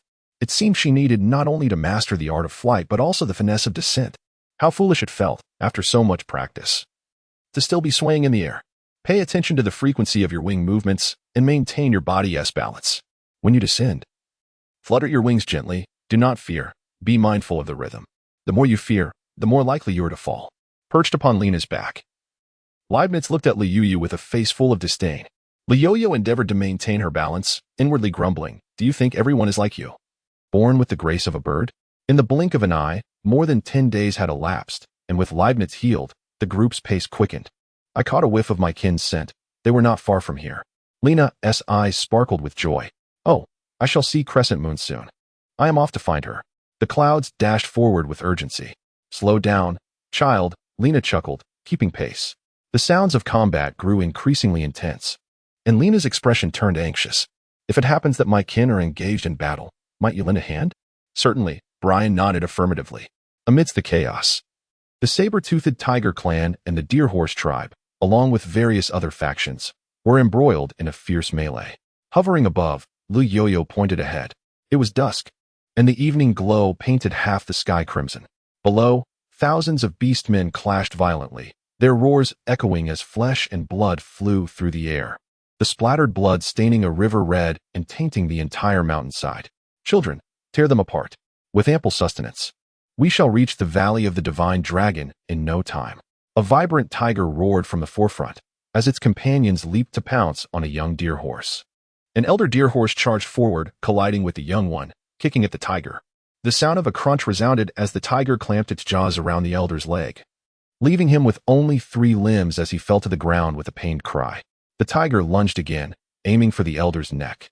He managed to evade a fatal blow but was met with a vicious bite to the chest, a large chunk of flesh torn away. "Chief," the remaining deer horses, their eyes wide with fury, rushed forward, while the tiger laughed heartily. "You herbivorous beastmen have made it this far. Today, you shall sate the hunger of my tiger clan. With your flesh, we shall gain strength and reach the Valley of the Divine Dragon in mere days." With that, the tiger lunged toward a group of trembling young deer horses. "Crescent Moon," Yun Duo screamed, galloping towards them. Liu, in a sudden display of surprise, dove downwards with remarkable speed. In a flash of dark light, her sharp claws struck like lightning, aiming for the vibrant tiger's belly. The vibrant tiger, caught off guard, was struck squarely. A sharp tearing sound echoed as a large gash opened on its abdomen. With a piercing howl, the tiger bared its formidable fangs, lunging towards Liu. With all her strength, Liu raised her paw and struck him on the head, resulting in a resounding thud as the vibrant tiger collapsed to the ground, its shattered brain matter splattering all over her face. "Sister," Yun Duo gazed at her timidly. "Fear not, I shall protect you from now on," Liu said, wiping the blood from her face and kicking the tiger's corpse aside. "Are you the ones?" the delighted leader of the saber-toothed leopard tribe inquired as the battle raged on. Upon seeing several dinosaurs, the various beastmen engaged in combat paused, with lifeless bodies strewn across the ground, the hot blood pooling and staining the earth. "Your battles bear no relevance to me. I shall take the saber-toothed leopards and the deer horsemen with me," Brian declared as he strode boldly into the fray. "Since they are your lordship's subjects, feel free to take them," a lion man responded with a bow. "Lena, it is truly a joy to see you and Yun Duo alive. You are the finest female of our tribe. After my demise, you shall become the leader," the bloodied elder deer horseman gently caressed Lena. "Grandpa, my sister has purple pearl grass. I will apply it for you. Do not succumb to death," Yun Duo insisted, shaking her head as tears as large as beans streamed down her round eyes. "Dear child, I can no longer hold on. Do not waste precious resources, save them for our kin." The elder leader affectionately stroked Yun Duo's head with his remaining front paw. "Leader, we are nearing the Dragon Valley," Lena said, pressing her eyes as her voice turned hoarse. The blood-red remnants of the setting sun illuminated the elder leader's aged face, filled with contentment. "Truth be told, I have long been unable to endure, yet I have persisted, hoping to lead my people to a safe haven in the Dragon Valley. Today, seeing you alongside the dinosaur lords, I find solace. Though we deer horsemen are the weakest of the herbivorous beastmen, we have survived the heavenly fire, and our tribe shall thrive within the realm of beastmen." The elder leader's face shone with a radiant glow as he tilted his neck and drew his last breath. The wind swept up the elder leader's fiery mane as he kicked his 3 legs, wearing a smile of fulfillment, while a group of deer horsemen knelt, quietly mourning. "Grandpa leader," Yun Duo wailed, her hooves flailing as she attempted to rush forward. "Yun Duo, the elder leader watches over you from above. He wishes for you to live bravely and not to disappoint him." Liu embraced the clouds, her voice somewhat husky. "Lord Brian did not anticipate encountering you again. Had it not been for this meeting, our saber-toothed tiger clan would have surely perished here." The clan leader, wiping the blood from his face, spoke with deep regret. "We happened to pass by," Brian replied with a slight nod. "My lady, has your health improved? I am grateful for the medicine you cast upon the river. Without it, my kin would scarcely have survived." The clan leader gazed sorrowfully at the dwindled number of his people. That was originally the handiwork of the shaman. If he were aware that you guided your kin to this place, I believe his spirit would find peace in the afterlife. Liu shook her head. Gazing at the few saber-toothed feline beings, most of whom were mere cubs, her heart filled with lamentation. "Lord Brian, our Deer Horse clan is willing to pledge our allegiance to you. Please allow us to become your subjects." Lena, wiping away her tears, knelt before Brian. With over 100 Deer Horse people kneeling behind her, the leader of the saber-toothed tribe looked at his scant 100 kin, his expression wavering. "I too, the saber-toothed feline, am willing to submit to you." He knelt, his spine held high. "My territory is vast enough for you to thrive and multiply." Brian nodded in acknowledgement. "With your desolate Guxiang Mountain, do not let the beasts who pledge allegiance to you starve." Leibniz scoffed, his face a mask of disdain. "We Deer Horse people excel in agriculture. Given land, we can transform the wasteland into an oasis. Though it may be arduous at first, with hope, we shall endure." Lena's eyes gleamed with determination. And the other Deer Horse people nodded in agreement. "Those who are injured, come this way. Females and cubs assist in treating the wounds and applying medicine." Liu gazed upon the group of frail and ailing individuals, furrowing her brow. "Lena, gather a few people to tend to the wounds while I take a few to apply the ointment. Ensure to disinfect with alcohol during the cleaning process." Liu handed several pieces of cloth to Lena, realizing that her t-shirt was beyond repair. She decided to wear genuine leather from now on. Lele suggested they should come over and let her take a break. Avon passed the water pouch to Liu. "It's fine," she replied. "I am quite adept at tending to wounds now. The sooner we finish, the sooner we can depart from this place." Liu took a few sips of water, averting her gaze from the numerous corpses that lay scattered around. "What shall we do with the bodies of our kin, Chief?" In the past, when a tribe member passed away, the old chief would allow us to consume them. A Deer Horse man whispered from behind Lena. No, you cannot eat, Grandpa Chief." Yunduo cried out, tears brimming in her eyes as she fiercely protected the body of the old chief. "Let us gather them and burn the remains." "We can request food from the Lion Man tribe," Liu suggested, her brow furrowed. Despite her earnest efforts to adapt to the beastly world, some things remained intolerable to her. "The Lion Men will share half of your food with us." Leibniz pointed to a pile of beast corpses on the ground. The Lion Chief's face turned ashen, and the Lion Men behind him bared their teeth, poised to pounce. "Very well, my lord," the Lion Chief gritted through clenched teeth. Leibniz waved his hand, and a group of saber-toothed leopards surged forward to seize the food. "In just a few days, we will reach Dragon Valley. For now, let us fill our bellies."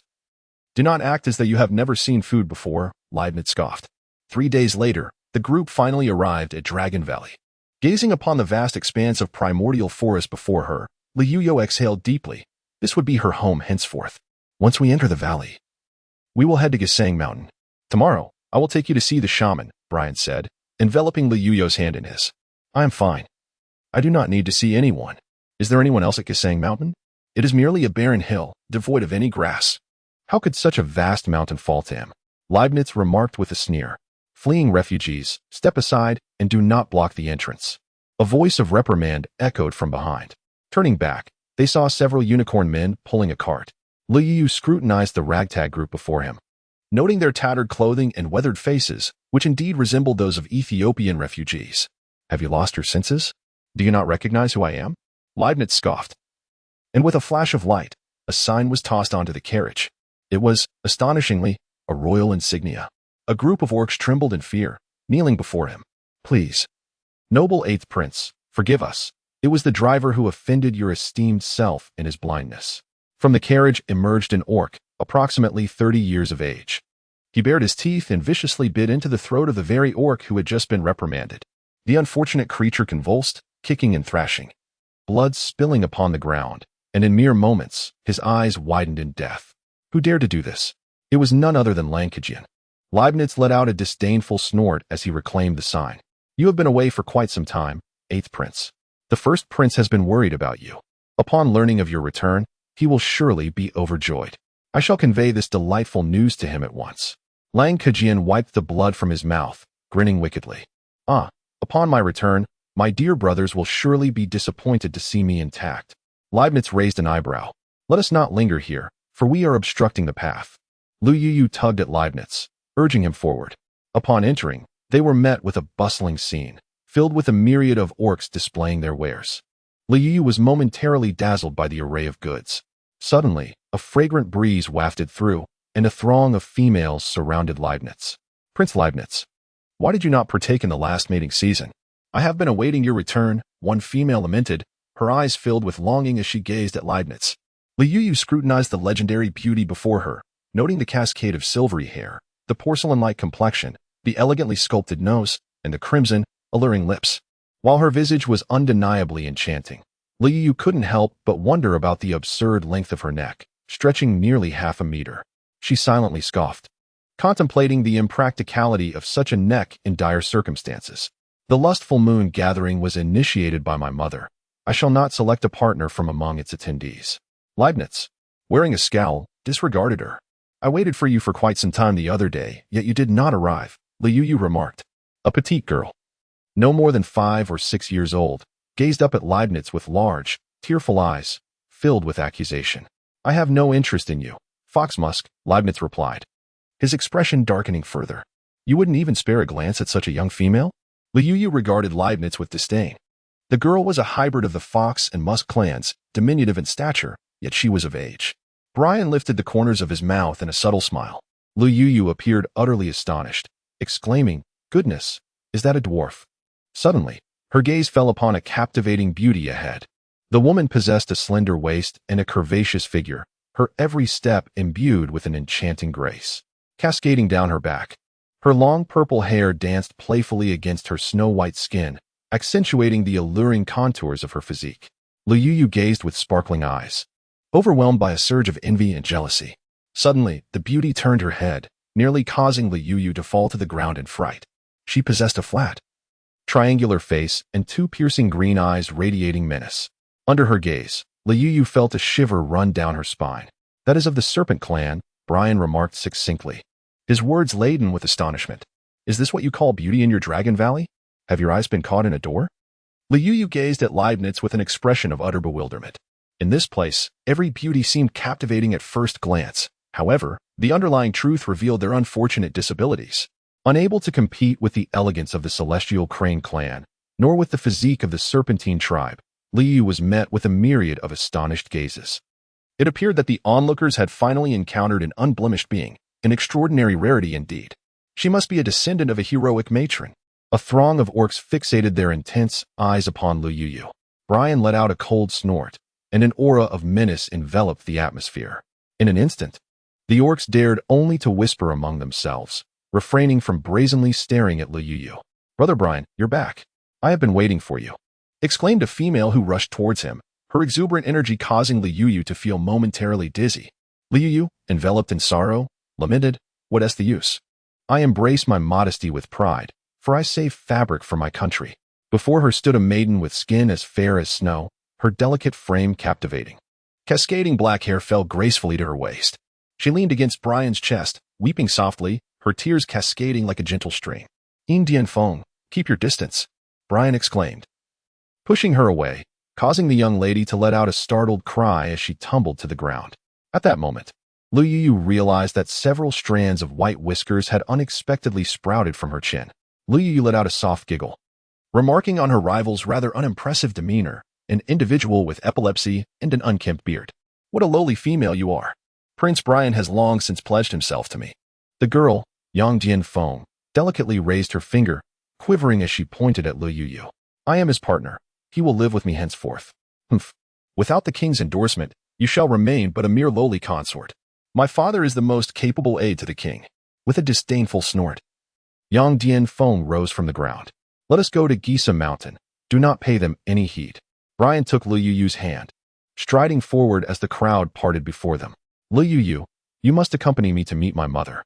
It is imperative that I inform her of our union. Leibniz reached out to grasp Lu Yu. She cannot go with you. It is wise for you to remain at Gisa Mountain, for your life is no longer solely your own. Brian shot a cold glance at Leibniz. You certainly overstep your bounds. I shall go wherever I please. Leibniz scoffed disdainfully and turned away. Ensure you preserve your own life. Your demise is inconsequential, but do not drag Lila down with you.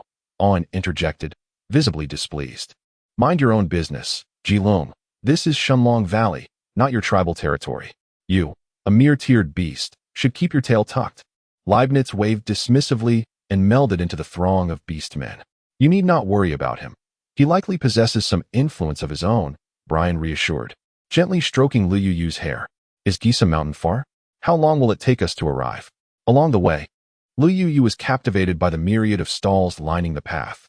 There were hides, salt, rice, and wheat, and even a female monkey selling powder.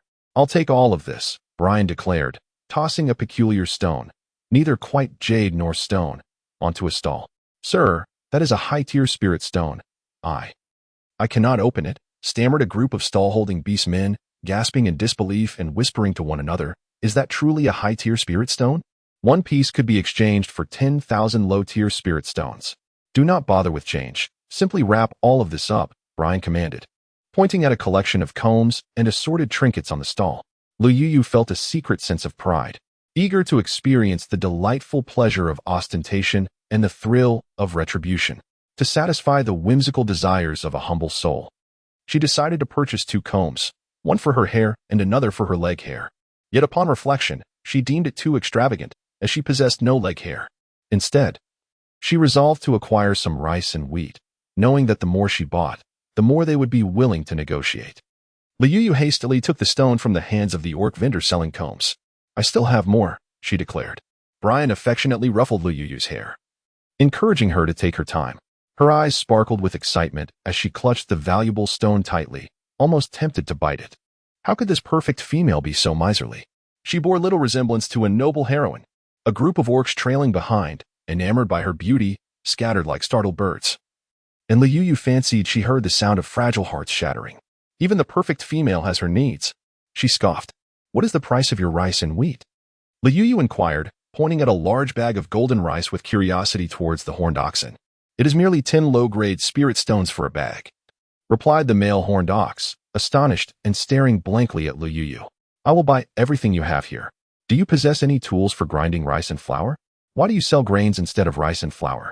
Liu Yu gestured towards several grain merchants nearby, stating, We consume everything with the skin on. Only the royals have the luxury of peeling. The male merchant, his face flushed and hands nervously rubbing together, had beads of sweat rolling down his forehead.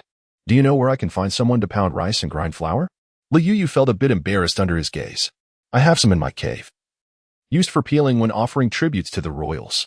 I shall fetch it for you. The merchant beamed with a simple, hearty smile. Very well. Please deliver these rice and wheat to Mount Gasang. Liu Yu handed him a high-grade spirit stone.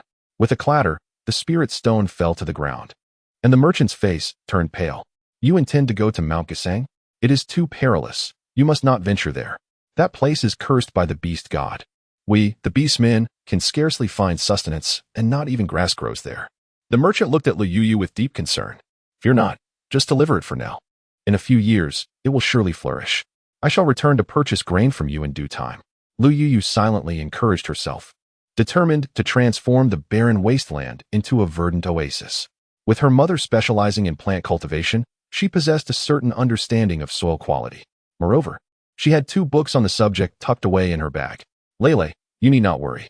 I shall register for the competition tomorrow and secure for you a bountiful piece of land, she declared. Iwan's eyes sparkled with excitement as he gazed at Liu Yu. I've heard that Gisa Mountain is vast. An abundance of land would be of little use to us until we have cultivated that area first. Liu Yu shook her head. Very well, although I reside in the Galsing Mountains, I am not your subject. On's expression turned somewhat melancholic.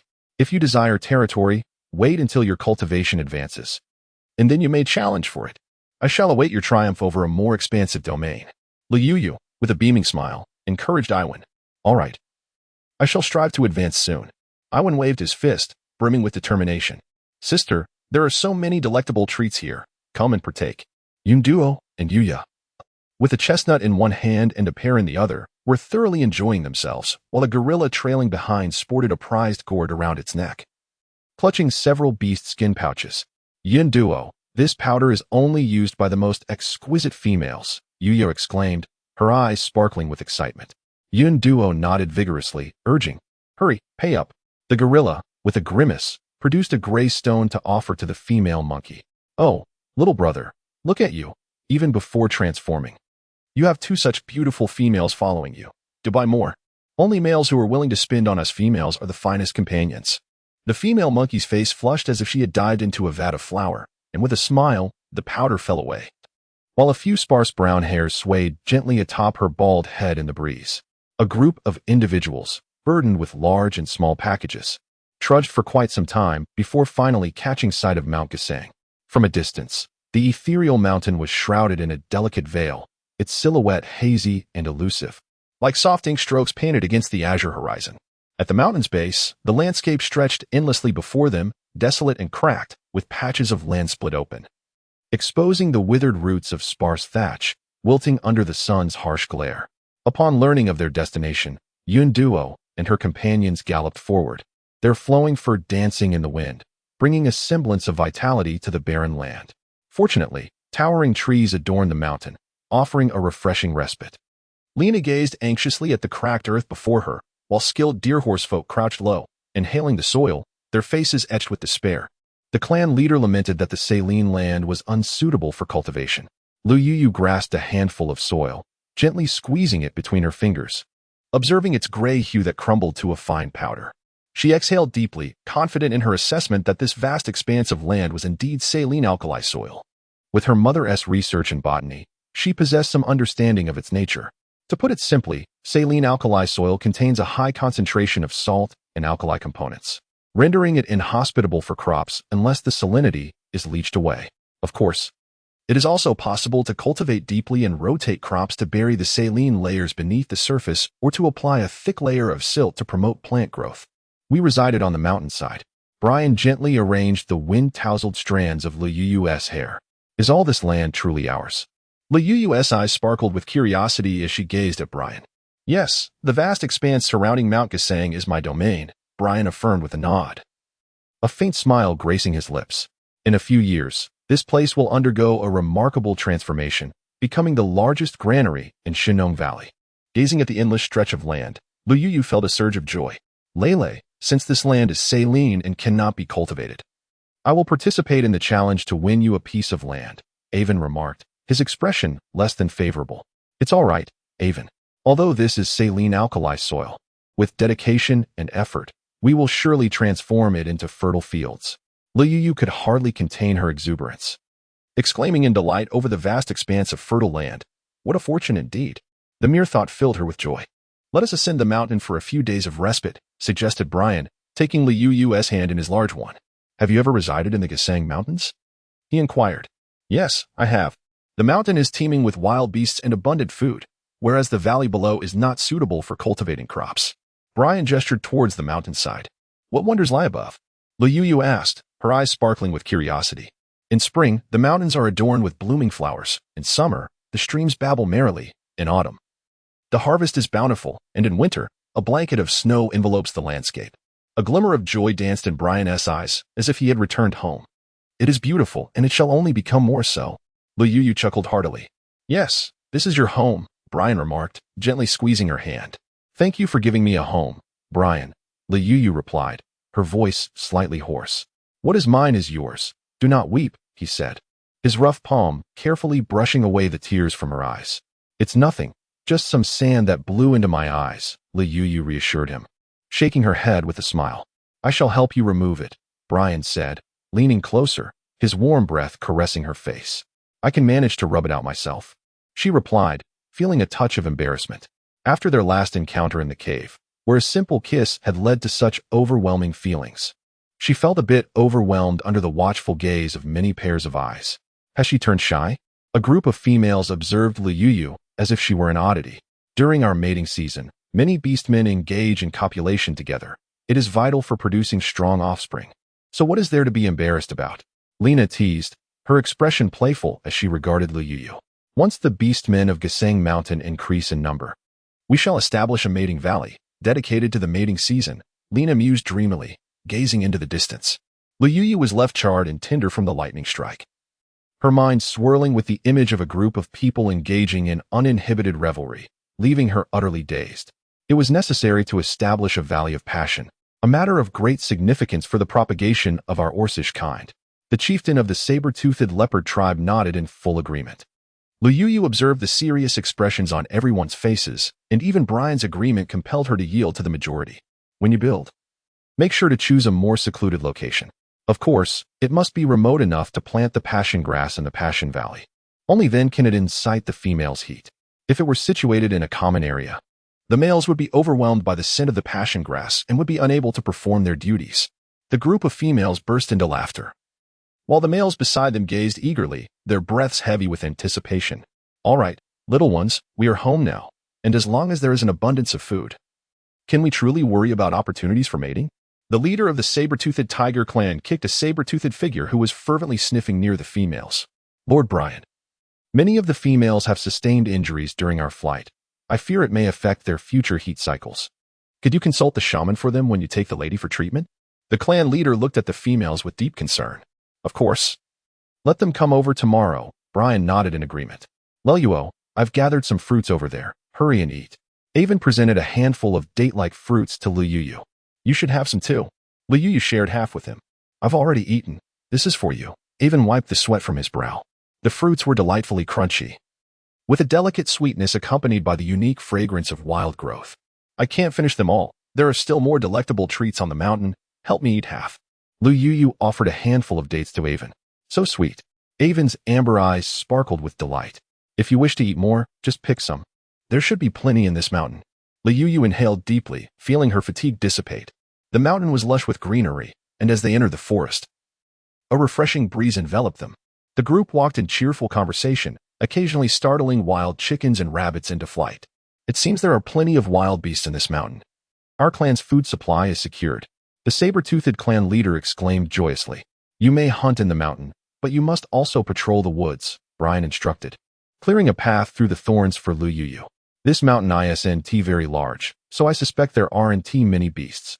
With so many females and cubs among you, it would be wiser to domesticate some of the wild creatures. The saber-toothed people, now a vital support for Brian, certainly would require consideration from Luyu. Why domesticate them? We saber-toothed tigers are the finest hunters. As long as there are mountains and forests, we can find food. Who would bother to raise them? The saber-toothed individuals erupted in protest. The mountain is not vast. Brian, being a carnivore himself, previously had ample food. Now, with over 100 saber-toothed tigers, I can hardly envision a scenario where the wild beast will persist for 5 years. Liyu's expression was one of unwavering authority. Her words echoed as if they were my own. If you do not wish to remain on Gisa Mountain, depart now.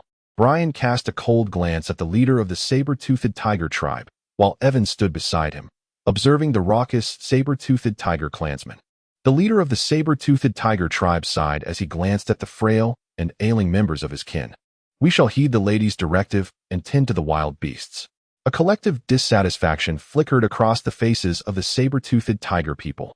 Leader, now that we have arrived at the Valley of the Divine Dragon, with our strength as saber-toothed tigers, we could procure sustenance anywhere. Why must we remain in this desolate mountain? Silence. While I still draw breath, your words are not welcome here. The leader of the saber-toothed tiger tribe forcefully kicked the most vociferous of the warriors away. Leader, our acquaintance is not a fleeting one. If your tribesmen are unwilling to stay on Gisa Mountain, then leave. What we seek are companions who can share both joys and hardships, not a band of discontented malcontents. Luyu spoke in a low voice. If we must leave, then so be it. Who truly values this wretched place? The saber-toothed feline man lying on the ground bore a defiant gaze. My lady, please show him mercy, said Lingua. He is but a youth, newly arrived at the Dragon's Valley, believing he could carve out a name for himself. The chieftain of the saber-toothed feline tribe knelt on the ground. It is not that I lack the will to show him mercy, but rather that his heart is not in this. What purpose is there in forcing him to remain?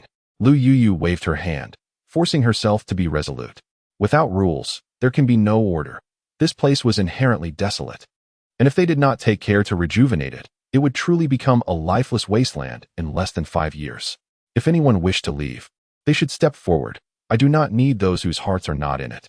If you wish to remain in Gisa Mountain, you must take a blood oath.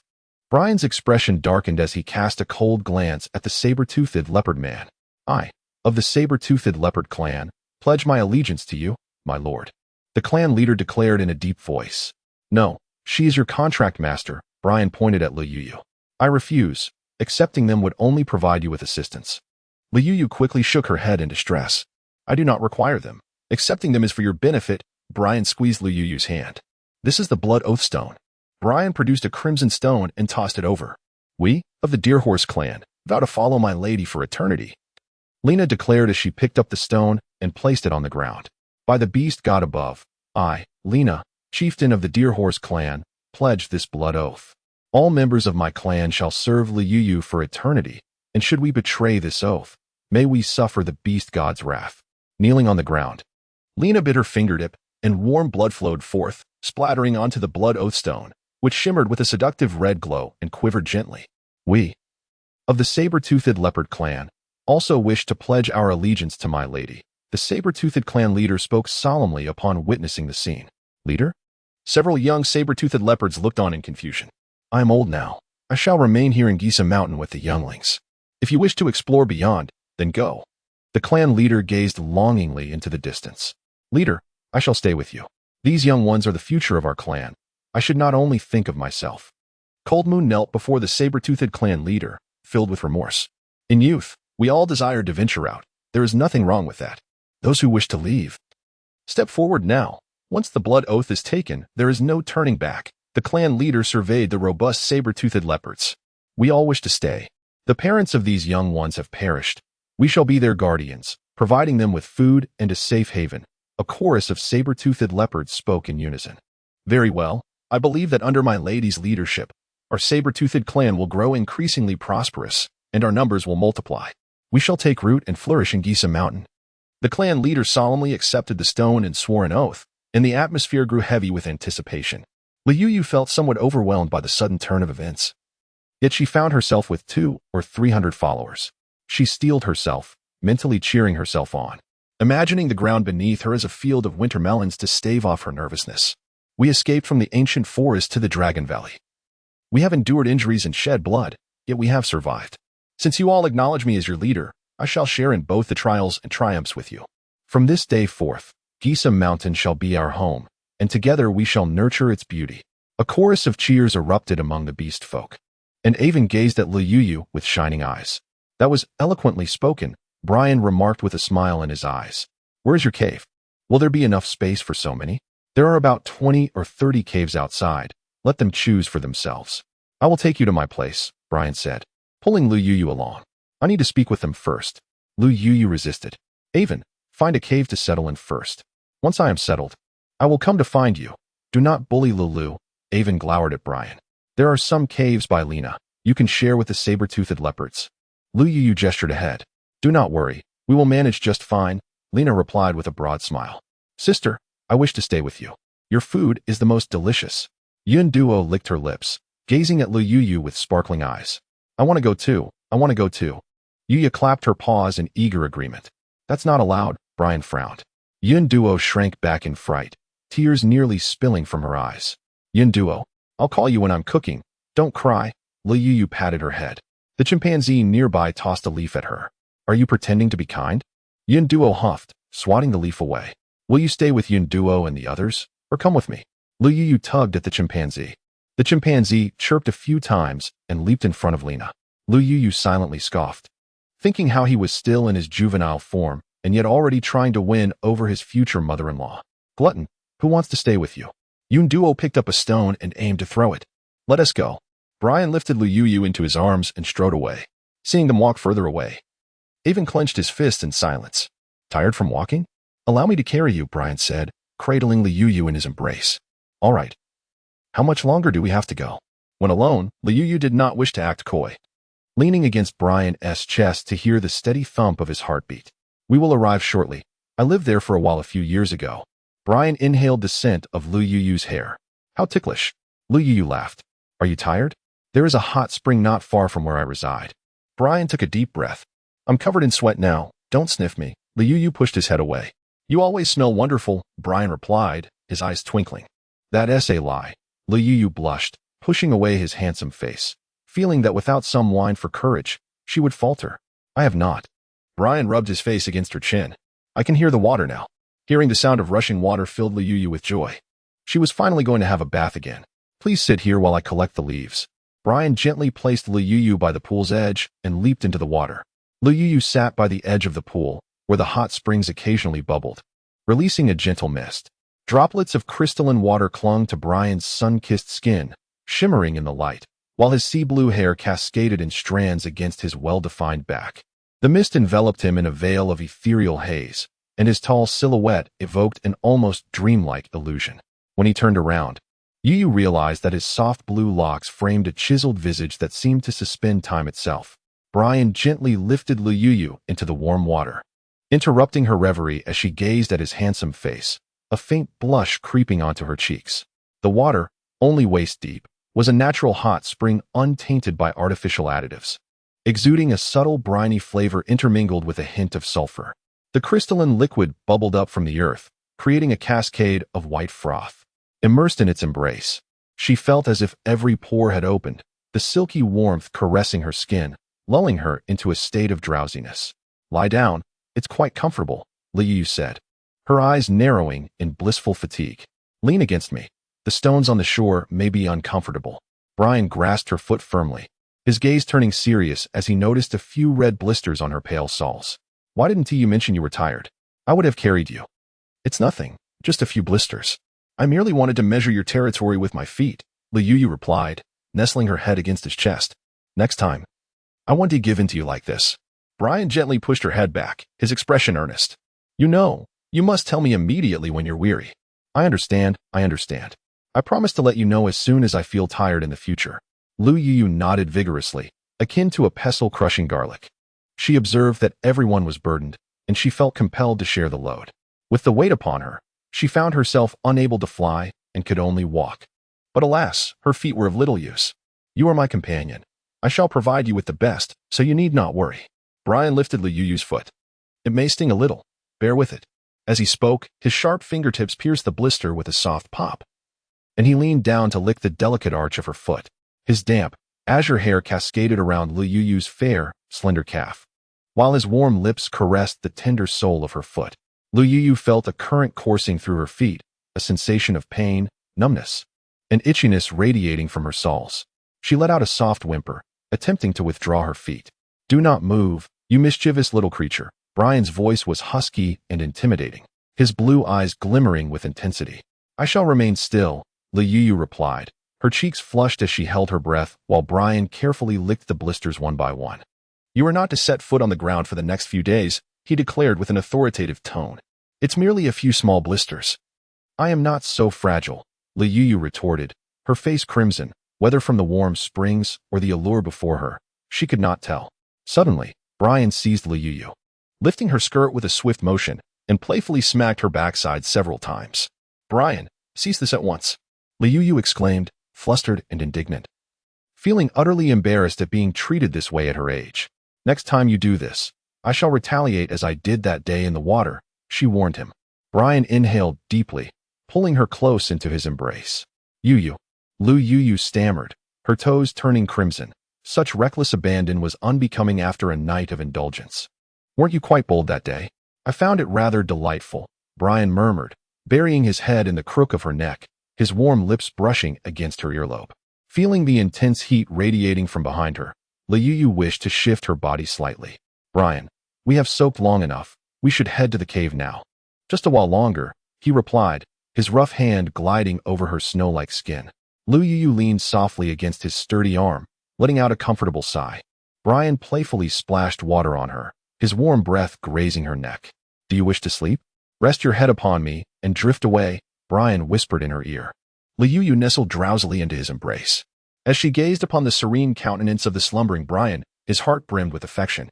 Her delicate, porcelain-like visage was tinged with a faint rosy hue, as if she were lost in delightful dreams, her lips adorned with a gentle smile. "Sleep well. I shall remain by your side," Brian whispered, placing a tender kiss upon her head. Observing his own arousal, he furrowed his brow and tightened his hold on Lu Yu. "What a mischievous little creature you are," he mused. The slumbering Lu Yu stirred slightly in discomfort, emitting a soft, discontented hum. "Once you recover, I shall have my way with you," Brian's voice emerged, husky and laden with anticipation. When Lu Yu awoke, she felt a profound sense of comfort, as if the exhaustion from her recent endeavors had dissipated entirely. she discovered herself nestled upon a mound of soft straw, imbued with a refreshing fragrance that compelled her to inhale deeply. As she attempted to rise, she realized her feet were ensconced as if wrapped in a zongzi. At that moment, Brian entered the cave bearing an assortment of fruits, prompting a light laugh from Lu Yu. My feet are fine, but with them wrapped like this, I can't possibly wear shoes. You needn't wear them. I shall carry you wherever you wish to go, Brian replied, setting the fruits upon a nearby stone. Such exaggeration. I merely wish to survey the terrain surrounding the mountain so we could devise a plan to reclaim the saline and alkaline lands.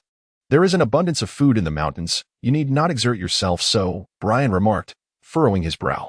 If we could cultivate grain across all that land, we could attract many more subjects.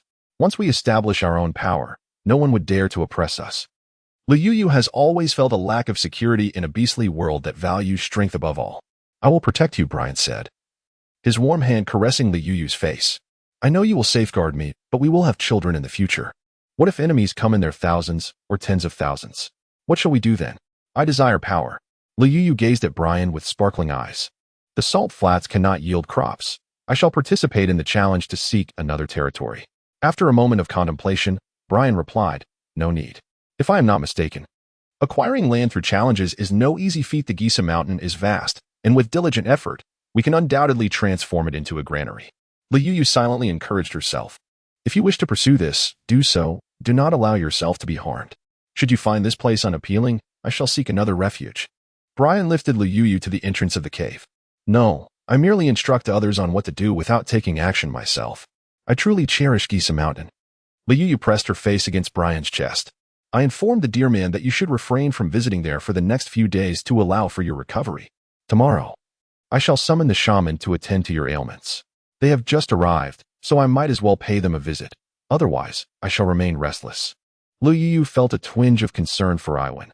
Were it not for her presence, Iwan would undoubtedly not have ventured to the Galsing Mountain. The thought of her and Brian being here likely weighed heavily on his mind. No, you must not go anywhere. Wait until tomorrow to consult the shaman. And only when he assures you of your well-being may you venture forth. Brian's expression darkened slightly. I have always been fine. It's merely fatigue from the journey. A few days of rest will suffice. Lu Yu gently shook Brian's hand. The dragon spear has also taken refuge in a cave. Brian turned away. That is good. Lu Yu said awkwardly, eat up. These are fruits gathered by the deer horse people. In due time, I will find a skilled female to prepare some cooked dishes for you. Brian handed a handful of dates to Lu Yu. There is no need to seek someone specifically to cook for me. I take pleasure in preparing meals for you all. Lu Yu picked up a jujube and placed it into Brian's mouth. Did you previously reside here alone? Lu Yu gazed curiously around the expansive cave, its lofty terrain offering a panoramic view from the entrance. At that moment, the golden rays of the evening sun streamed in, adorning the cave walls with a delicate veil of light. My mother had once resided here. Brian, glancing into the distance, appeared somewhat melancholic. I shall remain by your side forever. Lu Yu tightened her grip on Brian's hand, wishing to erase the sorrow reflected in his eyes. Very well. We shall be together for eternity. Brian spoke with a solemnity that resembled an oath. Have you eaten yet? Take me hunting. I wish to see Mount Galsang. Lu Yu munched on dates in rapid succession. Once you are full, I shall go on my own. Brian affectionately ruffled her hair. Let us depart now. I am eager to witness the beauty of our home. Lu Yu tugged at his hand. All right, I shall lead you there. Brian's gaze softened, and a subtle smile graced his lips. Cling tightly to my neck. Brian dashed down the mountainside, the brisk mountain breeze tousling his long hair. As Lu Yu watched the towering trees recede, her spirits soared. When we reach the flat ground, you can ride on my back, and I shall take you flying. Shall we? No, that would lead to a fall. Brian replied succinctly. Lu Yu curled her lips. Then I shall fly by myself. Is there a river nearby? She contemplated having everyone dig a channel to divert the water down the mountain to wash away the salt from the soil. Observing the pout on Lu Yu's face, Brian chuckled softly. Yes, there is a great river at the foot of the mountain. What mountain is that? Are there orcs residing there? Lu Yu pointed towards the distant hazy peaks. That is the Thousand Peaks Mountain, home to the mammoth people. Brian replied after a moment of contemplation. Will there be any conflict since you are so close? Lu Yu expressed concern about the potential instability if their neighbors were too formidable. They are quite gentle, as long as we do not encroach upon their territory. They will not attack other beasts indiscriminately. I have some acquaintances among them. Brian helped Lu Yu sit on a tree branch. Can mammoth people absorb a large amount of water at once? Could we enlist their help to draw water from the river and spray it down the mountain? We could dig channels ourselves in the flat areas that are too elevated for water to reach. Liuyu's eyes sparkled with excitement as the issue with the water pump was resolved. That is wonderful. I'll arrange for them to come and assist us, she exclaimed. Brian gently patted Liuyu's hair. Indeed, it is splendid. By allowing fresh water to remain in the saline alkaline soil for a while before draining it, we can wash away a significant amount of salt.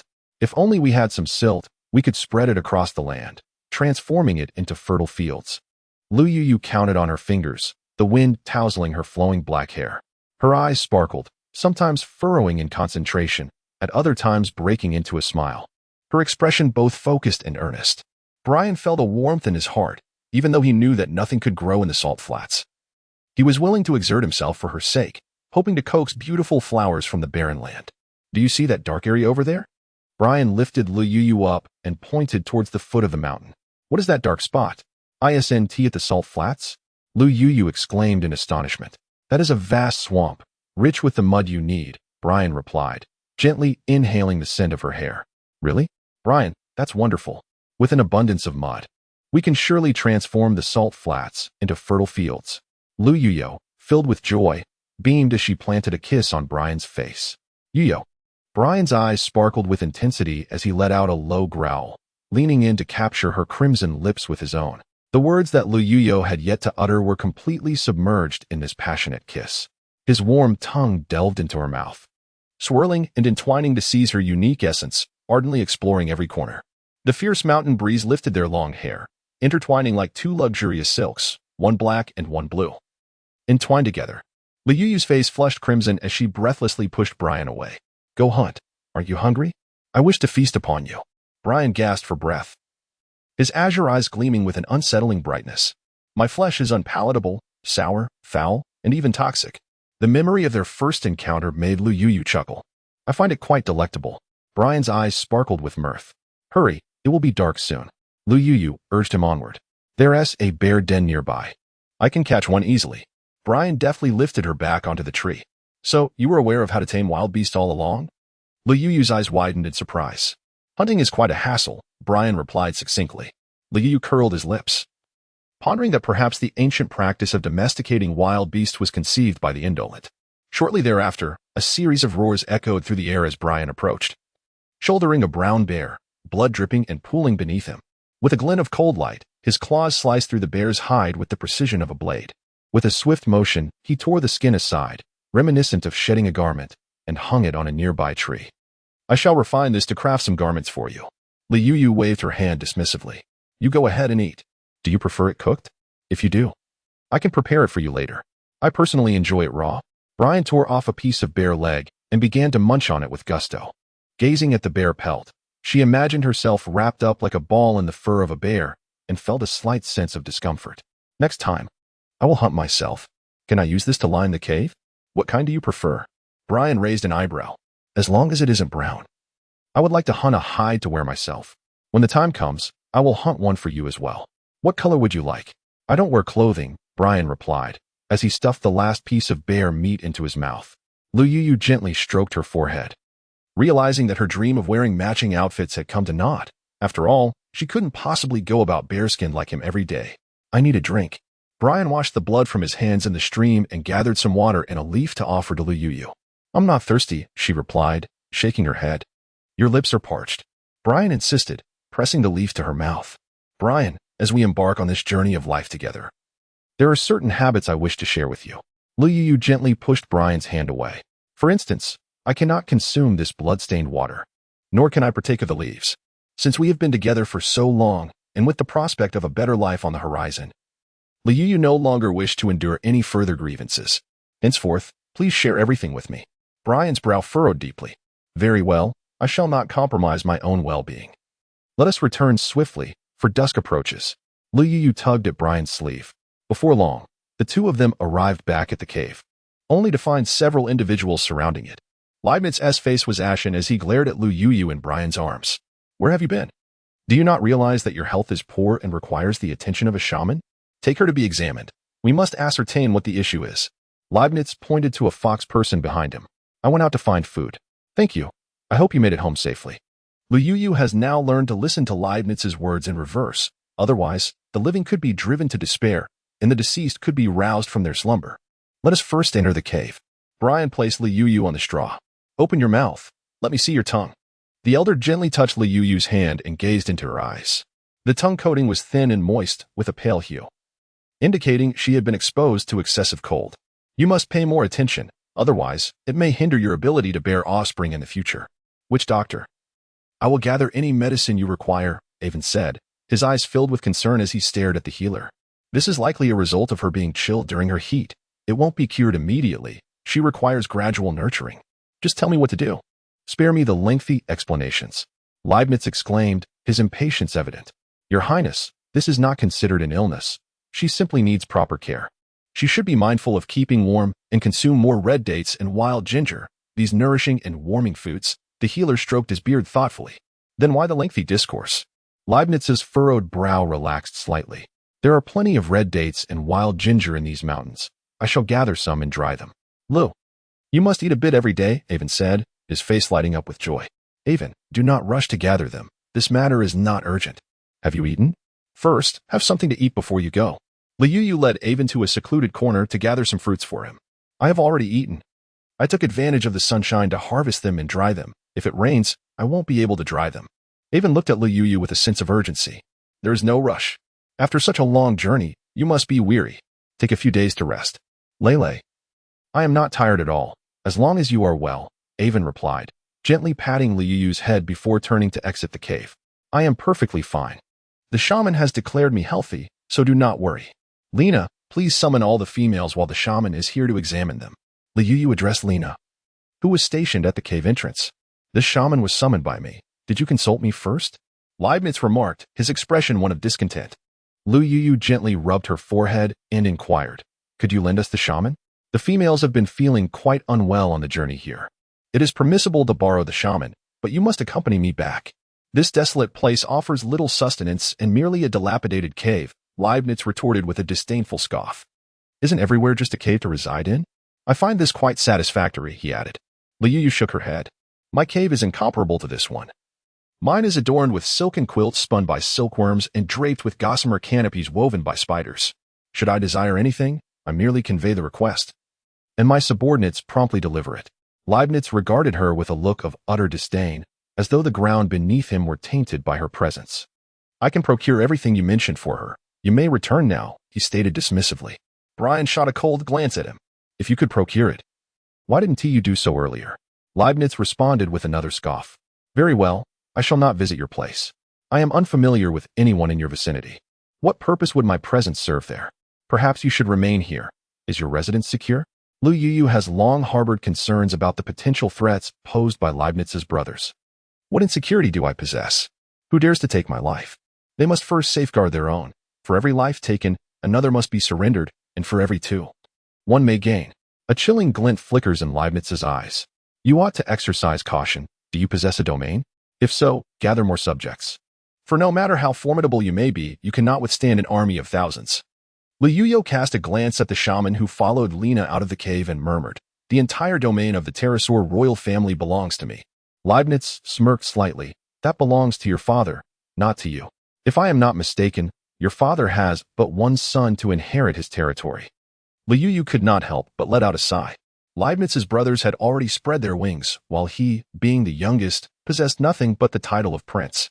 It was easy to imagine the dismal fates of those failed princes. My affairs are none of your concern. My mother's kin are my subjects, Leibniz replied with evident impatience. The saber-toothed leopards and the deer-horse people are now my and Brian's subjects. Should you have any urgent matters, feel free to seek us out. Are those frail and ailing individuals of yours truly worth your concern? Leibniz scoffed. Can you not engage in a civil conversation?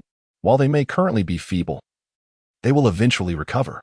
Should you find yourself in need, do not hesitate to send a message. It may provide some assistance. Noticing Brian's troubled expression, Lu Yu quickly grasped his hand. The thought of the wyverns that had ambushed him last time filled her with dread. Why not remain on Gisa Mountain? Your father's sons can contend for the throne as they wish, but you do not strike me as one who harbors ambitions for the crown. Lu Yu patiently advised Leibniz. Anyone who aspires to be the next pterosaur king must first eliminate me. My mother is my father's contractual partner. Leibniz let out a cold snort, his face laden with derision. Liu Yu let out a sigh of frustration, realizing that after all the commotion, he was merely dealing with a fallen prince, lacking in both wealth and power, a mere pawn for those vying for supremacy. You cannot return. Remain on Mount Gisa. As long as the green hills endure, we need not fear the absence of firewood. First, preserve your life. I shall spend some time in my mother's tribe. You must accompany me. Leibniz's expression was icy. I will not go. I can offer you no assistance there.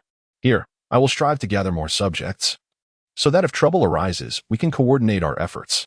The situation appeared dire, and Liu Yu felt an overwhelming urgency. He and Leibniz were like two peas in a pod. A single misstep could cost them their lives. He could only lament his misfortune, having narrowly escaped a volcanic eruption. He had hoped to cultivate his land in peace, only to find himself embroiled in palace intrigue. Your mother belongs to the wind god Pterosaur's tribe, does she not? That tribe is quite large. With diligence, it could become a significant asset to you, Brian remarked, nodding in agreement. I am well aware of that. Liu Yu is my partner. Remember this, Brian, Leibniz said, his gaze fixed on Brian, the air thick with a sense of impending conflict. Let us not dwell on such matters.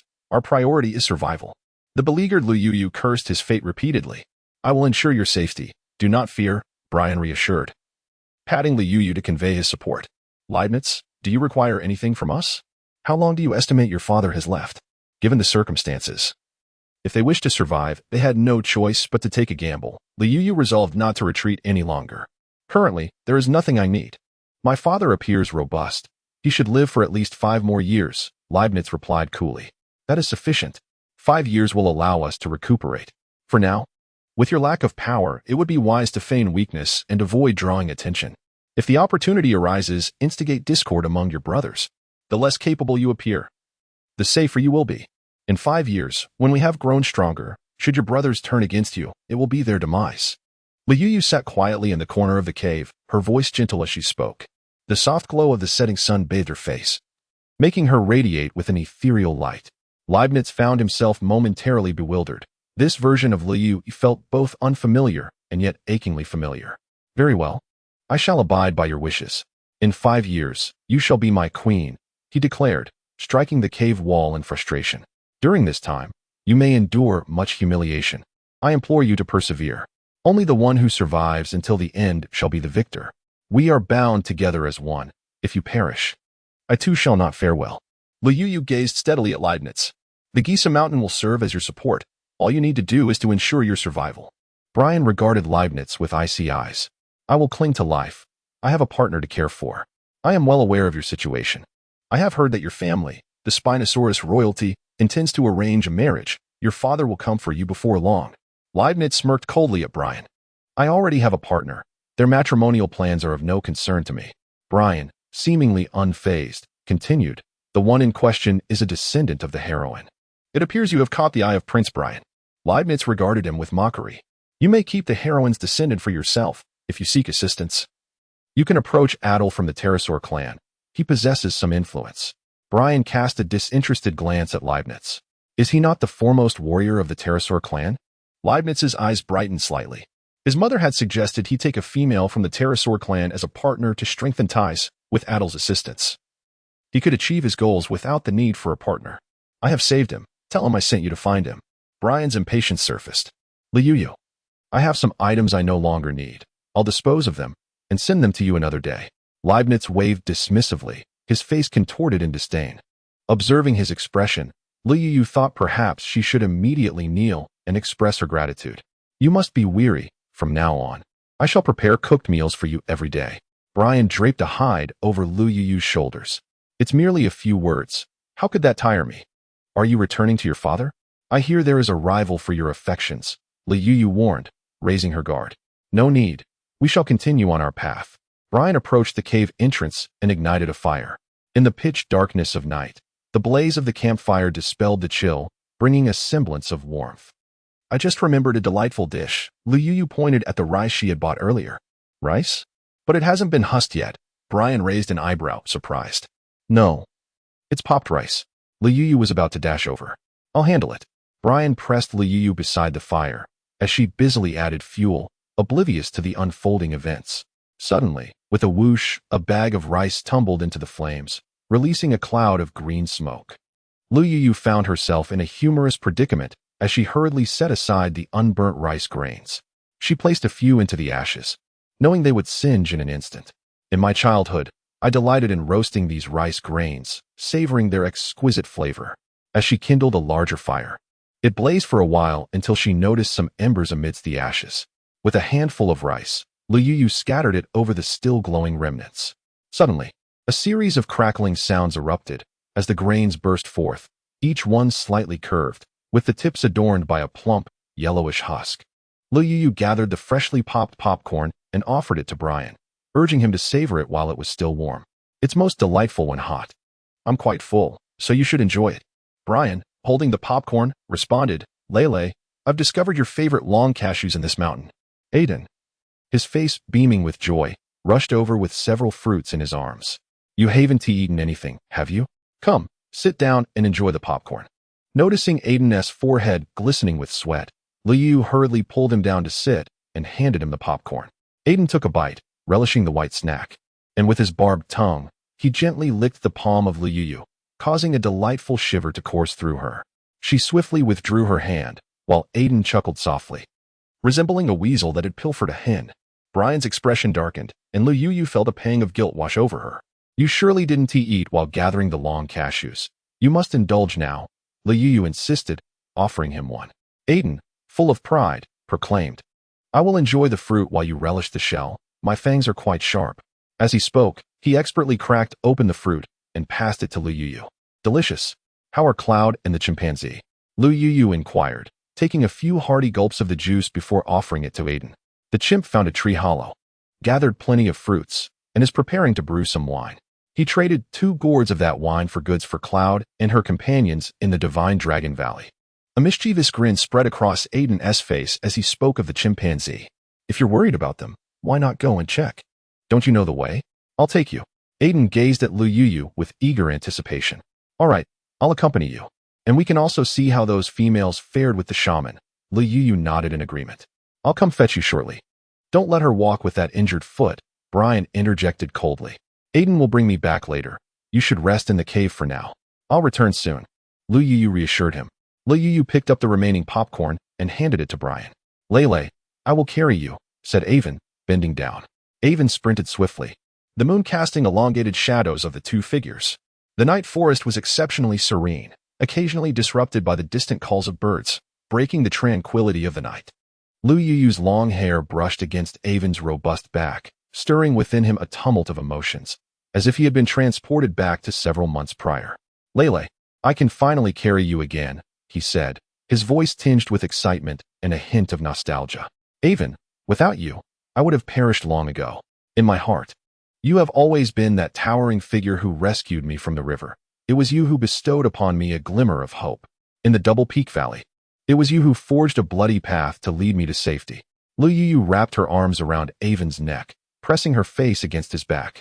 Avon was startled by the warm droplets on his back and quickly pulled Lu Yu into his embrace.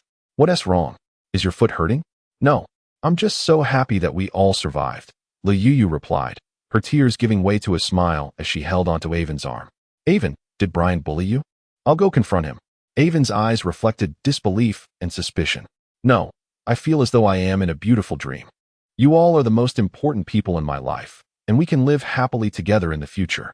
Lu Yu rested her head against Avon's chest, gently untangling his somewhat disheveled long hair. Lele, I shall remain by your side always. When we grow old, we will still be together. I will carry you to admire the flowers, trees, and the changing seasons. I will always bear you upon my back, never again allowing you to slip away. Avon's amber eyes sparkled, and his fiery red hair glimmered softly under the gentle moonlight. All right, in a few years, we shall hatch a nest of dinosaur eggs. If they are male, may they possess your sense of responsibility. If female, we shall cherish her, ensuring her life is filled with joy, free from worries, and abundant in health. Lu Yu interlaced her fingers with Iwan's, sealing their promise. Lele, I have finally awaited this day, and I am overjoyed. I shall cradle you in my hands. You will forever be my Lele. Iwan's eyes sparkled with unrestrained joy as he pulled Lu Yu tightly into his embrace. Let us depart. If we linger too long, The clouds and the others will be asleep. Noticing Iwan's heavy breathing and his eyes shining brightly, Liuyu chuckled and gently pushed away his descending head. I miss you, Lele. Iwan's voice was hoarse, yet filled with longing. I miss you too. Liuyu wrapped her arms around his neck and pressed a kiss upon his cheek. You kissed me, so I must kiss you back. Iwan's face suddenly loomed large before her. What a fanciful thought. Let us hurry. If we continue this way, dawn shall break upon us. Liuyu laughed, playfully thumping his sturdy chest. Lele, when shall we consummate our bond? I think of you so often that sleep eludes me. Look. Iwan swiftly tore off his animal skin skirt, revealing his impressive endowment. Put that on. What are you doing? Liuyu exclaimed in shock. Many females enjoy gazing upon this. It seems you are the only one who does not, Iwan replied, his expression one of feigned grievance. Lele, there's a snake, Iwan exclaimed in alarm, pointing behind Liuyu. With a piercing scream, Liuyu lunged into Avon's embrace. Although she had transformed into a formidable force, she had always harbored a deep-seated fear of snakes. The cold, clammy texture and the malevolent gaze sent shivers down her spine at the mere thought. Avon growled lowly, conjuring a tail that securely bound Liuyu, rendering her immobile against his chest. Suddenly felt that Avon's lower body was brushing against her. That thing pressed between her legs through her skirt, and her face flushed with embarrassment. You deceitful scoundrel, you've tricked me again. Where's the snake? And a mix of shame and anger struck Avon's back vigorously. It ran away, scared off by you. Avon, breathing heavily, nuzzled against his neck. His heated breath felt like it could scorch her, while kisses fell upon her like raindrops. Laughter and fury intertwined within Liuyu as she forcefully pushed Iwan's head away. That snake in the woods last time was completely non-venomous, wasn't it? Recalling that embarrassing incident, Liuyu pinched Iwan fiercely. Yet his taut muscles offered no softness to her grasp. It was indeed venomous. I spent ages recovering from it that day. Iwan chuckled lightly, his tone somewhat urgent, his strong, heated hand playfully squeezing her rear. We need to hurry, Iwan. It will soon be too late. Liuyu curled up, evading the fervent kisses that sought her. Lele, you are so beautiful. I think of you during the day and at night, longing to hold you beneath me and cherish you. Iwan's voice dripped with raspy desire, his fiery red hair cascading over Liuyu's snow-white skin. Yes, I miss you too. She embraced him tightly, and Iwan growled as if he wished to meld her into his very bones. Lele, Iwan's voice rose, his kisses becoming swift and fervent. Enough, Iwan, we mustn't be late. Liuyu blushed crimson, the last remnants of her rationality urging her to rein in the moment. I truly wish to have you right now, Iwan murmured, reluctant to lift his head. Hurry and put on your dress. We need to leave. Liuyu shot him an admonishing glance, adjusting her disheveled clothing and hair. You help me wear it, she retorted, as Iwan nudged her with his impressive endowment. Iwan, you. Her face flushed, her throat dry. Though she had engaged with Brian previously, that day she had been too inebriated to remember, and now, facing Iwan's formidable presence, a wave of trepidation washed over her. Do you like it, Lele? This is the largest among our Jilung clan, and many females enjoy gazing at me. Luan lightly kissed Liuyu's long hair, a hint of pride in his voice. Next time, make sure to cover up more thoroughly. If you dare to show yourself to other females again, beware of my wrath. Upon hearing that their possessions were coveted, Liuyu was filled with fury. What does it mean to be castrated? Iwan asked, his face a picture of astonishment. It means to remove that part of you. Liuyu exclaimed, mortified. All right, from now on, only Lila shall see and use it. Iwan chuckled, his petal-like lips curving into a smile, his amber eyes sparkling with mischief as he swept his fiery red hair across Liuyu's chest. Rogue, let us get going. Liuyu gently pushed Iwan away. Very well, I shall depart at once. Iwan rose with a wicked grin, unadorned by clothing. Why aren't you putting on your beast-skin skirt? Liuyu pulled him back with urgency. You dress me. A glimmer of cunning flickered in Iwan's eyes, his amber gaze filled with the satisfaction of a scheme fulfilled. Dress me, dear Lulu, he whispered into Liuyu's ear, his words laced with tenderness and a hint of complaint, his warm breath caressing her ear. All right, I will dress you, but do not fidget. Liuyu's heart melted into a puddle of affection. Liuyu draped the animal hide skirt around Iwan's waist, the silvery moonlight cascading upon him, rendering him akin to a captivating demigod. His fiery red hair danced in the breeze, while his amber eyes sparkled with an enchanting light. The bronze-toned muscles of his chest formed a flawless inverted triangle, with taut skin devoid of any excess. Each muscle appeared to harbor boundless potential energy. leaving Lyu both intrigued and apprehensive, her mouth parched and her heart fluttering with trepidation. Liu, with her eyes closed, tied the skirt around Iwan, striving to avert her gaze from the imposing figure before her. Suddenly, a flash of darkness flickered, and Iwan's large hand descended, pressing her delicate white hand down. Liu felt as though she were grasping a searing mallet, which wiggled in her hand, leaving her utterly stunned. "Let go. What are you doing?" she exclaimed, pulling her hand back with force. "Lele, I like you so much, just touch me a little." Iwan's voice faltered, his amber eyes glistening with unshed tears, his entire being taut with tension. As she sensed the object beneath her hand growing increasingly hot and substantial, Liu's voice barely rose above a whisper. I like you too. Next time. All right." Iwan pressed against Liu's hand with fervor. "You promise to touch me next time? No backing out." With a hearty laugh, Iwan hoisted Liu onto his shoulder, startling several birds perched in the trees, causing them to flutter away into the sky. "You deceitful scoundrel. Trying to trick me again." Liu thought bitterly, nearly choking on her own blood at the promise she had been deceived into making. As she still had manual tasks to attend to. "It's because Lele likes me and doesn't want me to suffer that I was able to trick you." Iwan whispered into her ear, his gaze earnest. "You're stunningly beautiful." Liu's cheeks flushed crimson as she playfully slapped his shoulder. "Meeting you has been the most beautiful thing in my life. The day I lost you, I felt as though the sky had collapsed upon me. When I was on the brink of death, you saved me. I swear to the beast god that I will be with you for a lifetime. Even if you choose another beast man as your partner, I will remain by your side, wishing for your happiness eternally." Iwan's expression was grave, his amber eyes devoid of any jest. "Yes, may we both be forever happy." Liu buried her face in Iwan's hair to hide the moisture gathering at the corners of her eyes. Before long, they arrived at the cave, where Yunduo and the others were playing outside, their laughter echoing from afar. "Sister, you're here. Quickly chase away this detestable glutton. I don't want to live with him. He always snatches my food." Yunduo's big eyes rounded in anger, her fluffy paws pointing accusingly at the gorilla, who merely scoffed and, with a resounding thud, hurled a walnut at Yunduo's head. Infuriated, Yunduo leapt forward, tackling him to the ground, raining down punches while Yeye and several young saber-toothed leopards cheered. The gorilla wore a smug expression, as if he were being tickled. Watching her close kin engage in such lewd antics made Liu's face burn with embarrassment. It was utterly disgraceful. "Yunduo, where does your mother live? Take me to find her." Seeing them all in a tangle, Liu hurriedly intervened. "I heard the commotion and came over." Lena approached, her face brimming with smiles, followed closely by the saber-toothed leopard chief and others. "Thank you, madam, for bringing the shaman. With proper care, the females of my clan should be able to bear another litter in a few years," the saber-toothed leopard chief expressed gratefully, bowing deeply to Liu. "No need for such formalities. We've known each other for quite some time. Since you are subjects of Mount Gasang, I will certainly look out for you. The more members your clan has, the stronger you will become." Liu gestured for him to refrain from excessive formalities. Should the females require any medicinal herbs, they could seek them on the mountain. If they prove elusive, they might venture together to the Shinong Valley to trade or purchase them. It is paramount that one's health is restored, for it is the foundation of all. Should financial resources be necessary, you may approach me when the time comes. Once Gisa Mountain yields a profit, I shall distribute some funds to everyone. "Thank you, my lady. Please do not hesitate to command me should you require assistance," said Andy, the leader of the saber-toothed tiger tribe, visibly excited alongside Lena.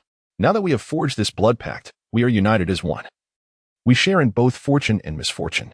There is no need for formality. Lena, please inquire at Shinong Valley about the arrival of the dung beetle tribe and ensure they are brought to Gisa Mountain, with hundreds to feed." Brian was disinclined to manage such matters, while Liu compelled herself to learn the ways of leadership. "Leluo, I shall gather intelligence from Shinong Valley," Evan stated in a low voice. "Very well. Evan, you proceed with your inquiries. Lena, Andy, please compile a list of the missing herbs." Liu nodded in agreement.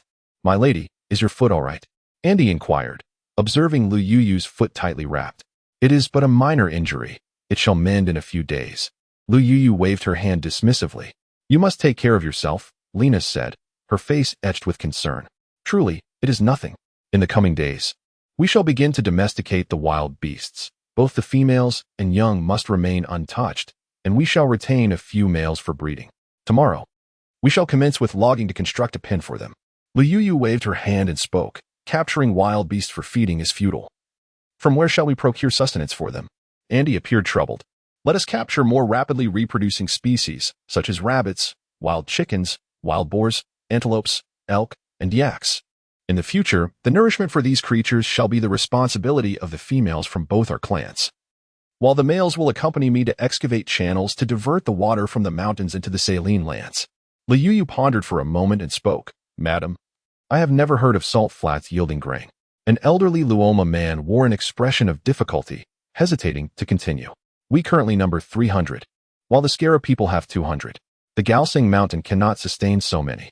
In my homeland, with diligent cultivation, salt flats can be transformed into fertile fields. If one is willing to invest the effort, these salt lands can indeed become arable. I will allocate a portion of the improved land to your two clans, which will constitute private property for your kin. Liuyu gazed with bright eyes down the mountain, as if envisioning vast fields of fertile land. Very well. We shall heed the lady's words. If her homeland can transform salt flats into arable fields, we too can achieve this. A group of orcs, brimming with vigor, recognized that possessing a piece of land in the Dragon Valley was a cherished dream for each of them. Since everyone is in agreement, we shall commence work in the coming days. We must swiftly irrigate the fields and let the water saturate the soil for several days. Subsequently, we will extract the silt from the marshes to spread across the land. Once the silt has dried, we shall be ready to sow our crops. Liuyu's face was alight with joy. Madam, where do you think is the most suitable place to set up the beast pens? Lena inquired. Right next to your cave. Let's construct several pens to separate each type of beast. If there are additional caves available, it would be best to house them inside, so we need not worry about rain or winter weather. There is a large cave over there. Shall we consider raising them there? Lena gestured towards the distance. Take me to see it. If it is suitable, we won't need to build pens, Liuyu replied, delighted. Lena and Andy led the way, while Ivan carried Liuyu. And a group of orcs, capable of seeing in the dark, followed without the need for torches. The cave was as vast as several football fields, with numerous side chambers. Witnessing this, Liuyu could hardly contain her excitement. It was indeed a natural breeding ground. This will do. After we capture the beasts, Andy, assign 2 able-bodied individuals to guard it at night to prevent large mountain beasts from intruding. Additionally, we should widen the cave entrance to allow more fresh air to flow in. Liuyu gestured towards the cave entrance. Rest assured, my lady, we shall take care of everything. Andy pointed to several robust orcs behind him. Lena, gather some wood to construct a fence, ensuring it allows for ventilation, yet prevents the beasts from escaping the cave. Certainly, this is our specialty, Lena replied with a cheerful smile. Initially, the beasts may be quite unruly, requiring extra attention, but with time, they will adapt. We should enclose the surrounding flatland with a fence, driving the beasts outside during the day. There will be plenty to manage while we nurture them, and we shall learn through the process. Liuyu rubbed her temples, feeling a sense of emptiness as she realized that help was needed everywhere. Lele, do not rush. Take your time, said Iwan, gently squeezing Liuyu's hand. I understand. With autumn fast approaching, I worry that there will not be enough food for everyone to survive the winter. When we hunt wild beasts, we shall also gather wild fruits and mountain goods to store for the winter, Lena interjected. That sounds prudent. Lena, you should assign the gathering tasks to those females skilled in foraging. It is wise to stockpile provisions. Indeed, among us, only we are herbivores. Andy and the others are carnivores. Even if the wild fruits are scarce, we can gather dried leaves to sustain ourselves through the winter. You need not fret about us. Lena reassured as she patted Liuyu's arm. That is comforting. The first year may be tough, but as long as we unite our efforts and work as one, our future will undoubtedly improve. Liuyu silently encouraged herself. Very well. We shall heed the lady's instructions and begin digging channels tomorrow, a group of orcs exclaimed with excitement. We must first procure some tools. Using only our claws will not suffice. Lena, what tools do you use when farming? We employ stone hoes and stone knives. First, we burn the grass in the fields. Then we turn the soil with the hoe and scatter the grains, Lena demonstrated with her hands. Ah, I see. It is indeed slash-and-burn agriculture. We must refine our techniques to enhance our yield. Please have more stone hoes crafted, and let us replicate this method. Liuyu traced the shapes of a shovel and a spade in the ground with his claws. No problem. We shall seek the stones tonight, said an elder centaur. Let us postpone it until tomorrow. It would be wise to rest well today. We are not in a hurry. Only once we have prepared the tools can we commence our channel excavation. Liu Yu glanced at the sky, realizing it was already late. Please inform me of the medicinal herbs you require by tomorrow afternoon, and I shall procure them for you from the Divine Dragon Valley. Avon approached Lena and remarked, It is getting late. You should retire early. Tomorrow, we shall sharpen our tools and hunt wild beasts. Very well, my lady. Do take care and rest early. We will ensure everything is arranged properly, replied Andy and Lena, bowing respectfully. Liu Yu felt somewhat uneasy, yet she understood the importance of adapting to local customs. In this rigidly hierarchical world of beasts, where strength reigns supreme, she had no power to defy the rules of the game, so she could only abide by them. Avon held Liu Yu close as they walked forward. Avon, please take me back, she gently tugged at his hand. Observing the docile Liu Yu nestled in his arms, Avon's emotions were tumultuous. He truly wished not to return her, for the thought of her resting in Brian's embrace pierced his heart like a knife. At times, he harbored a desire to eliminate Brian and Leibniz, believing that would render Liu Yu solely his.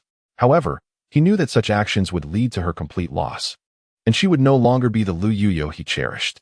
He recalled when he first saved her, she had been so fragile. During the days he lost her, how much blood and tears did she endure to transform into the person she was today?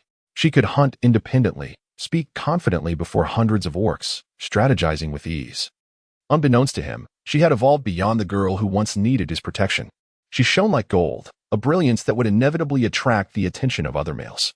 In the Dragon Valley, he realized that he could not protect her alone, which led him to willingly share her with Brian. When he encountered her again, he accepted the painful truth that Brian was now her partner, despite the agony it inflicted upon his heart. Yet, the way she gazed at Brian and her affection for him tore at Avon's wounded heart anew. Although he would become her second partner, and she held affection for him, he could not shake the feeling of melancholy. Was it not he who had first encountered her? How had it come to this? He wished fervently that he had never met Alge or Brian, imagining a life of happiness with her in a serene and picturesque place, where she would have eyes only for him, devoid of anyone else as shadow. Ultimately, this predicament could not be blamed on her. It was his failure to protect her that had led to her current state. In that moment, Avon hated his own inadequacy for allowing the one he loved to suffer so greatly. Avon? Liu Yu noticed the barely concealed desolation in his demeanor and felt a pang of concern. Do not speak, Liu Yu. I shall take you back right away. Avon tightened his embrace, attempting to mask the surging tide of resentment within. Avon, if there is anything troubling you, remember to tell me, Liu Yu said, her grip on his arm tightening with unease. It is nothing, merely a desire to visit the Dragon Valley and see how it differs from our Twin Peaks Valley. Avon replied with a seemingly casual smile. It should be larger, with more orcs. Every place is alike. Everyone needs to eat and work hard. Liu Yu chuckled. What would you like, Liu Yu? I shall bring you something from the Dragon Valley. Avon attempted to change the subject. Let me think. This will be your first gift to me. Liu Yu's eyes sparkled like crescent moons as she gazed at Avon. It matters not. I will procure whatever you desire. Oh, Avon said, his face filled with affectionate indulgence as he ruffled her hair. Then please bring back a wooden basin for me. I wash my face with it daily. And each time I do, I will think of you. Liu Yu expressed her concern that Iwan might be short on funds, estimating that a wooden basin would be the least expensive option. Even if he lacked money, he could certainly carve one out of wood in the mountains. It was the first time she had ever heard of someone gifting a wooden basin, prompting a light chuckle from Iwan. I quite like wooden basins. Will you gift me one? Liu Yu shot him a reproachful glare. Of course. As long as it's what Lila desires, I would offer not just a wooden basin, but even a golden one. Iwan hastily pleaded for mercy. That sounds more agreeable, Liu Yu replied, wearing a triumphant expression. Iwan playfully scratched Liu Yu's nose with his finger. I'm not pestering anyone else, just you, she retorted, nuzzling closer to him. Is it truly only the wooden basin that you desire? Iwan teased with a glint in his eye. Absolutely. I am easily satisfied. Liu Yu nodded affirmatively. She mused that she was not the fisherman's wife, who might demand a wooden basin and then a golden one, followed by aspirations of becoming a queen. Yet, considering she now had Brian and Iwan, along with her complicated ties to Leibniz, she realized she was rather akin to the fisherman's wife after all. Feeling a flush of warmth rise to her cheeks, Liu Yu buried her face in Iwan's embrace. What is the matter, Lilu? Iwan's voice held a note of concern. Oh, it's nothing. Your embrace is simply too comforting. It sways me into a state of drowsiness. Liu Yu nestled her head deeper into his embrace. Sleep, we shall arrive shortly. The night breeze on the mountain was slightly chilly, and Ivan gently pulled Liu's skirt up to her shoulders. Suddenly, a flash of white light enveloped Ivan, and Liu felt a tremendous force pulling her away. Ivan let out a low growl, tearing away the object above him and transforming into his beast form, lunging forward. Leibniz sidestepped and soared into the sky, while Liu flailed helplessly in his claws. "Where have you been? You've been gone for ages." Leibniz's face was ashen. "I went to Lena and the others to discuss some matters. Didn't you say you would come another day? Quickly, put me down." Seeing Ivan below, his eyes glowing with menace, Liu felt a wave of unease. "I suppose you were off flirting with that giraffe dragon? Have you broken your leg? Can't you manage on your own?" Leibniz's expression was as foul as a pile of refuse. "Can't you see my foot is injured? Just let me down." Liu glared at Leibniz. "The giraffe dragon is right here in my grasp. If you have the capability, come and seize me." Leibniz shot a defiant look at Ivan below. "Are you mad? If you keep this up, I will use my claws on you." As Ivan's eyes filled with a growing ferocity, Liu felt a twinge of apprehension. "You would actually resort to violence against me for his sake?" Leibniz's expression darkened ominously. "Let me go. I can fly on my own." Liu pushed against Leibniz with all her might. "Humph." Leibniz scoffed, suddenly loosening his grip. Liu barely had time to sprout her wings before she plummeted like a cannonball towards the ground. She hurriedly unfurled her wings and flapped desperately. But the speed of her descent was overwhelming, and it seemed she was destined to meet the earth face first. Ivan gasped and let out a fierce roar, darting towards her in a desperate attempt to catch Liu. But he was in his beast form now. The horns on his head glinted ominously. Liu was drenched in cold sweat, exclaiming in disbelief. Should she plunge forward, it would result in a direct collision. She fervently flapped her wings, attempting to shift sideways. When Leibniz dove down to grasp her ankles, with her head downward and feet upward, her skirt slipped away with a swish, leaving her suspended in midair, clad only in a bikini. Leibniz's voice was somewhat hoarse as he gazed at her snow-white, elongated legs and the alluring curvature of her form, his eyes narrowing into slits. Has she still not mastered the art of flight? Such audacity in the face of incompetence.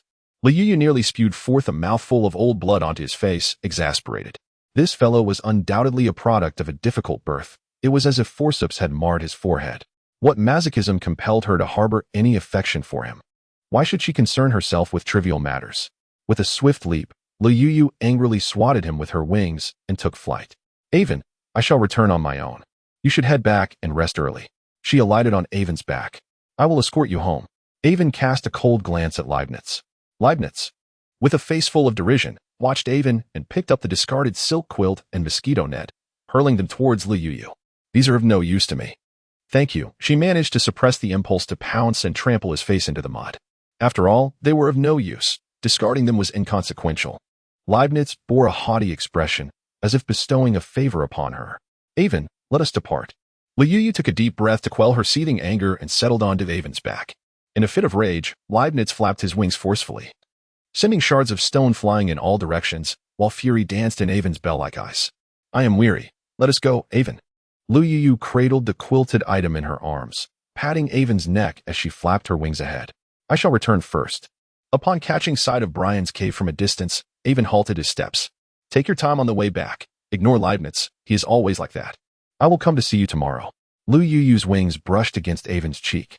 "Rest assured, he has saved you. I have always kept that in mind and will not harm him." Avon opened and closed his mouth, licking Liu, dampening her fur. "Soon, I shall be unable to take flight." Liu felt a tickle. "I will watch you enter." Avon flicked his tail. "It is but a few steps. You should head back first." Liu flapped her wings and soared toward the cave. In the distance, she saw Brian standing at the entrance, the cool moonlight casting a serene glow upon him, rendering his figure particularly forlorn. Liu felt a profound sense of shame for her misdeeds. Her heart a tumult of emotions, embarrassment, guilt, and a tinge of sorrow. "I'm back," she exclaimed as she soared before Brian. "It's quite windy outside. Let us seek refuge in the cave." Brian caught Liu and carried her inside. "Have you been waiting for long? You feel so cold," she remarked, brushing her fingers against Brian's icy arms. "I just took a stroll in the mountains and gathered some sweet willow to freshen your breath." Brian indicated towards the corner of the cave. "I adore that fragrance. I was contemplating relocating some trees for planting, and since we have it right here on Galsang Mountain, it couldn't be more perfect." Liu's face lit up with joy. "Did Leibniz just bring this? It seems to be a quilt?" she inquired. placing the bundle in the cave's nook. It is a silk quilt woven from the threads of silkworms, Brian affirmed with a nod. Can they weave clothing? Liu asked, her spirits soaring. Wearing genuine leather every day is simply unbearable. I long for the comfort of cotton and linen. I wonder how the fur enthusiast would react. They can, but infrequently. I will procure a piece for you, Brian replied succinctly. No need, with the chill approaching. Silk feels icy against the skin, and nothing surpasses the warmth of fur. I suspect such garments are rare, Liu insisted, shaking her head repeatedly. Brian regarded her with feigned disbelief. Truly, I would not hesitate to request it when I desire it, she reassured him, her hands entwined around his neck. You should warm yourself first. Brian kindled a fire within the cave and positioned Liu beside it, enveloping her small hands in his larger ones to warm them over the flames. I shall brush my teeth first, otherwise. It would be a wasted warmth when I have to step outside later. You actually crafted a cup? Liu gasped in delight at the green bamboo cup. The stone one is far too heavy for you, Brian remarked as he handed the cup to her. Thank you, Brian, for everything you've done for me.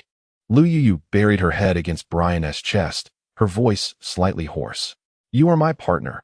There is no need for gratitude, Brian replied, lifting her chin and gently kissing her reddened eyes. In our homeland, when a male presents a cup to a female, it signifies a lifelong commitment to cherish her. You are bound to me now. Liu's tears transformed into laughter. A lifetime is not sufficient, Brian tenderly caressed Liu's cheek, his azure eyes shimmering with light. With eyes crescent-shaped from joy, Liu planted a soft kiss upon his cheek. Then let it be for eternity, she exclaimed. Brian's lips curled into a gentle smile.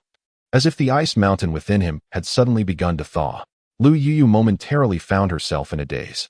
Lightly slapping her flushed cheeks, I shall go brush my teeth. The water is in the stone basin. I will fetch it. Brian gently carried Liu to a sheltered spot by the cave entrance, away from the wind. Liu sat at the cave entrance, cradling her chin in her hands, while the flickering campfire crackled with vibrant warmth, casting a golden hue upon Brian's towering silhouette. A sense of sweetness and warmth enveloped her heart, akin to a multitude of playful pink bubbles bursting joyfully within. She touched her flushed cheeks, contemplating that this must be what love feels like. Brian approached the stone basin, scooping some water into a stone cup, which he held over the fire to heat. Brian, cold water is fine. I only need this for brushing my teeth. Liu exclaimed, alarmed at the thought of him scalding his hands. You should use hot water, he replied, maintaining his focus as he continued to heat the water. If it's too hot, it will burn me. This will suffice. Liu hastily prepared to stand up. Is that so? Brian furrowed his brow. Yes. She nodded vigorously. Brushing her teeth with warm water indeed felt delightful. Thank you, Brian. She beamed at him, revealing her pointed canine teeth. From now on, you should heat everything you use. Brian nodded in agreement. Let us carve a stone into a container and make a lid. This way, we can keep a pot of water warm for an extended period. Liu gestured animatedly to Brian. All right, I will make one tomorrow, he replied. Lena and the others should be able to help. Accompany me to survey the terrain, and I will instruct Andy and the others to start capturing wild beasts for domestication tomorrow. Liu grasped Brian's hand, urging him to take care of the matters at hand while she refrained from exhausting herself. I merely need to speak. How could that tire me? She remarked. I wish to engage in some activities. Doing nothing makes me feel utterly ineffectual. With pleading eyes, Liu gently shook Brian's arm. You are indeed useful. You can prepare delicious meals and hunt. Brian adjusted the animal skin he held. Liu felt a twitch at the corners of her mouth, realizing how she truly was. It was a blow to her self-esteem. If you wish to go, I shall accompany you. Let us rest. With that, Brian took Liu's hand and strode purposefully towards the cave's entrance. Liu playfully struck the thatch atop the haystack, producing a rustling sound. She inhaled deeply, remarking, Have you basked in the sun during the day? This grass carries a hint of sunlight's essence.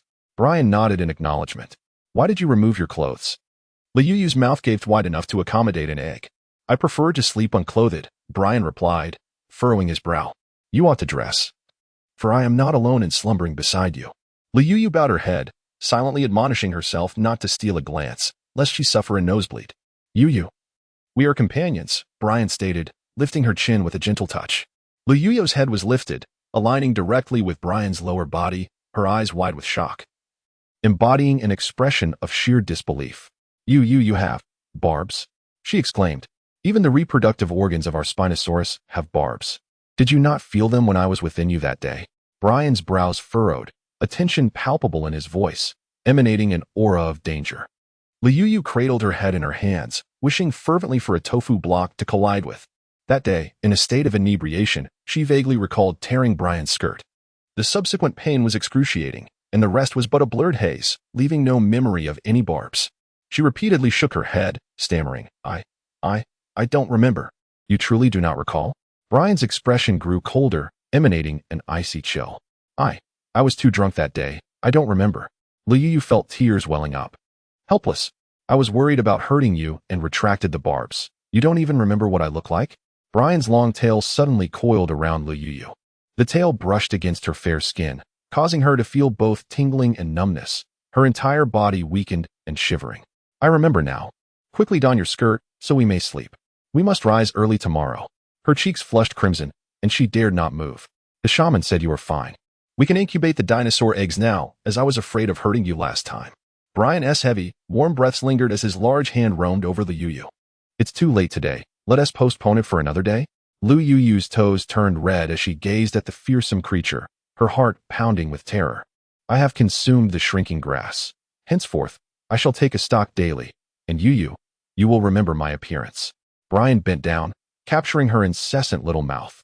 Liuyu let out a soft sigh as she was pinned beneath Brian. His kisses descended upon her like a tempest, leaving her breathless and utterly entranced. Liuyu, I miss you, Brian murmured in a hoarse voice, his words coming in fragmented breaths.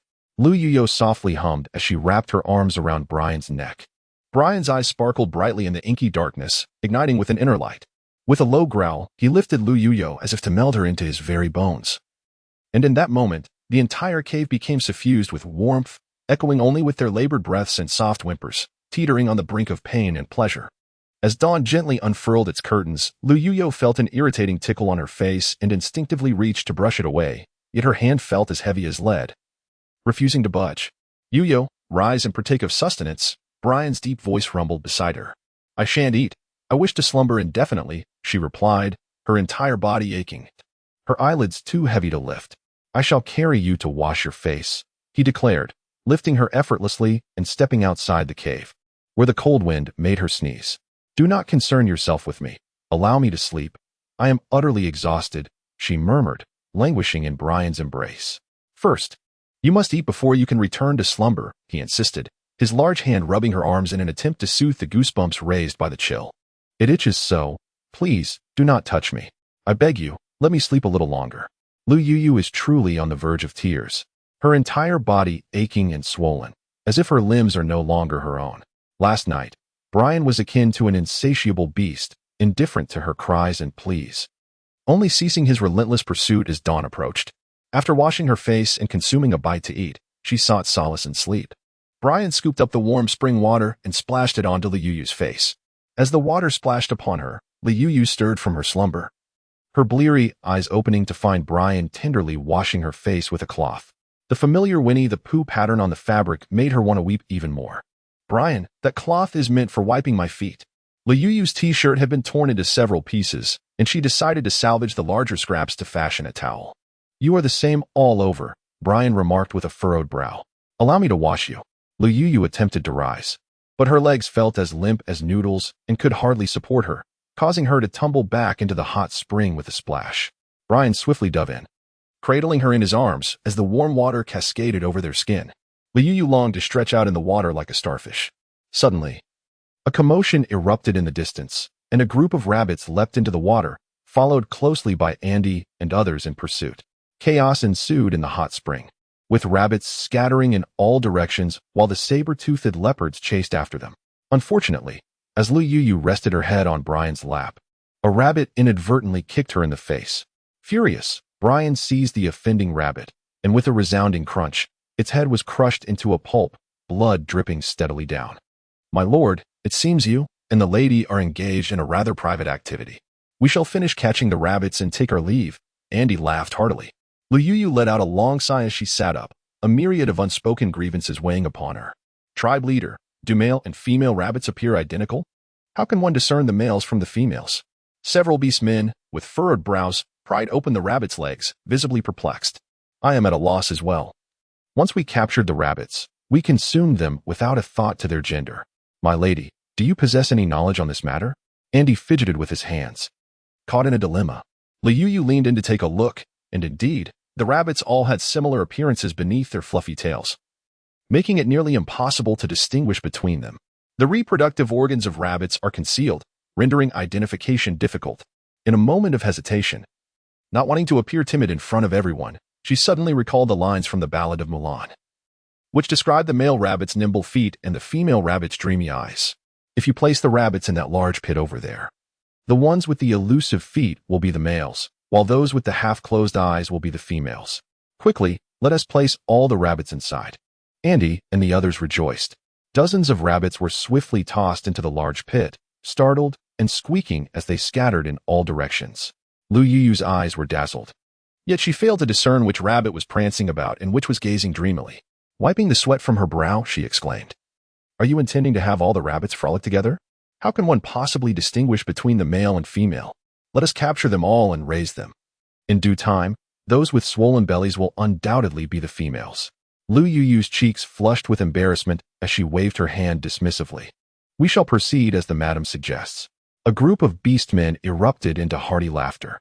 "We cannot even differentiate between the male and female of these wild chickens. Sister, do you possess any method to tell them apart?" Yia followed closely behind, pointing at a large cluster of wild chickens. Liu once again found herself in a quandary, pondering whether chickens were devoid of reproductive organs. Reflecting on her childhood at her grandmother's home, she recalled that the handsome ones were always roosters, while the less appealing were hens, which brought her great joy. The feathers of the males shone brightly, whereas the females were far less attractive. "Sister, your reasoning is flawed. Those carrying eggs are female, while those without are male." Yunduo tossed her furry head, her round, expressive eyes filled with the unmistakable look of disapproval towards such dubious logic. Liu found herself momentarily speechless, as if the words of the cloud carried a semblance of wisdom, at least more reliable than her own thoughts. However, who could discern which of the dozens of wild chickens held eggs within, without the aid of an X-ray? Simply reach in and feel, quipped a female centaur with a chuckle. As she approached, her chubby, carrot-like fingers poised to delve into the nether regions of the wild chicken. Liu's expression turned to one of dismay, fearing that before she could locate an egg, the wild chicken would burst from the pressure. "Never mind, let's just keep them. Whoever lays the eggs is the female," she thought, wishing she could sink into the depths of the water. "Sister, you truly cannot distinguish between male and female." The cloud laughed, splashing Liu with water from her little hoofs. "What nonsense are you spouting? If we raise them for a while, the wild chickens will grow fatter." Lena interjected, patting the cloud on the head. "That is obvious. I know more than you think." The cloud retorted defiantly, glaring at her mother. "Don't worry, Lena. I've merely observed others raising them and only grasped the surface knowledge. From today onward, we shall tend to them together, in due time. We shall gain a deeper understanding." Liu gently pulled the cloud closer and affectionately ruffled its head. "After we have toiled for half the day, dear sister, why do you still linger in slumber?" The cloud shook its head and licked Liu's hand. "Very well, I shall rise shortly." Liu stretched her waist, realizing that the hot spring was no longer usable, as it was muddied by everyone's footsteps. "I will take you back for a meal." Brian's expression darkened slightly. "Sister, I have some flatbreads here. After you eat, join us in our work." Yaya, showing no hesitation, reached into her bag and pulled out several dark flatbreads to offer Liu. Liu sighed deeply, pondering whether she was destined to embody the spirit of Grandpa Jiaoyulu. "I shall go over there to tidy my hair," she said. Brian, cradling Liu in his arms, brought her to the stream's edge, gently advising, "You are weary. Do not exert yourself. They are all occupied. Yet we are the true masters of Mount Gasang. Even if I cannot contribute significantly, being together with everyone is far better." Liu, with pleading eyes, shook Brian's arm. "I will carry you. Bring a hide so you can sit beside and watch." Brian's expression remained somewhat unwell. "Fine, I'll go and take a look. I wish I could assist today, but it seems I cannot." Liu shot a resentful glare at Brian. "Next time, I shall ask for less." Brian's lips curled into a slight smile, his warm breath brushing against Liu's ear, causing her ears to flush with a sudden warmth. "Stay away from me. They're all here." Liu felt a bit uneasy. "I will help you with that." Brian broke off some fragrant willow branches nearby. I can manage on my own.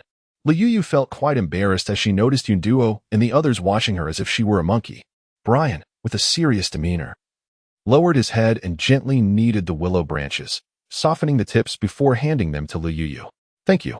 Liu smiled, and after freshening up, she went to eat the crescent-shaped cakes. I will fetch the hide. Brian ruffled Liu's hair. All right, I will wait for you here. Liu waved the coarse, hard black cake in her hand, its bitter taste making her gag, and she rolled her eyes as she struggled to swallow it. After finally getting it down, she patted her chest. You yell, what is this cake made of? My father used wheat. He mashed the wheat and mixed it with leaves. Yu beamed with pride. Did you not buy a lot of wheat? You should just eat wheat cakes from now on. Don't add leaves. Liu felt a pang in her heart as she saw Yu Yao's sparkling eyes. My mother said we must save the wheat for seeds. We can only eat this once, and from now on, it will be leaves every day. Yu Yao, with her little paws in her mouth, drooled as she gazed at the cake. After this year, we will be able to eat white flour cakes every day. Suddenly, Liu found the cake less daunting. With hope, everything seemed sweeter. I heard from Yunduo that the meat you make is delicious. I will give the tastiest cake to you, sister. Can I join Yunduo when you make meat in the future? Yu Yao's ears drooped as her little paws scratched at the ground. All right. I will make delicious food in the future, and you all can come eat. Liu patted Yu Yao's head, smiling at the few curious young beasts around. Oh. I will have delicious food too. Yu Yao squealed with delight and leaped forward, tackling Liu to the ground, as a group of young beasts joyfully piled onto her. Liu grinned as she rubbed her aching back, which had been bruised against the stones. Fortunately, she had transformed into a formidable force. Had her former self been subjected to such a weight, she would have been reduced to mere pulp. Get up, you're crushing me, she exclaimed, pushing away the furry heads that were enthusiastically nuzzling her, her face drenched in saliva from the affectionate licks of Yeye and the others. Sister, we all adore you, Yeye said, her big, watery eyes fixed on Liu. I love you all too. Could you please get up? Liu, unable to move under the weight, found the exuberance too overwhelming to bear. A gaggle of young beasts scattered, their hooves dancing joyously as they frolicked through the forest, their sweet laughter echoing among the trees. Let us go, Brian said, lifting Liu and heading towards Lena and the others, who were busy gathering wild fruits in the distance. If you're tired, you can rest. Gathering is our specialty, Lena teased, her face alight with mischief as she looked at Liu. I was feeling rather idle in the cave, so I thought it would be more entertaining to come watch you all collect things. Liu sat upon a tiger's skin, basking in the gentle autumn breeze, observing the bustling orcs around her. She fancied that if she wielded a bullwhip, she would instantly transform into a landlady. Suddenly, a cacophony from a nearby grove caught her attention. It turned out that a number of sea buckthorn trees were there, ripe with fruit as autumn had come, marking the season of maturity for the jujubes. The fruit, adorned with a golden hue and a bashful blush, nestled among clusters of verdant leaves. Yet the trees were beset with sharp thorns. A group of young beasts stood beneath, gazing longingly at the fruit, drooling profusely. A gorilla, with a dismissive grunt, darted up the tree with remarkable agility, evading the menacing thorns effortlessly. He plucked a handful of sea buckthorn jujubes and tossed them into the air, creating a shower of white light. Opening his mouth wide, he devoured them one by one, squinting his eyes in sheer delight as he watched the young beasts below. You gluttons, we too can gather jujubes. Grieville, lie down. I shall use your back to reach the fruit. Yunduo, exuding an air of royalty, pointed at a young male beast. Grieville, astonished, obliged, and lay flat. Yunduo, feel free to step on me. I would never let you fall. The gorilla, baring his teeth, made a face at Yunduo. Higher, higher. We are almost there.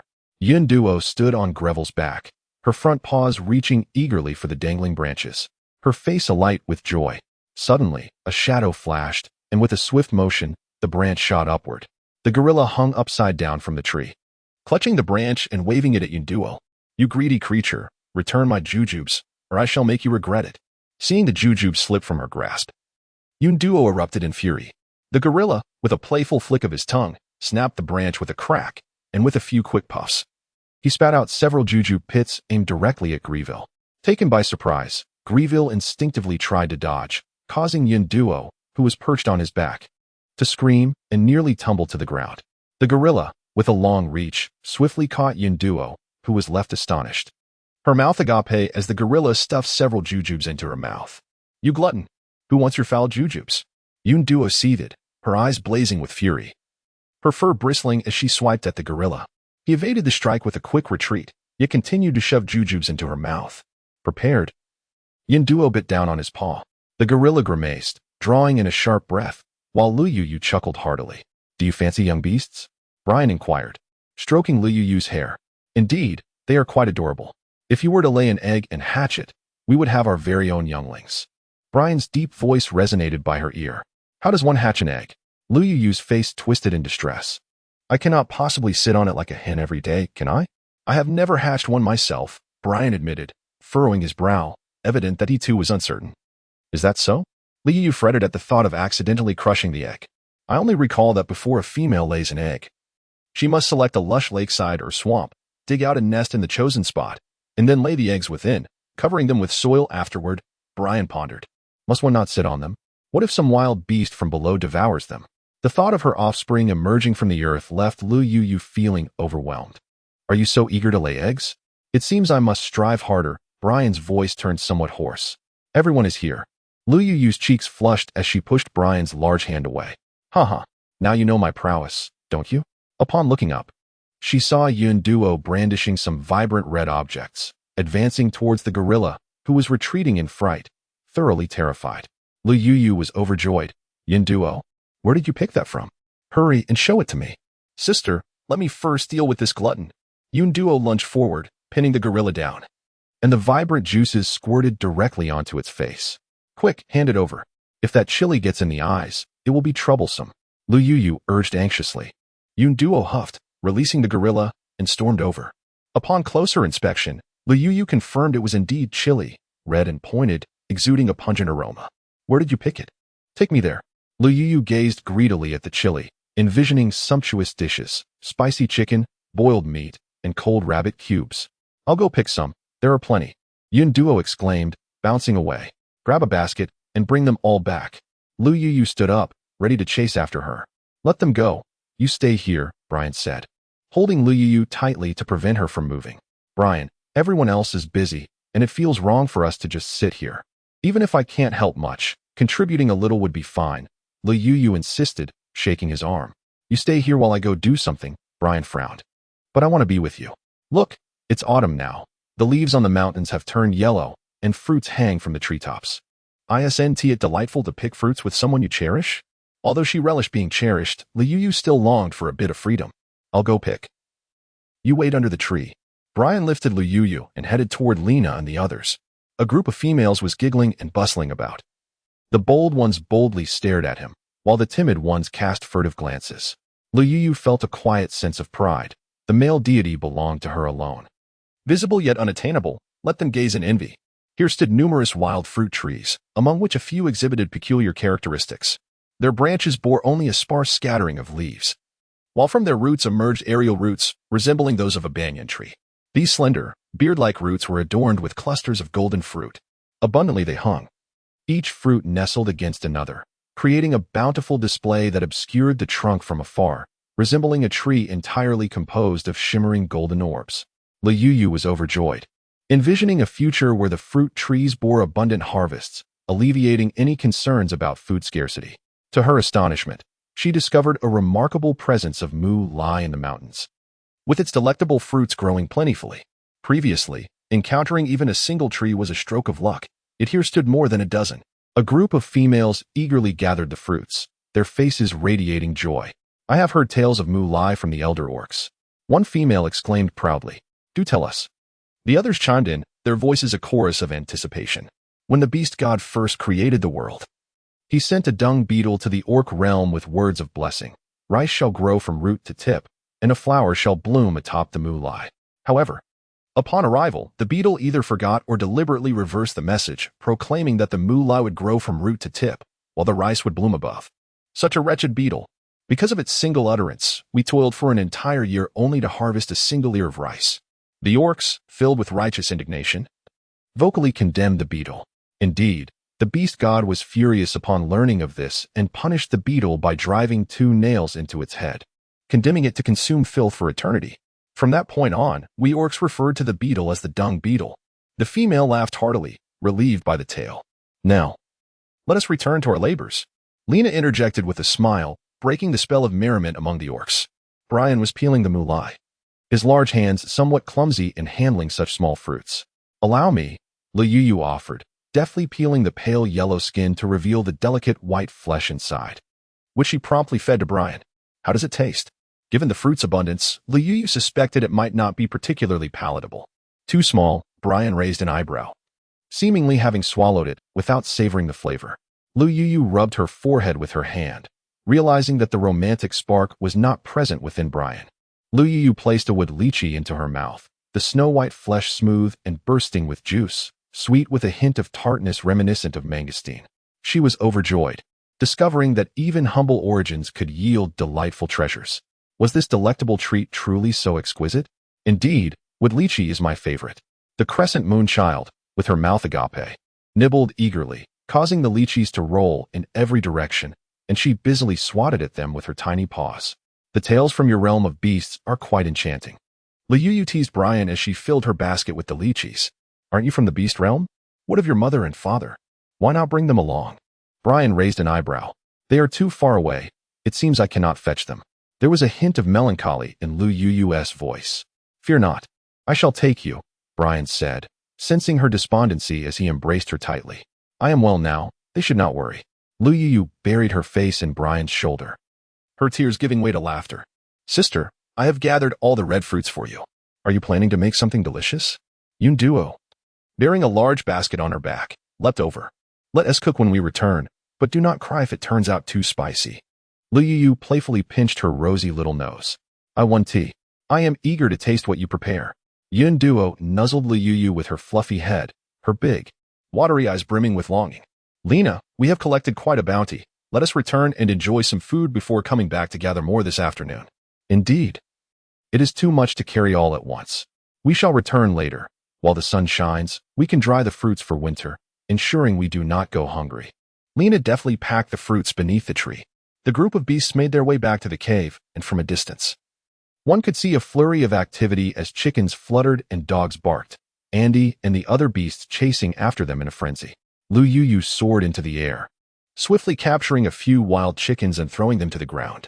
"Madam, these wild chickens can fly. They will take off the moment you release them." Andy, drenched in sweat, gazed at the chickens bound tightly by him, while Liu couldn't help but smirk.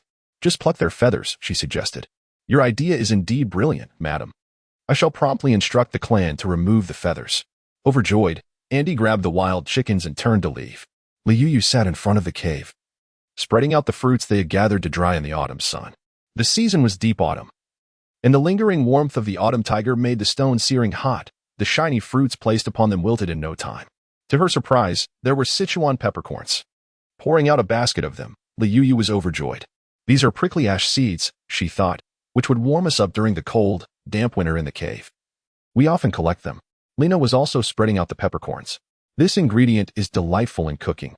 Be sure to gather more to store for later," she encouraged. Liu gazed at the vibrant green peppercorns, nearly drooling with delight. "Madam, once we've plucked the feathers from the wild chickens, they truly cannot fly." Andy approached, his face beaming as he carried several wild chickens. Seeing the naked, featherless birds, Liu scratched her head in contemplation. "Once you pluck the feathers from their wings, they can no longer fly. No need to remove the rest." Andy felt a bit awkward at that moment. "No worries. We can just kill these wild chickens to eat," Liu said, her eyes sparkling as she envisioned them steamed, braised, stewed, or served cold. Looking at the pile of peppercorns, she clapped her hands together. "I'll prepare spicy chicken cubes for you all." "Wonderful, I shall feast today." Andy laughed heartily as he broke the necks of the chickens, while Liu skillfully eviscerated them, grateful that the feathers had already been removed. "Let me try." "I'll learn by watching you," Brian exclaimed, eager to take over after observing Liu's technique. "Okay, but be gentle. If you break the gallbladder, the bile will seep out, and it will be quite bitter," Liu advised, washing her hands before settling by the stream. "If only we had some pickles. We could make pickled chicken giblets, which are truly delicious," she lamented, eyeing the small pile of giblets with regret. "Do you soak the vegetables in water?" Brian asked, puzzled as he looked at her. "Well, sort of. You simply salt the tender greens, and after some time, they will turn sour, becoming pickles," Liu explained. "I'll buy more salt so they can make it for you." Brian nodded and continued his work. "All right. Liu Yu affectionately rubbed her head against Brian's back. All set. Brian lifted the wild chickens and, cradling Liu Yu in one arm, returned to the mountain. Sister, I've brought the stone pot for you. The gorilla huffed, struggling with a large stone pot, while Yunduo playfully kicked at his backside. Liu Yu wiped the sweat from her brow and glanced at others. Realizing that this was the true essence of a queen, please help me shred the chicken into small pieces. Liu Yu gathered dried chili peppers and Sichuan peppercorns into a stone basin, pouring in some water to rinse them. Meanwhile, Brian's hands moved in a blur, and the wild chicken crackled as it visibly shrank at an astonishing pace, with equal-sized chunks of meat cascading from his hands into the stone basin below. Liu Yu was overjoyed, deciding to carry a food processor with her wherever she went. The pleasure of preparing meals was simply exhilarating. She took a pinch of salt to marinate the chicken, the pale flesh beautifully adorned with a hint of rose powder. As the crushed salt sprinkled atop, it transformed into tiny droplets of water. Liu Yuanyu expertly sliced dried chili peppers into segments, while the wild ginger was meticulously cut into delicate slices. Fresh, vibrant scallions were deftly chopped into several pieces, and a few golden chunks of chicken fat were tossed into the sizzling stone pot, which was emitting clouds of steam. Suddenly, a crisp sound erupted as the chicken fat, upon being heated, adhered to the scorching edges of the pot, releasing a flurry of bubbling oil. The delightful aroma wafted through the air, and as the fragrant ginger was added to the pot, it sizzled enticingly. Liu Yu cast a glance at the chicken nestled in the stone pot, while Brian swiftly tipped it into the pan. A surge of joy welled up within her. It seemed that their unspoken understanding could indeed be nurtured. As the chicken sizzled and crackled in the pan, Liu Yu stirred it fervently until it transformed into a golden hue, releasing an irresistible aroma into the air. Yunduo, salivating at the edge of the stove, suddenly let out a cry of dismay upon realizing that the licking flames had singed her fur. In a moment, all the chicken will be mine. I brought the pot, and now my fur is scorched. Yunduo lamented, rubbing the singed patch on her head, her spirit ignited. The gorilla guffawed at the sight of Yunduo's singed fur, laughing heartily as he clutched his chest and pounded the ground, breathless from his mirth. Enraged, Yunduo prepared to pounce. If you intend to fight, do so at a distance. I don't want any fur flying into the pot. Liu Yu interjected protectively in front of the stove. Noticing the chicken was nearly done, she promptly added chili and Sichuan peppercorns into the pan, and soon the chicken was sizzling and bubbling in a rich, dark sauce, its exposed bones turning a crispy golden brown. As Liu Yu continuously stir-fried, a pungent and spicy aroma surged from the pot, an enticing blend of numbing heat and savory fragrance that tantalized the senses, urging one to inhale deeply. A group of orcs craned their necks, while a few young beasts, including Yunduo and Yuya, encircled the pot, eyeing the orcs with keen interest. Observing the darkening hue of the chili peppers, Liu Yu tossed in some chopped green onions, stirring them a few times. The vibrant medley of golden chicken, fiery red peppers, and lush green scallions created an appealing visual feast, awakening one's appetite. Quick, turn off the heat. Let me check if it's cooked. Without a moment's hesitation, Liu Yu grabbed a few pieces despite the heat. The chicken was tender, fragrant, and delightfully chewy, with the essence of chili and Sichuan pepper infused into the meat, creating an exquisite taste. Sister deceived us. It must be cooked since she devoured several pieces. Seeing the situation unfold, Yunduo swiftly plunged her paw into the pot. She scooped up a handful and stuffed it into her mouth, her tongue flicking out as she exclaimed, "Absolutely delicious."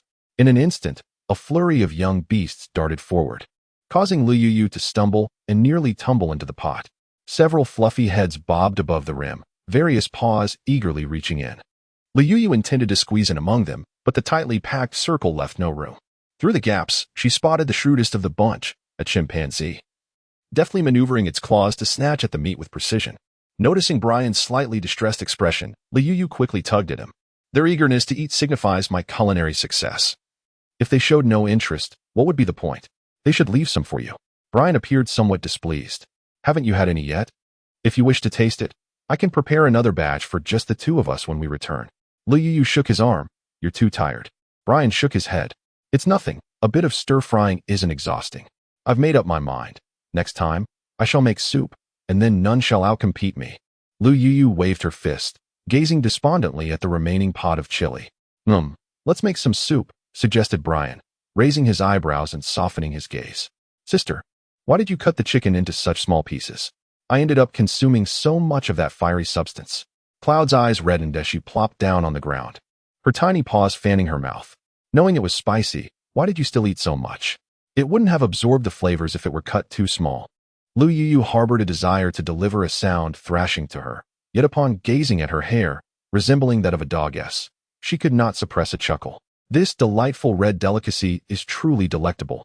I shall use it to accompany my flatbreads. A group of orcs slurped their noses, their eyes fixed upon the pot. You ought to partake in some flatbreads as well. Lena offered 2 flatbreads to Lu Yu, who savored the spicy, meaty flavor while gnawing on the somewhat choking bread. Finding it quite delightful. Would you like some? Lu Yu handed a flatbread to Brian. I feasted upon an entire bear yesterday. It should sustain me for several days. Brian shook his head. Allow me to escort you back to the cave for a brief rest. Once Lu Yu finished her flatbread, Brian lifted her up. Just a quick nap in Lena's cave will suffice. There are numerous tasks awaiting us this afternoon. Lu Yu sat within Lena's cave, gently massaging her back. Did On depart quite late this morning? Why has he yet to return?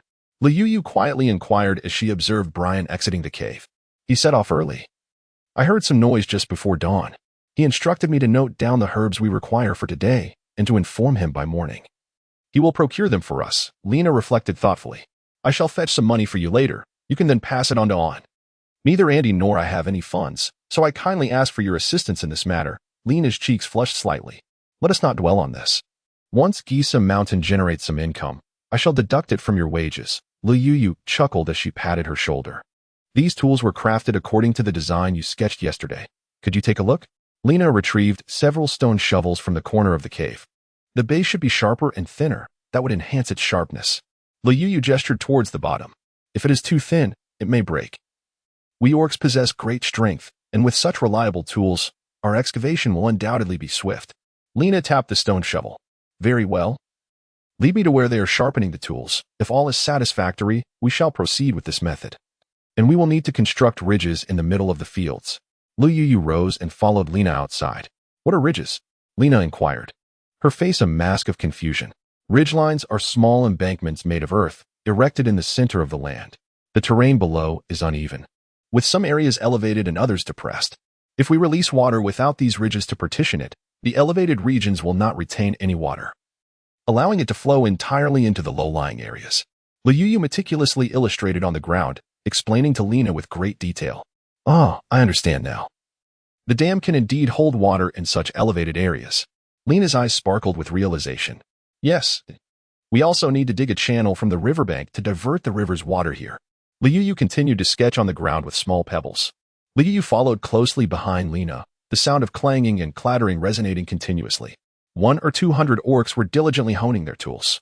The saber-toothed leopards, with claws as swift as lightning, struck the mountainside, sending sparks flying as they pried loose chunks of stone. In contrast, the deer-horse beings were noticeably less adept, searching for suitable materials to refine. However, the saber-toothed leopard stonework was evidently inferior to that of the deer-horse beings. Perhaps it would be more efficient to divide them into 2 teams, one dedicated to rapid refinement, while the other focused on extracting stones from the mountainside. Lu Yu paused for a moment and spoke thoughtfully. You must be the cold moon of the saber-toothed leopard clan. Am I correct? Your kind possesses razor-sharp claws, adept at quarrying stone, while the deer-horse people, skilled in tool refinement, are somewhat more proficient in this craft. It is surprising that you remember me, madam. This is indeed a splendid idea. As we hone our tools for half a day, we might inadvertently break them. The sound of your steel-like claws striking the stone resonates with a sharp crack. In the future, let us collaborate on such endeavors. Though we may have previously belonged to different clans, we are now united as one, all striving for the prosperity of Mount Gisang. Lu Yu smiled and nodded, selecting a few exemplary stones to place at the forefront. Use these as your models when mining and polishing. Follow their example. A line of orcs responded in unison. Throughout the morning, 35 weapons were polished. 6 were deemed inadequate, indicating that further refinement would be necessary over the next 2 days. Lena took note of the count. Once we divide the tasks, the process may become swifter. The initial attempts at polishing will undoubtedly be slow, but for future matters, consult with Ling Yue on how to expedite the work. Upon noticing Brian approaching from a distance, Lu Yu met him halfway. Why are you walking on your own? You should have let the deer horse carry you. Brian's expression was somewhat grim. I just checked. My foot has healed completely. My recovery ability is now comparable to yours, akin to that of a dinosaur. Lu Yu approached him with a cheerful demeanor. Could you spare me some money? I wish to give it to Lena and the others to purchase medicine. She extended her hand toward Brian, feeling a touch of embarrassment. Here are 5 spirit stones. Once we return, I shall give you all my spirit stones, Brian said, lifting Lu Yu effortlessly. Aren't you afraid I might squander all your money? Lu Yu chuckled, her eyes narrowing with mirth. What is mine is yours. Brian appeared unfazed. How much do you possess? Lu Yu's eyes sparkled with excitement. Count them when we return. I've never tallied them since they were buried in the corner of the cave. Brian's eyes gleamed with amusement. Lu Yu was in a state of urgency. Relieved that the currency here was stone, had it been soft currency, it would have long since decayed. No time to waste. She needed to excavate swiftly. Hurry back, Lena urged, handing over some stones. Take this to buy medicine for those females. That's excessive. A single high-grade spirit stone suffices. Lena was astonished. Such value? Take 2 to purchase some rice and wheat. If there are other grains, procure those as well. Lu Yu beamed with delight. Do you have an affinity for wealth? Brian observed Lu Yu, who was grinning incessantly. Indeed, the more, the merrier. My aspiration is to count money until my hands cramp. Though I cherish the feeling of earning it myself even more. Lu Yu embraced Brian's neck. Very well, Brian nodded in agreement. Where is it? Upon returning to the cave, Lu Yu surveyed her surroundings. Over there, Brian indicated a corner of the cave. Quickly dig it out. Lu Yu rubbed her hands together, her eyes gleaming with excitement. With a swift claw, Brian unearthed a dark pit, revealing a stone basin brimming with stones of various hues. So many? Truly a treasure trove. Lu Yu clutched the basin, nearly kissing it in her joy. Much of it consists of low-grade spirit stones. They hold little value, Brian stated candidly. That is still something. I haven't a single one. Lu Yu shook off the dirt from the stones, sorting them by color. All of these are yours. If you desire more, I shall retrieve additional. Brian, with affectionate eyes, ruffled Lu Yu's hair. Is this sufficient? Hundreds of them? How are they categorized? Which color is the most valuable? The gray ones are low-grade spirit stones, the blue ones are mid-grade, the black ones are high-grade, and the water-like ones are supreme. Their exchange ratio is 1 to 100.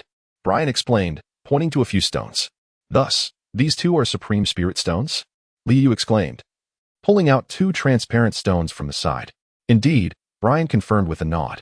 I've struck it rich. From now on, I shall hold these 2 stones every night as I sleep. No one is allowed to take them from me. Lu Yu's eyes sparkled with excitement as she tightly clutched the 2 stones in her hand, her heart racing with exhilaration. At last, she had money. That evening, she envisioned spreading the spirit stones across the ground and sleeping upon them, compensating for the regret of never having rested on soft bills before. You must hold me as we sleep, she mused. However, Brian gently pried her fingers apart, casting the supposedly valuable stones aside, and leaned in to kiss her incessantly chattering lips. Lu Yu, filled with indignation, struggled fiercely. Will throwing it with such force damage the precious stone? She thought. Her attention diverted. Noticing her gaze fixated on the spirit stone, Brian, in a moment of playful reprimand, pressed his lips against hers, asserting his dominance. This afternoon, I accidentally dozed off. I'll release 2 more chapters later. Today, no votes or calls for support will rouse me, he teased. Hearing Brian's increasingly heavy breaths, Lu Yu hastily pushed him away. Brian, I'm exhausted. I wish to rest for a while, she panted, her voice resembling that of a distressed kitten. Gazing into her misty eyes and the sheen on her lips, Brian took a deep breath, tenderly caressing her. Sleep, I shall hold you close. The sensation of his rough hand gliding over her skin combined with the warmth of his breath made her cheeks flush. You are making it impossible for me to sleep, she protested. Just a moment longer. Relax and let sleep take you, he replied, gathering her close and brushing his fingers against her face.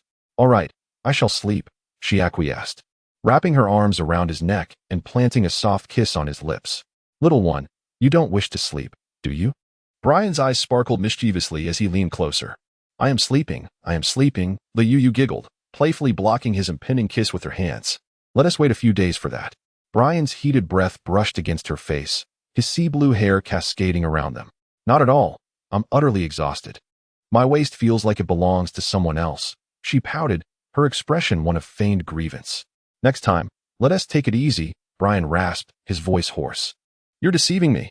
Last night, I asked you to stop, yet you persisted. Lu Yu pinched him playfully. I couldn't help it, he admitted, his voice husky as his hand roamed over her curves. I truly want to sleep. I'm utterly drained. Realizing the situation was becoming precarious, Liu Yu grasped his troublesome hand, her face filled with innocence. Just a brief touch will suffice. Brian's voice quickened. Your touch keeps me awake. Please, don't. Waves of tingling sensations and Brian's fervent breath lingered around her, tightening her body as tears threatened to spill. Rest easy, he murmured, his hand gliding over her eyelids, gently patting her. You should sleep too, Brian, she murmured, burying her head in his embrace. Observing her drift into slumber, Brian carefully lifted her and placed her on the animal skins in the corner of the cave, unwrapping the layers of animal hides. He noted the blisters on her pale feet had begun to scab over, allowing him to exhale in relief. He draped a piece of animal hide over her and contemplated the several bags of rice scattered throughout the cave, recalling her desire to prepare her favorite dish, rice. Brian grasped a handful of rice, furrowing his brow. How does one remove the husk from such tiny grains? His knowledge of grains was scant, being a carnivore. He crushed the grains in his palm, producing a crunching sound, and upon opening his hand, he discovered a pile of yellow-white powder. He waved his hand, grasping another handful, applying less pressure this time. Upon opening his palm again, he found the grains had broken into smaller pieces, with the yellow husk still clinging stubbornly to them. With a frown, he tried to scratch the husk off with his claws, but the grains were too small for his thick claws to manage. Pinching a grain between 2 fingers, he gently rubbed it, and the yellow skin fell away, leaving only the pristine white grain. Brian's eyebrows lifted as he grabbed another handful and began to rub them between his palms. The pointed ends of the grains pricked his hands, but his tough skin only registered mild discomfort. With a cacophony of crunching sounds, the yellow husk fell away, mixing with the white grains. A smirk tugged at the corners of Brian's lips as he blew on his palms, sending the grains flying across the cave, scattering them everywhere in a flurry. As Liu Yu awoke from her slumber, she stretched languidly, her drowsy eyes gradually adjusting to the side of the sun already dipping towards the west, painting the evening sky in hues of fiery red. The brilliant light cascaded across the ground, adorning the earth with a golden red veil. Outside the cave, the leaves rustled softly, swaying gently in the breeze. Brian sat at the cave's entrance, meticulously grinding something in his hands, illuminated by the glowing sunset that highlighted his robust back. His azure hair danced in the wind, as though he were on the verge of ascending to the heavens. His expression was one of deep focus and earnestness as he blew gently on his palm, causing a flurry of yellow grains to rise. Raising an eyebrow, he placed the item he held upon a stone, and the sight of the heap of white rice made Liu Yu's eyes sting with emotion as she inhaled deeply. She tiptoed over, wrapping her arms around Brian's neck and burying her face in his back. Are you awake? He asked, continuing to grind the grains. Liu Yu replied, her voice slightly muffled. Feeling warm droplets on her back, Brian pulled her closer, causing the grains to scatter to the ground. What's wrong? He inquired. Nothing. I'm just incredibly happy thinking about finally having rice to eat, she said, nuzzling into his embrace. You can have rice every day, Brian gently patted her back. Not only rice, I want to eat you. Liu Yu playfully bared her teeth. Brian's eyes widened in surprise, while Liu Yu, feeling embarrassed, buried her face deeper into his neck. All right, he chuckled. I'll go make the rice. Sensing his hand was becoming a bit too mischievous, Liu Yu hopped down like a rabbit. The water's heavy. I'll carry it, she insisted. Brian patted her head and lifted a large stone basin, heading outside. I'll go with you, she declared, grabbing some rice to put into a smaller stone basin as she stood to follow him. Okay, Brian accepted her small basin, placing it inside the larger one before effortlessly scooping Liu Yu into his arms. As she beheld the combination of 2 basins plus herself being carried by Brian, her heart was filled with sweetness, her eyes narrowing into slits of joy. You carry me every day. I also want to carry you. One day, you can ride on my back and I'll take you flying, all right? That is not all right, Brian shook his head. I can fly steadily now. I want to drop you. Liu Yu hurriedly reassured him. Flying while carrying me would tire you out. At night, I'll ride you. Brian's warm breath brushed against her ear. Rogue. Liu Yu blushed fiercely, playfully hitting Brian. When dinosaurs mate, it's always from behind. I was worried you wouldn't be used to it the first couple of times. Brian raised an eyebrow. I'm not talking to you anymore, Liu Yu said, feeling flustered as her face burned with embarrassment. Only the soft rustle of the wind and the sound of Brian's footsteps echoed around them. What is a rogue? Brian asked, perplexed. It's when a male gets hands-on with a female, Liu Yu replied with a hint of annoyance. I want to be a rogue with you, Brian stated seriously. I don't want that. Liu Yu gritted her teeth in frustration. I like it when you're a rogue with me, you. Brian's lips brushed against her forehead gently. Brian, you've turned bad, she accused him, gazing at him in disbelief, wondering where the cold, aloof man she once knew had gone. Brian raised an eyebrow, a subtle smile gracing his lips. What? Let us wash the rice, Liu declared. Standing by the creek with her hands on her hips, exuding an air of authority. With a smile, Brian dipped his sun-kissed hands into the water, gently rinsing the pristine white rice. You're here, Lele. I've searched everywhere for you, Aiden exclaimed, running over, drenched in sweat. You're back? Was your trip to the Dragon Valley successful? Why is your body all covered in black? Seeing Brian focused on rinsing the rice, Liu quickly wiped Aiden's sweat, giggling at his appearance, reminiscent of an Indian. There are a lot of mosquitoes in the mountains. The plant juice prevents them from biting. Aiden waved his hand dismissively. Is that so? Liu questioned skeptically. Really? I wouldn't lie to you. I bought this wooden basin for you. Do you like it? Aiden held up the wooden basin. Yes, it's beautifully polished, without a single splinter, and it's lightweight, she beamed, accepting it and weighing it in her hands. I'm glad you like it, Aiden said, gazing intently at Liu's radiant smile. Let us get back to cooking, Brian interjected, his demeanor dark as if he might explode. You need water to cook rice. We must add some, Aiden suggested, motioning towards the rinsed rice. Lele, there are some wood ears by the creek. Let us add them to the rice, Aiden smiled brightly, pulling Liu as they leaped across to the opposite side of the brook. Brian, I'll be right back after I pick the wood ears, Liu called back. Across the creek lay a dense thicket, towering trees reaching for the sky, their ground blanketed in a thick layer of decaying leaves that crunched beneath their feet. Lele, look. There are both swallow ears and snow ears here, Aiden exclaimed with delight. What are swallow ears? Liu asked, while she was familiar with snow ears, known in modern terms as silver fungus. Swallow ears resemble swallows in flight, hence their name. It is said to be the finest food gifted by the beast god to herbivorous beings. Aiden pointed excitedly at a few decayed logs, thick enough to embrace, with black, swallow-shaped fungi sprouting from the hollowed-out trunks. I see. I must prepare something delicious, otherwise, I'd waste such a treasure. Liu gently caressed the swallow's ears, which resembled a cluster of small black bowls closely nestled together, forming the shape of a swallow. The plump flesh of the ears was filled with gel-like substance, appearing so vibrant and watery that it seemed on the verge of overflowing. It's all right. Since they thrive by the stream, there must be more elsewhere on the mountain. If you enjoy them, I shall procure some for you in the future. Aiden's large hand ruffled Liu's hair affectionately. Very well. I shall prepare a rice dish with toppings for you all shortly. Liu nodded and began to pluck the wood ears. Watch me as you gather. Do not dirty your hands. Aiden took the wood ears from Liu's hands, lightly scratching her palm with his fingers. Liu's face flushed with a rosy hue. Hurry and pick them, she urged. Aiden chuckled softly, his rough thumb gently kneading the back of Liu's hand. As you wish. Let's go, Brian. Liu leapt ahead with enthusiasm, while Brian strode confidently in front. Lele, I've gathered quite a bit. Enough for you to indulge several times, Aiden declared, raising the wood ear mushrooms in his hand. Noticing the low spirits affecting Liu's desire to cook, he added, since there is no oil or chili in this cave. How about I dry these yams tomorrow, and when you return, I'll stir-fry them for you. I picked them all for you. I enjoy eating greens, Liu replied. Aiden shook his head with a smile. Upon reaching the cave, Brian stoked the fire, while Liu placed the stone pot atop it, the flames growing ever fiercer, causing the thick rice paste to bubble and froth vigorously. Liu inhaled deeply the long-lost fragrance of rice, yearning to immerse her head in the pot. Alas, disaster struck. The rice had burnt. In her home, she was accustomed to using an electric rice cooker. This was her first encounter with cooking rice over an open flame. Reminiscent of her childhood days at her grandfather's house. Cooking rice with fire requires a certain finesse. One must first bring the water to a vigorous boil. And once the rice begins to bloom and coat with starch, it is essential to lower the heat and simmer gently for a few minutes. A moment's inattention can lead to calamity. Liu stirred the porridge with wooden sticks, and I ate it. Brian dug out the firewood from the pit, lamenting the rice that Yu had worked so hard to knead. Yu's face was filled with disappointment. I will need it again tomorrow, she said. Brian's expression softened slightly.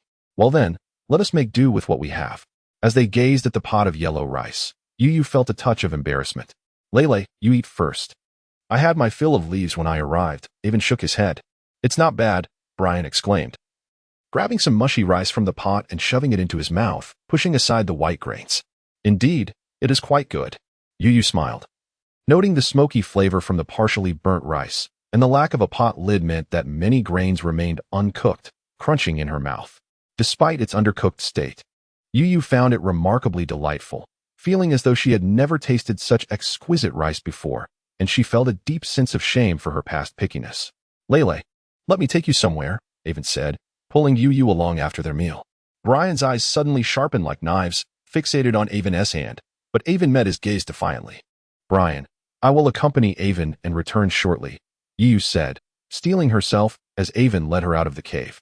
Brian watched their departing figures in silence, his clenched fist betraying his agitation. Lele, let me take you somewhere, Avon said as he carried Yu in a swift run. Where are we going? What is the meaning of the black paint on you?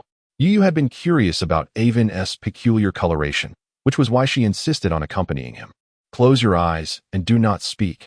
I will tell you when you can open them. Avon softly licked Yu's earlobe, sending a shiver down her spine. Under the moonlight, Avon's fiery red hair shimmered with a silvery glow, his amber eyes sparkling like the brightest stars, his proud brow slightly arched, and a mischievous smile playing on his lips. In a moment of embarrassment, Yu's cheeks flushed, and she foolishly nodded her head. Avon's large hand covered her eyes. He sprinted forward, the sound of the rushing wind echoing in her ears. After a few minutes, he came to a halt, and Yu felt as though she had been placed upon a soft hammock. She longed to open her eyes.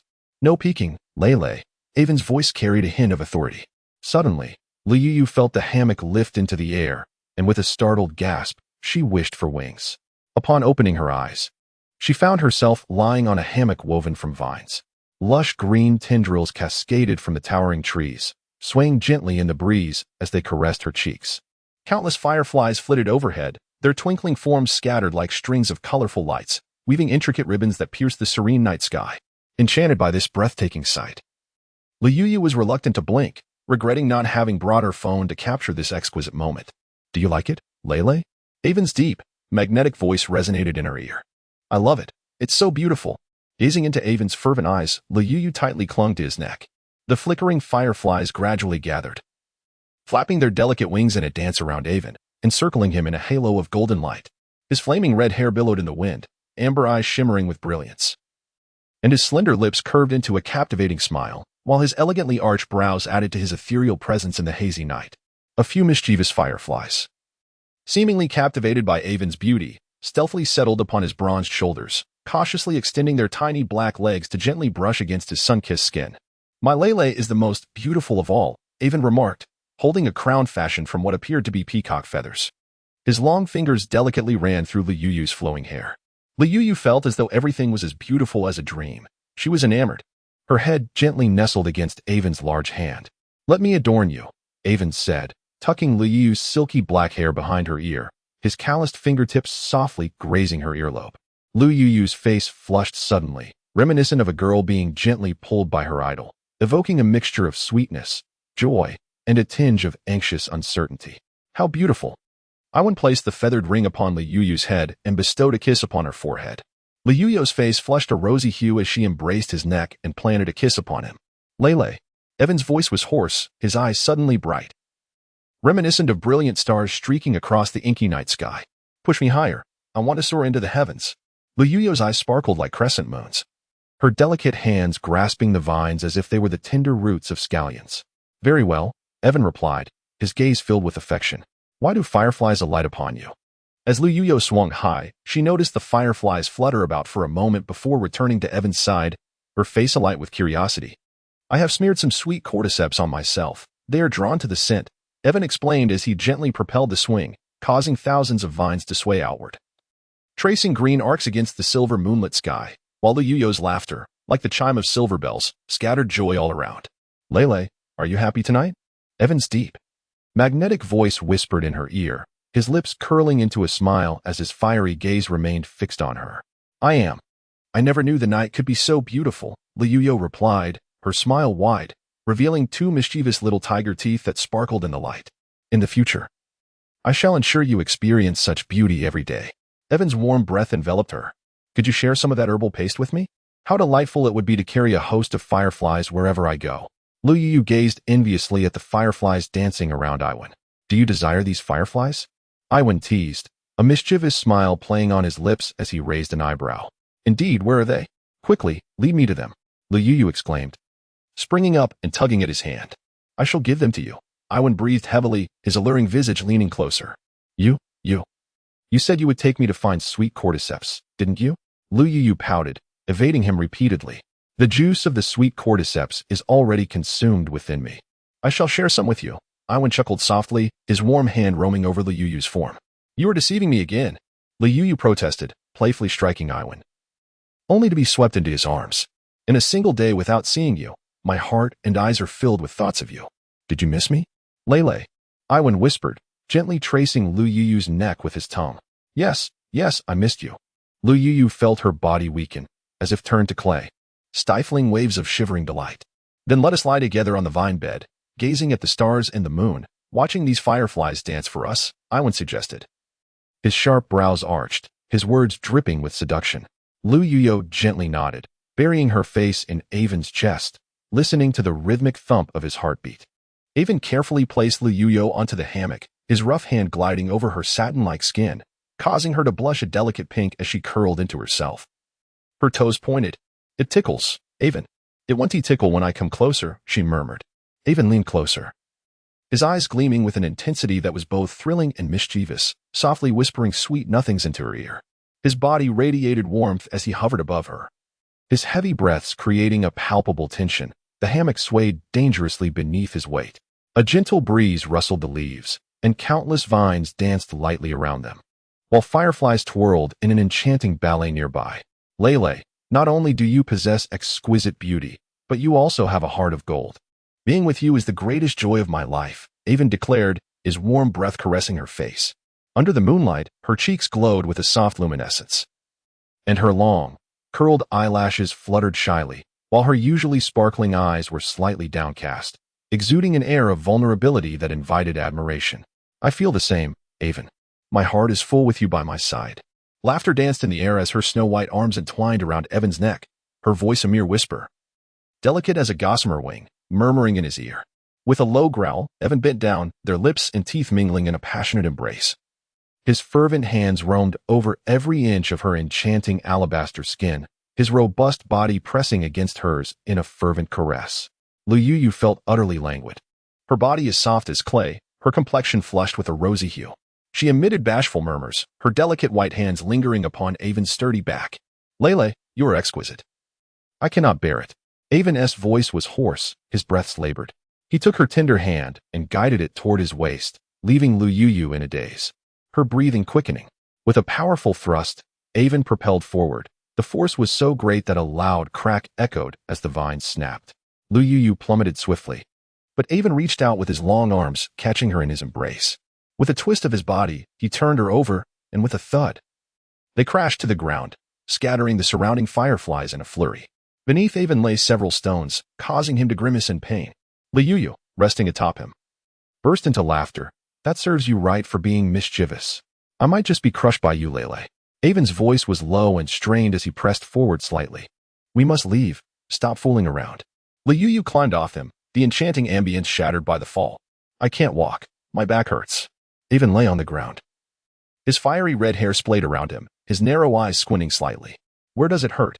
Get up. Let me see if it was the sharp stones beneath that injured you. Liu hurriedly sought out Avon. Now you cannot escape. Avon laughed heartily, drawing her close, his amber eyes gleaming with a mischievous delight.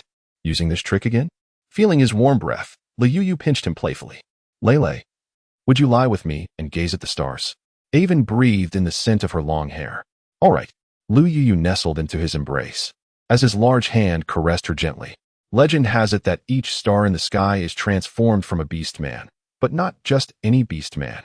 They are companions blessed by the beast god. Do you see those stars clustered together? Yes, I see them.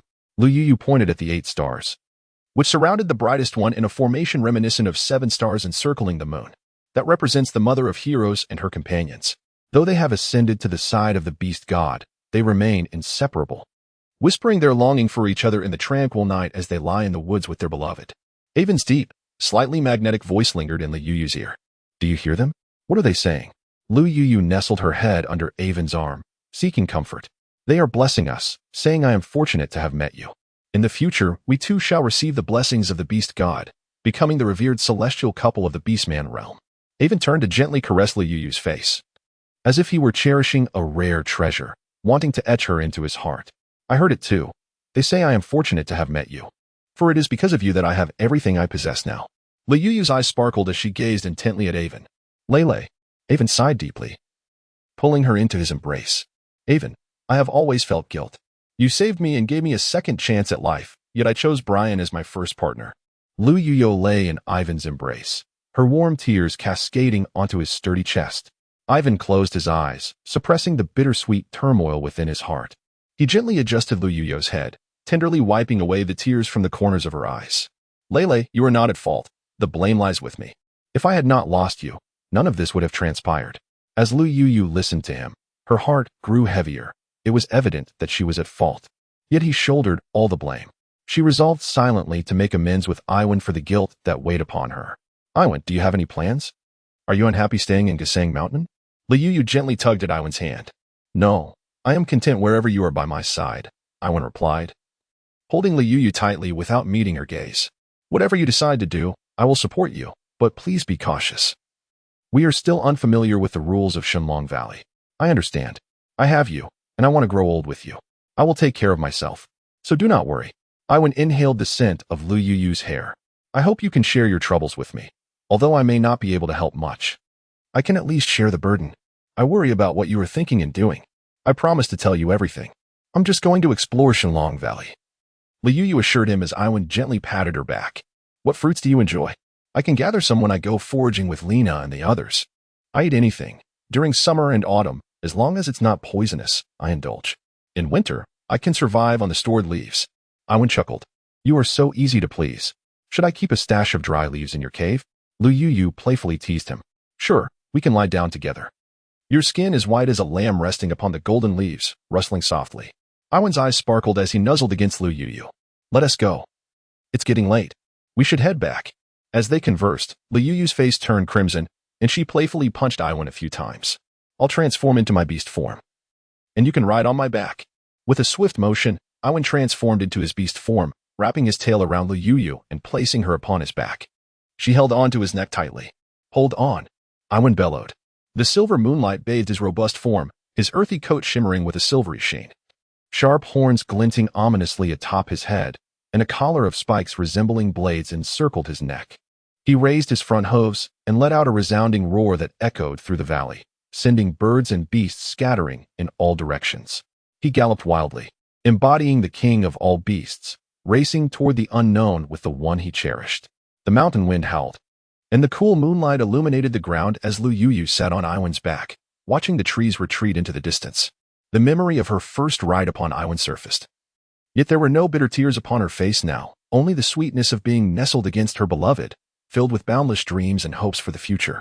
Iwan's heart surged. He longed to run endlessly, to take her to a place devoid of beast men, as he lowered himself near a distant cave.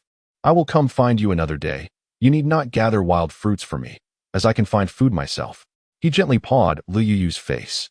All right, I should be at the foot of the mountain during the day. You can find me there. Liu Yu smiled and patted his head. Yes, Iwan, with his barbed tongue, lightly licked Liu Yu's hand. Stop that. It tickles. Remember to tell me if anything happens. I'm heading back now. Liu Yu embraced the enormous head of Avon, planting a gentle kiss upon his forehead. Go ahead, I shall watch over you. Avon snorted in response. As Liu Yu entered the cave, Avon squinted and turned away, contemplating his own territory.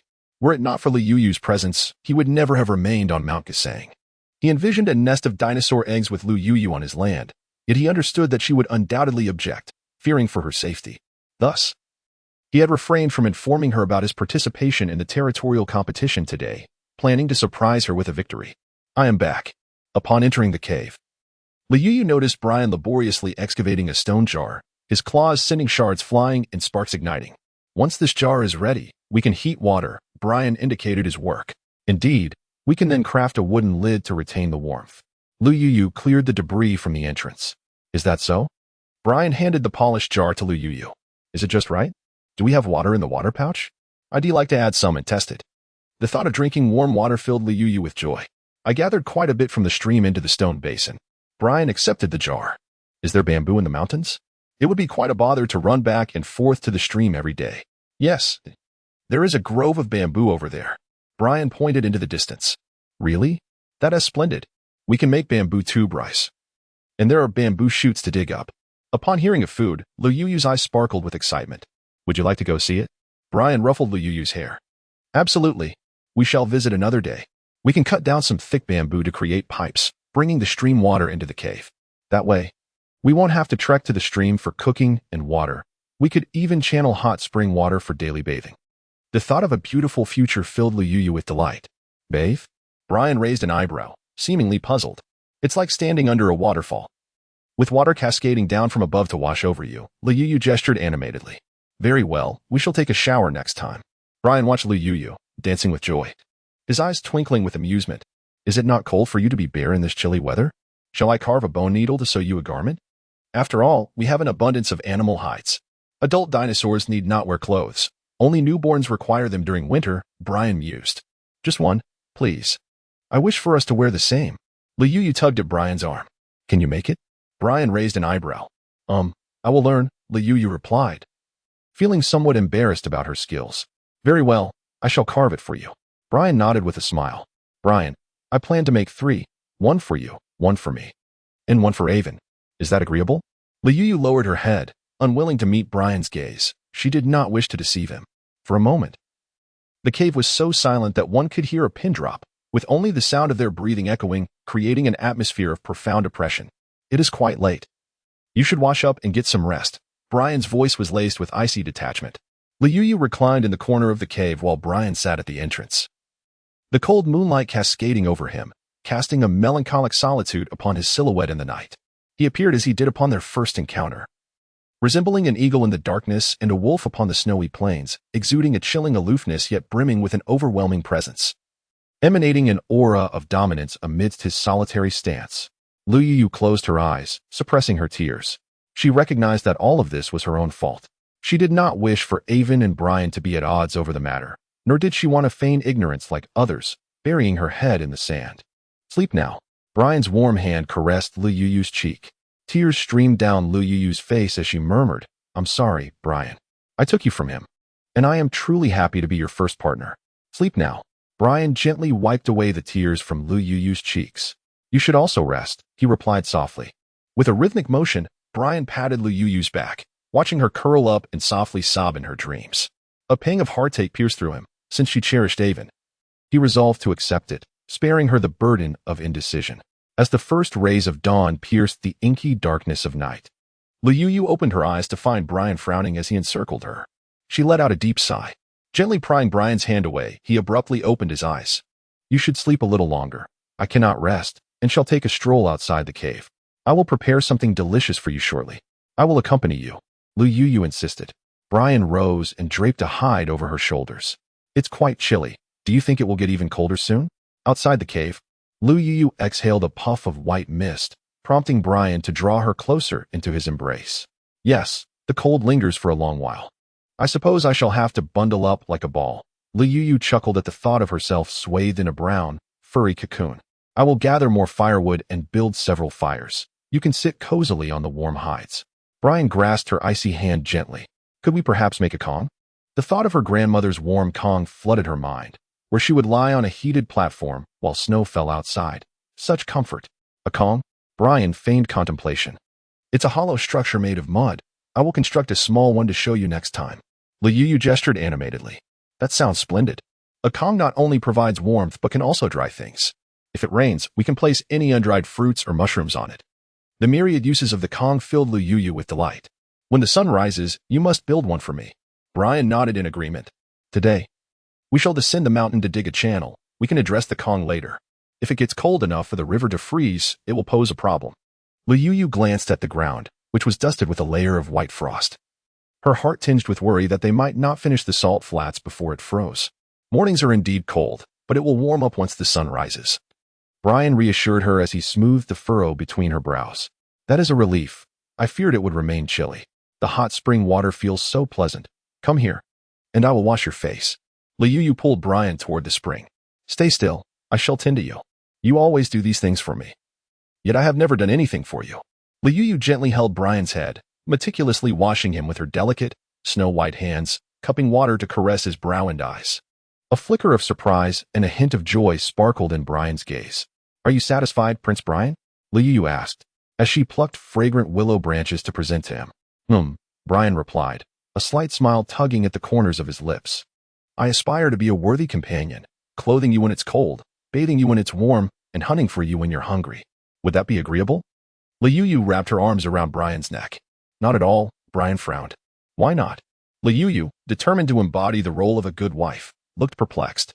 If a female does everything, then what need is there for a male? Brian was utterly confused, for Liu Yu differed greatly from his preconceived notions of femininity. In the orc world, every female had numerous partners. After his mother gave birth to him, she realized her status was not as imagined and sought several male companions. It was commonplace for females to acquire additional partners. Liu Yu found herself momentarily speechless. It appeared to be a clash of cultures. The archetype of a virtuous wife and mother was, astonishingly, unappreciated in the orc society. Were they solely welcoming of those who lived off others? If that were the case, she would conform to local customs. Who would willingly choose to be a mere parasite rather than a resilient survivor? Let us descend the mountain to examine the terrain. We shall commence building the embankments and digging ditches today, Liu Yu urged, pulling Brian down the slope. "Sister, you've arrived. Come quickly and taste the fruits," Yun Duo exclaimed, presenting several fruits to Liu Yu. "So sweet. Did you save these specially for me?" she asked, patting Yun Duo's head while taking a bite of the fruit. "They are what I had left," Yun Duo replied, her eyes twinkling with delight, her hair shaking with joy. Liu Yu, with a head full of dark thoughts, felt that after spending so much time with Leibniz, even the clouds carried his essence. The once sweet fruits now tasted of bitterness, leaving her to wonder if the clouds had ever tasted these fruits themselves. Have Lena and the others finished sharpening their tools? It is almost time for us to descend the mountain. After implementing your suggested division of labor yesterday, our progress has significantly accelerated. We managed to sharpen over 100 tools last night.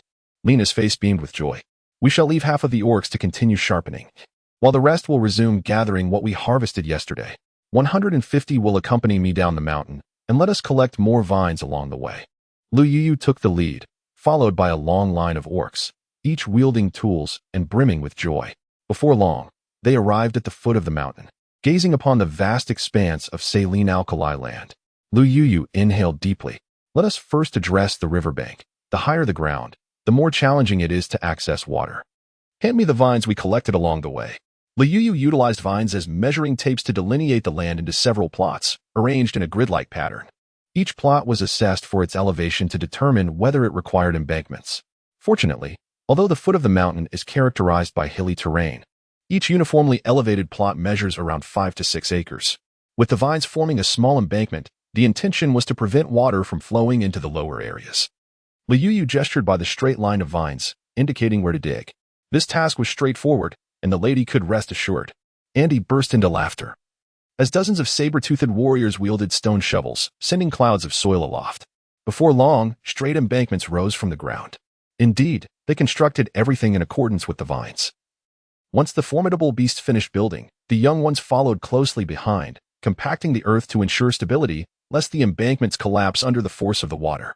Liu Yu is genuinely concerned that without proper markings, they may inadvertently create S-shaped ridges in the fields. A group of orcs, brimming with enthusiasm, wield their stone shovels vigorously, sending dust swirling into the air, while a cluster of young beasts trails behind, their fluffy paws energetically patting the ridges. The ridges emerge like dividing lines across the barren land. Lena, call over a few females to assist me. Let us encircle the uniformly elevated terrain with vines. While the remaining orcs can work along the vine boundaries, Liu Yu gestures for a few females to approach. All right, we can certainly manage that. There's no need for concern. Just encircle the land with consistent elevation, Lena replies with a smile and a nod. What crops did you primarily cultivate in the ancient forest? Liu Yu inquires while pulling at the vines. Rice, wheat, corn, and a type of mountain yam. Lena enumerates, counting on her fingers. How did you plant them? Just scatter the seeds in the soil, Lena chuckles lightly. You don't raise seedlings, apply fertilizer, or irrigate. How much rice can you harvest from such a large area? Liu Yu expresses astonishment. It's unnecessary. The rain provides sufficient water, and this land can yield about 2 baskets, Lena casually waves her hand, seemingly indifferent. Liu, with a perplexed expression, remarked that with merely 5 acres of land yielding just over 100 gene, it was fortunate that they had not starved. Given the abundance of land here, from now on, we shall cultivate the land according to my guidance, and the yield will surpass what you have previously experienced by several folds. Really? Lena responded, her face a mask of disbelief. Indeed. We must engage in meticulous farming practices to enhance our output, especially since we have so many orcs at our disposal. Liu noticed that Lun Yue was approaching from a distance, accompanied by a group of orcs. Madam, the remaining tools have been sharpened, and we now possess 300 stone iron shovels, ensuring that each orc can be allotted one, Lun Yue stated. A look of satisfaction gracing her features as she pointed towards several large baskets behind her. Excellent work, Liu replied. The deer horse people lack your strength, so I shall leave the toughest challenge for you, Ling Yue. Are you up to it? With a smile gracing her lips, Liu gazed at a group of saber-toothed leopards. Rest assured, my lady, we saber-toothed leopards are not only the finest hunters, but we shall also be your most capable farmers. The cold moon and the saber-toothed leopards erupted in hearty laughter. Very well, we shall channel water from the river into the fields. This canal must traverse the vast expanse of saline soil, marking a pivotal step towards transforming it into fertile land. Liu pointed towards the seemingly endless river in the distance. Indeed, our saber-toothed clan possesses immense strength. If we cannot finish in a day, we shall persevere for 10 days, and if not in 10 days, then for a year. Although we have not yet ventured forth from the valley of the divine dragon, we shall carve out 1,000 acres of arable land with our own claws. We are destined to be pioneers, and our race will thrive here. The saber-toothed leopards appeared invigorated. Let us dig the canal, Andy bellowed from atop a hillside, his eyes slightly reddened and his dark fur shimmering under the sun. In that instant, his aged frame seemed to swell in stature, as if he stood before an army awaiting his command. The saber-toothed leopards howled to the heavens, and with a flash of yellow light, dozens of figures leaped into action, their claws striking with electric speed, raising clouds of dust along the riverbank. Children, we cannot allow the hunting saber-toothed leopards to outshine us. We are the masters of cultivation. Raise your claws and give it your all. An elder deer bellowed, and the deer horse folk responded with enthusiasm, furrows appearing in the cracked earth. You are doing splendidly, Brian said, ruffling Liu's hair. Brian, may I gift you the largest granary in the valley of the divine dragon? In less than 3 years, this place will transform into an oasis, and you shall be hailed as a prince among the beast folk. Liu gazed into the distance, her heart brimming with excitement. It's all yours. I will take you to see the marshlands. Brian smiled at Liu. Prince Brian, I just spotted members of the spine-backed dragon clan searching for you down the hill. Leibniz approached from afar, his expression laced with mockery. Let them come. It's of no concern, Brian replied, not even glancing at Leibniz. I hear that the descendants of that heroic mother reside with the spine-backed dragon king, eagerly awaiting your union. Leibniz scoffed. I shall plant the blood bond within you. Brian said with a furrowed brow. Dare to try. Leibniz shot a furious glare at Brian. If you attempt to activate the bond within her, I will kill you on the spot, Brian declared, his face set with menace. Killing me would be fortuitous. Liu would then keep me company. Leibniz laughed heartily. Very well, if it shall not be, then it need not be. The existence of a blood bond is of little consequence. Liu felt as though her head might explode as she hurriedly restrained Brian, who seemed poised to leap forward. Prince Brian, it is said you have returned to the Dragon Valley, and they are calling for you. At that moment, a llama man descended from a carriage. I ceased to be a prince many years ago, Brian replied, turning away. Do you not wish to advance at the sacred site of the Thornback Dragon Clan? If you do not awaken your bloodline, your cultivation will forever stagnate at the golden tier, the llama man remarked, stroking his beard with a chuckle. Brian, are you choosing a beauty over your cultivation? Liu is hardly a beauty. Leibniz interjected with a provocative expression. If one does not awaken their bloodline, is advancement truly impossible? Liu inquired, furrowing her brow. Of course, a common beastman can only reach the golden tier at most. To advance, one must go to the blood-sacred land to awaken their bloodline, Leibniz responded, raising an eyebrow, seemingly enjoying the spectacle. Then perhaps you should go. I too wish to see what your Thornback dragon royalty is like, and to observe the beauty of the descendants of that heroic mother. Liu tugged at Brian. Prince Brian, I have heard you have taken a lowly concubine outside. Is this her? The llama man sneered at Liu. Are you the father of that sheep lunatic? Lu Yuyo smiled sweetly at the llama man. Indeed, that lunatic is my daughter. Her name is far too noble for your sort to utter. Even if you were to copulate with Prince Brian, the offspring would merely be a bunch of illegitimate children unrecognized by the king, the llama man retorted with a cold snort. Glaring at Lu Yuyo. Noticing Brian and Leibniz's grim expressions, Lu Yuyo chuckled. I can handle this myself. It has been a while since I hunted. Today, I shall catch a sheep to roast. In an instant, a silver flash darted through the sky as she soared upward, her claws diving sharply toward the llama man. Caught off guard, he was seized and let out a piercing shriek as he flailed in midair. You lowly female dare to treat me this way? Put me down at once, or I will inform the king, and he shall have you torn to shreds, making you a common mate of the lowly beast men. The llama man bellowed in a voice filled with menace. Your daughter is a lunatic. Today, I shall show you what true madness is. With that, she loosened her grip. And the llama man plummeted, shrieking as he crashed into a water trench dug by the saber-toothed leopard man, landing face-first in mud. Madam, are you here to reward us for our hard work in digging the trench with some meat? Andy laughed heartily. Yes. Let him return with a breath to deliver his message. The rest is up to you, Lu Yuyo said, descending and brushing the sheep odor from her hands. Children, feast on the tender parts. A swarm of saber-toothed leopard men surged forward, while the llama man's anguished cries filled the air. A few horned bull men who had accompanied him attempted to charge forward. Andy bared his teeth. Do you also wish to offer us beef? The horned bull men shrank back, pretending to graze as they scuttled away, while the father of the lunatic sheep, with tears streaming down his mud-streaked face, trembled. Cold Moon, baring her glistening fangs, feigned a bite towards his neck, prompting a high-pitched scream from him as he fainted, water trickling from his beast-skin skirt. A pungent odor wafting through the air. Lu Yuyo furrowed her brow as she gazed at several horned beasts, trembling in fear. Do you see?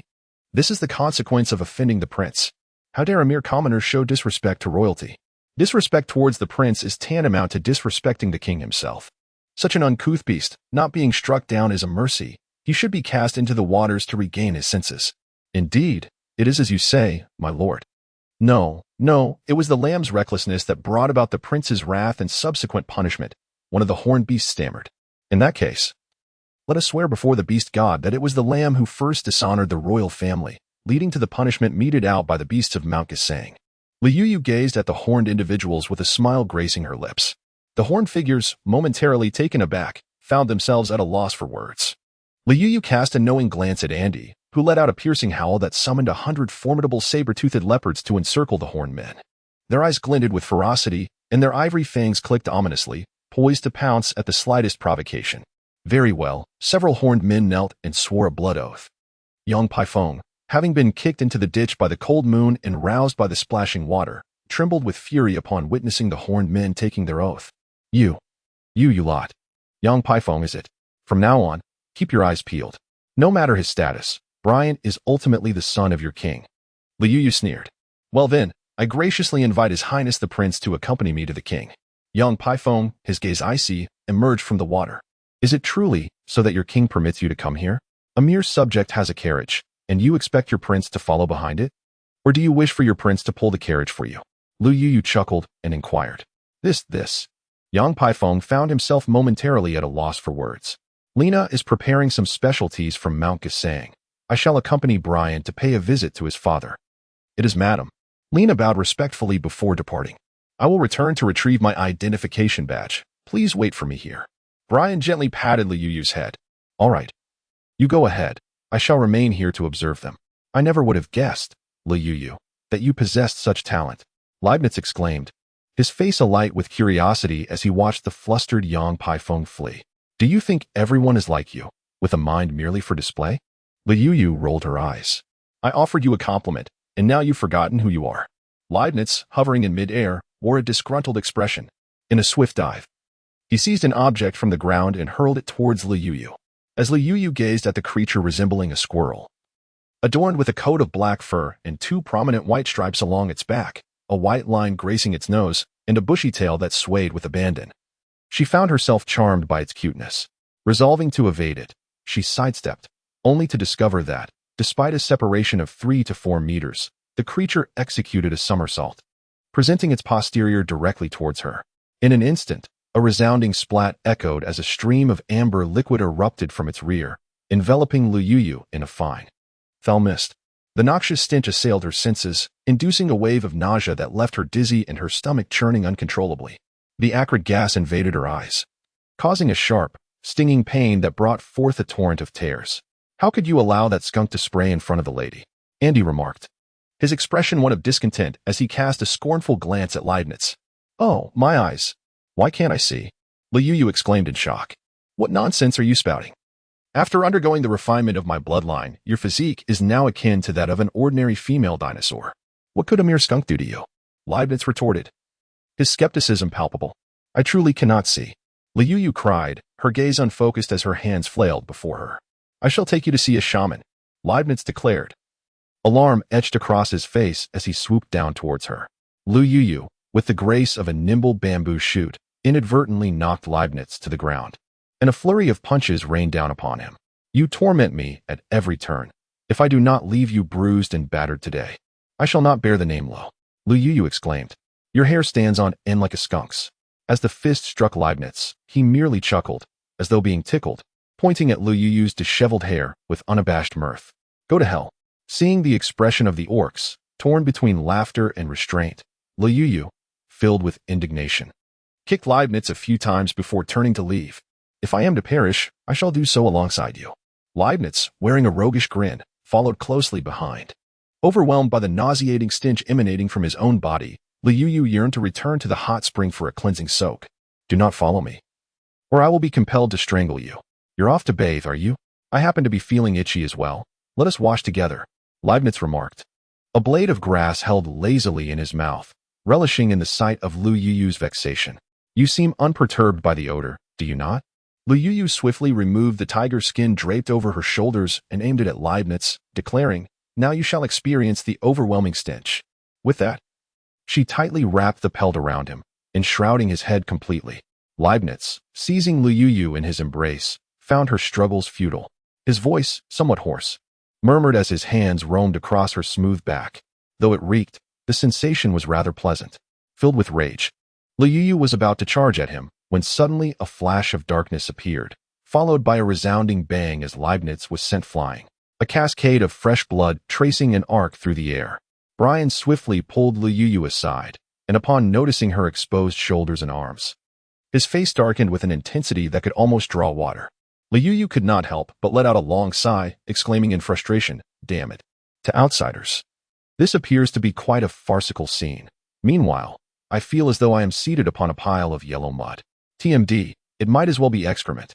"Brian, are you courting death?" Leibniz rose, wiping away the blood from his nose, his eyes ablaze with fury. "You may test it, but you will see who truly perishes." Brian pushed Liu to the back. "Brian, I have been doused in the stench of the skunk that Leibniz hurled at me. I thought to drape his clothing over his head so he could experience the scent too. Please, take me to wash. The odor is making me feel nauseous." Liu, with a face full of distress, dragged Brian away, silently vowing to keep 100,000 miles away from Leibniz next time. If he couldn't provoke him, surely he could avoid him. His juvenile antics were simply unbearable. Brian bent down to assist Liu. "No need. I wouldn't want to taint you as well.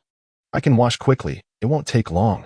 As they gradually distanced themselves, Leibniz's expression darkened, and with a forceful kick, he struck a tree, breaking it in half and startling a multitude of birds into flight. "Just ignore him," Brian advised, noticing Liu's concern for his demeanor. She gently shook his arm. "Let's keep our distance from him next time." "I understand. I will certainly stay far away from him," Brian replied, his face still slightly troubled. Liu wore a grin of servility as they caught sight of the hot spring in the distance, where steaming water gushed forth. Ancient trees, thick as a person could embrace, stood by the spring, while a chorus of birds chirped merrily in the branches above. The golden leaves rustled in the wind, gently cascading down, swirling gracefully through the mist rising from the water. Brian placed Liu into the water, contemplating the state of her leather skirt. She felt the urge to wash it, but the thought of being so exposed in broad daylight made her somewhat bashful. "Brian, could you wait for me over there? I'll call you when I'm done." "I'll help you wash," Brian replied, splashing water onto her back. "I want to clean the skirt as well," Liu said with a pained expression. "All right." With a swift motion, Brian yanked off her skirt, leaving her feeling a sharp sting on her chest. And a wave of sadness washed over Liu. Would this constant exposure lead to sagging? Brian's fervent gaze fixated on the revealing curves, as if he could scorch the very air with his stare. Realizing the situation was spiraling out of control, Liu submerged herself in the water with a splash. Brian, we still need to go to Dragon Valley. Could we please focus on my bath for now? With a splash, Brian leapt into the water, enveloping Liu in his arms, decisively removing the obstructive garment. Liu, both bashful and incensed, clasped her arms around her chest. Brian, you must ascend quickly. Observing her cheeks flushed from the steam of the hot spring, her eyes misty, Brian felt parched, as though a fire ignited within him. She possessed a cascade of lustrous black hair cascading down to her waist, now damp and clinging to her porcelain skin, creating an unusual allure against her milky complexion. Brian's gaze fell upon her bosom. Unlike the orc females, she was not bare above the waist, having always wrapped herself modestly since their acquaintance. Where her hands encircled, it resembled dewy peaches, enticing him to harvest and savor. Her delicate hands could scarcely conceal that fruit. Brian gasped, every pore on his body clamoring for her. Yearning for her, with a fierce roar, he transformed, summoning his tail to entwine around Liu, as fervent kisses descended upon her. Liu felt a mix of embarrassment and urgency. In broad daylight, what would happen if someone were to stumble upon them? She pushed fervently against the head nestled against her chest. Brian, you must awaken. Someone is bound to come. Brian's words came out in fragmented gasps, his voice hoarse. No, you must get up. Liu insisted, pushing his head with all her might, yet her waist was ensnared, rendering her utterly immobile. Ignoring her pleas, Brian continued to kiss her with fervor, his tongue teasing and urgent, while his heated hand ventured toward her. Liu, her entire body tense, struggled to suppress the overwhelming sensation of shameful pleasure, on the verge of tears. Brian, I beg you, can we stay in the cave tonight? Please don't do it here. Suddenly, a heart-wrenching scream pierced the air, followed by a flash of yellow light as an object struck Liu's head, and a salty, metallic liquid began to flow down from her scalp. Liu tossed her head, dislodging a bird's nest that tumbled down, revealing several shattered eggshells oozing with a mixture of yellow and white liquid. Gazing upward, she beheld a snake, its tongue flickering crimson, confronting a ruffled bird perched upon a branch. Liu, with a swift toss of her head, dislodged a bird's nest, from which several broken eggshells spilled forth, releasing a mixture of yellow and white liquid. Glancing upwards, she beheld a serpent, its tongue flickering crimson, poised in confrontation with a ruffled bird. The snake, its body a deep shade of black with a bluish hue, was adorned with dark red patterns encircling its form. Its flattened tail was firmly entwined around the trunk of the tree, while its elongated tongue hissed rhythmically, and its triangular head bore two sinister, obsidian eyes that glimmered with menace. The bird, casting a mournful gaze upon the nest that had fallen into the hot spring and the eggshells that floated upon the water's surface, let out a sorrowful cry. With fierce determination, it fixed its glare upon the snake, as if vowing to rend it to pieces. With a sharp screech, the bird lunged at the serpent. But the snake deftly coiled and evaded the assault. The bird's steel-like claws scraped against the tree trunk with a resounding crack, sending splinters flying. Brian, his complexion ashen, wiped the yellowish-white substance from Liu's face and, with a swift motion, leapt into action, seizing the snake and crushing it into a pulp. Liu hurriedly picked up her undergarments and donned them, silently expressing her gratitude to the serpent, wishing it a safe journey and a swift ascent to paradise. The bird, having avenged its deep-seated grievances, cast a lingering glance at the eggshell before fluttering away. Brian descended from the tree, pulling Liu onto his lap. Lie back, and I shall wash your hair, he said. Observing his comical expression of discomfort, Liu found herself unable to contain her laughter, erupting into a hearty chuckle. Now you know the consequences of your reckless behavior in broad daylight, don't you? Laugh again, and I might just devour you, Brian said, his smoldering gaze fixed upon her as he gently nibbled on her earlobe. Liu felt a surge of electricity coursing from her ear, enveloping her entire body in a delightful tingle. I must not laugh. Please let me go. Brian let out a soft snort and gently bit her, causing her to emit a muffled sound, her cheeks flushed with embarrassment. Hurry and wash up, or it will be dark soon. Noticing that the enchanting atmosphere, momentarily disrupted by the earlier incident, was rekindling, Liu hurriedly sought to extinguish it. Brian scooped up spring water and sprinkled it over her head, the warm water dampening her hair as his strong fingers massaged her scalp. That feels so good. May I help you wash as well? I washed it last night, she replied. Brian deftly used his fingers as a comb, gently untangling her long hair. Liu Yu often sensed an unpleasant odor, not only foul but also fishy, hovering above her head. The thought of her flowing long skirt and cascading hair mingling with such a stench was disconcerting. Is there something to cleanse my hair? She pondered, feeling as though it remained unwashed. There is a soap tree over there. I shall pluck some. Brian gestured towards a nearby tree. Hurry, I shall await your return. As Liu Yu brushed against his hand, she inadvertently grazed something coarse and rigid. Do not move, Brian rasped, firmly grasping her. All right, I shall remain still. Please fetch it quickly. Liu Yu touched her flushed face, realizing every interaction felt perilous. Brian returned with several large, greenish-yellow soap pots. As he rubbed one, a viscous liquid oozed from his fingers, which he gently applied to Liu Yu's hair. How delightful. She inhaled deeply. Not as fragrant as you.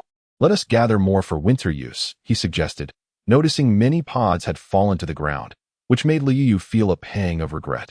Very well, Brian replied, his gaze filled with affection. Where does your father reside? Do you have many siblings? An unease settled in her heart at the thought of meeting her in-laws. Do not concern yourself with them. Simply accompany me, Brian assured, rinsing the bubbles from her hair. I fear it may be impolite, Liu Yu exclaimed as she stepped ashore, wringing out her hair. Remove your clothing, Brian instructed, frowning slightly. Why? She responded, her expression one of readiness for battle. Your inner garments are wet. I shall help you dry them. He flicked the water off her leather skirt. This is trivial. I shall dry it shortly, she insisted, waving her hands dismissively. Will you undress yourself, or shall I assist? Brian's eyes narrowed, his large hand securing hers. I shall do it. Can you turn your back? Liu Yu pulled on a genuine leather skirt, mimicking the appearance of Mr. Bean in his swimming trunks, gradually tugging at the clothing beneath. The interior of the leather skirt was devoid of air, causing a chilling breeze to seep in, leaving her feeling exceedingly vulnerable. As Liu Yu was about to wash the garment in the water, Brian swiftly intercepted it with one hand. Liu Yu, flustered, tugged forcefully, and with a rip. Her sole pair of small underwear transformed into a pair of split-crotch pants. Sit tight. I will wash it, Brian instructed, guiding Liu Yu to sit at the edge of the pool while his sun-kissed hand rubbed the delicate fabric. Liu Yu felt as if needles were prickling her entire body.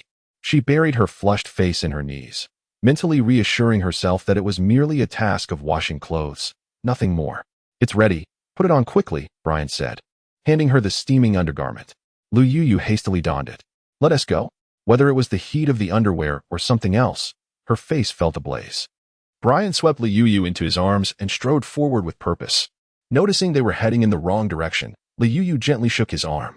I asked Lena to prepare a gift. No need. It's quicker to pass through the mountains.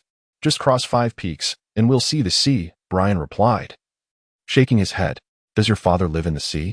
I've never seen you there, Liu Yu inquired, her curiosity piqued. Brian looked perplexed. We Spinosaurus are not only the largest terrestrial carnivorous dinosaurs, but can also hunt in water. Did you not notice that my hair and eyes are the color of the sea? Oh, I see. Then will you take me to play at the bottom of the sea? Liu Yu exclaimed joyfully. Of course, Brian said, rubbing his chin against Liu Yu's head affectionately. Ahead, several mammoth-like beings were feasting on leaves, their massive jaws biting down forcefully, snapping a trunk of considerable girth with ease. Brian, is that you? When did you return? You didn't come to find me. One of the mammoth beings exclaimed with delight upon spotting Brian. Just came back, Brian nodded. What a beautiful female. Would you be my mate? The mammoth being gazed intently at Liu Yu, his eyes gleaming with fervor. Hornet, she is my mate, Liu Yu, Brian interjected, a chill running down his spine. Good thing it's you. Had it been another beast man, I would have had to snatch her away, Barnett laughed heartily, his long trunk curling toward Brian with a flash of golden light. Brian leaped back several paces. I have matters to attend to today. Let us compete another time. What a disappointment.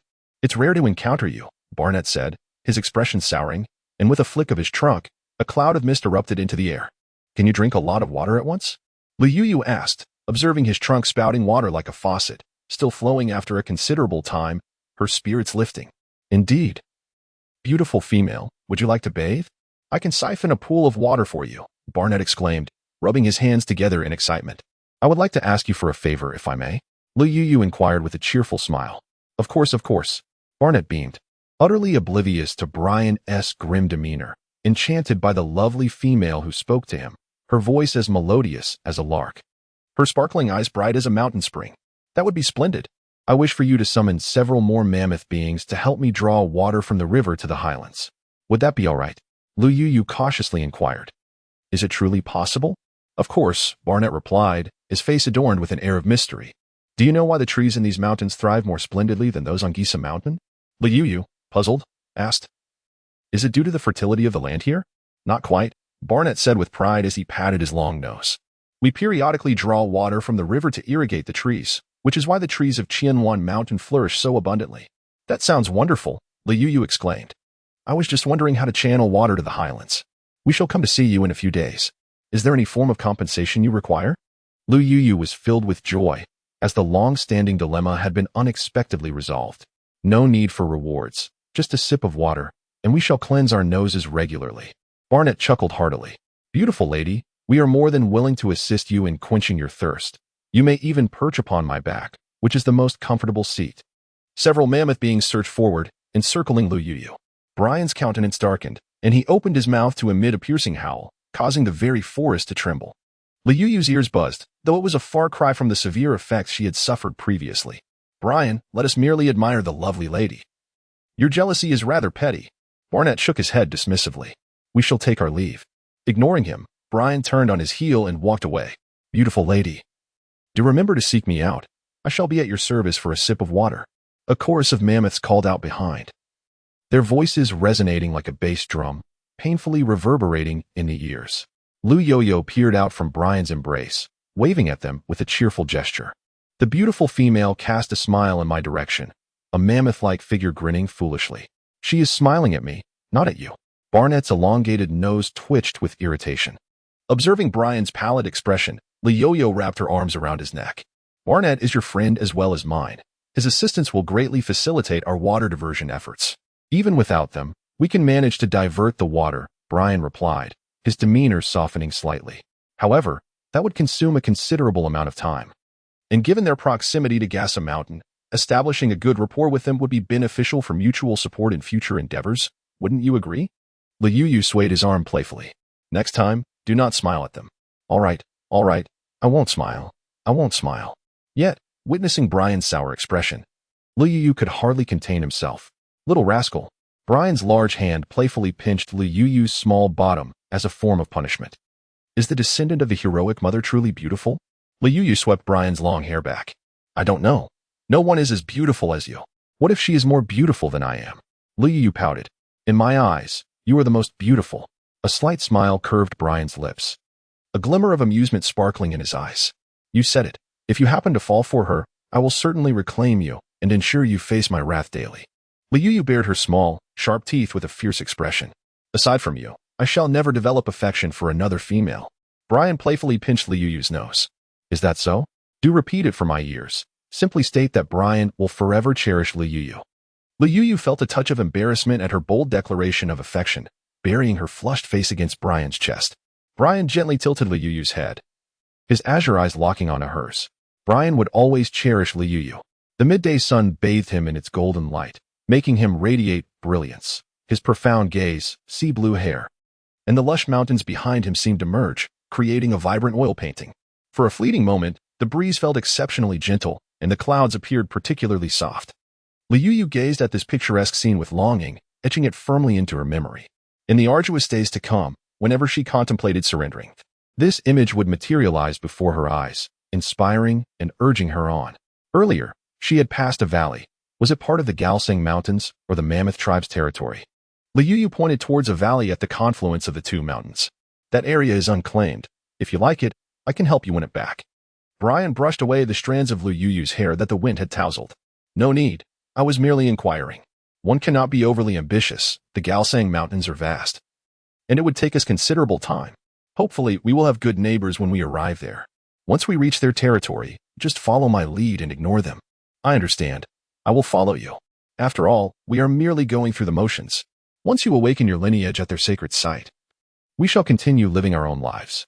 Lu Yu wiped the sweat from Brian's face with the back of her hand. I will cultivate my bloodline for 49 days.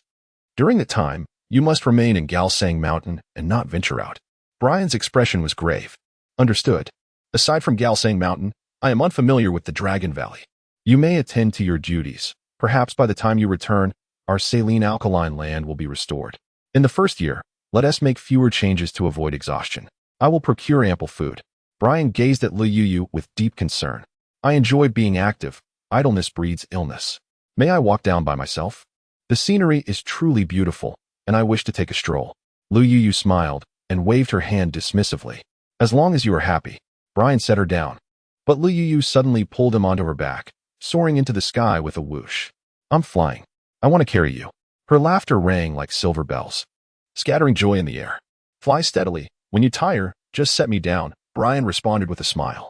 Ahead lies the ocean, Lu Yu exclaimed, her heart brimming with delight at the endless expanse of azure sea. Indeed, I used to hunt in the sea as a child, Brian replied, his tone imbued with joy as he gently combed through the feathers on Lu Yu's wings. Ha ha ha, that tickles. Lu Yu giggled uncontrollably, losing her balance and plummeting downward. Just as her face was about to meet the ground, Brian leaped from her back and caught her in his arms. Let me hold you instead. I typically fly steadily. Had you not suddenly tugged at my feathers, I surely would not have fallen. Lu Yu blushed, making excuses for her mishap. Yes, you fly quite steadily, Brian teased, a hint of amusement sparkling in his eyes. Do not laugh. Do not laugh. Lu Yu pinched his cheek playfully. All right, I shall refrain from laughter, Brian chuckled, his deep, magnetic voice resonating in the air. His striking features, with elegantly arched brows and ocean blue eyes brimming with affection, sparkled like the vast sea, casting a spell that drew one in effortlessly. In that moment, he radiated warmth, dispelling loneliness and coldness. Such beauty. Lu Yu gawked, her heart racing like a startled deer. Brian raised an eyebrow, intrigued.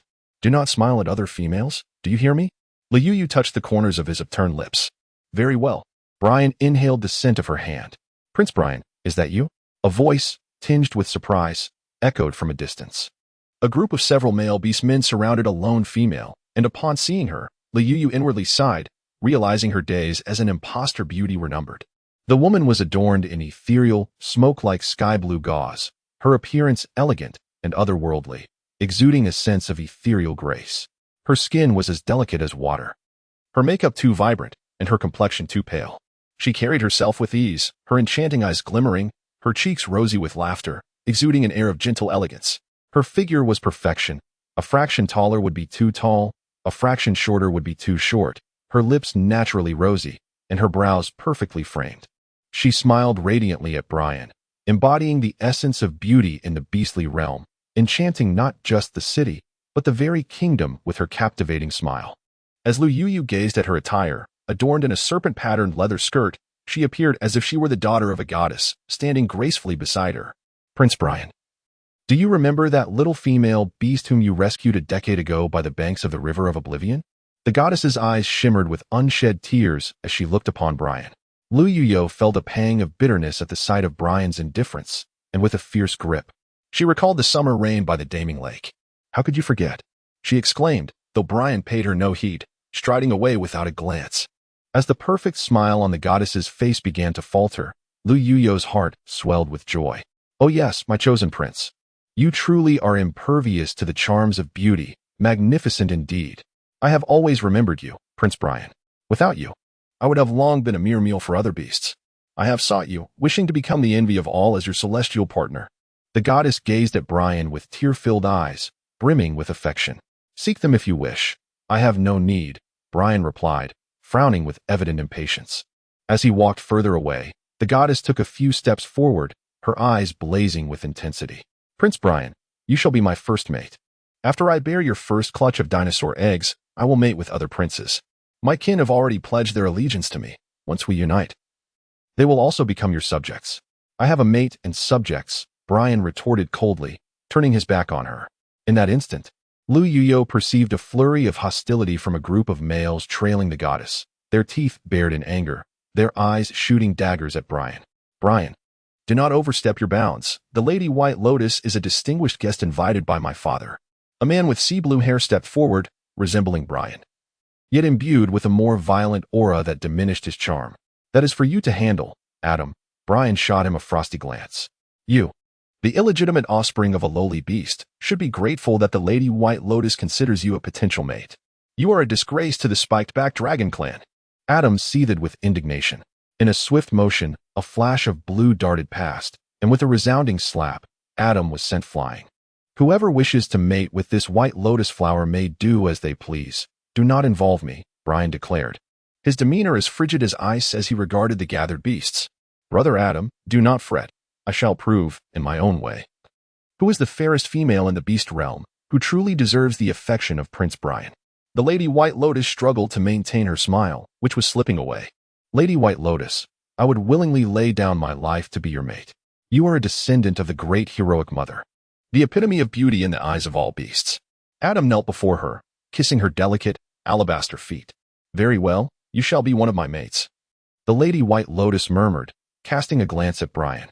Noticing Brian's complete disregard for her, a chill enveloped her, her teeth clenched in frustration. Lady White Lotus, being your mate is my greatest aspiration, Adam exclaimed, his face alight with joy as he nestled closer to her.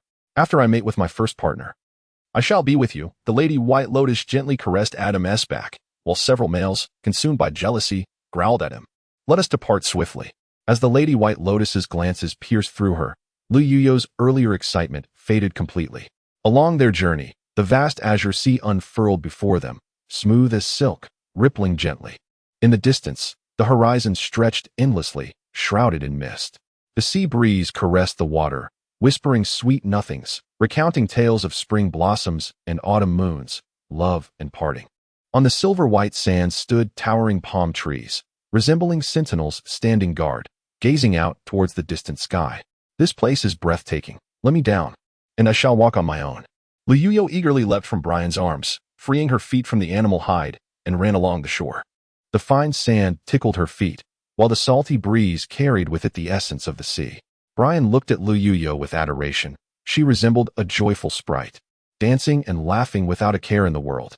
The wind tousled her long hair, revealing the graceful curve of her back. Spending a summer night here must be exquisite, Lu Yuyo said, shaking Brian's arm. There is also a beach by the Gisang Mountains. You can see it from the summit, Brian replied, taking the animal hide from her hands. Let us go there this summer. Stargazing while the sea breeze brushes against us will surely be enchanting, Lu Yuyo mused, her eyes sparkling with dreams. Indeed, we shall go in summer, Brian agreed. Where does your father reside? I have seen nothing but the sea. There are no signs of any beast dwelling. Do you see that island? Brian pointed to a distant, elusive landmass. That is the spiked-back Dragon King's island. They all reside there. Is it so far? Must we swim there? Lu Yuyo exclaimed in astonishment. I will transform into my beast form, and you can sit upon my head. You need not get wet. With a splash, Brian dove into the sea, and with a contented sigh, his form expanded. His enormous body thrashed through the water, creating towering waves, while fish and shrimp scurried away in panic. Lu Yuyo stuck out her tongue, thinking to herself, Brian, you are drenched. Come over here. Brian, with his copper-ringed eyes, gazed at Lu Yuyo. I can fly by myself. Lu Yuyo shook her head, finding it hard to accept the manner of riding atop a man. The island that seemed distant was actually reached swiftly. Soon they arrived, and upon closer inspection, the island appeared immense, extending endlessly. This island spanned approximately 1,000 miles, making it the largest in the Beast God's Sea. Brian gestured towards the island, speaking eloquently. Prince Brian, the king is awaiting your arrival. Follow me. Yang Paifeng stood at the island's entrance, his expression dark and foreboding. Brian picked up Lu Yuyo and strode forward. Yang Paifeng hastened a few steps to block Brian's path, glaring at Lu Yuyo with a sullen demeanor. Prince Brian, do you intend to bring this lowly beastman to the king? The king has no desire to meet her. I shall take whomever I please without your interference, Brian replied, giving Yang Paifeng a gentle kick, sending him tumbling into the grass. Lu Yuyo struggled to suppress her laughter as she observed Yang Paifeng's head adorned with blades of grass and his face smeared with dirt. Are you not concerned that this treatment might displease his daughter, who suffers from goat madness? Brian cast a sidelong glance at Lu Yuyo. Humph. A frosty face certainly attracts attention. With talk of goat madness and white lotuses, tell me, did you rescue a white lotus by the lakeside? Lu Yuyo bared her teeth and playfully pinched Brian, exuding an air of someone ready to confess in hopes of leniency. Brian furrowed his brow, lost in thought. A decade ago, during my advancement at Wanchuan Lake, I had captured an abundance of food, far more than I could consume, and eventually discarded it for an injured young velociraptor. Did she also partake in rotting flesh? Upon hearing that the goddess had a peculiar fondness for carrion, Lu Yuyo was overjoyed. The velociraptor is known for its scavenging habits. Though small in stature, they are remarkably agile, capable of snatching food from other beastmen with ease when uninjured. Often referred to as the nimble thieves, they possess large brains, making them exceedingly intelligent dinosaurs. It would be wise to keep your distance from her. Brian gently patted Liuyu's head. Liuyu curled her lips. Was she insinuating that her mental capacity was limited? Prince Brian, the king resides within. A gruff eagle beastman approached. Brian nodded and followed closely behind him, eventually arriving at a vast circular valley surrounded by towering mountains. Lush trees adorning the slopes. Before them stood a colossal cave, encircled by over a dozen smaller caverns, resembling stars orbiting a central moon. The largest cave was his residence, flanked by his concubines. Noticing Liuyu's curious expression, Brian spoke coldly. Liuyu wiped the cold sweat from her forehead, pondering whether being so close might lead to an inadvertent error. Could this be the legendary tale of an old rogue, lurking in a distant land, who donned a lewd mask to tease all the maidens? Your Majesty, Prince Brian has arrived, announced the eagle beast man with a respectful bow. You may leave now. A resounding roar echoed from the depths of the cave. As Brian was about to enter, Liuyu urged him to descend from his back. Do not be afraid. I am here. Brian gently squeezed her hand. Liuyu nodded, silently encouraging herself. Upon entering the cave, they found it astonishingly spacious, with pristine white beast skins laid across the ground and a gemstone the size of a head suspended in the center. A man with flowing blue hair lounged lazily on a blanket made of several tiger skins, appearing to be in his 40s, with narrow eyes gleaming with sharp light. Upon noticing Liuyu trailing behind Brian, he let out a cold snort, a chilling aura washing over them. Is this the companion you seek? Such a lowly beastman can only serve as a tool for lust. The Lingao dragon has already pledged to lead its followers to submit to my spiked dragon clan. As long as you unite with the White Lotus, you shall become her partner today. Adam is already the partner of White Lotus. There is no need for me. Brian replied, positioning himself protectively in front of Liuyu, casting a cold glare at his father. An Adam of mere building rank is utterly useless.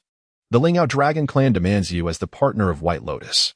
Though they are small in stature, they are agile and possess sharp fangs, making them the finest assassins of the night among the dragon clans. With their aid, the day when my spiked dragon clan unifies the divine Dragon Valley is not far off. He rose from the blanket, an overwhelming air of dominance radiating from him. This does not concern me, Brian retorted, his face devoid of expression. Do you believe I would not devour this female right now? If you consume her, I will ensure that all your sons, including you, meet the same fate. Brian shot back, his eyes glinting with cold fire. With your current prowess, you can only serve as food for my belly, his father sneered. If you dare to harm her, even if I am not your match at this moment, escaping is still within my grasp. You are aging, while I remain young.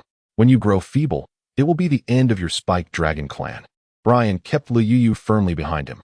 Indeed, you are my Hebrew son, filled with spirit. If you are easily intimidated into submission, I would look down upon you. You may accept this female as a lowly companion and unite with White Lotus instead. You are still young. Bind yourself with White Lotus. Brian remained expressionless as he stared at his father. Fool, she has eyes only for you. His father seethed in rage. I require no one. I have a partner. Brian tightened his hold on Liuyu. Any offspring you produce with this lowly female will only be low-tier beastmen, possibly never advancing to the building rank. Do you understand? His father chuckled derisively. I have climbed step by step to my current level. My child can do the same. Your contracted partner's offspring, Adam, is merely at the building rank, Brian remarked with a hint of mockery.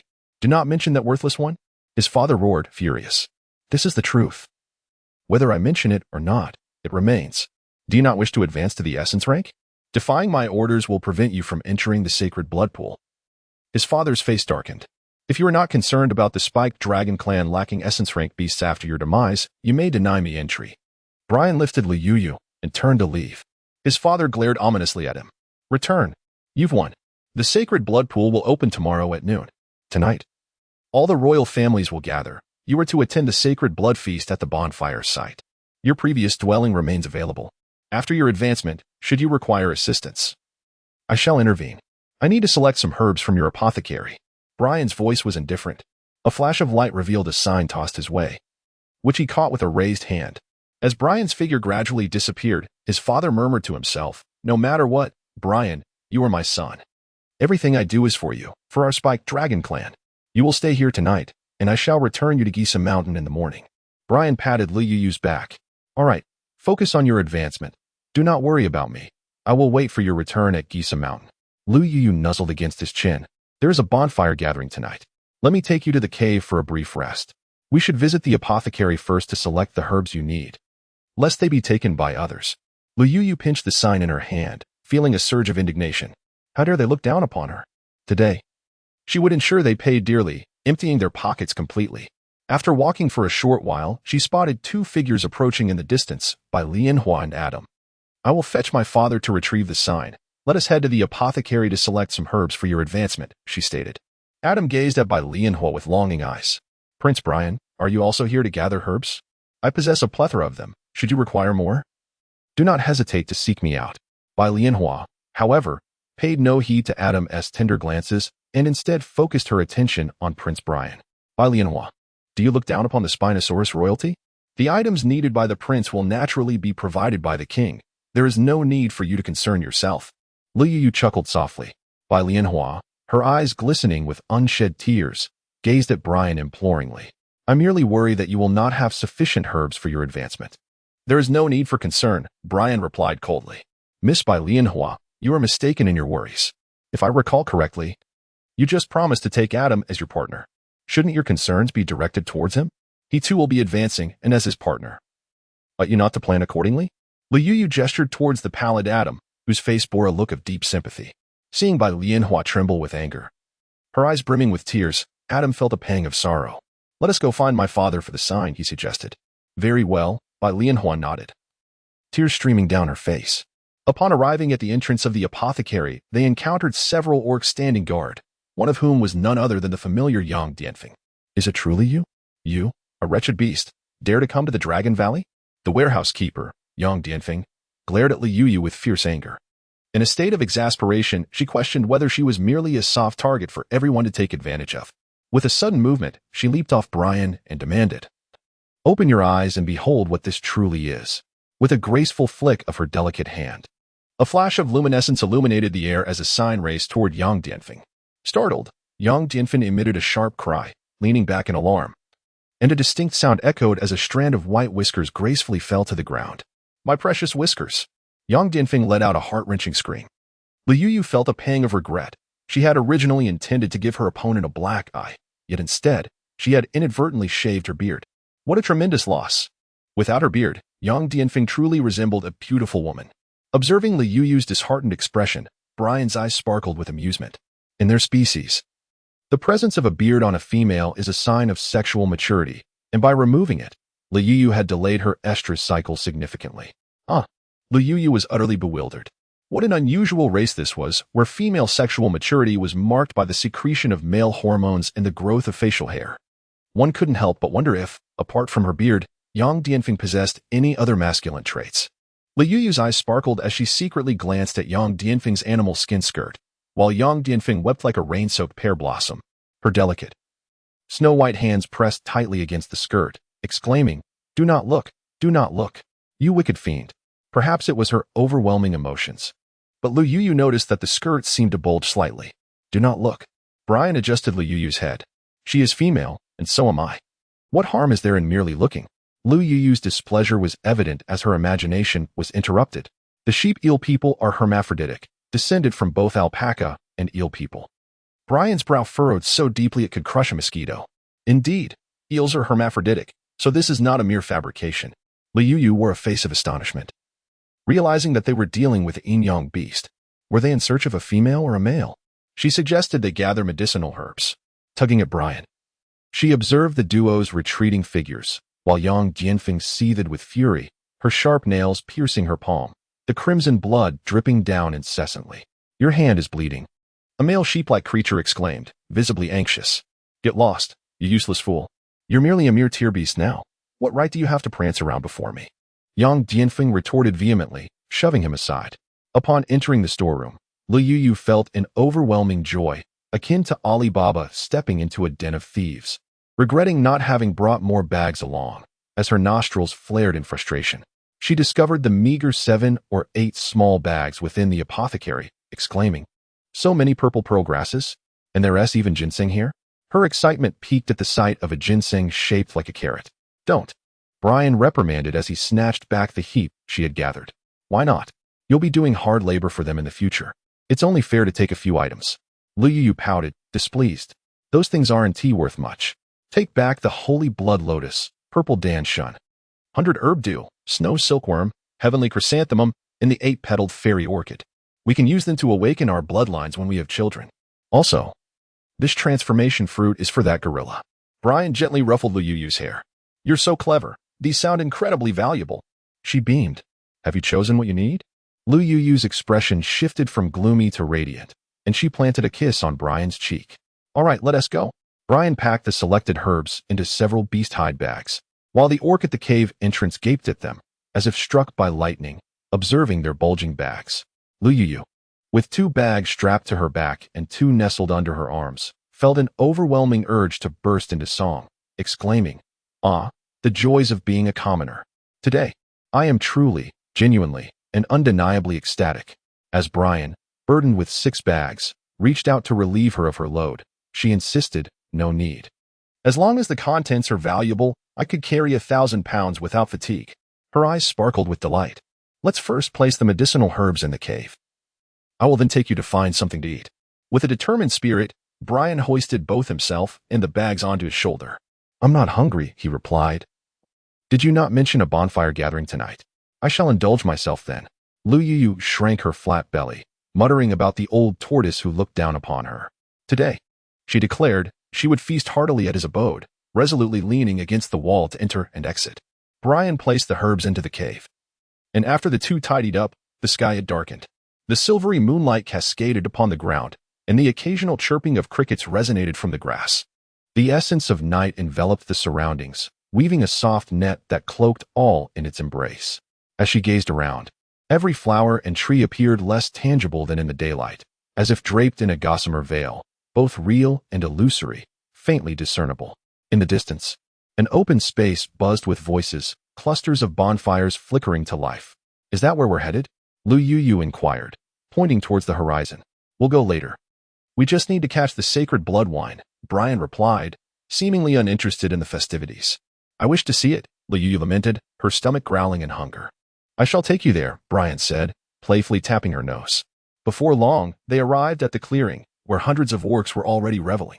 Males and females alike were singing and dancing joyously in the center, while seated at the head were what seemed to be the kings of various dinosaur clans, including that scoundrel Leibniz. Brian guided Lu Yu to a vacant spot to sit, and as she examined the delicacies laid before her, she gasped in astonishment. It was a massive whale, freshly caught, its tail slapping against the ground with a resounding thud. In a state of melancholy, Lu Yu pondered whether this was truly the moment to indulge in salmon sashimi. Casting her gaze towards the food-laden dinosaurs, she noticed before them several trees as thick as a person's embrace, their emerald leaves appearing fresh and succulent. At a short distance stood a massive stone vat, towering over the crowd, from which orcs eagerly thrust their heads, savoring the delightful brew within. The intoxicating aroma of the liquor wafted through the air, and Lu Yu felt a twinge of despair at the sight of the deep vat. She was small enough to fall in, and alas, there was no Sima Guang to save her from such a fate. Eat, Leibniz insisted, his face taut as he tossed a pouch of liquor and a few fruits to Lu Yu. Thank you, she replied. The vastness of the world could not rival her hunger, and Lu Yu resolved to first appease her own belly.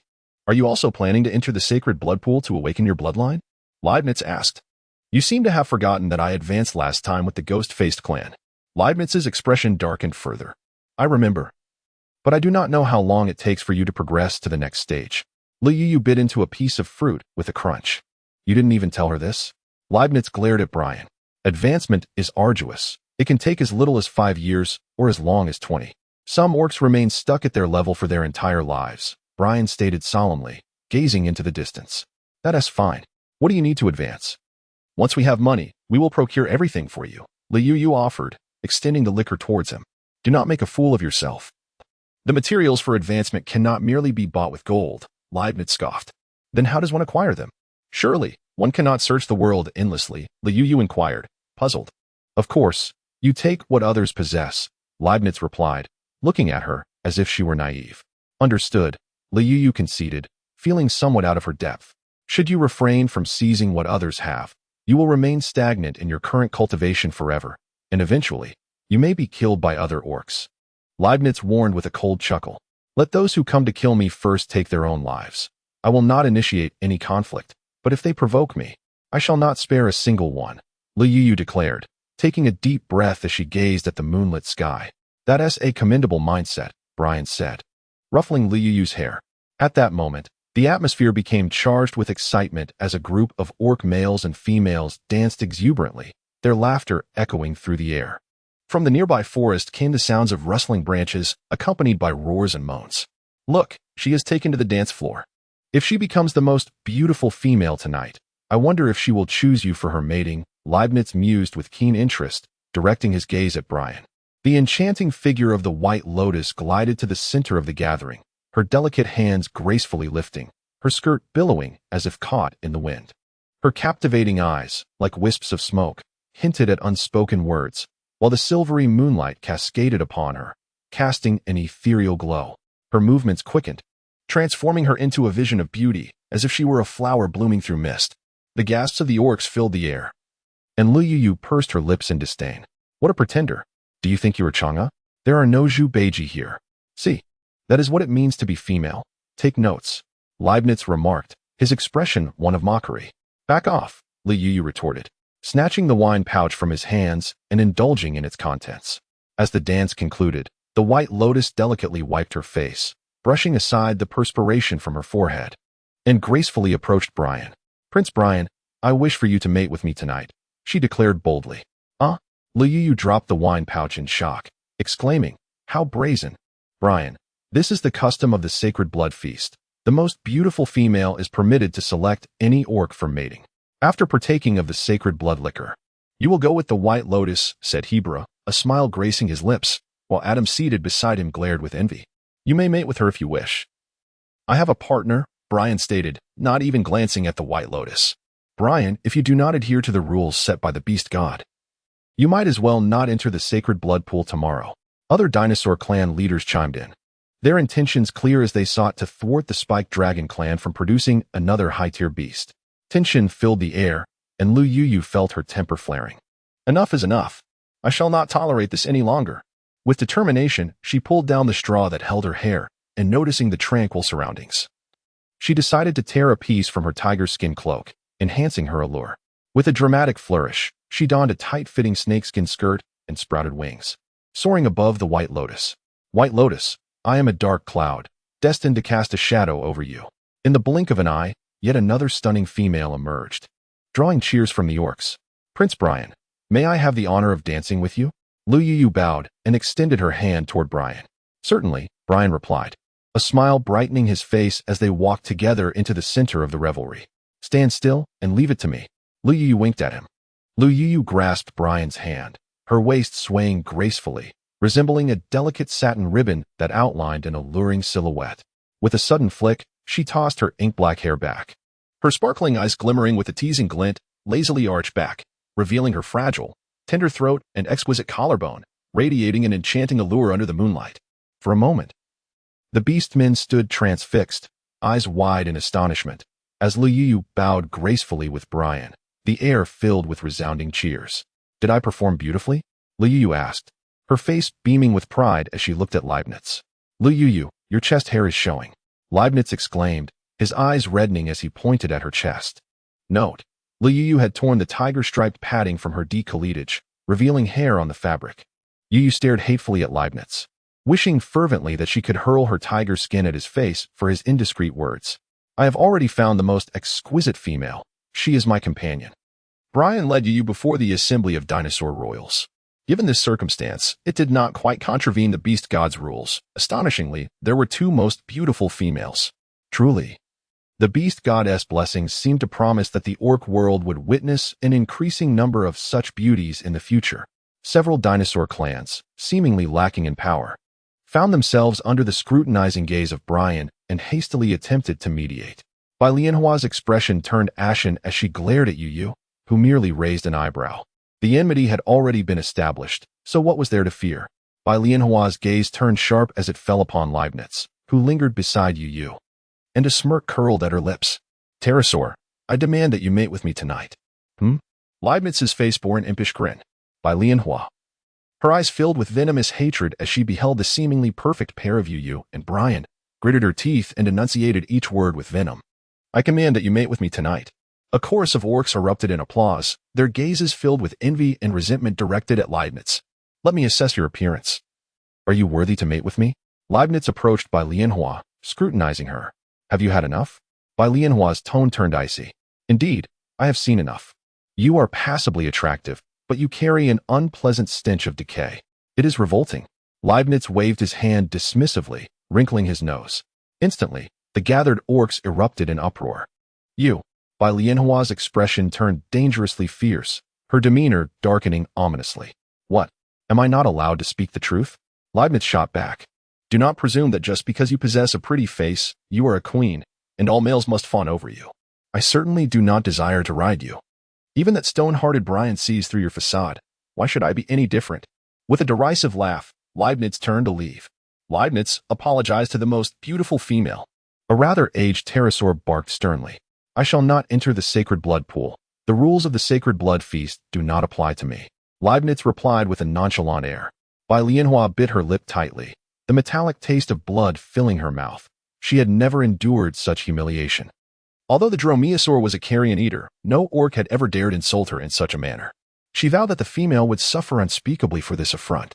Observing Bai Lianhua's face shift through a spectrum of colors, pale, white, red, black, and purple, Yu nearly burst into song and dance, discovering for the first time that Leibniz's sharp tongue could serve such a purpose. Bai Lianhua, you are the most beautiful female in my heart. I wish to mate with you. Adam approached the visibly furious Bai Lianhua, who shot a glance at Yu and followed Adam closely behind. Hebrew. Your two sons have claimed this year's most beautiful females. How unfair. Other dinosaurs expressed their jealousy openly. Their affairs are none of my concern, Hebrew replied, his face devoid of any sign of delight. It is nearly time. Let us prepare for the sacred blood wine, an elderly dinosaur declared. Suddenly, a series of resounding thuds shook the earth, causing the orcs to prostrate themselves in silence. A massive swarm of beasts was driven forth, their shrieks echoing as they fled in terror. Hundreds of orcs surged forward, their cries mingling with the sounds of carnage, painting the ground crimson with blood. Amidst the chaos stood an elder orc, clutching a staff, his withered, darkened form resembling that of a mummy. His chilling gaze sent shivers down one's spine as he commanded attention, stomping his staff upon the ground, and the orcs fell to their knees. One hand over their hearts. O great beast god, may your kingdom come, may your will be done in the beast realm as it is in the heavens. We beseech you today to grant us the sacred blood wine of evolution, and forgive our sins.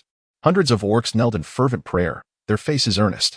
Suddenly, the elder pointed his staff to the ground, and a resounding hum echoed as thousands of crimson lines shot forth from the earth. These delicate bloodlines appeared particularly eerie under the moonlight, gradually flowing into the massive wine vat behind him. The orcs erupted in joyous celebration, singing praises. O great beast god! I shall extol your virtues, akin to King David of old. I shall sing, as King David did. As the elder rose, he raised his hand, and the orcs fell silent. At that moment, a group of orcs presented more than 10 stone cups. The elder arranged the cups before the vat and began to sing softly, the orcs joining in harmony, their voices rising to the heavens. I extend my cup towards the beast god. May the divine pour forth at will, whether half full or overflowing. O God, you know my joys and sorrows. If half full is your intention to refine me, I shall drink without furrowing my brow. The orcs sang with robust voices, their melodies soaring into the skies. At that moment, a sudden tempest arose, and the moon in the sky gradually turned a deep crimson. The once silver moon transformed into a ghastly, blood-red beast's head, opening its maw wide to unleash a torrent, filling the cups before the shaman with rich, red blood wine. Howl! The orcs prostrated themselves, howling at the moon. In the blink of an eye, the moon returned to its silver form, and all that had transpired felt like a fleeting dream. Lu Yu stood in stunned silence, fearing that the beast god might strike her down with a thunderbolt, obliterating her covert presence among the orc realm. Brian and the others eagerly accepted the wine from the sorcerer and drank it in one go. All right, let us return, Brian declared, pulling Lu Yu along. You need to advance, and I shall escort her back. Leibniz furrowed his brow. I shall return to Jesang Mountain tomorrow and will not linger here. Did you not mention your intention to visit the Wind God Wyvern clan? Have you gone there yet? Lu Yu has always been concerned about Leibniz's safety. Upon arrival, they decided to submit to me. Leibniz cast a perplexed glance at Brian. Very well, life takes precedence above all else. Preserving one's life is of utmost importance. Liu turned back and waved at Leibniz. In the distance, a cold gaze emanated from the White Lotus. Miss White Lotus, I am Lang Beijian, a subordinate of the great prince of the pterosaur royal family. Our great prince has long admired you and hopes you will meet him. An orc approached White Lotus. Let us depart. Ignore them. If your great prince truly admires Miss White Lotus, why does he not come himself? Adam said with a hint of anger as he pulled White Lotus away. Adam, you return first. I will accompany him. You need not wait for me tonight. White Lotus nodded and followed Lang Beijian. After a moment, they arrived at a grove where Lang Beijian clapped his hands 3 times. Come in. A languid voice drifted from within the woods. Upon entering, they found a male reclining lazily with 2 females, his thick black hair sprawled around him. Beneath his sword-like brows were a pair of elongated, peach blossom eyes, and on his devilishly handsome face lingered a roguish smile. TSK, my brother truly lacks the vision to recognize such exquisite beauty presented to him. I am Bog, the great prince of the pterosaur royal family. A wicked smile adorned Bog's face. Are you the Bog prince known for having the most subordinates in territory? White Lotus raised an eyebrow, regarding Bog. Indeed. Would you like to become my subordinate? Bog's long fingers caressed White Lotus's face. I have no desire. No one shall be my lord. Speak plainly about your intentions. White Lotus replied with a playful laugh, licking Bog's hand. On such a splendid night of the sacred blood feast, it is only natural for a male to share intimacy with a female. Tell me, is your heart not yearning for me, beautiful Miss White Lotus? Bog suddenly rose and pulled White Lotus closer. There are many males who wish to share intimacy with me. Prince Bog, speak plainly, White Lotus retorted with a cold smile. Do you wish for Leibniz, Brian, and that female who has stolen your spotlight to perish? Bog's hand gripped White Lotus's bosom. Prince Bog, do not tell me you do not desire your brother's demise. If I recall correctly, he is the legitimate prince of your pterosaur royal family, is he not? White Lotus's delicate hands encircled his neck, her words laced with provocation. You have angered me, White Lotus. Bog's expression darkened as he ripped open her garment. White Lotus, pinned beneath Bog, transformed her delicate hands into sharp claws, tracing circles over Bog's heart. Prince Bog, have you forgotten that I excel in ambushes as a cunning thief dragon? I know, but do you understand what I cherish most? I delight in the sensation of biting through a female's throat. The warm blood flooding into my mouth is simply exquisite. Before you sever my heart, I shall have already bitten through this delicate neck. Would you care to try, beautiful Miss White Lotus? Bog gently nibbled at White Lotus's neck, causing her to moan. As she retracted her claws, Bog smirked. Moments later, the forest echoed with roars and moans. After a while, White Lotus languidly leaned against a tree, tidying her disheveled hair. Remember my words, Prince Bog. Brian is mine. I want that female and your brother dead. I desire that female alive, to tear her apart piece by piece. In return, I shall offer you 10 tier-building orcs. Very well, my lovely. Not only are you charming, but you are also a capable ally. Whenever you wish to copulate, do not hesitate to seek me. Bog licked his lips, his face radiating satisfaction. This is my token. Take it to the wind god pterosaur clan and seek Carl. He will provide you with suitable orcs. White Lotus tossed him an object resembling a silkworm cocoon. I did not expect you to have so many beneath your skirt. Bog chuckled, squeezing the soft, round object. Are you not the same? White Lotus retorted with a playful laugh. Indeed, it is rare to encounter a capable and ambitious female like you. Why not become my contractual partner? Bog raised an eyebrow. Let us discuss that when you ascend to the throne of the pterosaur, Prince Bog, White Lotus replied, her eyes glinting with mockery. Female, I shall make you regret ever uttering those words. Bog's expression turned icy. I have never regretted anything. Whatever I, White Lotus, set my sights upon, I shall possess. If I cannot have it, I shall destroy it. With a swift motion, White Lotus's claws struck like lightning, severing a towering tree in half. Prince Bog, should you attain the throne, remember to owe me a grand favor. White Lotus emerged from the grove, her face beaming with joy. Recalling the earlier humiliation at the hands of Lu Yu and the theft of her spotlight, White Lotus's eyes gleamed with fury. Wretched fool. I shall have Brian for myself soon enough. As thoughts of Lu Yu and Leibniz's impending fate filled her mind, White Lotus felt a surge of delight, her lips curling into a smile. However, she noticed Adam standing outside the forest with a pale countenance, his expression wavering as he saw her approach. Tears glistened in White Lotus's eyes as she expressed her gratitude. "Brother Adam, have you been waiting for me? You are to enter the sacred blood pool tomorrow. Do prepare yourself well." Adam's dim eyes brightened with fervor as he gazed at White Lotus. "Miss White Lotus, I have been awaiting your return. The reputation of the great prince of the pterosaur is notorious. I fear he may bring you harm. You are so beautiful, and I know you will have many suitors. But I shall always stand by your side. Brother Adam, I am no longer the most beautiful female. I am the descendant of the most failed heroine. The title of the most beautiful female in the orc realm has always belonged to the heroine's descendants, yet I have tarnished my family's honor." White Lotus forced a sorrowful smile, appearing exceptionally endearing. "No, Miss White Lotus, you shall forever be the most beautiful female in my heart. You illuminate my dreary existence like the moon. I understand that my tier-building cultivation does not match yours, but I shall strive to grow stronger than Brian."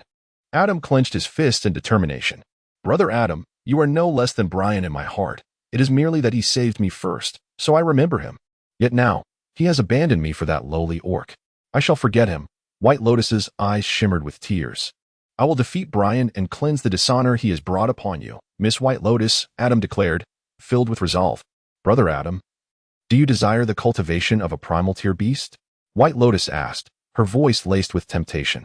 "Indeed, I wish for it every day, just as I desire you." Adam's gaze burned with intensity. "If you can obtain Brian's heart's blood, I can grant you the cultivation of a primal tier beast," White Lotus replied with a mysterious smile. "Is that truly possible?" Adam exclaimed in ecstasy. "Do not forget that I am a descendant of the heroine. My grandfather was an exceptional wizard. Our cunning thief dragon clan possesses a method of bridging. As long as we obtain the heart's blood of the recipient, we can seize their cultivation." White Lotus gazed at Adam with tender affection. "Sister White Lotus, once I become a primal tier beast, I shall certainly make you my contractual partner." Adam embraced White Lotus. "Yes, Brother Adam, I trust you." White Lotus nestled against his shoulder, her gaze flickering. "Brian and I are not close. Obtaining his heart's blood will not be easy." Adam pondered for a moment before speaking. "I possess a companion herb, also known as the brother herb. It embodies the duality of life and death, flourishing and withering in unison. This herb is harmless in its natural state, yet when mingled with the blood of one brother, it becomes lethal to the other. You and Brian share a bond akin to brotherhood. Should your blood be infused within it, this herb will pose a grave threat to him. Once he succumbs to its poison, we can take him wherever we please." The words of the White Lotus, her red lips parting, were laden with temptation. After a brief contemplation, Adam nodded. "Let us proceed as you suggest, dear sister." The White Lotus lowered her head slightly, concealing the malice that flickered in her gaze. The cool moonlight spilled onto the ground, and a breeze rustled the leaves from the trees, the sound echoing like a lament for an unknown sorrow. "This cave has been uninhabited for many years. It is too damp. I shall escort you back to Galsang Mountain," Brian declared, gathering his belongings and preparing to lead Luyuyu away. "No need. I wish to stay for a night and experience the life you once led," Luyuyu replied, shaking his arm. "I seldom stay here. My home is by the sea." Brian gazed into the distance, a hint of nostalgia glimmering in his eyes. "Do you dive into the ocean when you're hungry? Is the underwater world beautiful?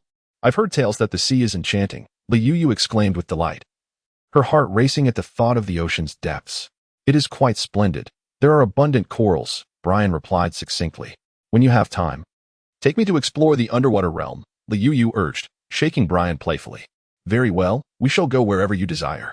Should you not prepare yourself for your advancement? Would you not require sustenance for the journey?" Luyuyu asked, concerned that she might impede his endeavors. "No need. I have been in the late stages of the golden rank for several years now. Advancing is a simple matter. The sacred blood pool lies within a mountain range, resembling a hot spring in size," Brian remarked, playfully tugging at Luyuyu's hair. "Then I shall await the return of the master of the original rank at Galsing Mountain," she declared, wrapping her arms around Brian's neck, her eyes crescent-shaped with joy. "You haven't eaten enough. Allow me to take you to savor something delightful."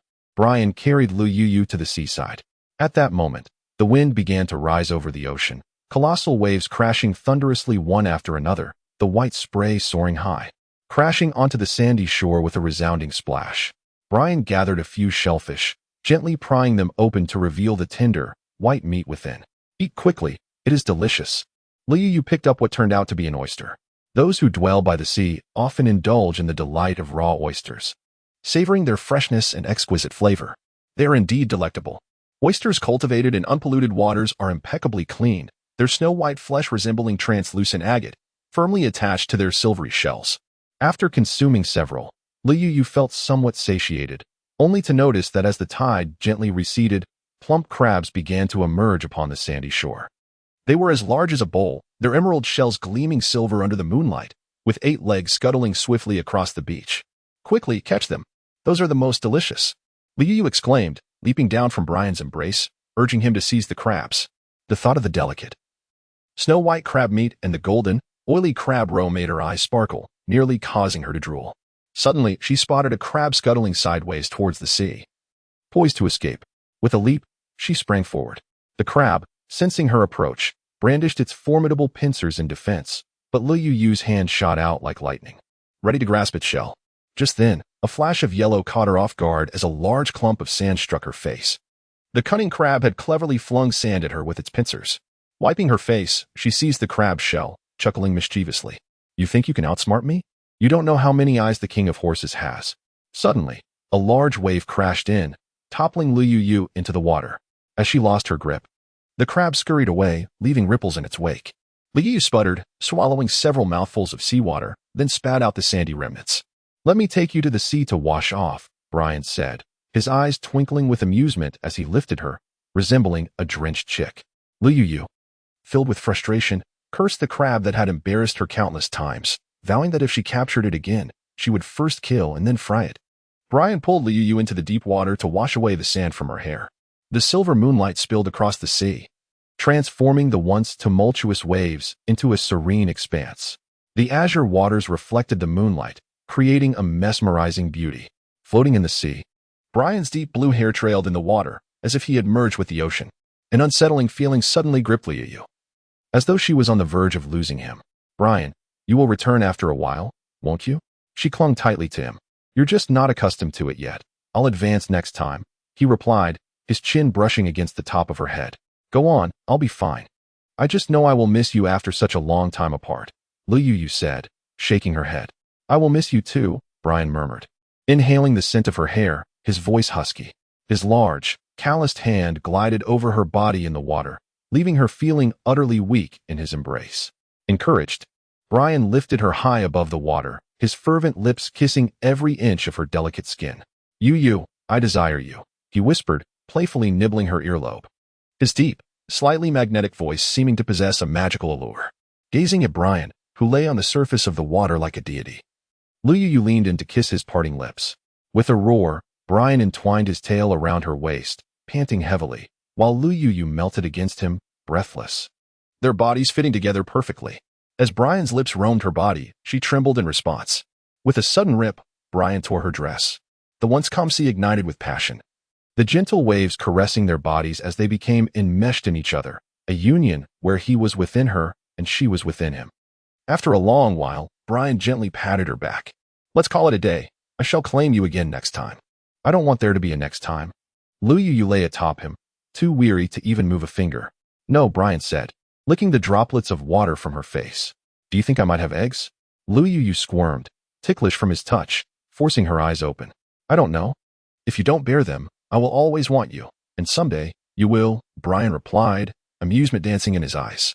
"When dinosaurs lay eggs, do they react in any way?" Liu worried about the possibility of losing them. "They probably eat a lot," Brian pondered for a moment, uncertain.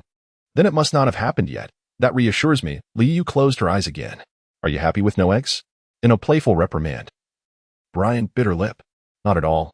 I'm merely worried that if I had eggs, I wouldn't care for them properly." The pain jolted her awake, dispelling her drowsiness as she murmured against him. "It's all right. You would undoubtedly be the best mother." Brian's hand gently caressed her smooth back. "And you would be the best father." Liu nuzzled against his chest. "I will find food for them," Brian nodded, slightly troubled. "Being a father is no easy task. Besides finding food, you must play with them, teach them to hunt. Their happiness is your happiness, and their sorrow is your sorrow." Imagining Brian's icy demeanor transformed into that of a nurturing father, Liu chuckled. "I will learn how to do it." Brian inhaled deeply by her neck. "It feels a bit chilly. Let us return quickly. If we linger, I fear I might catch a cold." A gust of wind sent shivers down her spine. "I will take you back to Gisa Mountain. Tomorrow you can have a good sleep." Remember to wake up for food. I will leave it in the cave. Brian retrieved her dress from the water and helped her put it on. I will take care of myself. You can rest easy, Liu said, her eyes heavy with sleep. Brian swiftly carried her back to Gisa Mountain, preparing some rice and placing it in the cave. As dawn approached, he gently kissed her while she slept. Yu, wait for me to return. After waking up, Liu found that the day was already bright. Looking around the empty cave, she felt a sense of desolation. However, she encouraged herself, thinking that Brian would return in due time. And she wanted to present him with a different version of Mount Gisang upon his return. After hastily washing up and grabbing a quick bite to eat, she hurried down the mountain. Upon reaching the foot of the mountain, she saw that everyone was already busy at work. The deer and horse people had constructed several hundred acres of fields. The land had been divided into a grid-like pattern, forming a preliminary shape. An irrigation canal meandered from the riverside, with water flowing gently into the parched fields. You all have done remarkably well, Liu said, her face beaming with joy. It is primarily due to your excellent ideas, my lady, Andy replied with a hearty laugh, flattering her. I'm merely providing suggestions. The execution of this land is still in your capable hands. Liu waved her hand dismissively. My lady, the water cannot reach those elevated areas, Andy said, pointing towards the distant hills with a worried expression. You need not fret about that. I have found a solution, Liu said mysteriously. Sister, don't you think the ridges I built are neat? Yunduo exclaimed, shaking her tail and patting the earth with her furry paws. Yes, they are quite well constructed. Once we have more land, we can allocate some to you, Liu replied, patting the dirt off her head. Sister, I want some land too. Will you give me a share? Yuya asked with eager eyes. Certainly. As long as each of us puts in the effort, our land will multiply. And everyone will have a share, Liu replied, her eyes sparkling with delight. Children, let us roll up our sleeves and get to work. Andy laughed heartily. In an instant, the atmosphere among the crowd became lively, and Liu pulled Lena aside. Did Avon bring back the herbs? Has he been returning very late every day? She inquired. He has brought them back. Andy and I have distributed the medicine to the females, so you need not worry. However, I did notice that Lord Jilung seemed to have some injuries when he returned that day, Lena said, pondering for a moment. Did he go to Shenlong Valley again this morning? Liu asked, her brow furrowing. He likely did. I heard some commotion before dawn, Lena replied softly. Please take me to his cave. I will wait for him there. Liu let out a sigh, aware that Iwan was undoubtedly concealing something from her. However, she lacked the authority to keep him at Gisang Mountain. Iwan was not one to willingly live under someone else's roof. He possessed his own pride. If she were to forcibly retain him at Gisang Mountain, he might acquiesce, yet his heart would undoubtedly be heavy with sorrow. Liu silently prayed that Iwan would refrain from engaging in any perilous endeavors. As the sun reached its zenith, a group of orcs settled on the ground. The orcs responsible for gathering had already brought wild fruits and game, allowing everyone to indulge in a hearty feast.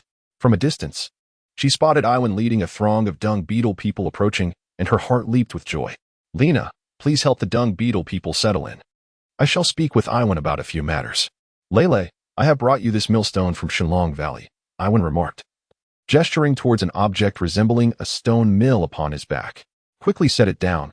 Next time, let them deliver the items.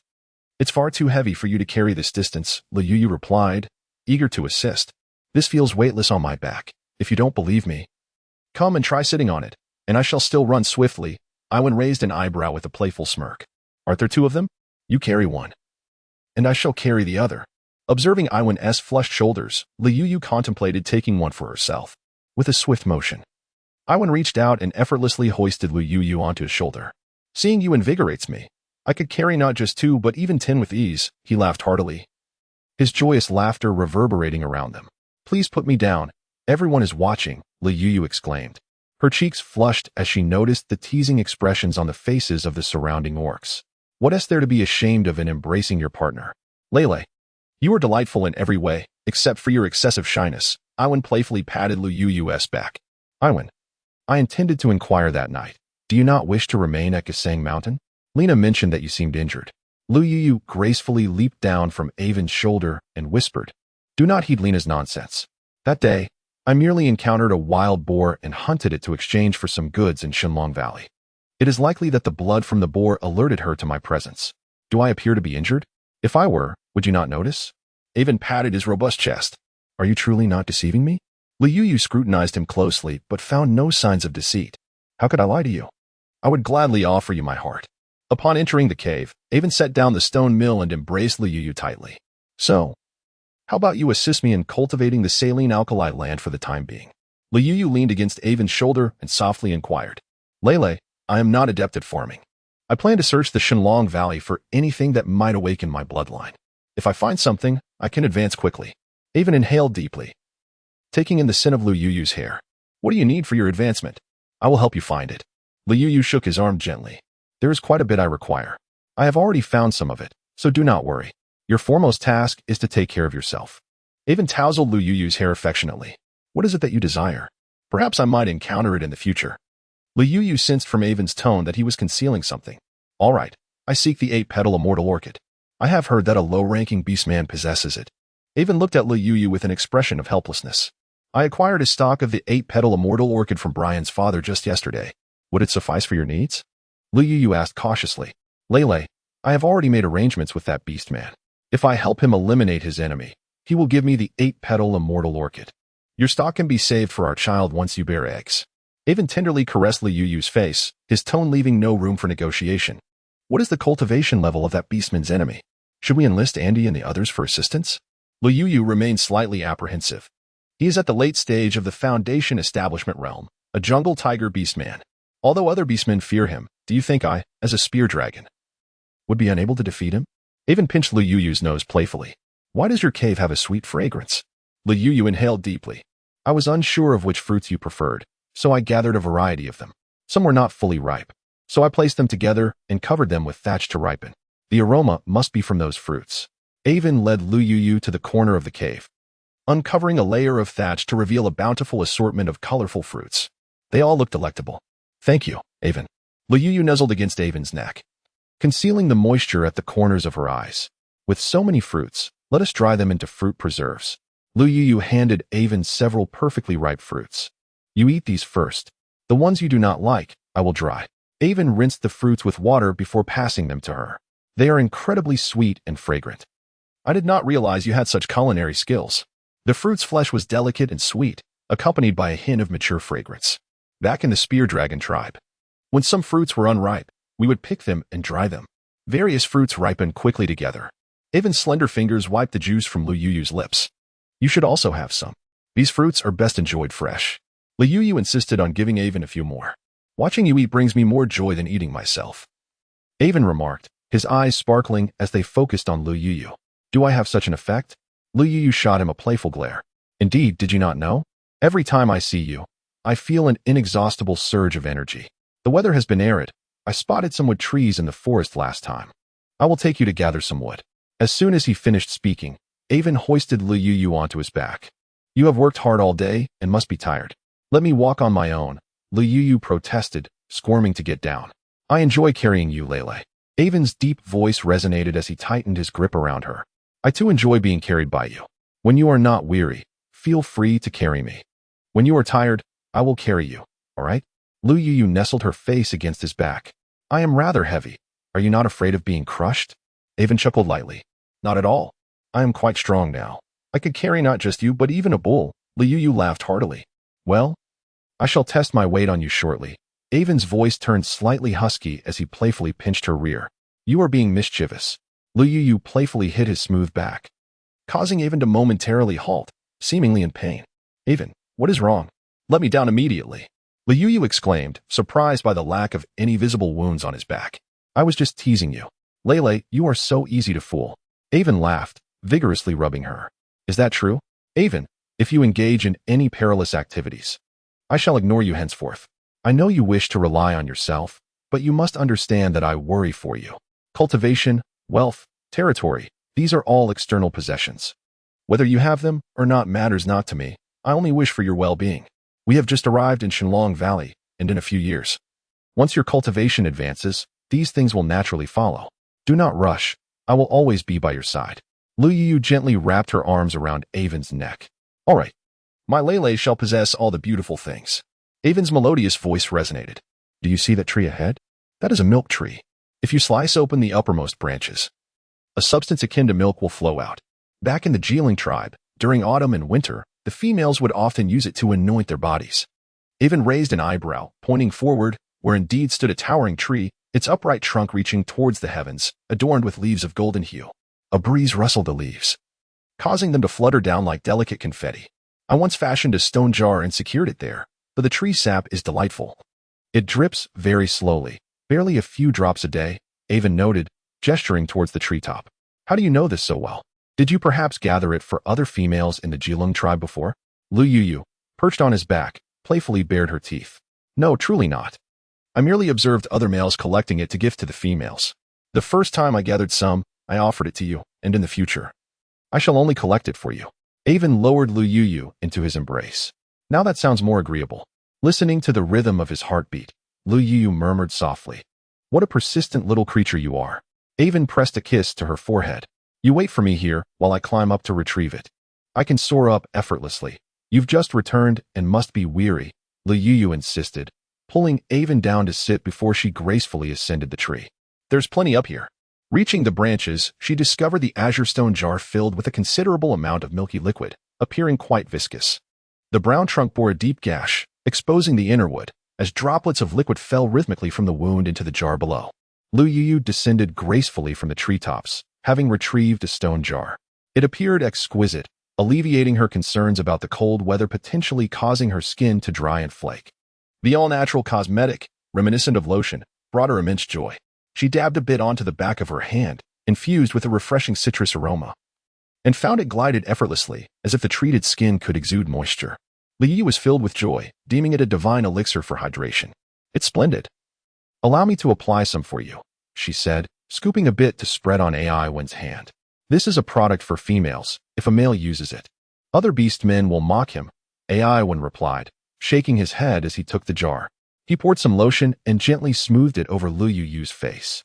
His palm, slightly warm and calloused, caressed her skin, causing a tingling sensation. Gazing into his amber eyes, Lu Yu felt a blush creep onto her cheeks. I see your neck is a bit dry as well. Lie on my lap, and I shall help you with that, Aiwen offered, cradling her in his arms as he tenderly massaged her neck. Aiwen, your hand has wandered to my back.